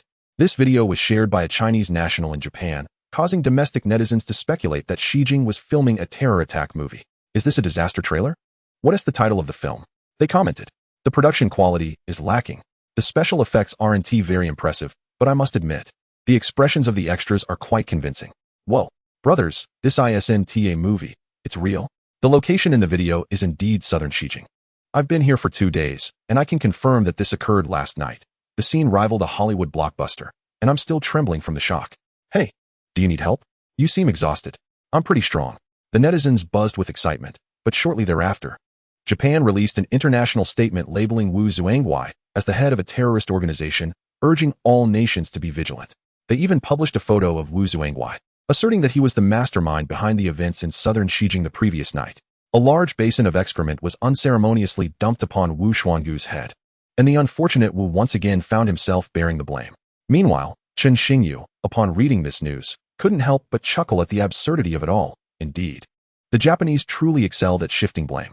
Nevertheless, he chose to turn his attention away from this matter, for a far more pressing issue had arisen. George had just informed him via telephone that the conflict in South Africa was escalating, with flames of war poised to spread to East Africa. Chen Xingyu simply replied, "If South Africa seeks to stir up trouble, let them fight." Chapter 66. The comprehensive war in South Africa. The situation in South Africa had reached an irreconcilable juncture. What began as minor skirmishes had now escalated into large-scale confrontations, evolving from trifles into significant conflicts. It would not be long before a full-blown war erupted in South Africa. Chen Xingyu harbored the ideal that wherever there was war, there he would stand as a prince of the realm. If there was no justice in the world, then he would embody justice. "Brother, are you going abroad again? Please take me with you. I've never been out of the country," Chen Yinshur suddenly exclaimed during breakfast. Chen Xingyu looked at his sister, perplexed about how she knew of his plans to travel abroad. Was he to take her to East Africa? What purpose would that serve? It would undoubtedly hinder his ability to act swiftly. "Xiaoxi, I'm going abroad for business, not for leisure. You should stay at home and focus on that Lamborghini from the future era you desire. I'll inform Xiao Lan that you may drive it while I'm away. But you must take Rico with you." Chen Xingyu had no intention of bringing her along to East Africa. "Really? That is wonderful." Chen Yinshur's eyes sparkled with excitement, her joy evident as she danced in place. She was constantly preoccupied with thoughts of her brother's future era. Had she possessed the authority, she would have driven it off long ago. Chen Xingyu could only smile bitterly at this. What was so thrilling about driving a Lamborghini? A true man should be behind the wheel of a tank. "Here, drink this soup," he said, placing a bowl of soup before her. "Brother, is this soup? Why is it green? Did you make this? It won't upset my stomach, will it?" Chen Yinshur looked at the verdant liquid before her with disgust, glancing at Chen Xingyu with a peculiar expression. "What nonsense. I'm your brother. How could I possibly harm you? If you want to drive the future era, you must drink this soup. Many would envy you for the chance to taste it." Chen Yinshur clearly doubted him. Who would willingly consume such a concoction? Yet, for the sake of the future era, she steeled herself and gulped it down in one go. This isn't soup, is it? There's no flavor. And my body feels warm after drinking it. "Brother, you rascal. How could you give me that kind of thing? I'm your sister." Chen Xingyu was taken aback, utterly confused by her reaction. "What do you mean that kind of thing? This is merely a level 6 elixir." Her thoughts spiraled as she whispered to herself, her face turning crimson, resembling a ripe peach. She believed Chen Xingyu wouldn't hear her, but she was mistaken. As a level 10 energy wielder, he caught every word. Chen Xingyu sensed an odd atmosphere, staring at his blushing sister, and his mind momentarily short-circuited. "Heavens, I see you as my sister. Yet you're thinking of such things about me. Wake up. I am your brother, albeit not in spirit, but certainly in flesh." Deep soul exchanges? "Xiaoxi, what are you murmuring about?" Though he could hear her, he refrained from clarifying, fearing it would complicate their future interactions. And nothing. "Oh, brother, this soup is truly delicious," she stammered, her mind in disarray, her words tumbling out uncontrollably, as if her mouth was acting independently of her brain. Her cheeks flushed deeper, and with her delicate complexion, it seemed she might bleed from embarrassment if this continued. "Xiaoxi, what is wrong with you today? Are you unwell? Your face is so red." Chen Xingyu, rarely witnessing such a sight from his sister, feigned concern. After being a good person, I now possess an additional title, Chen the sister lover. Life is so lonely. Brother, I just remembered that I haven't updated my novel, Godly Rich, starting from the red alert system. I must do so, or the readers will chastise me for being too brief. Without waiting for Chun Xingyu's response, she dashed upstairs, quickly entering her room and locking the door, leaning against it as she gasped for breath. Chen Yanshi, you truly embarrassed yourself. How will you face your brother now? Observing his sister's hasty retreat, Chen Xingyu shook his head with a smile, finding her utterly adorable. Ding ding, from this moment forth, this shall be known as the Prince Party Square. His phone rang. Hello? Understood. Arrange for them to go to Europe. You shall remain by his side for now. Inform him that I require funds. I don't care what methods he employs. Yes. Keep an eye on the Rothschild family. They are pivotal to my plans. Good. The Prince Party's influence has yet to expand there, so exercise caution. After hanging up, Chen Xingyu fell into contemplation. The Rothschild family held immense significance. If he could gain control over them, Europe would be within his grasp. System. Open my information. Host. Chen Xingyu. Strength. Level 10. Energy points. 768,000. Barracks. 1 each of level 1 and level 2. Next level requires 2,000 and 20,000 energy points respectively. Level 1 barracks can train 300 soldiers daily, while level 2 can train 600. Armory. 1 level 2. Next level requires 20,000 energy points. Troops. 7. 365, heroes not included. Heroes. Tanya, level 5. Gatli, level 6. Rico, level 5 superpowered being. Skills. Mastery of firearms, Imperial Aura. Assets, 700 billion, Starlit Consortium. Resources, 0. The influx of 230,000 energy points had invigorated him, and the sight of his energy points stirred his blood. This was ample to conquer all of East Africa, provided other nations remained uninvolved. System. Commence training of level 1 soldiers for 1 month. Manufacture 100 each of apocalyptic tanks and V4 rocket launchers. Construct 7 Titan-class nuclear submarines. Also, train 300 self-destructing robots. Ding, training 180,000 soldiers will consume 360,000 energy points. The tanks and rocket launchers will require a total of 120,000 energy points. The 7 nuclear submarines will consume 140,000 energy points, and 300 self-destructing robots will consume 30,000 energy points. The host will expend a total of 524,000 energy points, with a duration of 1 month. In an instant, a significant portion of his energy points vanished. Though Chen Xingyu felt a pang of regret, he understood the necessity of sacrificing small energy points for greater gains. With only 244,000 energy points remaining, he needed to conserve them. While firearms and ammunition were inexpensive, their quantity would be daunting in the face of such large-scale warfare. Surely, the system would not provide him with infinite ammunition? System, what a naive thought. On September 1st, 2035, the comprehensive war in South Africa erupted in full force. Chapter 67. Life and death treated lightly. Fight, if unyielding. This event sent ripples across the globe, with domestic reports flooding in regarding the war in South Africa. The situation in South Africa is escalating. Just last night at 3 o'clock, the comprehensive war erupted in full. We hope our compatriots there will stay safe, and we trust that soon our nation will come to bring you home. A multitude of netizens eagerly clicked on the video. Truly, we are kindred spirits in adversity. May calamity keep its distance from us. As long as I can run swiftly, misfortune shall never catch up with me. Henceforth, please refer to me as the quick man or the sharpshooter. Here I stand, with the barrel of a tank pressed against my forehead. I seem to glimpse an elderly lady waving at me, a spoon in her hand. What should I do? I am anxiously awaiting a response online. Chen Xingyu chose to disregard the online chatter and summon Zhang Yidong, instructing the members of the royal faction to prepare for their journey to East Africa in 3 days. This time, he resolved that the liberation of East Africa would not be postponed. When Piao Zhihao learned of this news, he felt a mix of excitement and trepidation. After all, they were heading into battle, not on a leisurely vacation. Everyone fears death, and he was no exception. What is wrong, Zhihao? Is something amiss? Piao Guizong inquired, observing his son's unusual demeanor after receiving a phone call. It's nothing. The prince mentioned that all members of the royal faction would be heading to East Africa in 3 days. Ah, are you worried that something might happen to you over there? Piao Zhihao remained silent, merely nodding in acknowledgement. Zhihao, you must understand that greater risks often yield greater rewards. Your concerns are entirely natural. No one is devoid of fear of death. Ultimately, one must face death, whether it be as significant as a mountain or as light as a feather. Piao Guizong comprehended the royal faction's intentions in East Africa.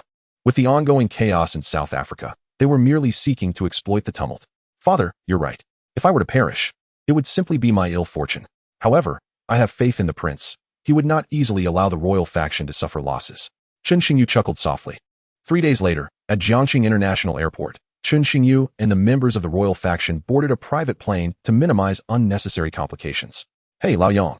Where's Brother Lei? Why isn't he here this time?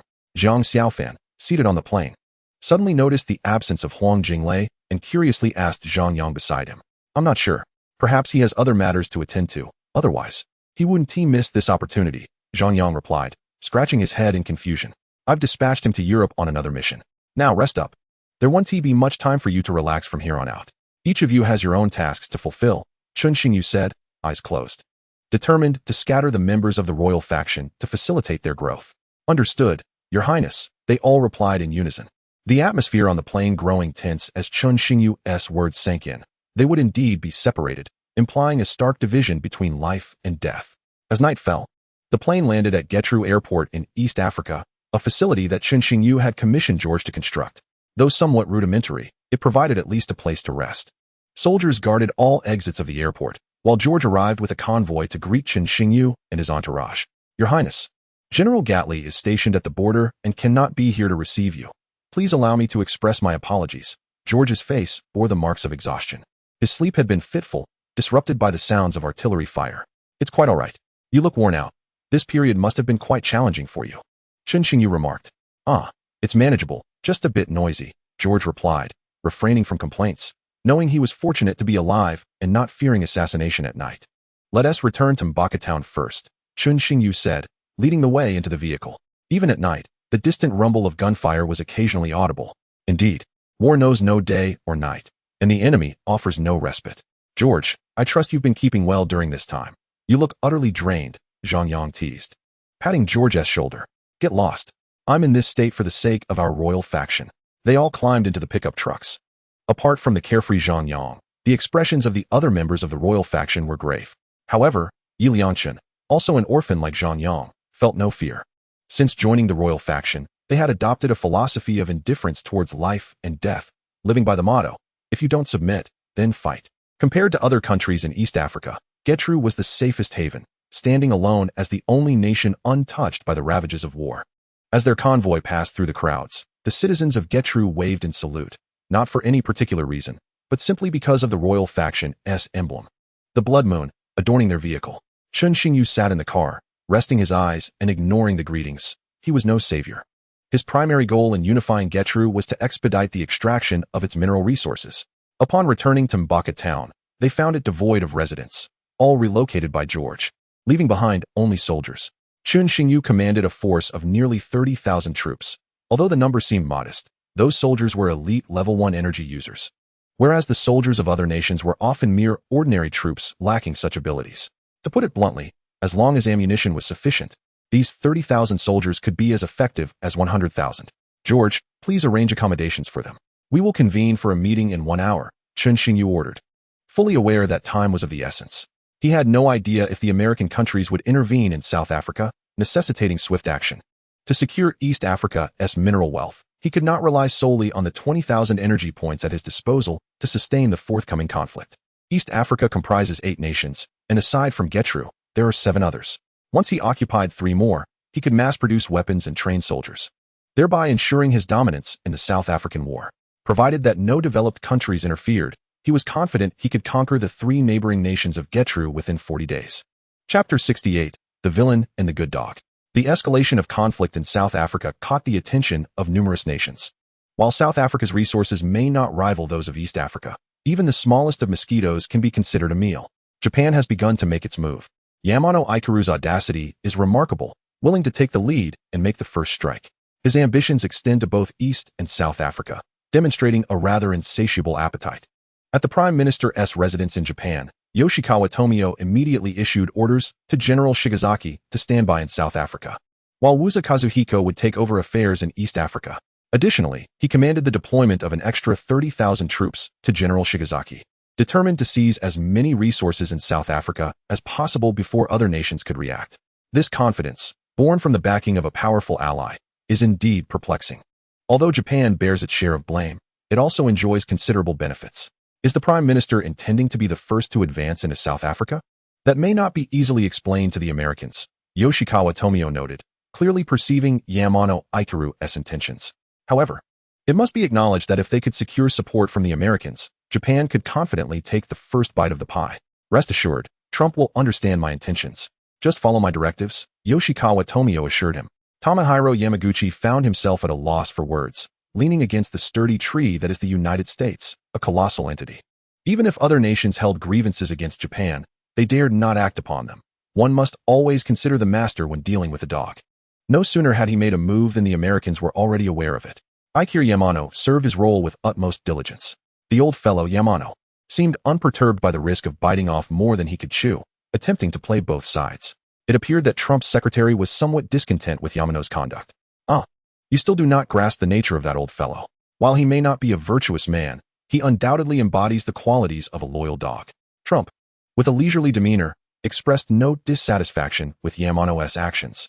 What harm was there in sending Yamano to South Africa to clear mines? His longtime foe, China, was already eyeing that region. Should Yamano tread upon one of those mines, if it fails to detonate, all would remain tranquil. If it explodes, it would merely be deemed unfortunate luck. South Africa is not akin to East Africa. The latter is a battleground of warlords and mercenaries, while the former is embroiled in civil strife, a distinctly different matter. What significance would Japan's military presence in South Africa hold? Once Japan engages, other nations would undoubtedly react, leading to a broader conflict, and the situation could spiral uncontrollably. Why not let them go? The secretary inquired, puzzled. Why not? He bears the risk while we share the profits. What is not to like? This choice was evidently a no-brainer. Would Trump decline such an opportunity? Events often unfold in ways that astound everyone. Chun Xingyu, the princeling, seemed to have been forgotten by others. Indeed, how could a nation concern itself with a mere armed faction?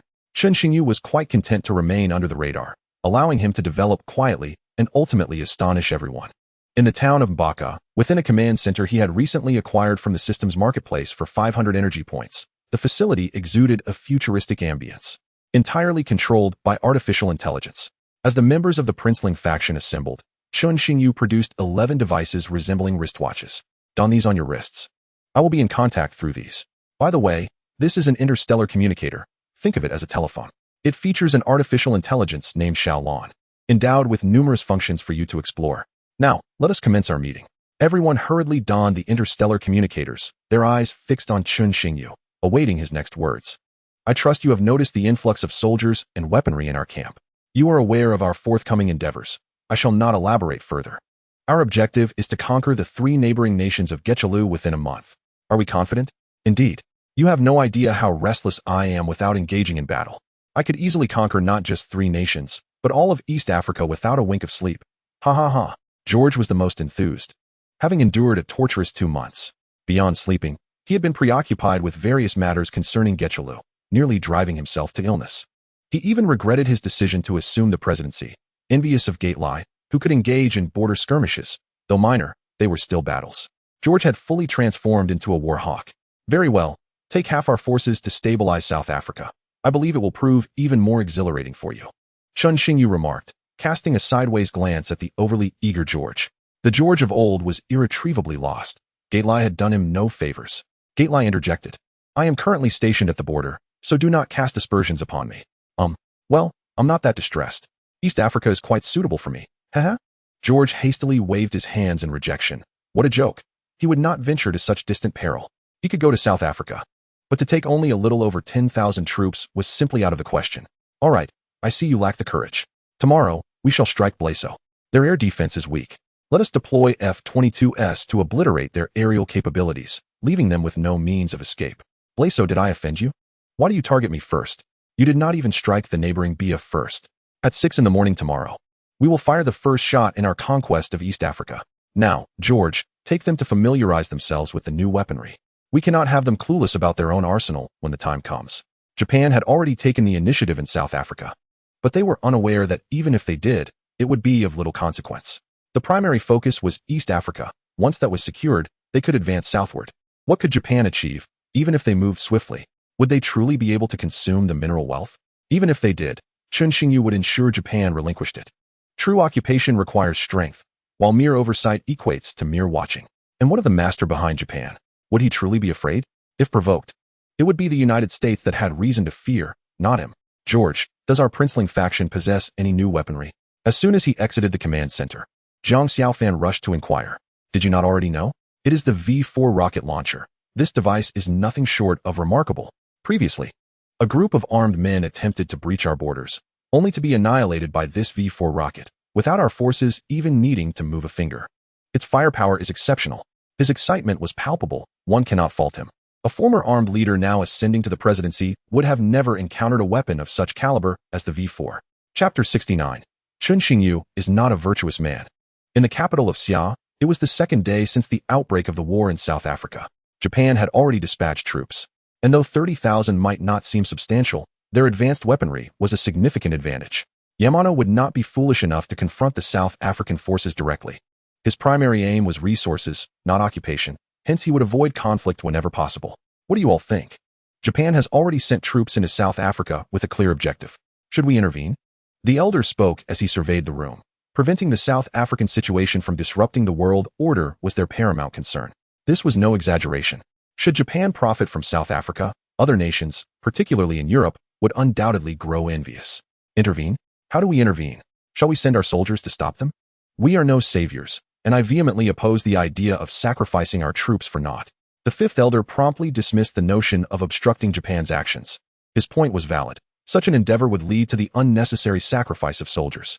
To hinder Japan's entry into the South African theater was far more complex than mere words.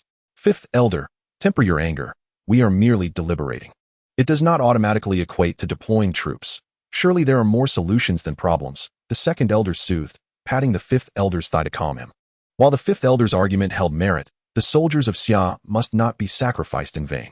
Since they would not send troops, based on my understanding of Yamano, denouncing them internationally would yield little effect, especially with the United States backing them. The third elder also shared his perspective.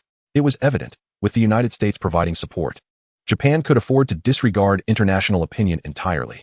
We cannot intervene, but others can. What do you think of the Princeling faction? The elder suddenly posed a question that left everyone bewildered. Are you suggesting the Princeling faction, which aims to assist the small nation of Getchalu in unification? Do they possess the strength to thwart Japan? Japan is not comparable to those armed factions in East Africa. They did not even consider whether the Princeling faction would agree, as if their mere request would compel the faction to act. Look, what do you see here? The Grand Elder produced several photographs and distributed them among the other elders. The images depicted a fighter jet strikingly similar to the F-22, albeit somewhat blurred, yet discernible nonetheless. These were inadvertently captured by our personnel near the Getchalu border. The Grand Elder explained slowly. The photographs showcased Chun Xingyu during the final battle in Getchalu, where he deployed F-22s to bomb the airborne forces of Hong Liangda and Chiaoli. Chun Xingyu himself was taken aback by the fact that there were people nearby at that moment. Is this a fifth-generation fighter jet from the United States? How could they possess such technology? The third elder immediately recognized it as an American fifth-generation aircraft. While he could not fathom its presence in Getchalu, there was no doubt regarding its classification. At first glance, it resembles the U.S. fifth-generation fighter, but upon closer inspection, or when compared to other fifth-generation aircraft, one can discern differences. The Grand Elder continued, realizing that the other elders likely assumed it to be the F-22, just as he had when he first saw the photograph. No, this differs from the U.S. fifth-generation fighters. Observe its wings, they are rounded. Moreover, it appears more advanced than the F-22. Although I cannot ascertain its capabilities, it exudes an aura of technological sophistication. The fourth elder was visibly astonished. What does this signify? Can Getchalu independently manufacture a fighter jet more advanced than the F-22? This is utterly insane. It's as if the world is playing a cruel joke on everyone. This is likely not Getchalu's aircraft. No, to be precise, this belongs to the Princelings. You are all aware that the Princeling possesses a Lamborghini from the era of the future. The other elders instantly grasped the implication without needing further elaboration from the Grand Elder. The Grand Elder suggested that the Princeling might be in possession of extraterrestrial technology. But why reveal it now? The second elder bluntly mentioned extraterrestrial technology, asserting that if it were not for such advanced science, one could not explain how Chun Xingyu acquired the futuristic Lamborghini and this more advanced fighter jet. It is highly probable. I had a peculiar impression when I met him. He appeared ordinary, yet possessed an unusual charisma. Oh, right, Ji Fenghao mentioned he is an 8th-level energy wielder. Ji Fenghao was merely a 6th-level energy wielder, and sensing an 8th-level energy wielder was already his limit. What? He is an 8th-level energy wielder? Such a young powerhouse. What did he consume to grow this strong?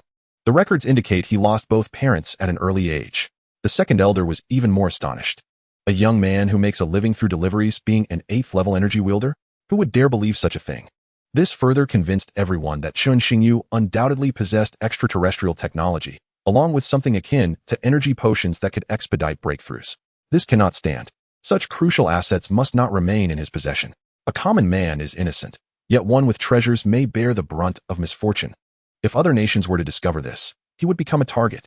The usually taciturn 6th elder suddenly interjected, "This is a treasure of Xia. Even if Chun Xingyu does not surrender the extraterrestrial technology to the state, he is still a citizen of Xia.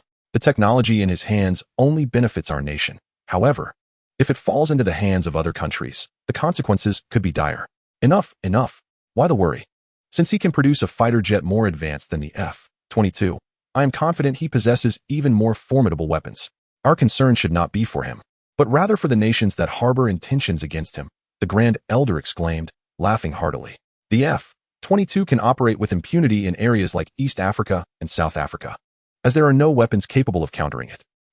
If only my granddaughter were to delay her marriage for a year, how splendid that would be. The second elder lamented. Where does one find such a fine son-in-law? Oh no, the second elder has reminded me. My granddaughter is to be wed next month. This cannot do. I must prevent their union. That pretty boy is utterly unworthy of my precious granddaughter. It would be a tragedy akin to fine cabbage being ravaged by swine. Fortunately, my granddaughter will only come of age next year, but we can still cultivate their relationship. The Grand Elder observed the other elders, shaking his head in bemusement. What was meant to be a serious meeting had devolved into this. Chun Xingyu is not a good person, he mused. Would he mind that his granddaughter is a divorcee? Unbeknownst to Chun Xingyu, the elders of Xia were fervently promoting their granddaughters to him. Fame comes with its burdens, and one must possess the strength to withstand the weight of power and wealth. Meanwhile, in the tranquil atmosphere of Mbaka town, soldiers stood in formation, awaiting Chun Xingyu's command. George, leave 3,000 troops behind.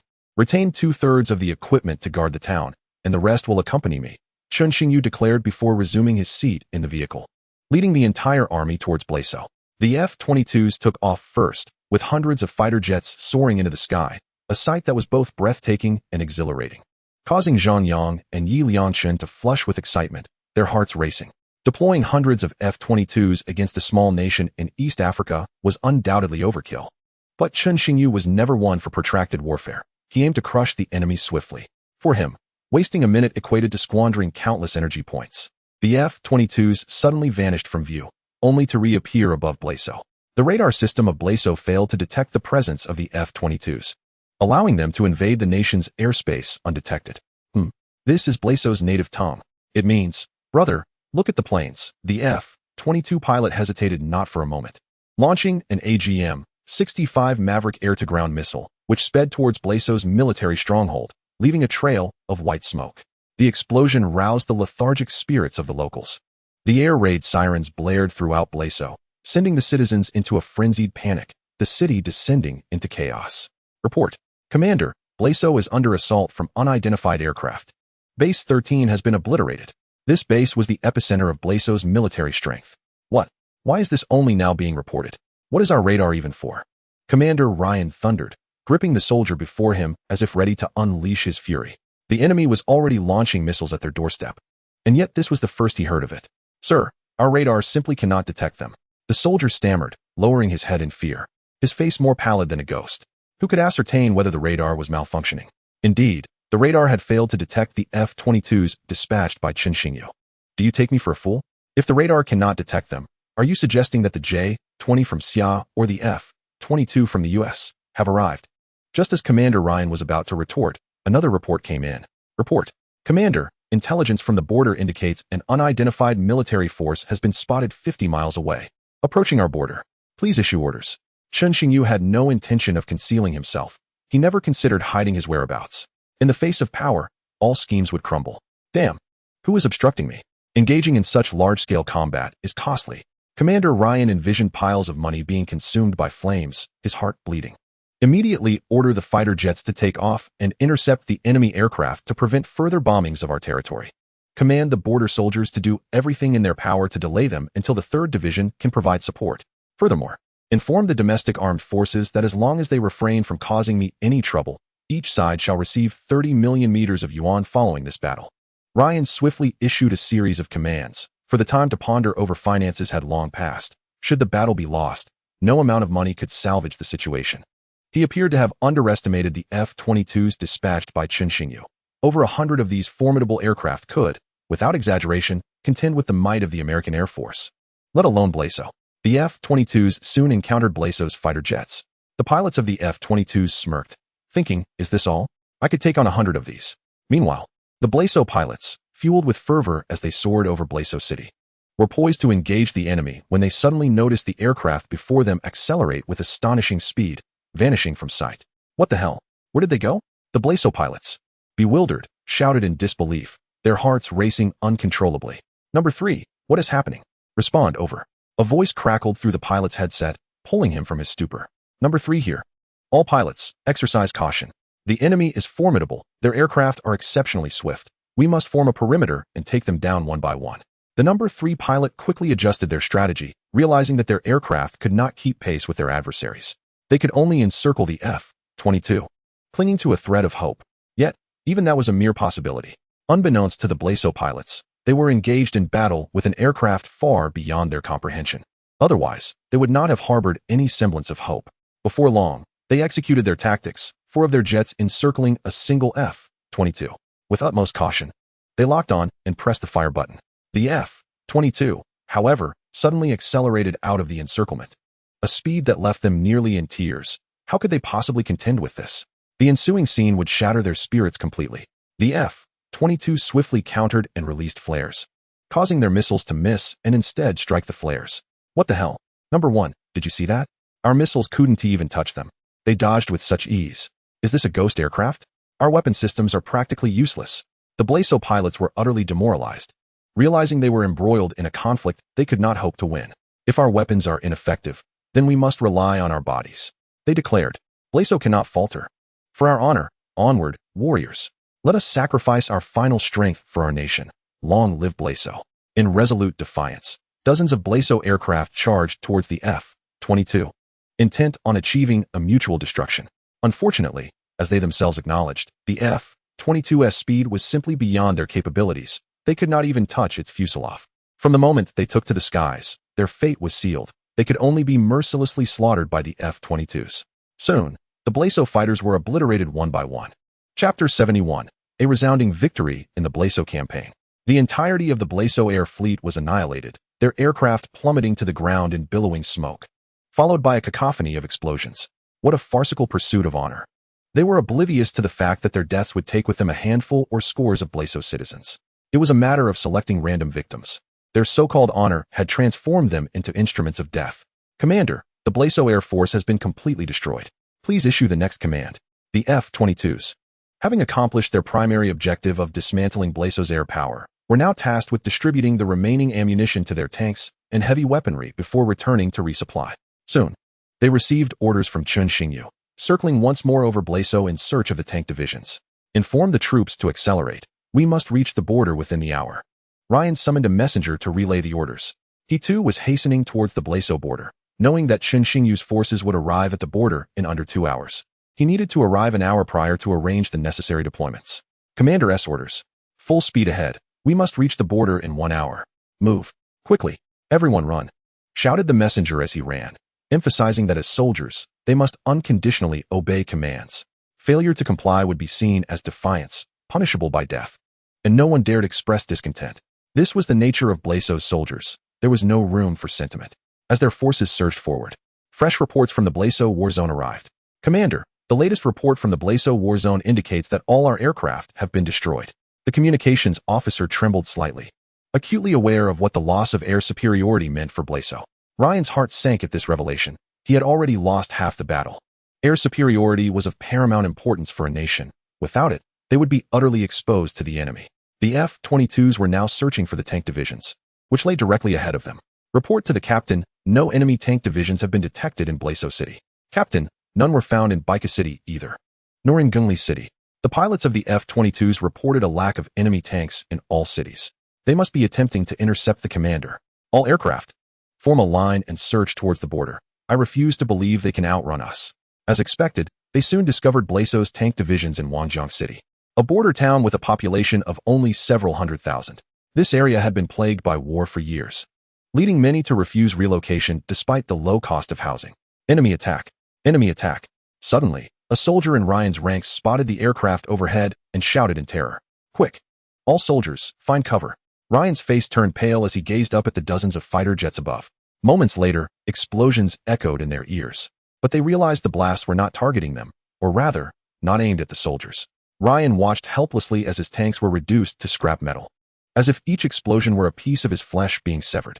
If their aircraft had been annihilated, and now the tank divisions were being reduced to rubble, he would find himself utterly trapped, awaiting his demise at the hands of Chun Xingyu's forces. In truth, Chun Xingyu could have commanded the F-22s to obliterate Ryan's infantry along with the tanks. Dozens of aircraft, each armed with a missile, could have turned the area into a wasteland. Yet, Chun Xingyu chose only to target Ryan's tank divisions. Commander, our tank divisions have been entirely destroyed by the enemy aircraft. The messenger, gazing at the wreckage before them, spoke weakly. They had lost without even seeing their enemy, a truly frustrating defeat. Order the soldiers to advance, even in defeat. I must know who the enemy is. Though filled with resentment, he felt utterly powerless against an enemy whose weaponry far surpassed that of Blazo. He had just witnessed the fifth-generation aircraft. It was no wonder the soldiers had reported no signs of them on radar. Though it is a fifth-generation fighter jet, he cannot bring himself to believe that it belongs to the United States. While the U.S. may not be a paragon of virtue, the notion that they could deploy dozens or even hundreds of fifth-generation aircraft against them is utterly implausible. This time, he refrained from urging his soldiers to hasten their advance. Such urgency was no longer necessary, for they lacked the strength to engage with Chun Xingyu. At 10 o'clock noon, they reached the border, and the general stationed there was overjoyed to see the reinforcements arriving. Commander, you have finally come.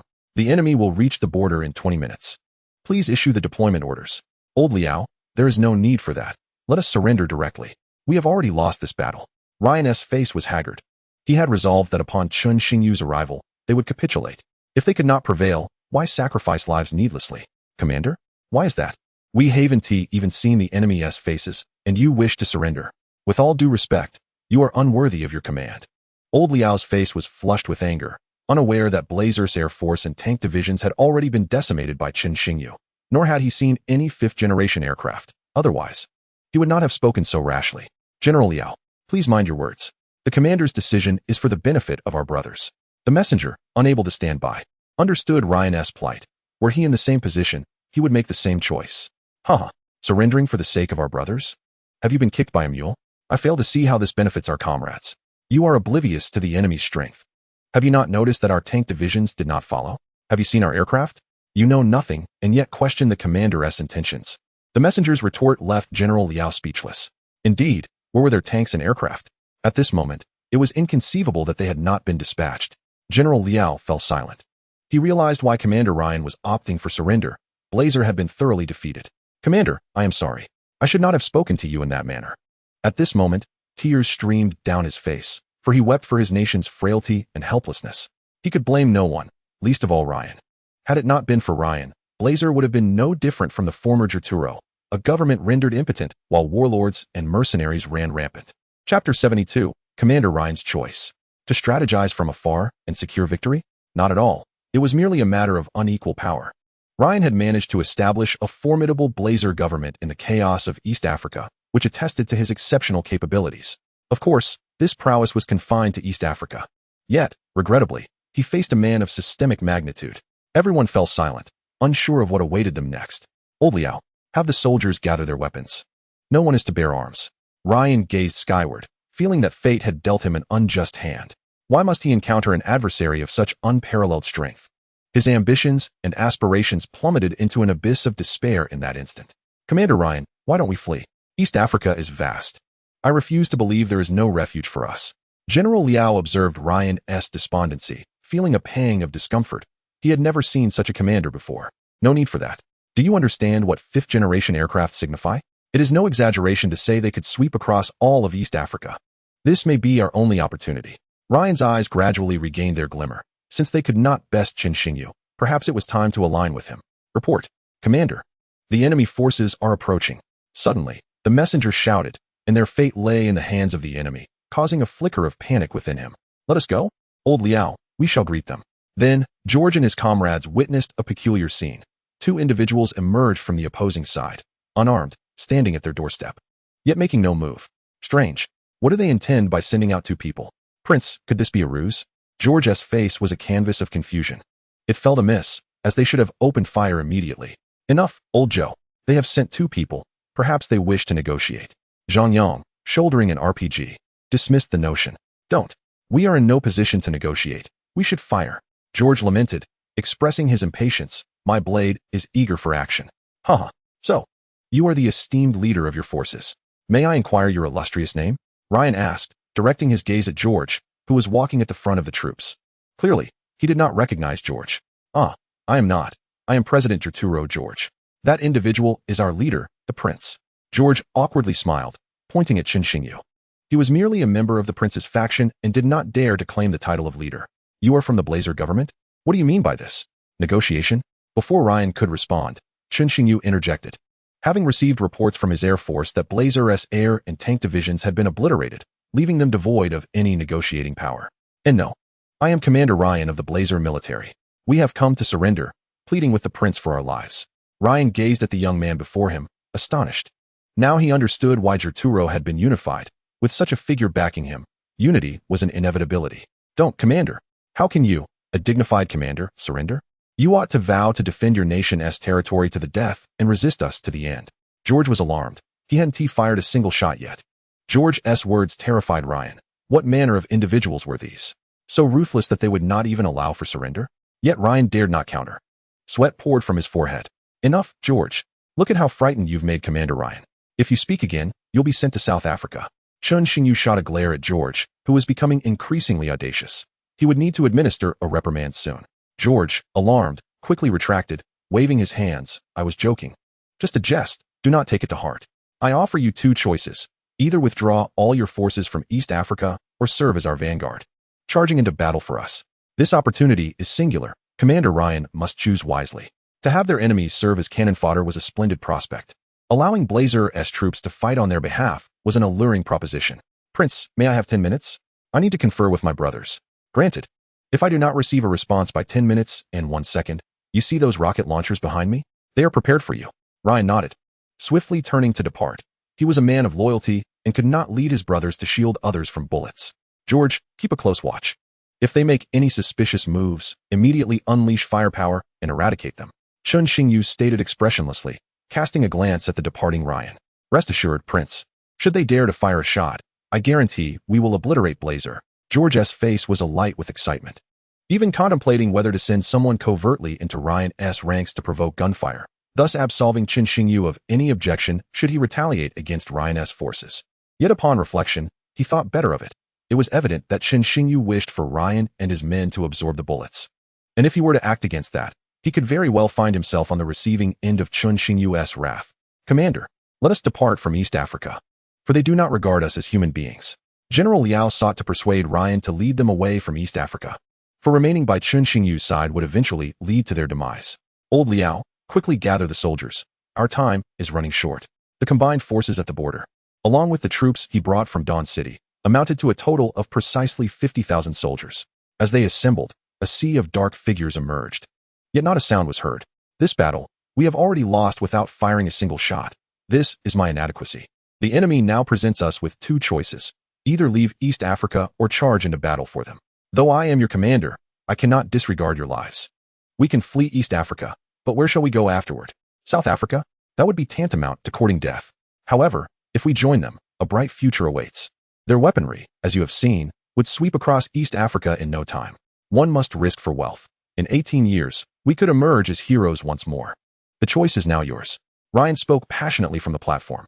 Silence fell over the crowd.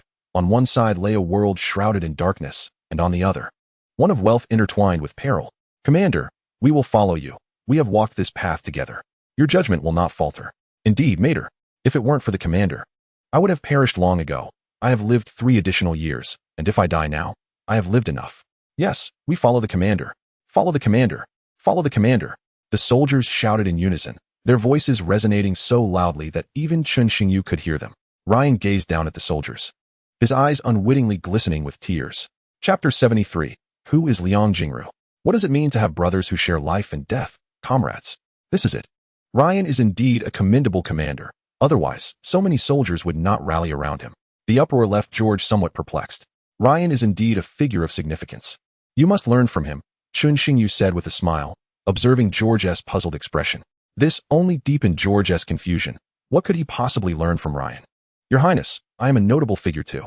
Both Ryan and I are significant figures. Why should I learn from him? Can't he learn from me? George's words prompted Chun Xingyu to reconsider the thickness of his own skin. Who gave you the audacity to claim you are a significant figure? Liang Jingru. Isn't that so? Am I not a notable figure? And who is Liang Jingru? George asked, his brow furrowed in confusion, even beginning to doubt himself. Old Joe, you cannot be considered a notable figure. You are merely a person. Ha ha ha. Yi Liangchen chimed in, unable to resist mocking him. At 9 minutes and 23 seconds, Ryan returned. Your Highness, henceforth, Ryan and the 50,000 soldiers of Blysau will heed your command. Ryan bowed deeply to Chun Xingyu, signifying his allegiance. Chun Xingyu was not particularly surprised by this outcome. No one wished to retreat. After all, one must always look forward. Those who know how to adapt are the true talents. Commander Ryan made a wise choice. I believe Blysau will be grateful to you in the future. Chun Xingyu patted his shoulder, acknowledging him. Your Highness is jesting. I trust no one would decline the opportunity to conquer the world alongside you. Ha ha ha. I concur. George, issue the orders to rest for a day at the Blysau border. We shall mobilize towards Bia tomorrow morning. Upon hearing Chun Xingyu's words, Ryan's expression reflected his realization. He had long suspected that Chun Xingyu's forces possessed formidable weaponry and could not possibly remain complacent. He had not anticipated that he would also find himself leading troops into battle against other nations. After Chun Xingyu departed, George stealthily approached Ryan, draping an arm around his shoulder, and whispered, Old Ryan, may I pose a question? You must answer me truthfully. President George, please proceed. Do you think I am a notable figure? And do you know who Liang Jingru is? Ryan's face was a portrait of bewilderment. What sort of celestial inquiry was this? President George is undoubtedly a significant figure. Otherwise, how could you have ascended to the presidency? As for Liang Jingru, it sounds like a woman's name. But I am unaware of who she is. Is she important to you, President George? Haha. No, it's nothing. I was merely curious. Despite this, he pondered. I, George, am indeed a notable figure. But why should a woman grant me recognition? Chun Xingyu had not anticipated that his casual remark would provoke such earnestness from George.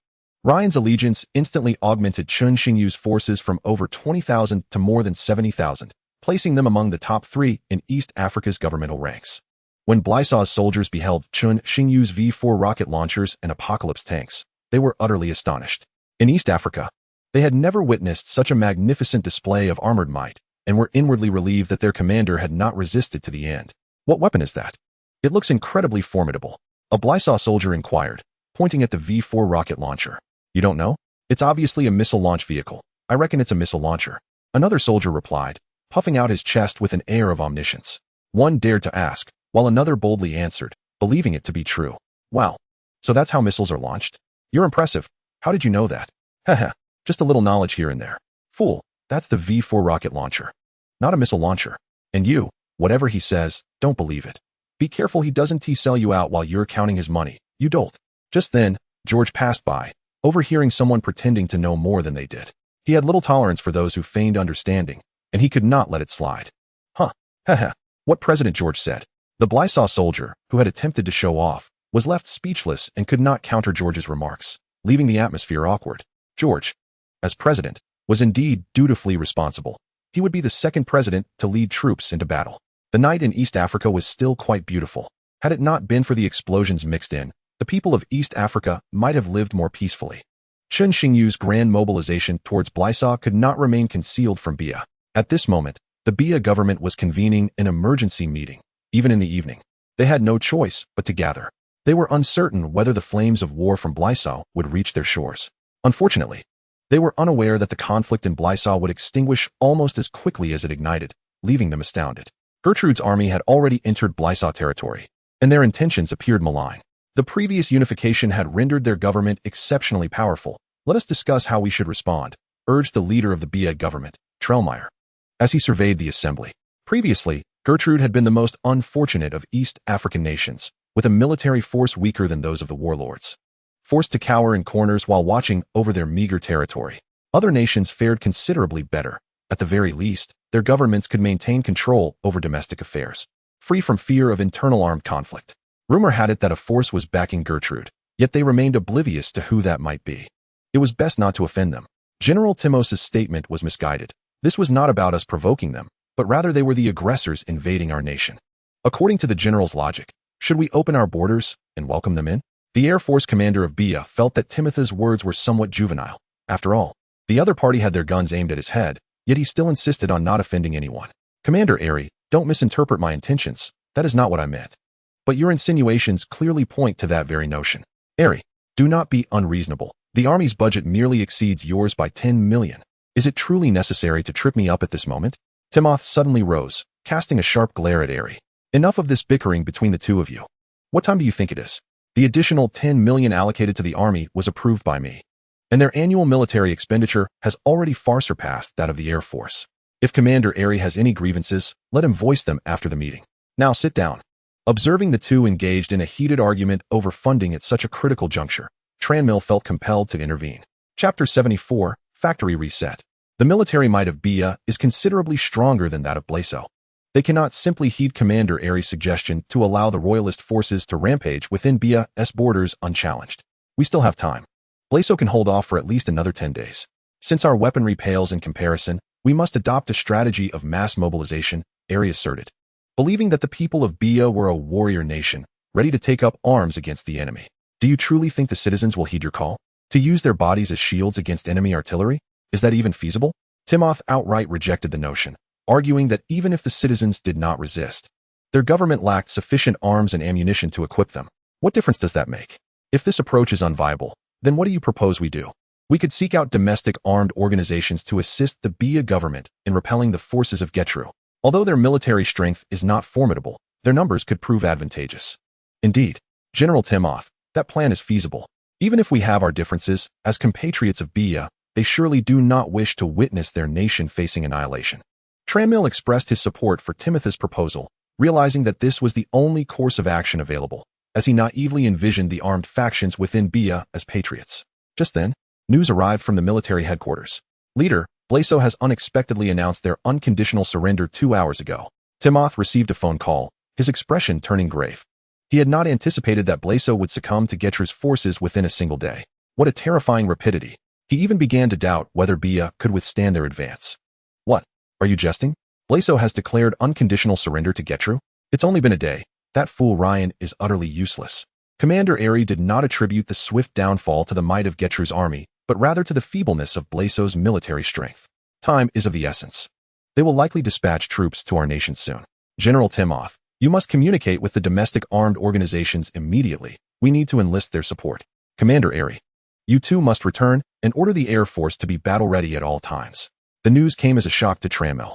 He had never expected Blaso to fall so swiftly. Their preparations had amounted to nothing more than a futile endeavor.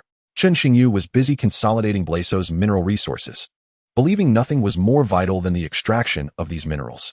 Your Highness, these are all the mineral resources currently held by the Blaso government, with 10 additional sites in the hands of those armed organizations. Ryan presented the documents to Chen Xingyu.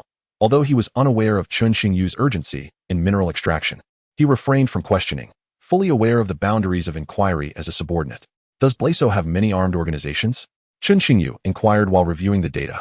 These armed groups are merely insignificant clowns. Their mineral resources are easily within my grasp. No, only the Is and the Three Blades factions. Their strengths are comparable, with fewer than 30,000 troops, and their weaponry is inferior to that of the previous Blaso. Is, what an intriguing name. Their leader appears to be quite cultured.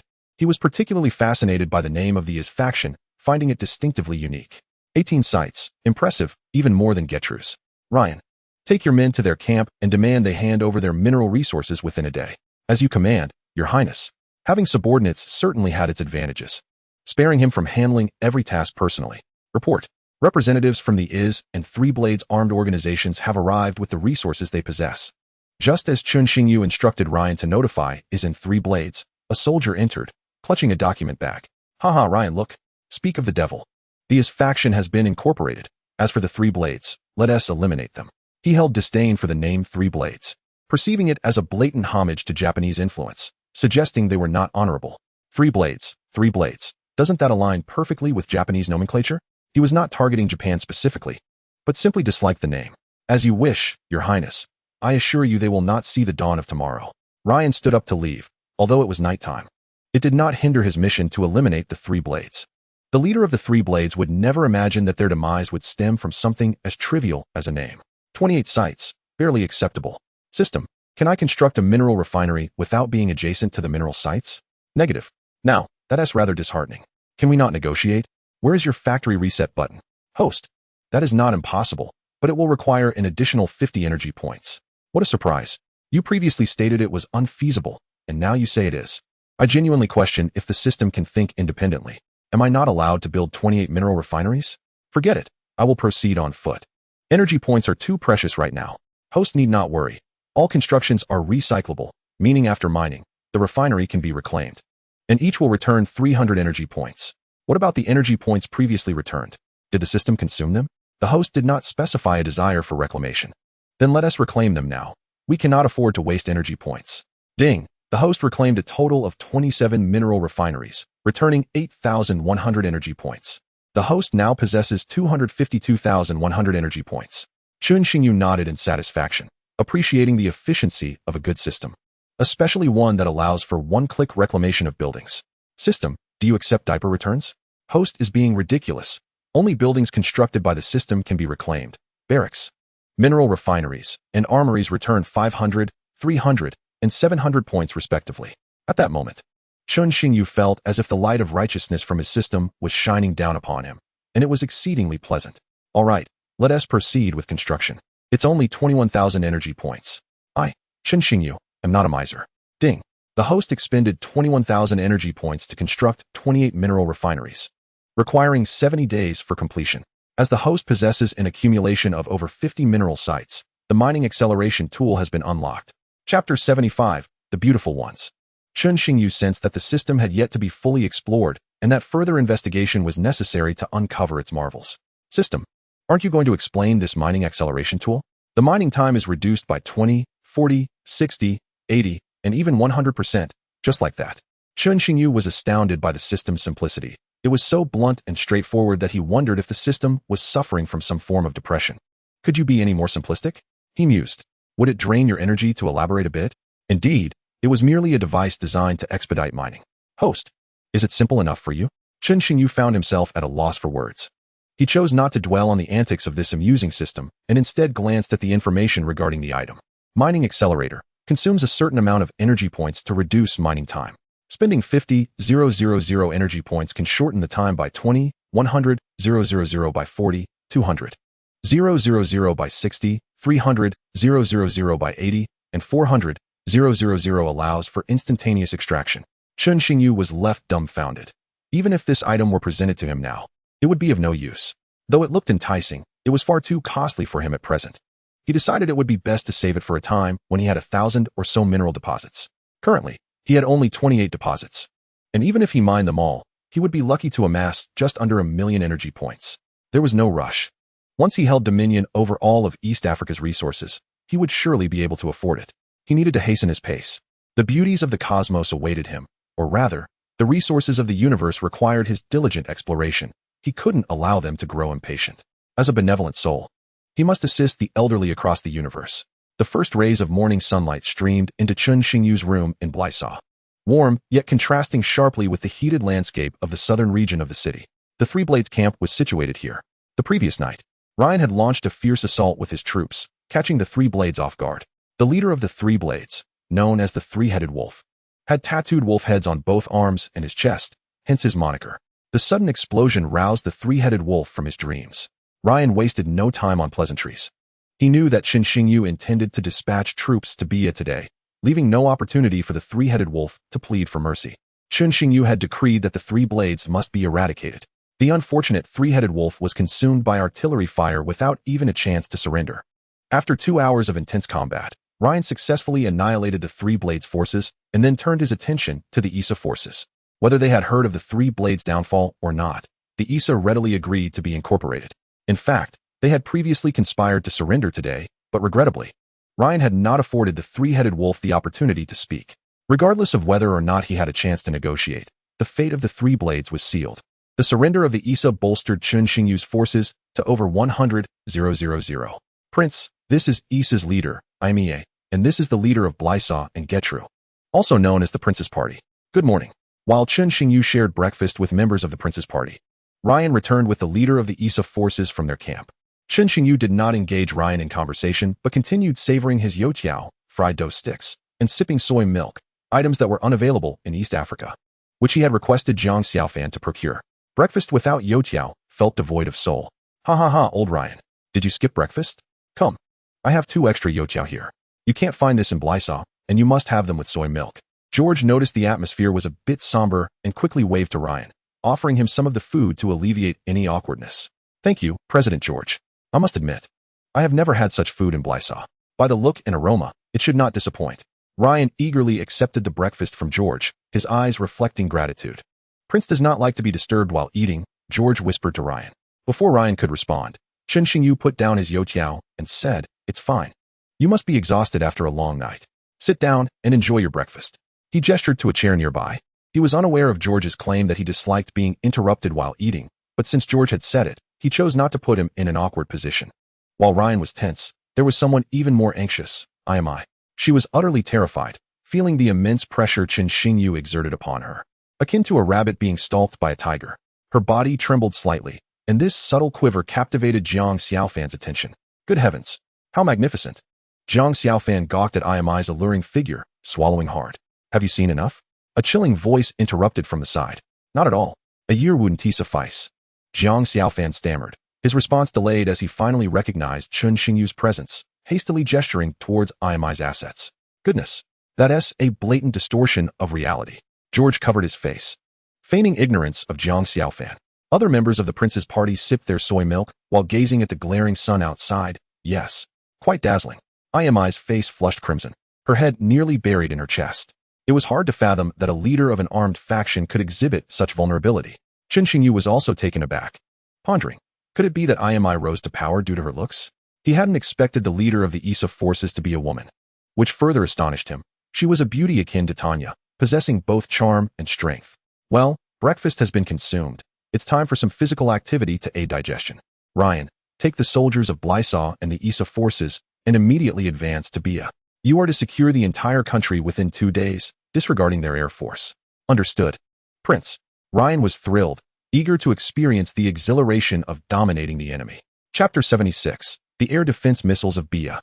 With the addition of the Issa forces and Ryan's 40,000 troops, their numbers had surged to a staggering 70,000.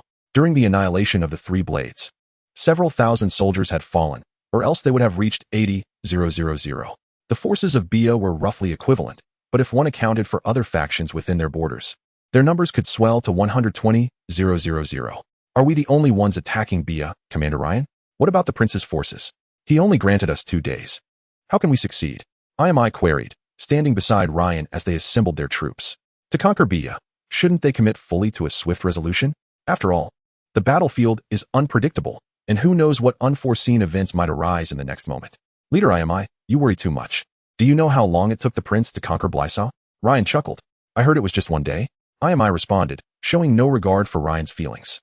Ryan thought to himself, you are remarkably direct. Could you not consider my emotions? To be precise, it was less than 3 hours. The Crown Prince first ordered the fighter jets to obliterate Blasaw's Air Force base.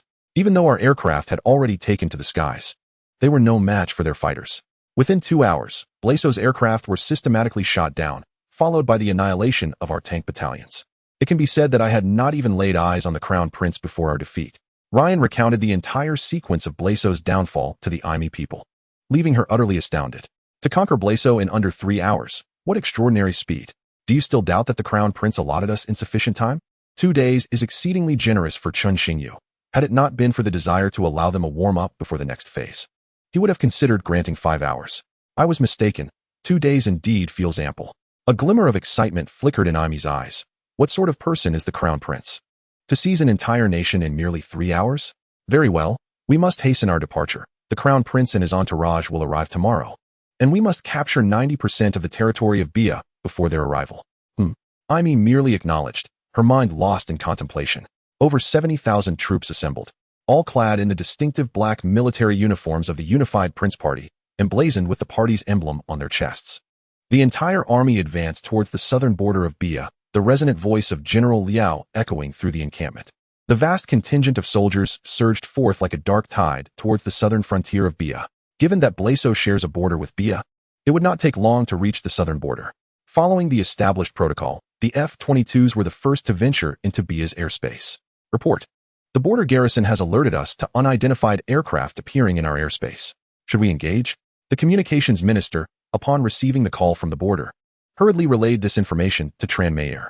Tranmere had summoned Bia's high-ranking officials early that morning, his unease stemming from the knowledge that Blaso had surrendered unconditionally within a single day.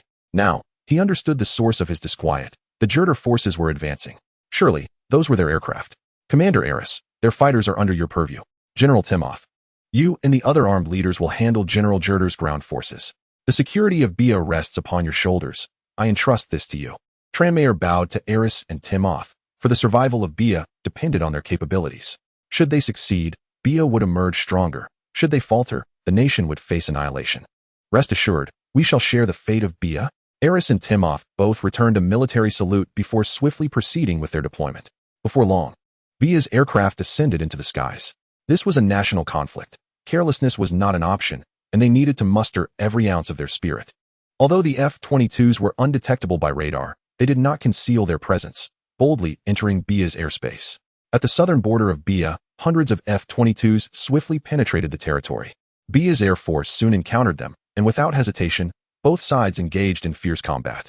However, the fifth-generation fighter jets were simply beyond the capabilities of their third-generation counterparts. Commander, their aircraft are far superior to ours. Are they truly Jurder's fighters?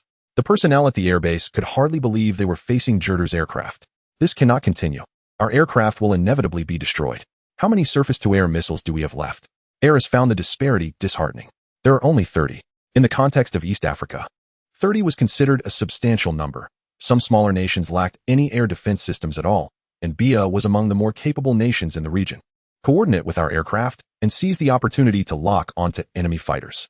Downing even a few will alleviate the pressure on our air force. He remained skeptical that 30 missiles would inflict any significant damage on the enemy. All pilots, listen. Commander Eris has instructed us to coordinate with our surface-to-air missiles. Attention. Once our missiles lock onto an enemy aircraft, we must obstruct it, ensuring it has no chance to evade. The leader of Bia's fighters surveyed the enemy aircraft and felt overwhelmed. He had not anticipated such a vast difference in strength, and he doubted these were truly Jurder's fighters. We must make these audacious invaders pay a heavy price, even if it leads to our mutual destruction. The pilots declared through gritted teeth, knowing this was their only recourse. As their aircraft were woefully outmatched, the F-22 pilots remained unaware that Bia's surface-to-air missiles were already seeking the perfect moment to strike. Suddenly, the F-22 pilots noticed Bia's aircraft quietly distancing themselves from them. Now lock onto them, Eris shouted, and the soldiers nearby immediately executed his command. At a Bia base, a cloud of dust suddenly erupted as 3 surface-to-air missiles rapidly surged toward their targets, having locked onto 3 F-22s. Previously, in Blaso, they had managed to evade missiles by quickly deploying flares, leading the missiles to mistakenly target the flares instead. This time, it remained to be seen whether the flares would affect Bia's missiles. Chapter 77, Number 4 Sacrificed. Flares are substances that burn intensely in the air, creating a brilliant infrared target upon release. If the incoming surface-to-air missiles lack robust infrared countermeasure capabilities, they will target the flares, allowing the aircraft to escape. Each nation's missiles vary, and it depended on the strength of Bia's infrared countermeasure capabilities. Number 4 has been locked by the enemy's missile. Number 7 is locked. Number 6 as well. The 3 F-22s had been targeted by missiles, but did not exhibit undue concern. Being locked by missiles was a common occurrence for them. You are all ace pilots. Do you truly need me to teach you what to do? The captain of the F-22 merely reminded them not to disgrace their title. Fighters 4, 6, and 7 swiftly deployed flares in an attempt to distract the enemy missiles.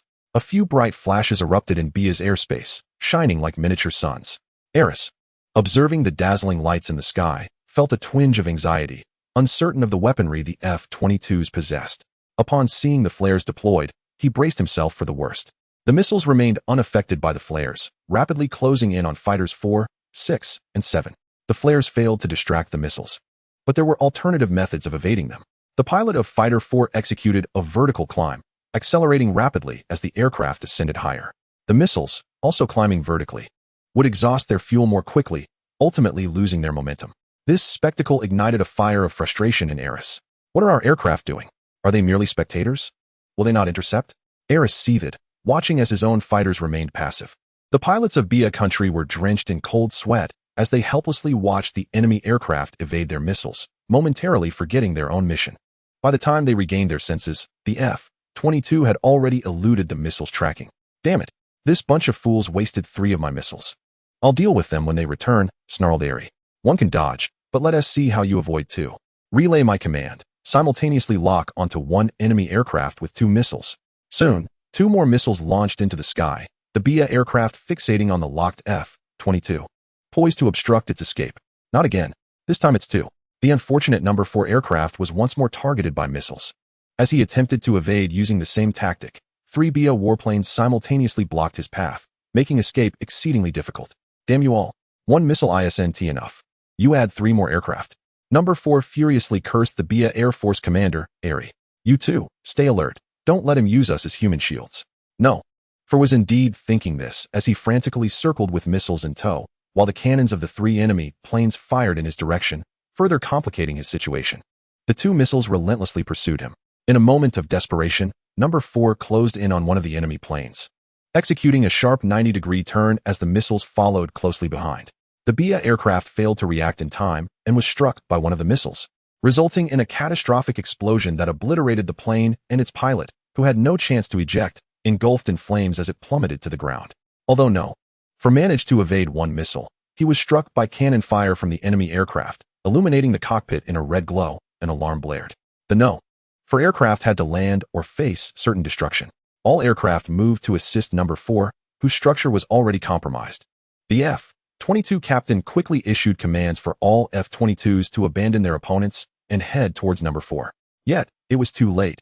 He could not evade the incoming missiles. Even if I die, I'll take you down with me. Number 4 glared at the 2 enemy planes intercepting him, his eyes ablaze with fury. Had they not interfered, he could have evaded the 2 missiles, and his situation would have been significantly better. Get out of the way, he screamed, madness evident in his voice. The pilots of the 2 Bia aircraft were struck with panic at Number 4's ferocity. However, their reactions were sluggish. Number 4 collided with one of the enemy planes, and the missiles followed closely, resulting in 2 resounding explosions that echoed across the sky. Eri, witnessing this, felt a bead of sweat trickle down his palm. Despite losing 2 aircraft and 2 missiles, it proved that the F-22s were not invincible. Yes, we finally eliminated one. They are not unbeatable. Celebrations erupted at the Bia airbase. But their joy was premature. They had only downed 1 F-22, and dozens still remained in the sky. Nearby, another Bia aircraft hovered near the explosion. Its pilot still shaken. Had Number 4 collided with him, he would have been the one to perish. Reinforcements from Ryan's forces arrived just in time, witnessing the scene unfold. He was astonished to see a F-22 lost in Bia. In his mind, the F-22 was invulnerable in East Africa, yet he had just witnessed no. For being struck by a missile. Those damned Bia scoundrels. Relay the order. Kill them all. Exterminate every soldier in Bia. Ryan commanded, unaware of the wrath Qin Xingyu would feel upon learning of the F-22's loss in Bia. To Ryan, the F-22 was an exceptionally valuable asset to Qin Xingyu. You may be overthinking it. It's only 300 energy points per aircraft. I could easily produce 1,000 or 1,800 now, Qin Xingyu remarked. Commander Ryan, if we annihilate the Bia soldiers, will the prince blame us? A worried Aimee looked at Ryan, fearing that if Qin Xingyu were present, he would likely incorporate them into his ranks. Ryan ordered total annihilation, contradicting Qin Xingyu's objectives. Rest assured, the prince informed me on our way here. If we can conquer Bia within 2 days, we can level the entire country, he assured. The notion of raising Bia was merely a jest from Qin Xingyu. He still desired the minerals there and merely sought to encourage Ryan's aggressive approach. Aimee was taken aback by such brutality, but she began to protest. Enough. Our task is to fulfill the prince's orders within the stipulated time.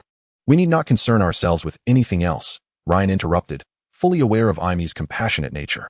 Yet, she failed to grasp that mercy has no place on the battlefield. Otherwise, one day, kindness will demand a price.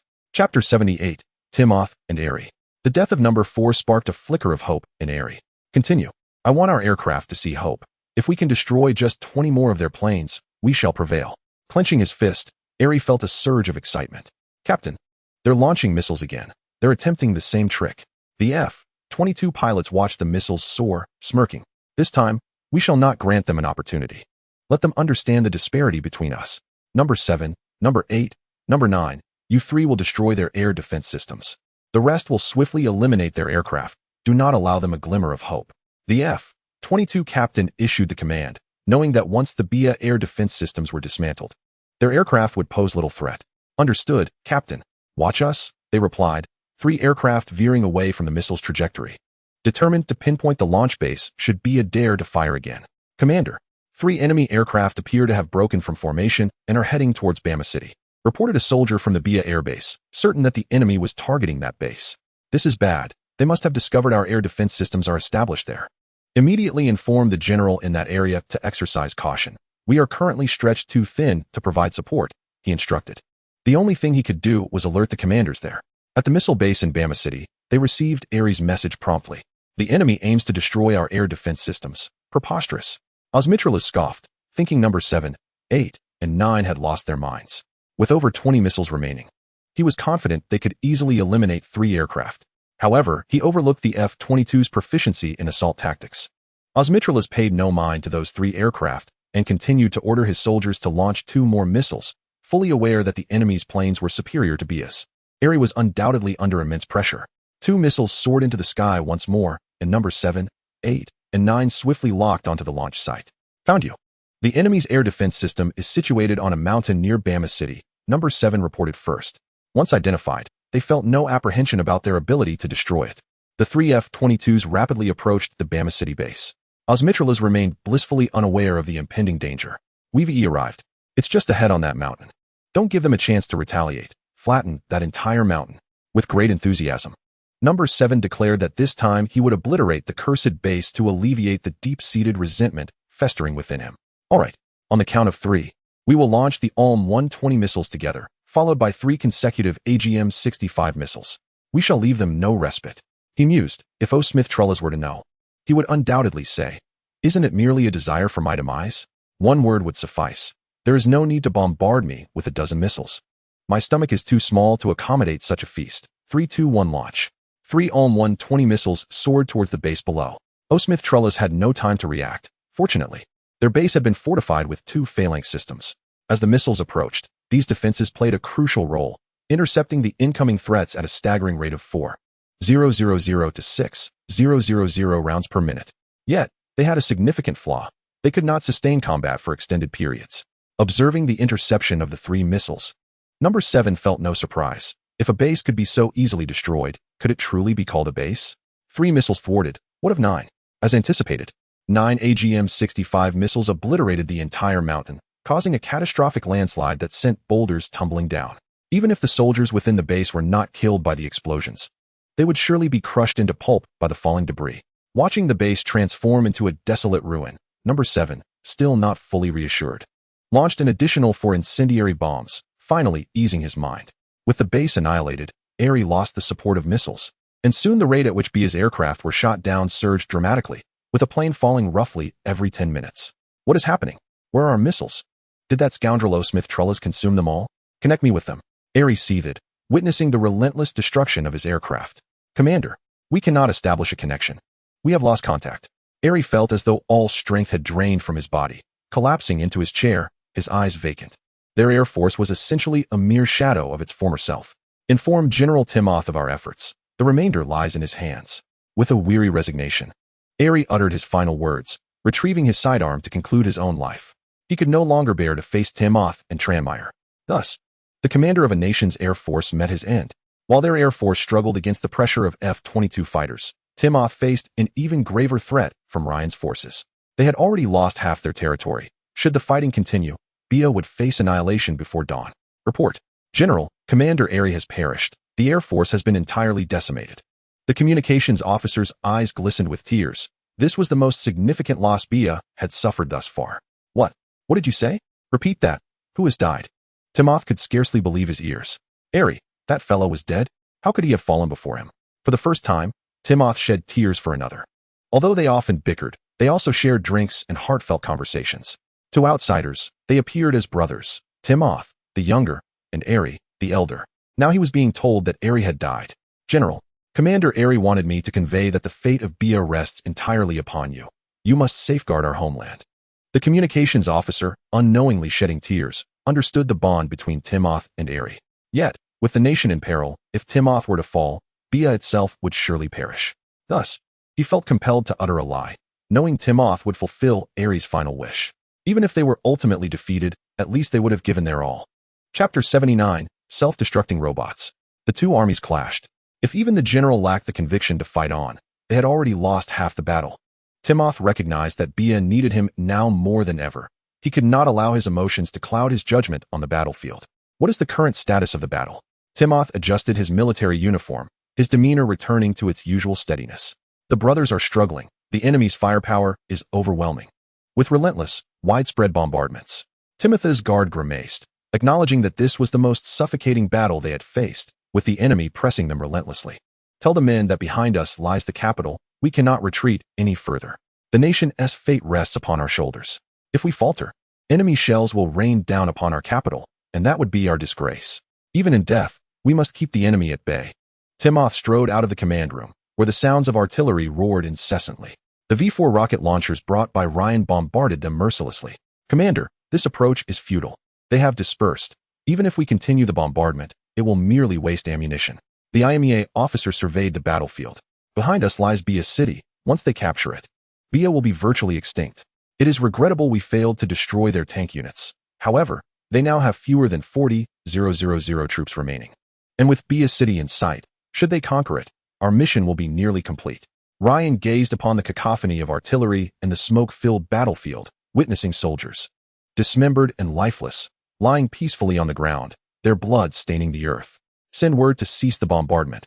Grant them an opportunity to fire a couple of shots. Ryan believed they would not need to wait until tomorrow to annihilate Bia. The nation could be extinguished today. Yes, Commander. The messenger hurried away. Soon, the once thunderous sounds of artillery abruptly ceased. General, the enemy has halted their bombardment. They must be out of ammunition. Timothy's guard exclaimed excitedly. As long as the enemy refrained from covering them with fire, they had a chance to fight back. It is not that they have run out of shells. Rather, they do not wish to waste ammunition. They are offering us a chance. In that case, let us prepare for a decisive battle.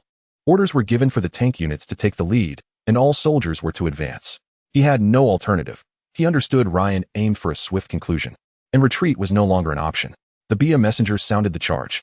The soldiers, without a moment's hesitation, surged forward, filled with pent-up fury that demanded release upon the enemy. Kill, annihilate these invaders.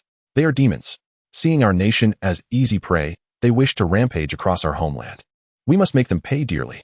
The Bia forces launched a furious assault against Ryan's troops, charging forth. One would fall, only for another to take their place. Even when riddled with bullets, they pressed on, driven forward until their hearts ceased to beat. Blood stained their uniforms, both enemy and comrade, but they exhibited no signs of fear. They had no path of retreat. Commander, this will drastically increase our casualties. The IMEA officer observed the Bia forces, likening their fervor to wolves. It was difficult to comprehend what drove them to such reckless assaults. There is no time for such concerns. We have lingered here long enough. Should the prince learn of our inefficiency, you know the consequences. Ryan refrained from visiting the beautiful woman, his sole desire now being to swiftly dismantle the last bastion of the Bia nation. Time would not halt for their conversation. On the battlefield, soldiers fell victim to merciless bullets with each passing moment. The M29 tank battalion of Bia was also not idle, their dark barrels resembling the gateways to an abyss, with their shells serving as tickets to that very void. Yet, they were not without adversaries. Chun Xingyu's Apocalypse tanks were formidable, boasting both fierce firepower and robust armor. The onslaught intensified with each wave, and Timothus observed with a grim expression that the enemy's tanks appeared far from easily destructible. Who stood behind Getru? Why did their weaponry seem so advanced, akin to the fifth-generation fighter jets of the United States? Although Tranmere and the others had claimed that those aircraft differed from America's, he remained convinced they were American jets, an incredulous thought, yet not entirely implausible given the current circumstances in East Africa. They had brazenly dispatched troops to seize resources in Central East Africa. What else might they be capable of? Quickly dispatch someone to notify the stationed forces of Sia in East Africa, informing them that the United States has taken control of Getru and is rapidly invading surrounding nations. We require their assistance. Timothus instructed his guard, aware that the United States and Sia had a history of discord. They would surely not allow America to operate unchecked in East Africa. His only hope lay with Sia. If they provided support, Bia would be salvaged. Yes, General. The guard replied without further inquiry and promptly departed. Be careful, General. A soldier suddenly shouted to Timothus, attempting to tackle him. But his speed was no match for that of an incoming shell. Boom! A shell detonated not far from Timothus. The explosion rattled his ears, sending a cloud of dust and debris into the air, splattering him with mud. Fortunately, his quick reflexes allowed him to drop to the ground, narrowly avoiding being knocked over.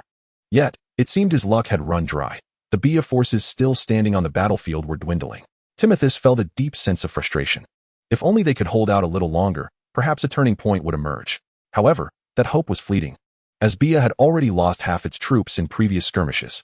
Order a retreat into Bia city, he commanded. He awaited news from Xia. As long as they intervened, all problems would be resolved. Chen Xingyu, don't dream too early. Little did he know, he would not receive any word from Xia. For Ryan would not grant them the opportunity to retreat this time. The prospect of withdrawal? Not so simple. This time, the remnants of their forces must be utterly annihilated. Initiate the self-destruct sequence for the robots. They may commence their operation. Indeed, while the Bia forces charged, he had dispatched 100 self-destructing robots to flank them, effectively severing their escape route. It was a pity for those 100 robots. They were potent instruments of war. Chapter 80, A Name Without Existence. When the Bia forces attempted to retreat, they soon realized their escape was impossible. The enemy had cut off their route. General, what do we do? They blocked our escape. Timothus's guard was drenched in sweat, acutely aware that failure to retreat would lead to their annihilation. Let the remaining tanks charge through. They are few in number, and we cannot afford to stall. If the enemy's main forces catch up, we will be doomed. Timothus wiped the sweat from his brow, sensing a grim omen. If the enemy had no intention of allowing their retreat, it was unlikely they would have dispatched only a handful of troops to impede them. Something was amiss. Observing the 100 self-destructing robots closely, Timothus suddenly noted that bullets striking them seemed utterly ineffective, akin to striking iron, sparks flying in all directions. This revelation struck terror into his heart. These were no mere soldiers. His fear escalated. However, what transpired next shattered the last vestiges of his hope.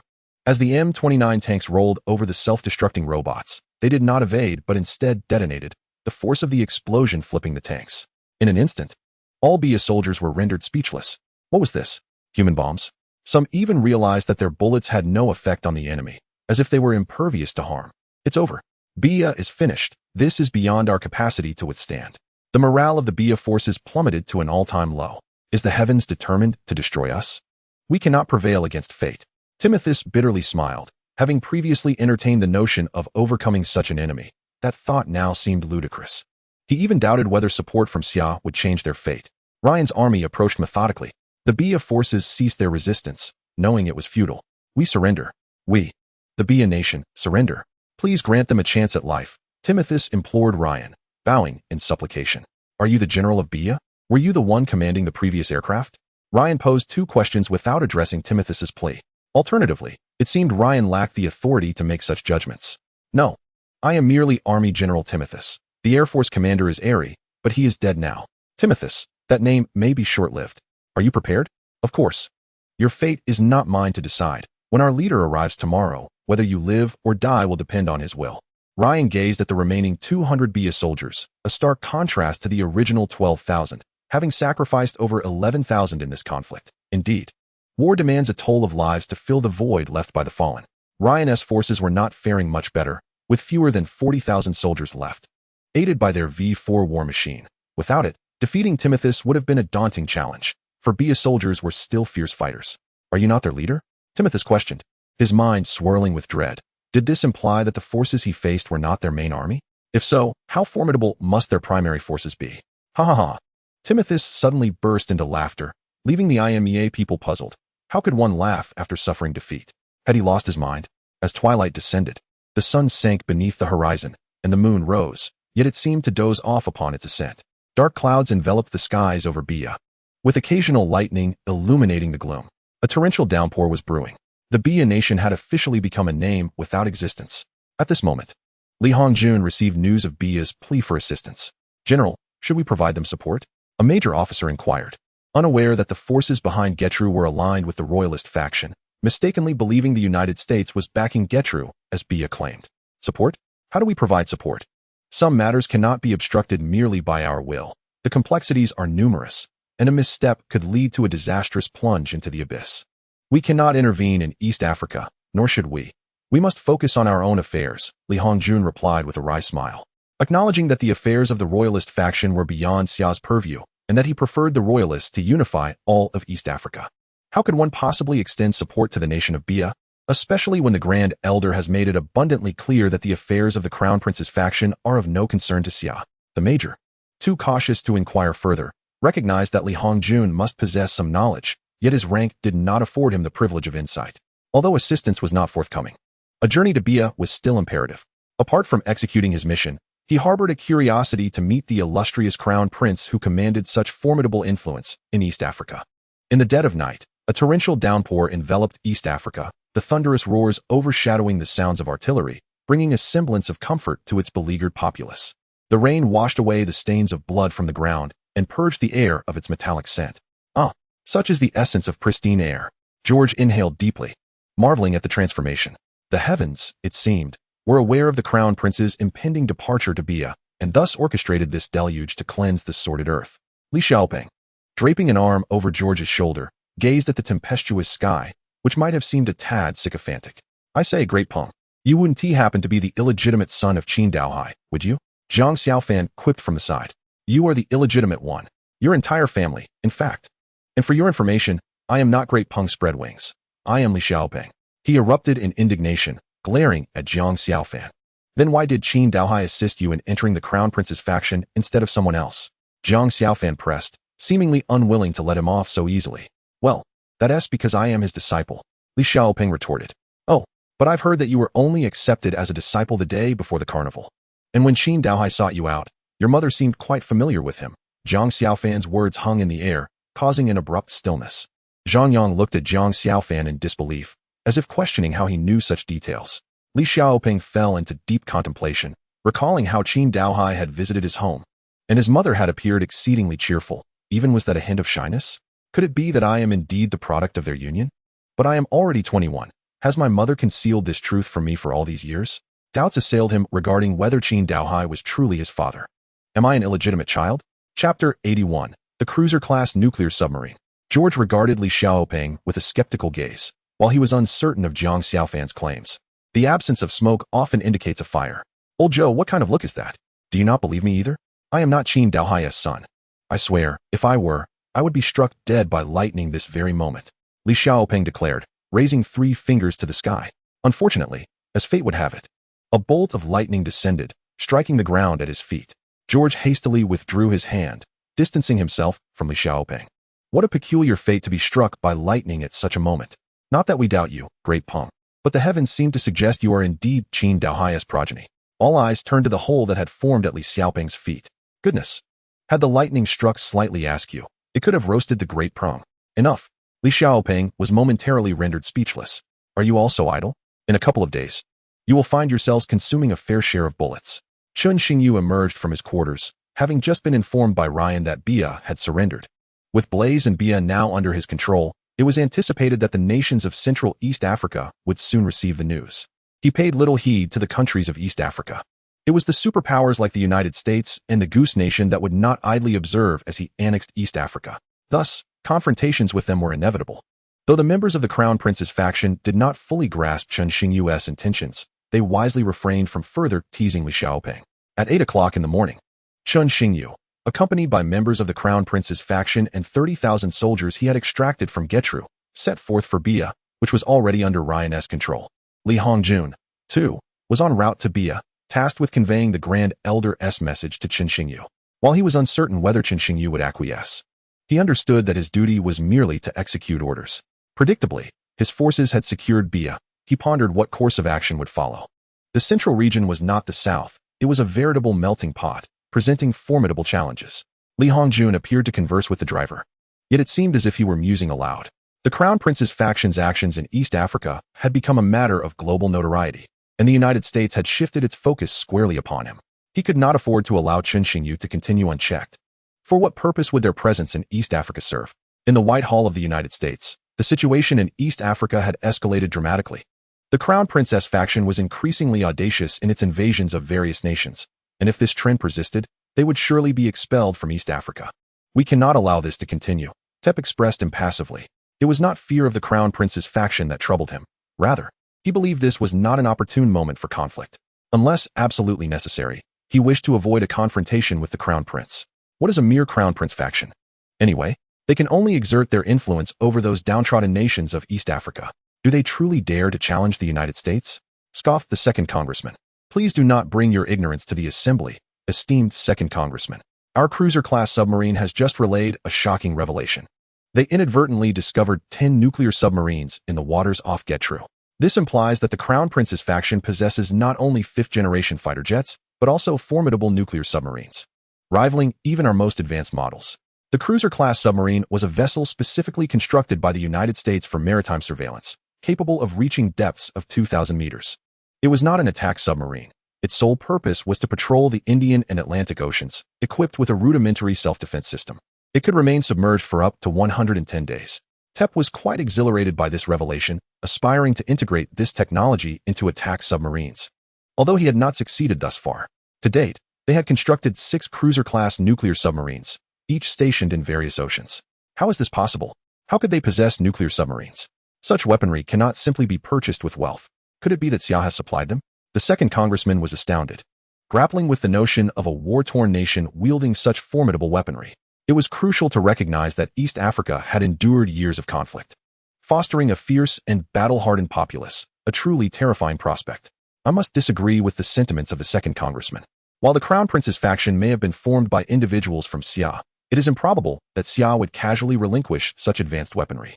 The United States has engaged with Xia for many years, and they advocate for peace, the third congressman asserted, exhibiting a keen understanding of Xia and expressing confidence that the nuclear submarines in Getru were not of Xia's making. Could they have manufactured them independently? That notion is hardly amusing. The second congressman remained unconvinced that the Crown Prince's faction could fabricate nuclear submarines, deeming it an utterly absurd proposition. Regardless of whether they can produce nuclear submarines, the fact remains that they currently possess them. With their arsenal of advanced weaponry, they have the capacity to subjugate other nations in East Africa. They will not halt their advance in Bia. Tep interjected, bringing their discussion to a close. The reality of the Crown Prince's faction possessing nuclear submarines was undeniable. Whether they had the capability to manufacture them independently was secondary to the pressing threat posed by those 10 submarines. In East Africa, our interests are not the only ones at stake. The nations of the Goose and Eagle countries will undoubtedly not passively witness the sumptuous prize slip away. The third representative's intentions are already quite evident, aiming to unite the Eagle and Goose nations to thwart the advance of the Prince Party. Thus, let us convey our intelligence to him. I believe they would be quite willing to collaborate with us. We might engage in discussions with the leaders of the Prince Party to urge them to cease their aggression. If that fails, a show of force may be our only recourse. Tep's notion is rather straightforward. He proposes to cede the territories of Getru, Blaso, and Bia to Qin Xingyu, instructing them to halt any further expansion. Setting aside whether Qin Xingyu would acquiesce, those 3 nations are already firmly within his grasp. There is no possibility of relinquishing them. Tep's expectation that this would compel Qin Xingyu to cease his invasions is utterly implausible. Moreover, Qin Xingyu would not be intimidated by his threats of military action. He might even welcome it. After all, if they can expel the United States and the nations of the Goose Country from East Africa, it is likely that the region will no longer entertain thoughts of rebellion. Such a permanent resolution is something Qin Xingyu would gladly embrace. Once East Africa is resolved, he must hasten to South Africa, for leaving Japan to languish there alone would be dreadfully dull. Qin Xingyu, I, the benevolent Qin, shall not permit Japan to live in solitude in South Africa. Life should be vibrant and colorful, perhaps by firing a few rounds in their direction. Chapter 82. A spark can ignite a prairie fire. Upon his arrival in Bia City, Ryan was already there to greet him, accompanied by Timothus. Timothus appeared pale, having endured a sleepless night, contemplating how to prevent Qin Xingyu from punishing their soldiers. Ha ha, Commander Ryan is remarkably swift. Securing Bia in just a day, impressive. I see I did not misjudge you. Qin Xingyu laughed heartily, patting Ryan on the shoulder, pleased with his continuous updates from the front lines, particularly appreciating the sentiment that mercy has no place on the battlefield. No, if it weren't for the weapons and equipment provided by the prince, how could I, Ryan, have captured Bia so swiftly? Ryan lamented. That's incorrect. We are liberating them. Their government is inept, leaving the populace impoverished. I simply cannot stand idly by. Qin Xingyu declared with righteous fervor. General Timothus, standing nearby, twitched at this proclamation. He had never encountered such brazen audacity, an invader cloaking himself in righteousness. Indeed, Bia is currently engulfed in turmoil and desperately requires someone like the prince to rescue them. They should be grateful to him. Ryan bowed in agreement. Prince, This is a general from Bia. We have captured 200 of their soldiers. How shall we deal with them? Timothus was visibly anxious. For the fate of those 200 soldiers rested in the hands of this youthful leader. His own fear of death was secondary to the dread for those soldiers. Representing 200 families. Why bother with prisoners? Is that not a waste of resources? Chun Xingyu glanced at Timothus, who was slightly trembling. Yes, Your Highness. I know what to do. Ryan nodded, indicating that the captives would be executed shortly.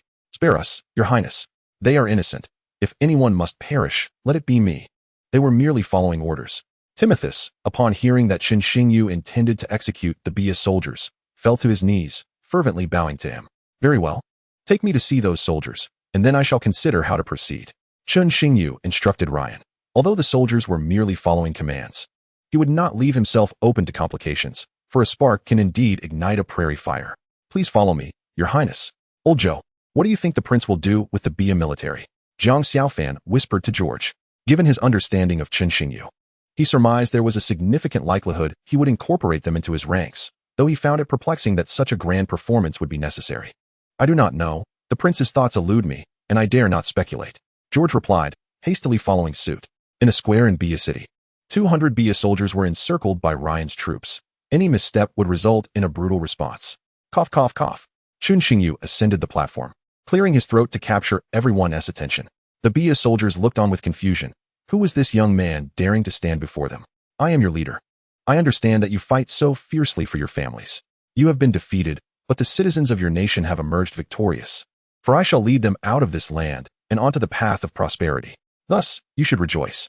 Upon hearing this, the crowd erupted in disbelief. How could he, an invader, speak so nonchalantly? As they recalled their fallen comrades, fury ignited within them, directing their wrath towards the figure on the platform. You monster! Our nation does not require your leadership. Begone. You are nothing but an invader masquerading as a benefactor. Yes, you shameless brigand, get out of our country. The Bia soldiers' emotions spiraled out of control. Had it not been for Ryan's troops holding them back, they might have charged forward to confront Chun Xingyu.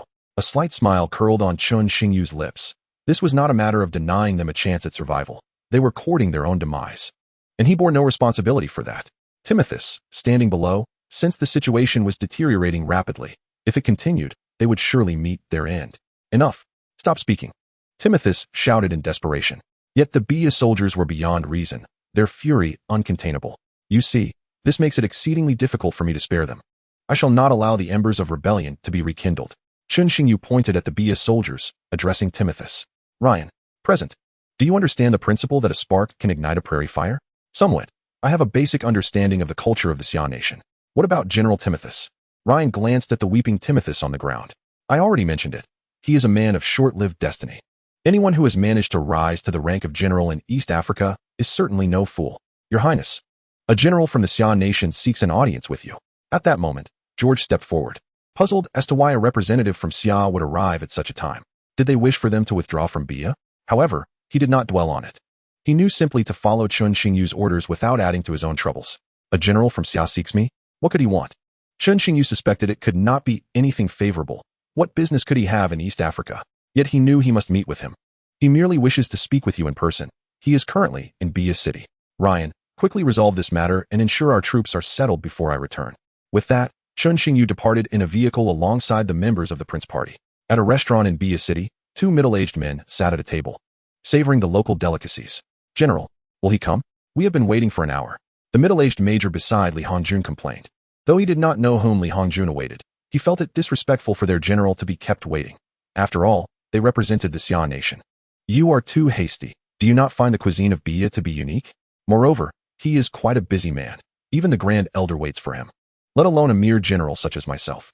Li Hongjun replied, his words strikingly audacious. He was not mistaken, for at that time, Chun Xingyu was not present in Xiagu.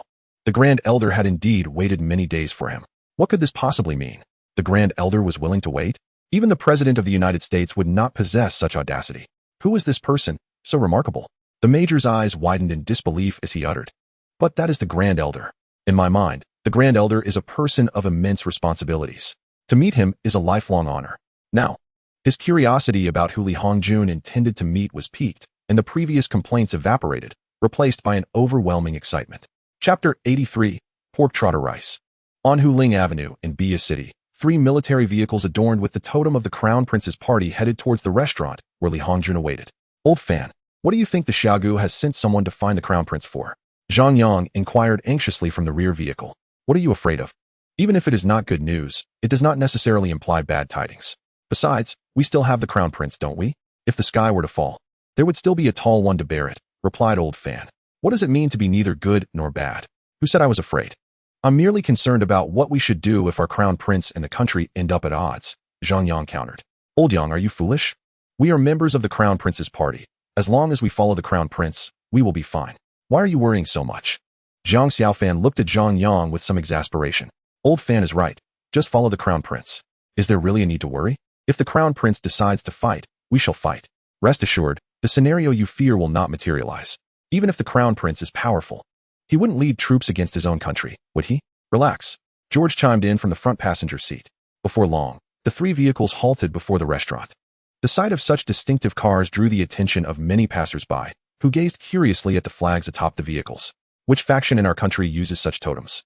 Inquired a man with a white cloth wrapped around his head, puzzled. None. It seems somewhat familiar, as if I've seen it somewhere, his companion replied, scratching his head in deep thought. Oh my, isn't this the emblem of the armies that invaded our country? Before he could fully recall, a nearby bystander exclaimed in shock. Are you mad? Don't shout so loudly. If those people hear you, just wait for a bullet. A woman quickly covered the man's mouth and whispered urgently. Ah, cretin. The man, smirking lewdly, swiftly vanished into the crowd. Chun Xingyu glanced at the restaurant sign before turning back to Zhang Xiaofan and the others, who wore equally astonished expressions.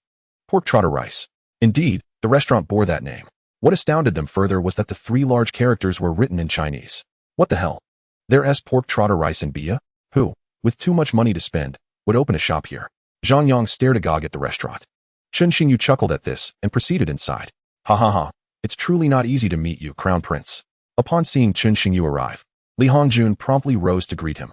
He dare not be presumptuous, for Chun Xingyu was a figure praised even by the Grand Elder. General, you jest. I merely faced some traffic, causing a slight delay. I apologize for keeping you waiting, Chun Xingyu said, shaking hands with Li Hongjun. Though Li Hongjun did not believe Chun Xingyu's words, he chose not to contest them. Allow me to introduce myself. My name is Li Hongjun, and I enjoy pork trotter rice. This gentleman beside me is Zhang Daliang. Chun Xingyu wore a puzzled expression. Was that all? Ha ha. Generally, you are quite humorous. I shall forego my introduction, as you must have reviewed my information upon your arrival. What is this? ISNT your restaurant called pork trotter rice. Why is there none available? You best provide me with an explanation. Suddenly, Zhang Xiaofan slammed his hand on the table, causing the nearby waiter to tremble in fear. Suddenly, a portly man emerged from behind the restaurant's cashier and spoke a stream of incomprehensible words to Zhang Xiaofan. Are you casting a spell? I didn't understand a single word. Can you speak Chinese? Zhang Xiaofan retorted. I can speak a little Chinese. If you can speak, why are you mumbling incantations? This is the boss of the restaurant, and we do not serve pork trotter rice. The name was given by my son, who is currently studying in Xiaogu. I apologize for that, the restaurant owner sputtered, his speech fragmented, leaving Zhang Xiaofan feeling somewhat weary. Old fan, stop causing a scene. The Crown Prince is here. George tugged at Zhang Xiaofan's pants, urging him to sit down and cease his commotion. Fine, if your son is studying in Xiaogu, then let us forget it. Just bring us something to eat. I haven't eaten all day and am about to starve, Zhang Xiaofan huffed, casting a glance at Chun Xingyu, who was observing him, before promptly sitting down and dismissing the restaurant owner. Are these all members of the Crown Prince's party? Li Hongjun squinted at Chun Xingyu with a smile, seemingly inquiring. Is this truly the Crown Prince's party? Just this? Ha ha ha. Please excuse me, generally. Perhaps he has not eaten his medication today. He will need treatment upon returning. He had already resolved that upon returning, he would certainly have Zhang Xiaofan strung up for embarrassing him. Zhang Daliang had been closely observing Chun Xingyu, eager to discern any special qualities, yet apart from youth, he found nothing remarkable. Is this the person the Grand Elder had to wait for? Is this the individual of such significance? He thought it was absurd. All right, let us return to the main topic. Generally, what brings you here? Chun Xingyu preferred straightforwardness and directness over beating around the bush. Ha ha ha. Actually, it is nothing much. I was merely feeling bored in East Africa and wished to talk to someone. I wonder what plans the Crown Prince has for the future? Chun Xingyu felt somewhat exasperated. Was this really what they called a heart-to-heart? What plans? If General Li has something to say, please feel free to speak directly. Li Hongjun felt somewhat embarrassed. Thinking to himself, I only intended to engage in some pleasantries. Otherwise, it might seem as if I had a purpose in seeking you out. Well, I do have a purpose. Very well, I will be direct. The Crown Prince has already claimed Jirchalu, Blaze, and Bia for himself. I wonder if he will also turn his gaze towards the central regions? This statement left Zhang Daliang beside him stunned. He suddenly seemed to comprehend why Li Hongjun was treating the person before him with such courtesy. Does General Li have any advice? Advice? I would not dare presume. I merely wish to offer some suggestions to the Crown Prince. The central region is a chaotic mix, with armies from various nations present. If the Crown Prince were to venture there, he would undoubtedly encounter obstacles. Why not shift focus to South Africa instead? Li Hongjun revealed the purpose of his visit. As directed by the Grand Elder, Zhang Daliang was left bewildered. Could it be that General Li had come solely to persuade the person before him to go to South Africa? Does General Li wish for me to obstruct the Japanese? Or is it that the Grand Elder wants me to? Chen Xingyu directly exposed Li Hongjun's intent, leaving Li Hongjun feeling somewhat awkward. Ahem, ahem. Li Hongjun coughed several times to alleviate the awkwardness, not anticipating Chen Xingyu would be so forthright.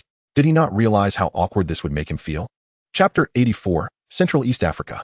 Chen Xingyu would certainly go to South Africa, but not at this moment. I kindly request General Li to inform the Elder that I shall certainly attend South Africa, albeit not at this moment. Although the central region of East Africa is populated by numerous formidable nations, I believe that the Crown Prince Party is not to be underestimated. Chen Xingyu gazed intently into General Li's eyes as he spoke, asserting that while his military might may not rival that of the United States and its powerful allies, the superiority of their weaponry is undeniable. But Your Highness, the United States is unlike any other nation. One cannot predict the clandestine weaponry they may be developing in the shadows. It is difficult to admit, yet their technological prowess is indeed formidable. I urge you to tread carefully, General Li cautioned, attempting to dissuade Chen Xingyu from engaging in conflict with the United States. This is not merely a contest with one nation. The United States does not operate alone. They have a multitude of resources at their disposal, and unleashing them upon us is a very real possibility. Enough, General Li. There is no need for further persuasion. I represent Getru, not merely myself. If the United States wishes to stir the pot, then I believe Getru is more than willing to play along. Chen Xingyu interjected impatiently, cutting off General Li's words. Observing Chen Xingyu's evident irritation, General Li refrained from further admonitions, wary of leaving a negative impression that might complicate future interactions. Since the Crown Prince insists on venturing into the central region, allow me to add a few words. Currently, there are 5 powerful nations present in that area. Japan has shifted its focus towards South Africa, rendering its influence in East Africa negligible. Even if they contemplate dispatching troops, it would require time. As for the Goose Nation and our Xia Nation, we are long-standing allies. Thus, we are left with the Eagle Nation and the United States, along with Han Nation. Although the latter is not particularly strong, they are unafraid of losing face and may resort to covert attacks, so one must remain vigilant. Even if General Li had not provided this information, it would have been easily accessible to Chen Xingyu. Yet, by sharing it, he conveyed Xia Nation's stance towards the Crown Prince Party. Rest assured, the Japanese will not stir any significant waves in South Africa. Once I am able to act, it will be their departure from this continent, Chen Xingyu declared confidently. Well then, I shall not intrude further upon Your Highness. I have matters to attend to. We shall converse again when time permits, General Li said, departing alongside Zhang Daliang, having fulfilled his task, although it was not the outcome the Elder had desired. General, is the Crown Prince not one of our own? Why is he unwilling to lend a hand, especially when it does not entail waging war against Japan? Zhang Daliang queried, puzzled as he settled into the vehicle. Shouldn't one assist their own nation? He is a citizen of Xia, but not a puppet of Xia. Each individual possesses their own freedom. We cannot impose our will upon him. As long as he does not act against his nation's interests, it is his prerogative whether to assist or not. We cannot resort to moral coercion, replied General Li. Zhang Daliang nodded, choosing not to pursue the matter further. Pig's Foot Rice Restaurant. Zhang Yang, upon witnessing General Li's departure, hurriedly approached Chen Xingyu with curiosity. Your Highness, are we on the verge of severing ties with the nation? Everyone covered their faces, bemused by Zhang Yang's bluntness. They could not fathom posing such a question. What are you thinking? General Li came to see me to suggest that the Crown Prince Party redirect the battlefield to South Africa. This is also the Elder's desire to prevent unnecessary conflict with the powerful nations of the United States, Chen Xingyu replied, sipping his tea, only to realize it was merely leaves steeped in water. What then are we to do? George inquired, assuming that since the Elder of Xia had summoned them and Chen Xingyu was a citizen of Xia, an agreement would be reached. I declined. Let us return and convene, Chen Xingyu stated, feeling the urgency to resolve the troubles plaguing Blue Star. The group hastily drove back to the military base in Bia City, proceeding directly to the conference room. President George, why the rush? Ryan intercepted him, as he was most familiar with George among the Crown Prince Party members and felt hesitant to confront the others. "We are convening. Please let go of me. Otherwise, I will be late," George replied anxiously, concerned about how Chen Xingyu would perceive him if he were the last to arrive. "What about me? Will I be attending?" "Your Highness?" George asked Ryan, smiling. "Old Ryan, do you know what kind of meeting this is?" Ryan shook his head. "This is an internal meeting of the Crown Prince Party. If you wish to participate, you must await the Crown Prince's approval to join the inner circle," George explained, breaking free from Ryan's grasp and racing towards the conference room. "Am I not considered a member of the Crown Prince Party yet?" Ryan murmured, watching George's retreating figure. "General Ryan, what are they up to?" Ime, emerging from an adjacent room, asked, observing George's hurried departure with confusion. According to President George, they are convening an internal meeting of the Crown Prince Party. "Then why aren't you going?" Ryan's predicament drew a wry smile from Ime, who sensed his longing to join. "I wish I could, but my status isn't sufficient," he sighed. Understanding his plight, Ime patted Ryan's shoulder reassuringly. "Do not worry. One day, you will gain entry. We cannot delay matters in East Africa too long. Let us rest in Bia for a month, and after that, we will divide our forces into 5 paths, striving to conclude the East African issue in the shortest time possible. George, after the meeting, consolidate Bia's mineral resources for me. Prepare yourselves. You 10 will split into 5 groups, with each group responsible for a designated area." In the conference room, Chen Xingyu surveyed those present, determined to seize East Africa swiftly before advancing southward. "Of course, you have all performed admirably during this period.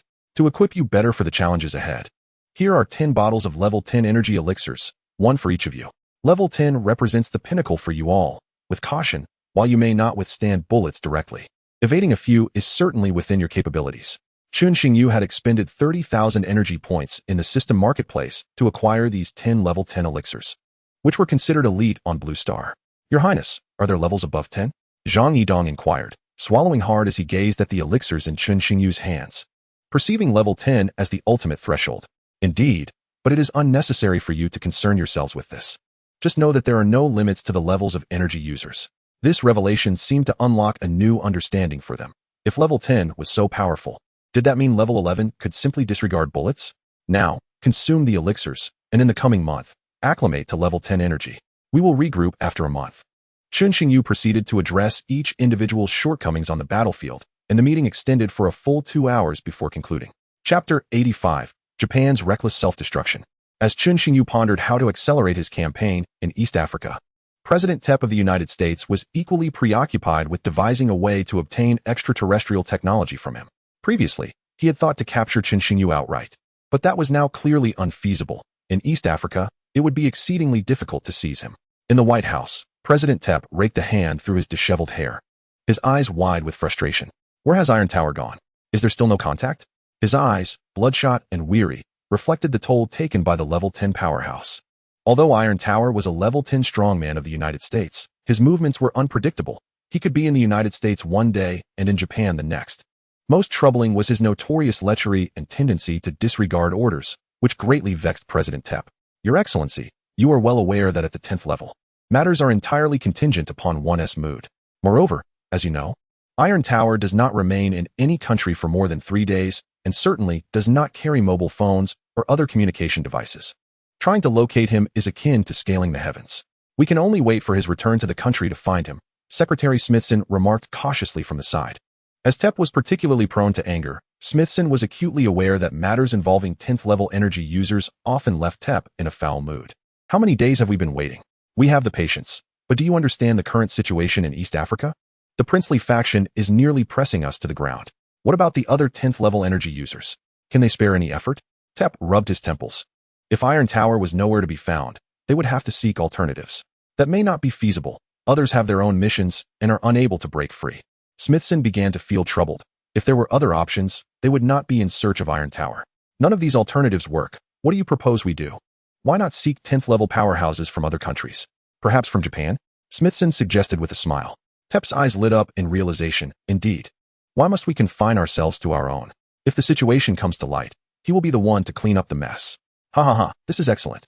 Contact Yamano Ikiru immediately. Chen Xingyu is currently in East Africa. Capturing him will be difficult, but does he not have a sister still in Xia? If we abduct his sister, I doubt he will not submit.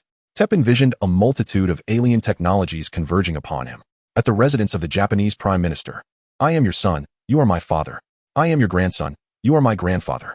Just as Yamano Ikaru finished exercising in his room, his private phone rang.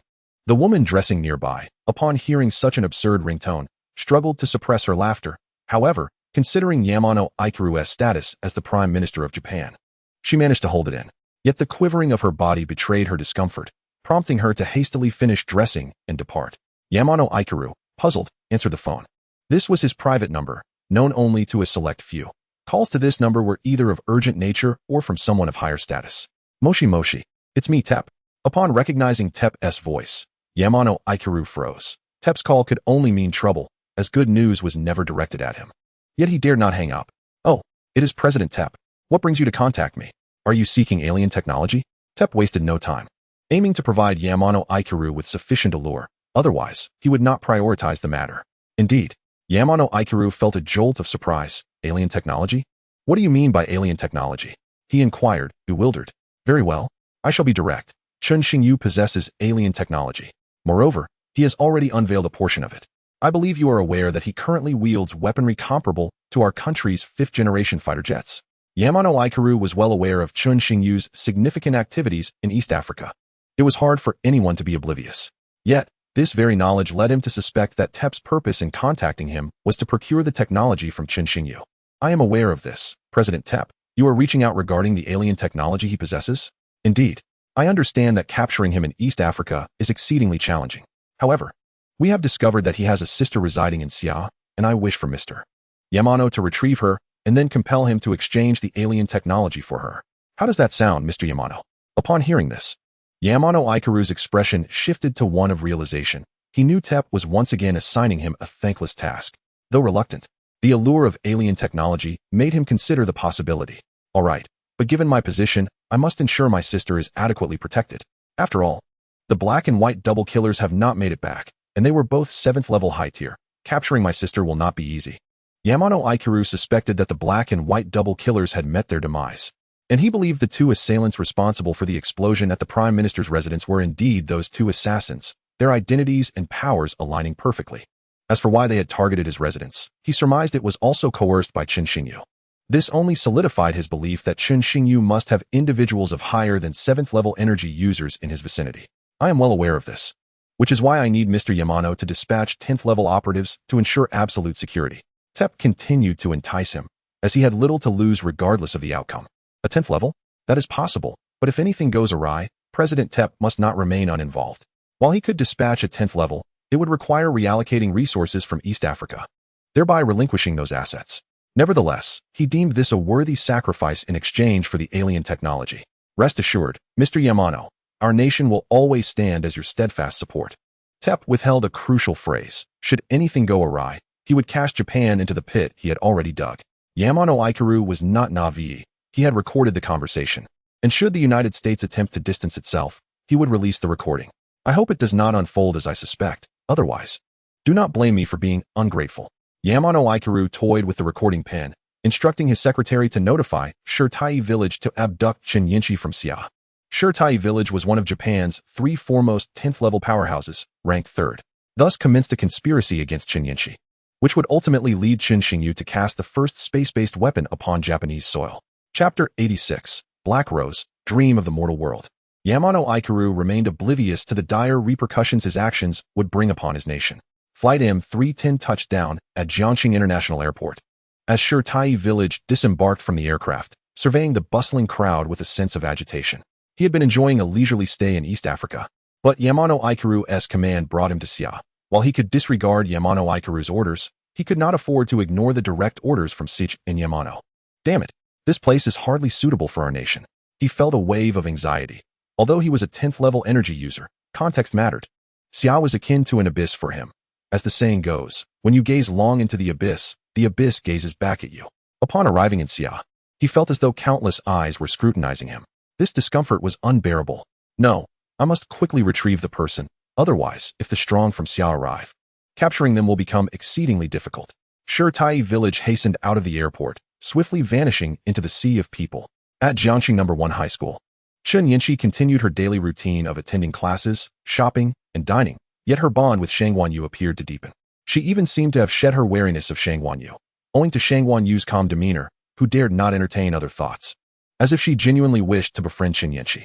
Only she knew that she was waiting for someone. Sister Yu, where shall we dine tonight? Chen Yanqi inquired, linking her arm with Shangguan Yu. I apologize, Xiaoxi. I have matters to attend to tonight and may not be able to join you for dinner. Let us plan for another day when I can treat you to a grand feast. Shangguan Yu pinched Chen Yanqi's petite nose. The person she was waiting for was arriving in Jiangcheng that evening, and she needed to go welcome him. Ah, Sister Yu, your hands smell so lovely. What perfume are you wearing? Chen Yanqi grasped Shangguan Yu's hand and took a whiff. Chanel's latest fragrance. I'll bring you 2 bottles tomorrow. So I'll take my leave for now. See you tomorrow. Behind Chen Yanqi, Wazizi furrowed her brow, but ultimately did not stop Shangguan Yu. With long strides, Shangguan Yu swiftly entered an Audi. Sensing that Wazizi beside Chen Yanqi seemed to have discovered something, yet it no longer mattered. Resigned, Chen Yanqi could only return to the Royal Garden Pavilion by car. Ah, I truly envy our goddess Yanqi for having such a wealthy brother, who even drives a Lamborghini for her. Is this the era of competing brothers? When will I have such a wonderful brother? Observing Chen Yanqi's silhouette as she drove away in the futuristic vehicle, a student from Jiangxing No. 1 High School was filled with envy. Meanwhile, the other residents of Crown Pavilion had already been cleared out by Zhou Longcheng, the chairman of Overseas Chinese Real Estate. According to his intentions, this was the stronghold of the princelings, and outsiders were not permitted to reside here, which served to ensure Chen Yanqi's safety. The young lady is back. What would you like for dinner tonight? I will instruct the kitchen to prepare it, Zhou Zhenlong said, placing a pair of slippers at Chen Yanqi's feet, then smiling. As usual, please, Uncle Long, make me a cup of coffee. By the way, do you know when my brother will return? Chen Yanqi asked while removing her shoes. As for the young master's affairs, I dare not pry. The young lady truly perplexes me, Zhou Zhenlong replied, unable to count how many times she had asked this question. It was a recurring inquiry each time her brother returned. All right then, Chen Yanqi sighed in resignation. After taking a bath that evening, Chen Yanqi retired to her room early, feeling unusually fatigued. Upon leaving Jiangxing No. 1 High School, Shangguan Yu headed straight to the airport. At 7 o'clock that evening, a tall figure emerged from the airport, with striking blue eyes and a mane of fiery red hair that appeared somewhat eccentric. Hong Qinming. This was her name, as well as her code name, a child of the streets raised in Europe, an orphan, and one of the 5 founders of the Black Rose. Her fiery temperament matched her appearance. Sister Ming. Shangguan Yu approached and embraced Hong Qinming, clearly indicating their close relationship. Ha ha ha, it's been months. My Yuer has grown. Tell me, who has dared to develop her? Hong Qinming teased, eyeing Shangguan Yu's ample bosom. No way. Can't I develop myself? Shangguan Yu blushed and playfully swatted Hong Qinming. The texture is soft and smooth, quite delightful, she remarked. All right, let's discuss serious matters. Where is she now? Hong Qinming's expression suddenly turned grave. Her personal visit to Xia country was to prevent any unforeseen incidents. At the Royal Garden Pavilion, I've been there. That man left a level 10 energy user behind to protect her. She has already inhaled my sleep-inducing fragrance. She should be asleep by now. However, there is a rather peculiar Japanese woman by her side. It turned out that the fragrance Chen Yanqi had detected was indeed the sleep-inducing aroma Hong Qinming mentioned. A specially crafted sedative that could lull one into a peaceful slumber within 4 hours, with a 12-hour duration before awakening. A peculiar Japanese woman? Is she the one you mentioned last time? Yes, Sister Ming. No worries. Perhaps she possesses something special that masks her aura, making you believe she is not an energy user. Let us act tonight and swiftly extract her from Xia country. We've learned that the K organization seems quite interested in the man's possessions, so our time is limited. Agreed. We must not delay. Let us head to the Royal Garden Pavilion now. Shangguan Yu promptly replied, aware that the K organization was not to be trifled with. Those lunatics did not care who you were. Once they set their sights on you, it would become troublesome, as they would relentlessly send people to eliminate you until every member of the organization was dead. It was a mad organization, and its formidable strength was what made it truly daunting. Outside the Royal Garden Pavilion, Shirtai Village observed the brightly lit villa, quickly locating Villa No. 1, the pinnacle of the Royal Garden Pavilion, and stealthily approached it. The security guards failed to detect him, ignoring the maids on the first floor. He leapt directly to the second floor, unconcerned about being discovered, having concealed his presence. Only a level 10 expert could perceive him. He did not believe there was a level 10 energy user within the villa. As he neared Chen Yanqi's room, a figure suddenly appeared, startling him. Not bad this time. I see you've sent a level 10 to guard the place, but this is not where you should be. Shirtai Village's heart surged with tumult. Just moments ago he had thought a level 10 would not appear, yet here one was. Who are you? A level 10 does not need to guard this place. Let me take the person away. How about I offer you 100 billion mi yuan? Shirtai Village felt a twinge of anxiety. The individual before him was clearly not someone easy to deal with, and he had not even noticed how he appeared in front of him. Haha, I am the butler here. Money means nothing to me.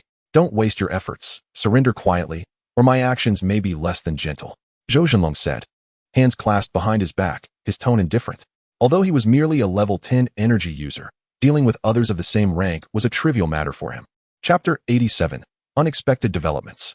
Shirtai Village glanced around, noting the absence of others, which somewhat eased his anxiety. Who knew if another level 10 would suddenly emerge, leaving him with no escape? Even if I am not your opponent, to capture me is nothing but a delusional fantasy. His mind raced, contemplating how to extract Chen Yinchi without being caught. Let us see if it works. Zhou Zhenlong had no desire to engage Shirtai Village in further conversation. Time was of the essence, and he reached out to seize Shirtai Village. In an instant, only a shadow was visible as Shirtai Village swiftly retreated. Seeing Shirtai Village react quickly, Zhou Zhenlong transformed his claw into a fist. Shirtai Village, not daring to be careless, quickly raised both hands in defense. Zhou Zhenlong's fist collided with Shirtai Village's hands, forcing them close to his chest. Thud! Shirtai Village slammed against the door of the room. You are not as formidable as I expected, he remarked, hands behind his back, his expression calm, though his hands trembled, revealing the immense power behind Zhou Zhenlong's strike. He could not comprehend why, despite being at the same level 10 rank, the disparity was so pronounced. At that moment, two women approached the villa. There was an energy fluctuation just now. It seems someone is fighting inside. Has the K organization made their move? Outside Villa Number 1. Hong Chenming surveyed the villa with a hint of confusion, having sensed two auras that were not much weaker than her own. Sister Ming, what should we do? If we give up now, capturing him later will be difficult, and it seems Chen Yinchi has already reached the pinnacle of level 6 energy users. What did you say? Last time you mentioned she was an ordinary person, not even an energy user. Now you tell me she is already at level 6? I find you increasingly unreliable in your tasks. If the eldest sister discovers such a significant discrepancy in your intelligence, you know the consequences. Hong Chenming's face reflected her shock. Shang Guanyu was their organization's intelligence officer, and as the head of the intelligence team, any errors now would surely lead to punishment upon her return. No, Dream Sister. My information is accurate. When I first encountered her, she was indeed an ordinary person. However, inexplicably, after that man departed, she ascended to the pinnacle of level 6. Shang Guanyu wore a face of grievance, utterly perplexed by the circumstances. The leap from an ordinary individual to the zenith of level 6 is utterly inconceivable without external assistance. Hong Chenming's eyes radiated a cerulean glow, and in the next moment, she seemed to have an epiphany. Could it be an elixir? Hong Chenming gasped, Dream Sister. Are you suggesting that he possesses a kind of energy elixir capable of enhancing one's strength? It must be true. The United States is currently conducting clandestine research on such elixirs. Alas, the effects are not particularly pronounced. Could it be that the United States is aware he possesses such an elixir? The recent surge in energy fluctuations indicates the involvement of operatives from the United States. This is dire. Hong Chenming's expression shifted dramatically as she hastily dashed into Villa 1, with Shang Guanyu trailing behind, bewildered but determined to follow.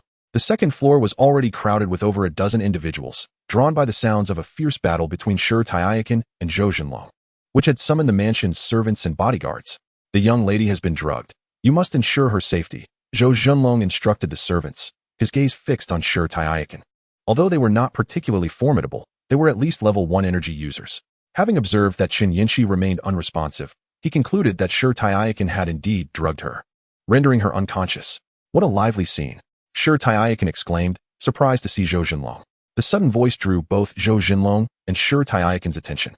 Zhou Zhenlong furrowed his brow at Hong Chenming's approach. Clearly, she was a formidable presence, and if she had come to capture the young lady, it would complicate matters significantly.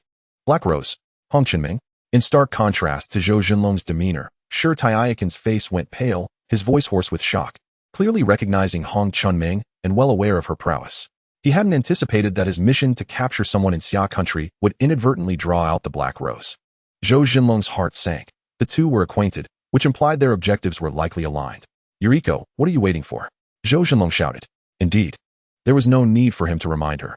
The moment Yuriko laid eyes on Hong Chenming, she had already whisked Chen Yinchi away. This is bad, Dream Sister. And that Japanese woman, Shang Guanyu hurriedly warned, realizing she hadn't seen the enigmatic Japanese woman. It turned out that while they ascended, the woman had already absconded with Chen Yinchi. Fear not, they cannot escape far. Shirtai, you may take your time. I shall pursue Yuriko first. Without a moment's hesitation, Hong Chenming turned to chase after Yuriko, leaving Shang Wanyu in a state of disarray. Being merely a level 5 beginner, she could not keep pace with Hong Chenming. Inform Huang Ziming immediately and tell him the young lady has been abducted. Zhou Zhenlong instructed the servants before disregarding Shi Taiken and sprinting after Hong Chenming. Though he might not be a match for her, he could at least buy Yuriko some time to flee. Baka, damn Black Rose. Shi Taiken cursed under his breath before also pursuing. Stop. You cannot escape. In an alley 5 miles away from Huangting Pavilion, Hong Chenming pursued Yuriko at a leisurely pace. Knowing full well she was no match for Hong Chenming, Yuriko dared not pause. Although she was a level 5 superpower user, she might be able to contend with those at levels 7 or 8, but against a level 10, she stood no chance. You are merely at level 5 and cannot escape my grasp. Release her, and I may spare your life. Yuriko ignored her. Bolting toward a more populated area, Hong Chenming, having lost her patience, had initially intended to recruit Yuriko into the Black Rose. Sensing a significant difference between her and other energy users, suddenly, a small car hurtled toward her. Hong Chenming had no time to think and quickly evaded to the side. No wonder Shang Wanyu described this woman as peculiar. This is becoming quite interesting, and it makes it all the more imperative that I do not eliminate you. She quickened her pace, a fleeting shadow crossing before Yuriko and blocking her path. Yuriko, not daring to underestimate her opponent, commanded a nearby car to hurl itself at Hong Chenming. This ability is commendable, though somewhat lacking. With a swift movement, Hong Chenming closed the distance, eschewing any embellishment and delivering a direct punch at Yuriko. Yet, the car obstructed her strike. A faint smile graced Hong Chenming's lips as her power surged, sending both the vehicle and Yuriko hurtling away, crashing into a roadside restaurant. Puffed. Yuriko spat blood, several ribs broken, desperately attempting to shift the car weighing down on her. But she lacked the strength, utterly drained. Hong Chenming entered with a light step. Chapter 88. Chen Yanxi is captured. At Huangting Pavilion, Huang Ziming was akin to an ant on a hot pan, agitatedly pacing. What could have been a peaceful night was shattered by the butler's abrupt awakening of him in the dead of night. Before he could voice his outrage, the butler's words sent a chill down his spine. Goddamn it. Oldly, do not jest with me at this hour. If this is true, the sky over Jiangxing will surely fall. Huang Ziming continued to pace, sweat beading on his brow. Sir, such matters are not something I would dare to joke about, even if you granted me 100 lives. The butler, Oldly, replied with a wry smile. Huang Ziming observed that the butler was indeed serious, and without hesitation, he sent a message in their group chat. Shit, it's over. The young lady has been kidnapped. After sending the message, he realized that it was the middle of the night, and they might not check their phones, prompting him to call each person individually. What is going on, old Huang? It's the middle of the night. Are you trying to keep everyone awake? On the other end, Tiao Guotsong was still groggy. Sleep? Sleep? The young lady has been abducted. Upon hearing this, Tiao Guotsong's drowsiness vanished instantly, and he hurriedly leaped out of bed, frantically dressing. Hey, old Huang, this isn't a joke. Isn't there someone named Uncle Long by the young lady's side? Tiao Guotsong rushed out of the villa and hopped into his vehicle, racing toward Huangting Pavilion. Do you think I would dare to make such a jest? Hurry up and come. Huang Ziming made several more calls, notifying the elders of the prince's party, and even reached out to the mayor of Jiangxing. Who is it? Deng Yiqing had just settled into bed when his phone rang. What could he do? Could he ignore it? Mayor Deng, it's Huang Ziming. I have a matter of utmost importance that requires the assistance of Jiangxing's police. The young lady has just been kidnapped, and the assailants are likely level 10 energy users. I wish to request a lockdown of Jiangxing to prevent their escape. Deng Yiqing paused momentarily, wondering who Huang Ziming's young lady was. In the next instant, his eyes widened, all fatigue dissipating. Huang Ziming was one of the top 10 members of the Starry Sky Consortium, which was affiliated with the prince's party. The young lady of the prince's party, wasn't he that the sister of that man? Damn, which scoundrel dares to provoke a tiger? Rest assured, Mr. Huang, I will immediately initiate a lockdown of Jiangxing. Please ensure you inform me of any new developments at the earliest opportunity. Deng Yiqing, not even bothering to dress, snatched his car keys and dashed out of his home. This is disastrous. If he discovers that his sister has been kidnapped, Jiangxing will surely be thrown into chaos. No, this matter must be reported to Director Ji. In the capital city, the elder was still awake at this late hour. Why not take a rest, elder? We can discuss this tomorrow. Don't exhaust yourself. Ji Fenghao glanced at the clock before addressing the elder. Very well. We shall continue our discussion tomorrow. You are an exceptionally astute individual, Xiao Hao. Your diligence is precisely what our nation requires. It is evident that the Grand Elder is quite pleased with Ji Fenghao following this conversation. Just as Ji Fenghao was about to respond, his phone rang. He glanced at the Grand Elder, who nodded, granting him permission to answer. Old Deng, what brings you to call me at such a late hour? Ji Fenghao inquired. Aware that his longtime friend and fellow alumnus, Deng Yiqing, had never before called him at this late hour. Old Ji, Chun Xingyu's sister has been kidnapped. The brief message sent a shock through Ji Fenghao, and his immediate thought was that a tempest was brewing. Deng Yiqing quickly recounted everything he knew. Old Deng, seal off Jiangqing immediately. Allow no one to enter or exit. I will devise another plan. The priority was clear. Prevent the perpetrators from escaping Jiangqing. What has happened? Is Chun Xingyu in trouble? The Grand Elder inquired, observing Ji Fenghao's anxious demeanor. It is not him. It is his sister who has been abducted, likely by those Western nations seeking to coerce him into surrendering technology.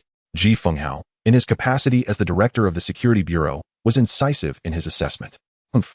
Those wolves have sunk to unprecedented depths, employing such despicable tactics. The Grand Elder exclaimed, clearly incensed. Xiao Hao, rest assured and take action. You must ensure the safe return of his sister. Do not concern yourself with anything else. The Grand Elder's words were a source of reassurance, implying that no matter the commotion stirred, rescuing Chun Yinchi was of paramount importance. The ramifications of any harm befalling her were unfathomable, especially concerning Chun Xingyu's potential reaction. The entire Jiangqing was thrown into chaos following the news of Chun Yinchi's abduction. Every route leading out of the city, including airports and highways, was sealed off by police. Countless patrol cars scoured the streets, their sirens shattering the tranquil night. When Zhou Jinlong arrived at the restaurant, he found Bai Hezi lying on the ground, her body pinned beneath a vehicle, eyes closed, lifeless or merely unconscious. He crouched down and gently patted her cheek, prompting her to slowly open her eyes. Where's the young lady? Zhou Jinlong's face turned ashen, a dreadful premonition gnawing at him. Chun Yinchi had been taken. The young lady was abducted by that woman. The vehicle's license plate number is AA6438. Bai Hezi's words were followed by a loss of consciousness due to excessive blood loss. At that moment, Huang Ziming arrived, somewhat out of breath. What of Uncle Long? Where's the young lady? The young lady has been captured. You must immediately locate a vehicle with the license plate number A6438. She is in that car, though she may have already switched vehicles. Without a target, Zhou Jinlong felt utterly lost.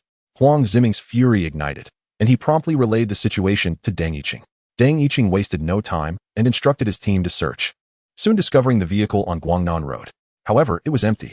Yet, at the intersection of Guangnan Road and Beihai Road, they found traces of Hong Qinming. Curse it! They reacted swiftly. No wonder they are from Xia country.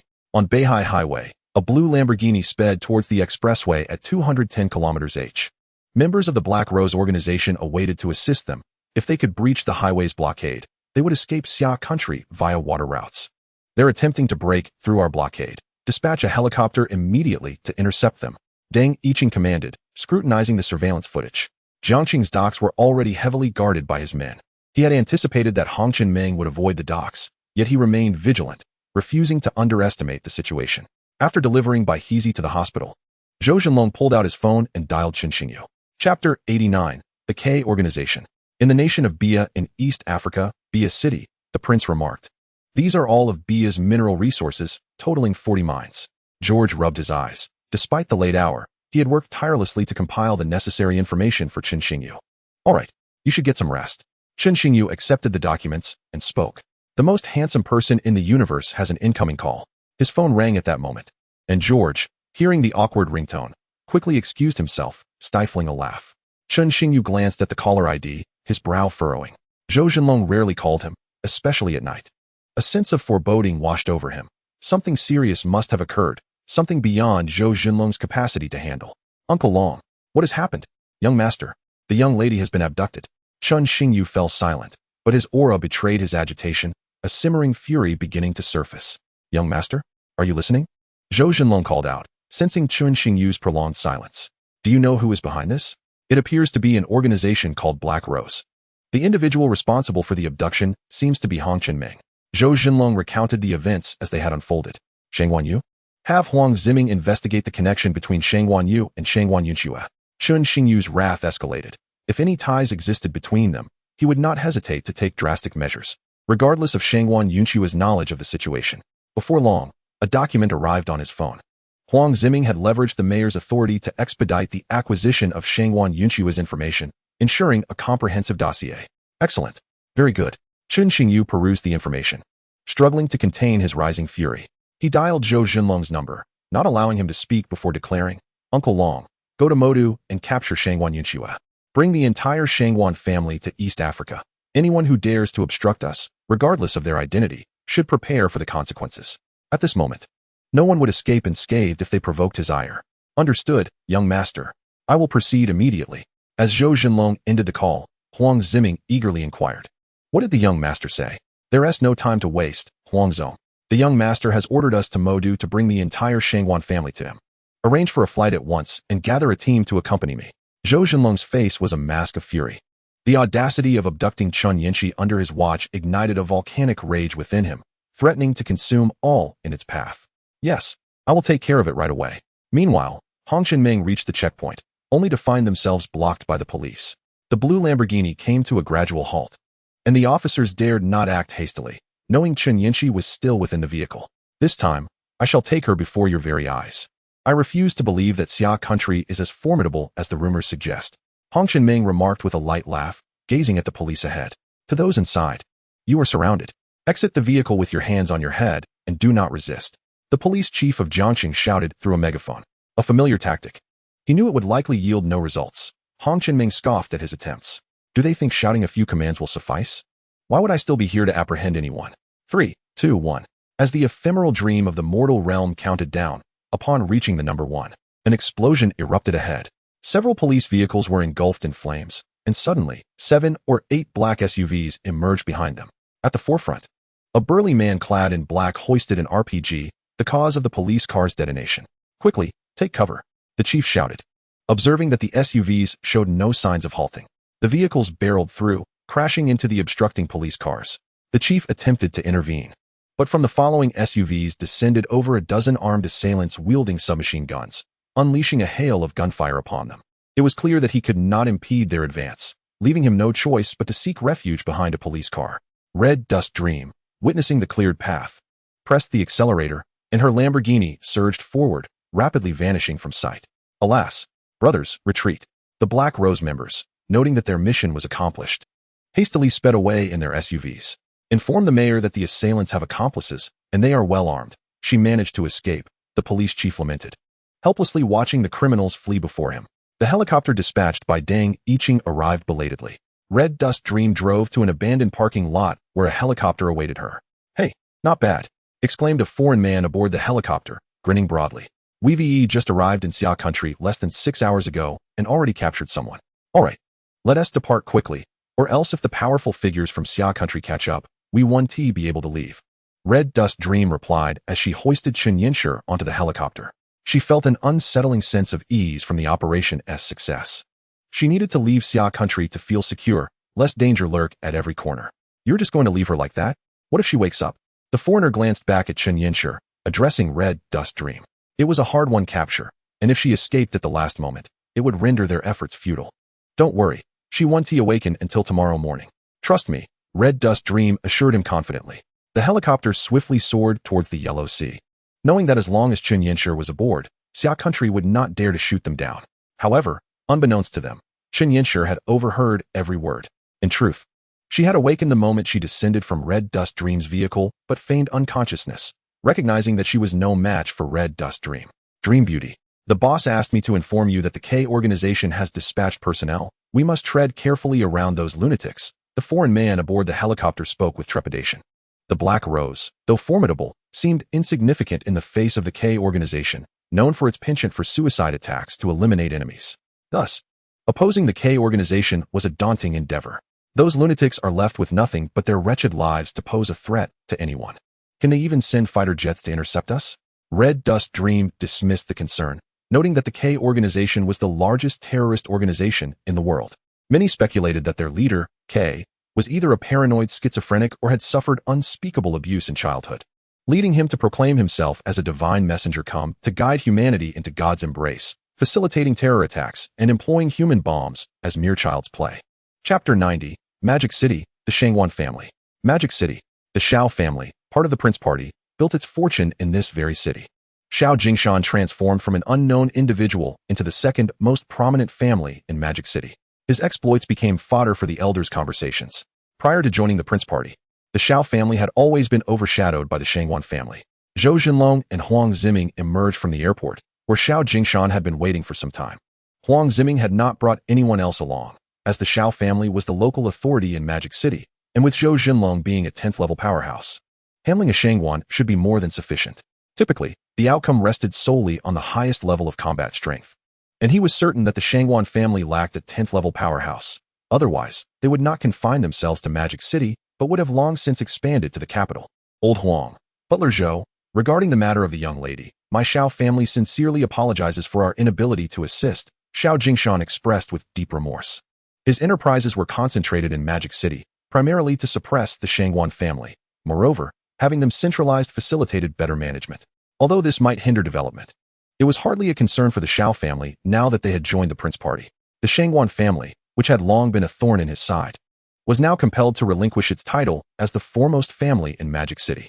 Do not speak so, old Xiao. Your family can now indeed support the prince. Is there a particular urgency to your visit to Magic City? Xiao Jingshan was well aware that Zhou Jinlong typically did not leave the royal court easily. Yet now, his presence in Magic City was quite intriguing. Zhou Jinlong had been left by Chun Xingyu to protect Chun Yanshi and oversee Jiang City. This was known to their forebears in the Prince Party. The young lady has been kidnapped. I have already informed you of this over the phone, so I shall not elaborate further. We have traced those behind the kidnapping to connections with the Shangwan family, or rather, the Shangwan family's involvement. Huang Ziming stated with a serious demeanor. Thus, your visit is to deal with the Shangwan family? Precisely. The prince has instructed us to transport all members of the Shangwan family to East Africa. We need not concern ourselves with anything else. However, Xiao Jingshan hesitated, aware that the Shangwan family was deeply entangled in various matters, which could easily trigger a chain reaction. Are you suggesting that the head of the Xiao family wishes to remain uninvolved? The usually taciturn Zhou Jinlong spoke, his tone laden with ominous intent. Should Xiao Jingshan dare utter any ambiguous words, he would not hesitate to sever the man's head from his shoulders. Startled by Zhou Jinlong's tone, Xiao Jingshan felt a chill in the air, a sentiment echoed by Huang Ziming standing beside him. And no, Butler Zhou, you misunderstand. I would never dare. I merely meant to say that the Shangwan family is deeply entangled, with the head of the Shangwan family's wife being the daughter of the gambling king, and his youngest daughter having countless connections with the mafia. Xiao Jingshan, trembling with trepidation, explained his caution in offending the Shangwan family, which was why he had refrained from antagonizing them excessively after joining the Prince Party. Otherwise, with his vindictive nature, he would have long since expelled the Shangwan family from Magic City. Enough, old Xiao. We are members of the Prince Party. Do you not think your fears are overly timid? Do not forget, your son, Xiao Fengwan, is still in East Africa. As long as he is there, they would not dare to touch you. Moreover, the prince has stated that this time, regardless of who obstructs us, we need not fear. We must simply execute his orders. In truth, Xiao Jingshan was not afraid of the Shangwan family. Rather, the Prince Party's influence was primarily in East Africa, where distant waters could not quench immediate fires. When shall we commence our actions? I need to arrange personnel. Although they may not possess powerhouses like Butler Zhou, there are certainly several 5th and 6th level energy users among them. Xiao Jingshan resolved to no longer ponder the ease of dealing with the Shangwan family, given Chun Xingyu's assertion. If he continued to hesitate, it could jeopardize his son Xiao Fengwan's future. Your task is merely to keep an eye on the members of their family and ensure none escape. I shall handle the rest myself. Zhou Jinlong interjected, remarking that eliminating 5th and 6th level energy users was as simple as squashing ants for him. There is no time to lose. We must depart immediately and ensure the swift delivery of individuals to the prince. Huang Ziming understood the gravity of the situation. He could not afford to keep Chun Xingyu waiting too long. The sooner, the better. All right, I will promptly send people to Tianyu Mountain Villa. For illustrious families such as the Xiao and Shangwan clans, it is inconceivable that they lack their own protective forces. Indeed, under Xiao Jingshan's command lies a security company. Although it is a security firm, its services are not extended to the public. It solely attends to the safety of the Xiao family. The Twin Towers of Magic City. Located in the heart of Magic City, the headquarters of the Xiao family's enterprises are housed within these two edifices, which are also owned by the Xiao clan. The Xiao Security Company is situated here as well. Just moments ago, the head of security received an urgent notification instructing him to mobilize all security personnel to besiege Tianyu Mountain Villa. This signifies a complete severance of ties with the Shangwan family. Ha ha ha, splendid. Once the Shangwan clan falters, the entirety of Magic City shall be under the dominion of my Xiao family. In the Xiao security chief's office, Xiao He erupted into laughter. Xiao He, the second son of Xiao Jingshan and brother to Xiao Fengwan, is entrusted with the position of head of security, as Xiao Jingshan would never be foolish enough to let outsiders manage the security company. Without hesitation, Xiao He promptly summoned all security personnel for assembly. Xiao Jingshan, accompanied by Huang Ziming and Zhou Jinlong, traveled to Tianyu Mountain Villa in a Rolls-Royce, followed by 2 phantoms. Given the necessity of confronting the Shangwan family, he certainly would not neglect to bring along the elite forces of the Shao clan. Among them were a level 7, tier 6 individual, a level 7, tier 2 individual, 5 level 6, tier 3 individuals, and 25 below level 5, although those below level 5 serve as instructors within the security company. This is the might of the Shao family. Old Huang, has the Crown Prince mentioned anyone who should escort the Shangwan family members to East Africa? Xiao Jingshan inquired softly of Huang Ziming, casting a glance at Zhou Zhenlong, who was resting his eyes. Suddenly, he recalled his second son, Xiao He. This was a splendid opportunity to showcase him before Qin Xingyu. He would not let it slip away. Humph, old Xiao, at such a time, you still entertain such thoughts. In front of the Crown Prince, it would be wise to refrain from harboring ulterior motives. The Crown Prince detests meddlesome individuals. Qin Xingyu, you've said everything, so what need is there for me, the protagonist? Ah, old Huang, you know my character well enough. How could I dare? I merely wish for my son Xiao He to gain some worldly experience and perhaps meet his elder brother, Xiao Fengwan. Xiao Jingshan chuckled cunningly, concealing his embarrassment, while internally contemplating, is it not natural to strive for advancement? People aspire to rise, just as water flows downward. Is it not human nature to harbor such thoughts? Chapter 91, Divine Assistance.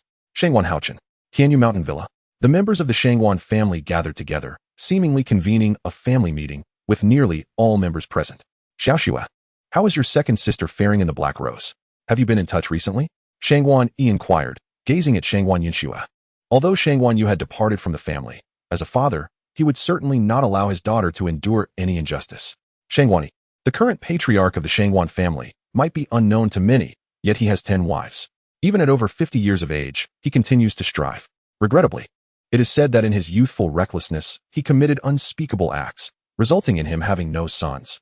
All 3 of his children are daughters. The eldest, Shangwan Yunxua, is a prominent star. The second daughter, Shangwan Yu, is the leader of the Black Rose Intelligence Group. The third daughter, Shangwan Mei, is the foremost lover of a mafia godfather. Father, 3 days ago, I contacted my second sister. She is currently in the country. Do you know what her mission is this time? Shangwan Yunxua expressed her unease. Within the family, she shared the closest bond with her second sister. And now they were contemplating targeting that individual. Was this not akin to installing air conditioning in a restroom, courting disaster early on? She could not help but ponder whether Shangwan Yu could withstand his wrath. What? She is currently in the country? Does she not realize her identity? How dare she appear in Xia country? Shangwan Yi exclaimed in shock.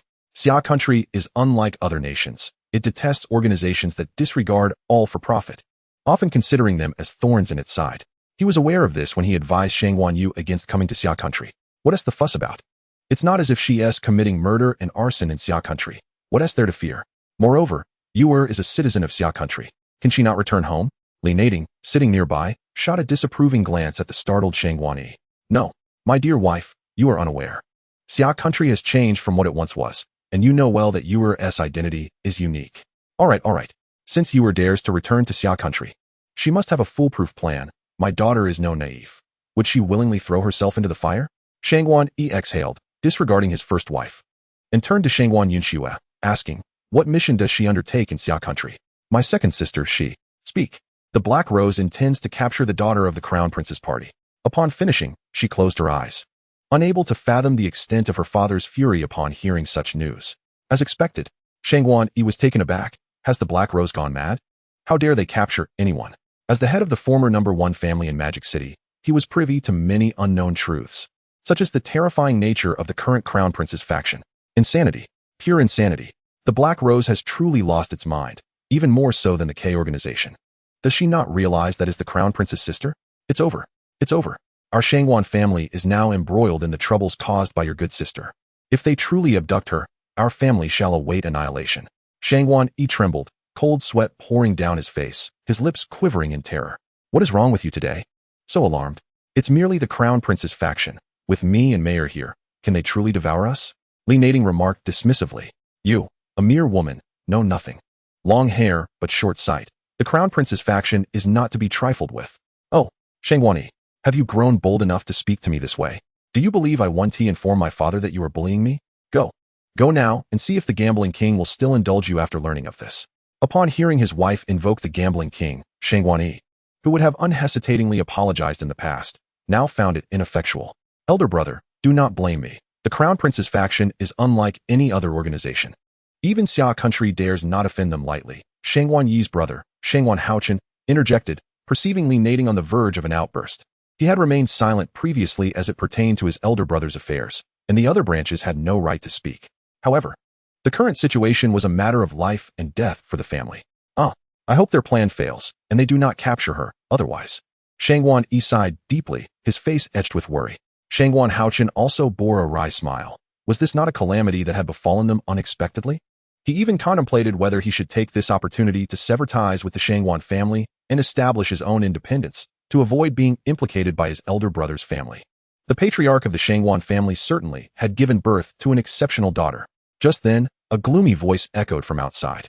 Upon hearing that voice, Shangguan Yi felt as though he had plunged into an abyss, a chill enveloping him, causing the temperature around him to drop.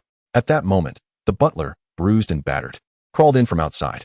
Indeed, Xiao Jingshan and his companions had barged in, and given their intent to capture, there was no need for pleasantries. They should act swiftly. Xiao Jingshan, you have claimed the title of the foremost family in the Magic City for the Xiao clan. What more do you desire? Shangguan Yi, filled with trepidation, realized that this time they were indeed trapped, as it appeared that capture was inevitable. Humph, old man, stop pretending to be oblivious. You cannot possibly be unaware of your own daughter's misdeeds. Huang Ziming thundered. What nonsense are you speaking, President Huang? My daughter is not even present. How could she have offended you? Shangguan's patriarch, it seems you are quite forgetful. Your second daughter, Shangguan Yu, has abducted our esteemed young lady from the princess party, and you dare claim there is no offense? To be frank, we are here today to execute the prince's orders, to bring you before him. You may choose to cooperate willingly, or we shall resort to force, Xiao Jingshan stated, arms crossed, his voice grave. Shangguan Yi felt an unsettling anxiety. If they were taken to East Africa, would they ever return alive? Brother, what shall we do? Perhaps we should flee. Isn't Mayor on good terms with the mafia's godfather? If we go to her, even if the princess party is formidable, their reach cannot extend that far. Shangguan Haochen whispered urgently in Shangguan Yi's ear. Observing the attitude of the princess party, it was clear that even if he distanced himself from the Shangguan family, Huang Ziming and the others would not spare him. Thus, there was no need for him to jeopardize himself further, becoming a target on both sides. Listening to his brother's words, Shangguan Yi was honestly tempted. Given that there was no way to salvage the situation, he decided to confront them head-on. The head of the Shangguan family truly possesses a sense of humor. We would never act like moths drawn to a flame. Are you planning to drink a toast only to be punished instead? You don't truly believe you have me at a disadvantage, do you? After all, my Shangguan family once held the title of the foremost family in the Magic City, and our influence still holds some weight. Chapter 92. Naturally, they chose to forgive them. Tianyu Villa. In the main hall of the Shangguan family, Shangguan Yi and Huang Ziming exchanged glances. The atmosphere in the hall was suffocating, as no one was unafraid of death, and Shangguan Yi was particularly anxious, prompting him to resist. Of course, this was due to his ignorance of Zhou Zhenlong's strength. Otherwise, he would recognize the futility of his resistance. Master, it's terrible. There are numerous individuals outside, and they have surrounded Tianyu Villa. At that moment, a panicked servant rushed in, shattering the tense silence. Xiao He had already led men to encircle the villa. The Xiao family's security forces had come out in full force. Old thief Shangguan, how dare you oppose the Prince S party? Your time has come. The men will be sent to coal mines, and the women will remain. Xiao He entered with no reservations. Huang Ziming, wearing a smile, regarded Xiao Jingshan as if to say, is this really your second son? I hope he doesn't make a mess when he meets the prince. Xiao Jingshan covered his face, realizing his son had brought shame upon him. Even Zhou Zhenlong frowned upon hearing this. You, a junior, have no place to speak here, Shangguan Yi scolded. To speak such words in front of Shangguan Yi. One must say that Xiao He was becoming rather arrogant. Enough, Patriarch Shangguan, do not waste any more time. The mayor of the Magic City will not come. So abandon any hope of rescue. Xiao Jingshan clearly sensed the situation. He was right. The mayor of the Magic City was currently struggling to save himself. How could he possibly come to his aid? Just earlier, Ji Finghao had been taken away on multiple charges of embezzlement and misappropriation of funds. The vice mayor, Song Huao, was appointed as the acting mayor, and at that moment, he was still in a state of bewilderment, his mind reeling from the unexpected turn of events. This caused the families in the Magic City to feel a sense of foreboding. They thought the authorities were about to sweep through and clean house. Which family didn't have some dark history? These matters could not withstand scrutiny. They all hastily approached Song Huao to learn the full story. Xiao Jingshan, even without the city mayor, my Shangguan family is not afraid of you. Shangguan Yi bellowed. Thud, thud, thud. A series of footsteps echoed, and dozens of bodyguards surged into the hall. Following them were 6 elderly men. their presences exuding a potent energy, moving with surprising agility. Western energy users? Xiao Jingshan exclaimed. Huang Ziming's countenance darkened as he surveyed the 6 elders. Though he could not ascertain their exact levels, it was evident they were above level 8. He had encountered level 7 high-tier energy users before, yet the aura of these 6 was far more substantial. Xiao He shrank back, swallowing hard, daring not to breathe. Realizing how swiftly his earlier bravado had dissipated. How about this? These 6 should suffice, Shangguan Yi said cheerfully, completely oblivious to the grim expressions of the 6 elders. If he failed to notice, surely the 6 elders were not blind to it. Zhou Zhenlong was a level 10 powerhouse, while their strongest was merely a level 9 tier 3. 6 insignificant ants, the highest among them barely reaching level 9 tier 1. This is your confidence? Zhou Zhenlong glanced at the elders, speaking softly. Huang Ziming twitched his lips. Was this even human language? What does it mean to say they are merely level 9 tier 1? What am I, a mere level 4 weakling, to do? Your words are rather dismissive, aren't they?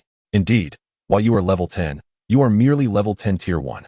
We 6 can take you on together. And we are quite confident of our victory. We will send you to meet our great master, for that is where you truly belong. Humph. Ants wish to compete with the sun and moon, utterly delusional. Zhou Zhenlong did not wish to engage in further debate. He understood that villains often perish from their own verbosity.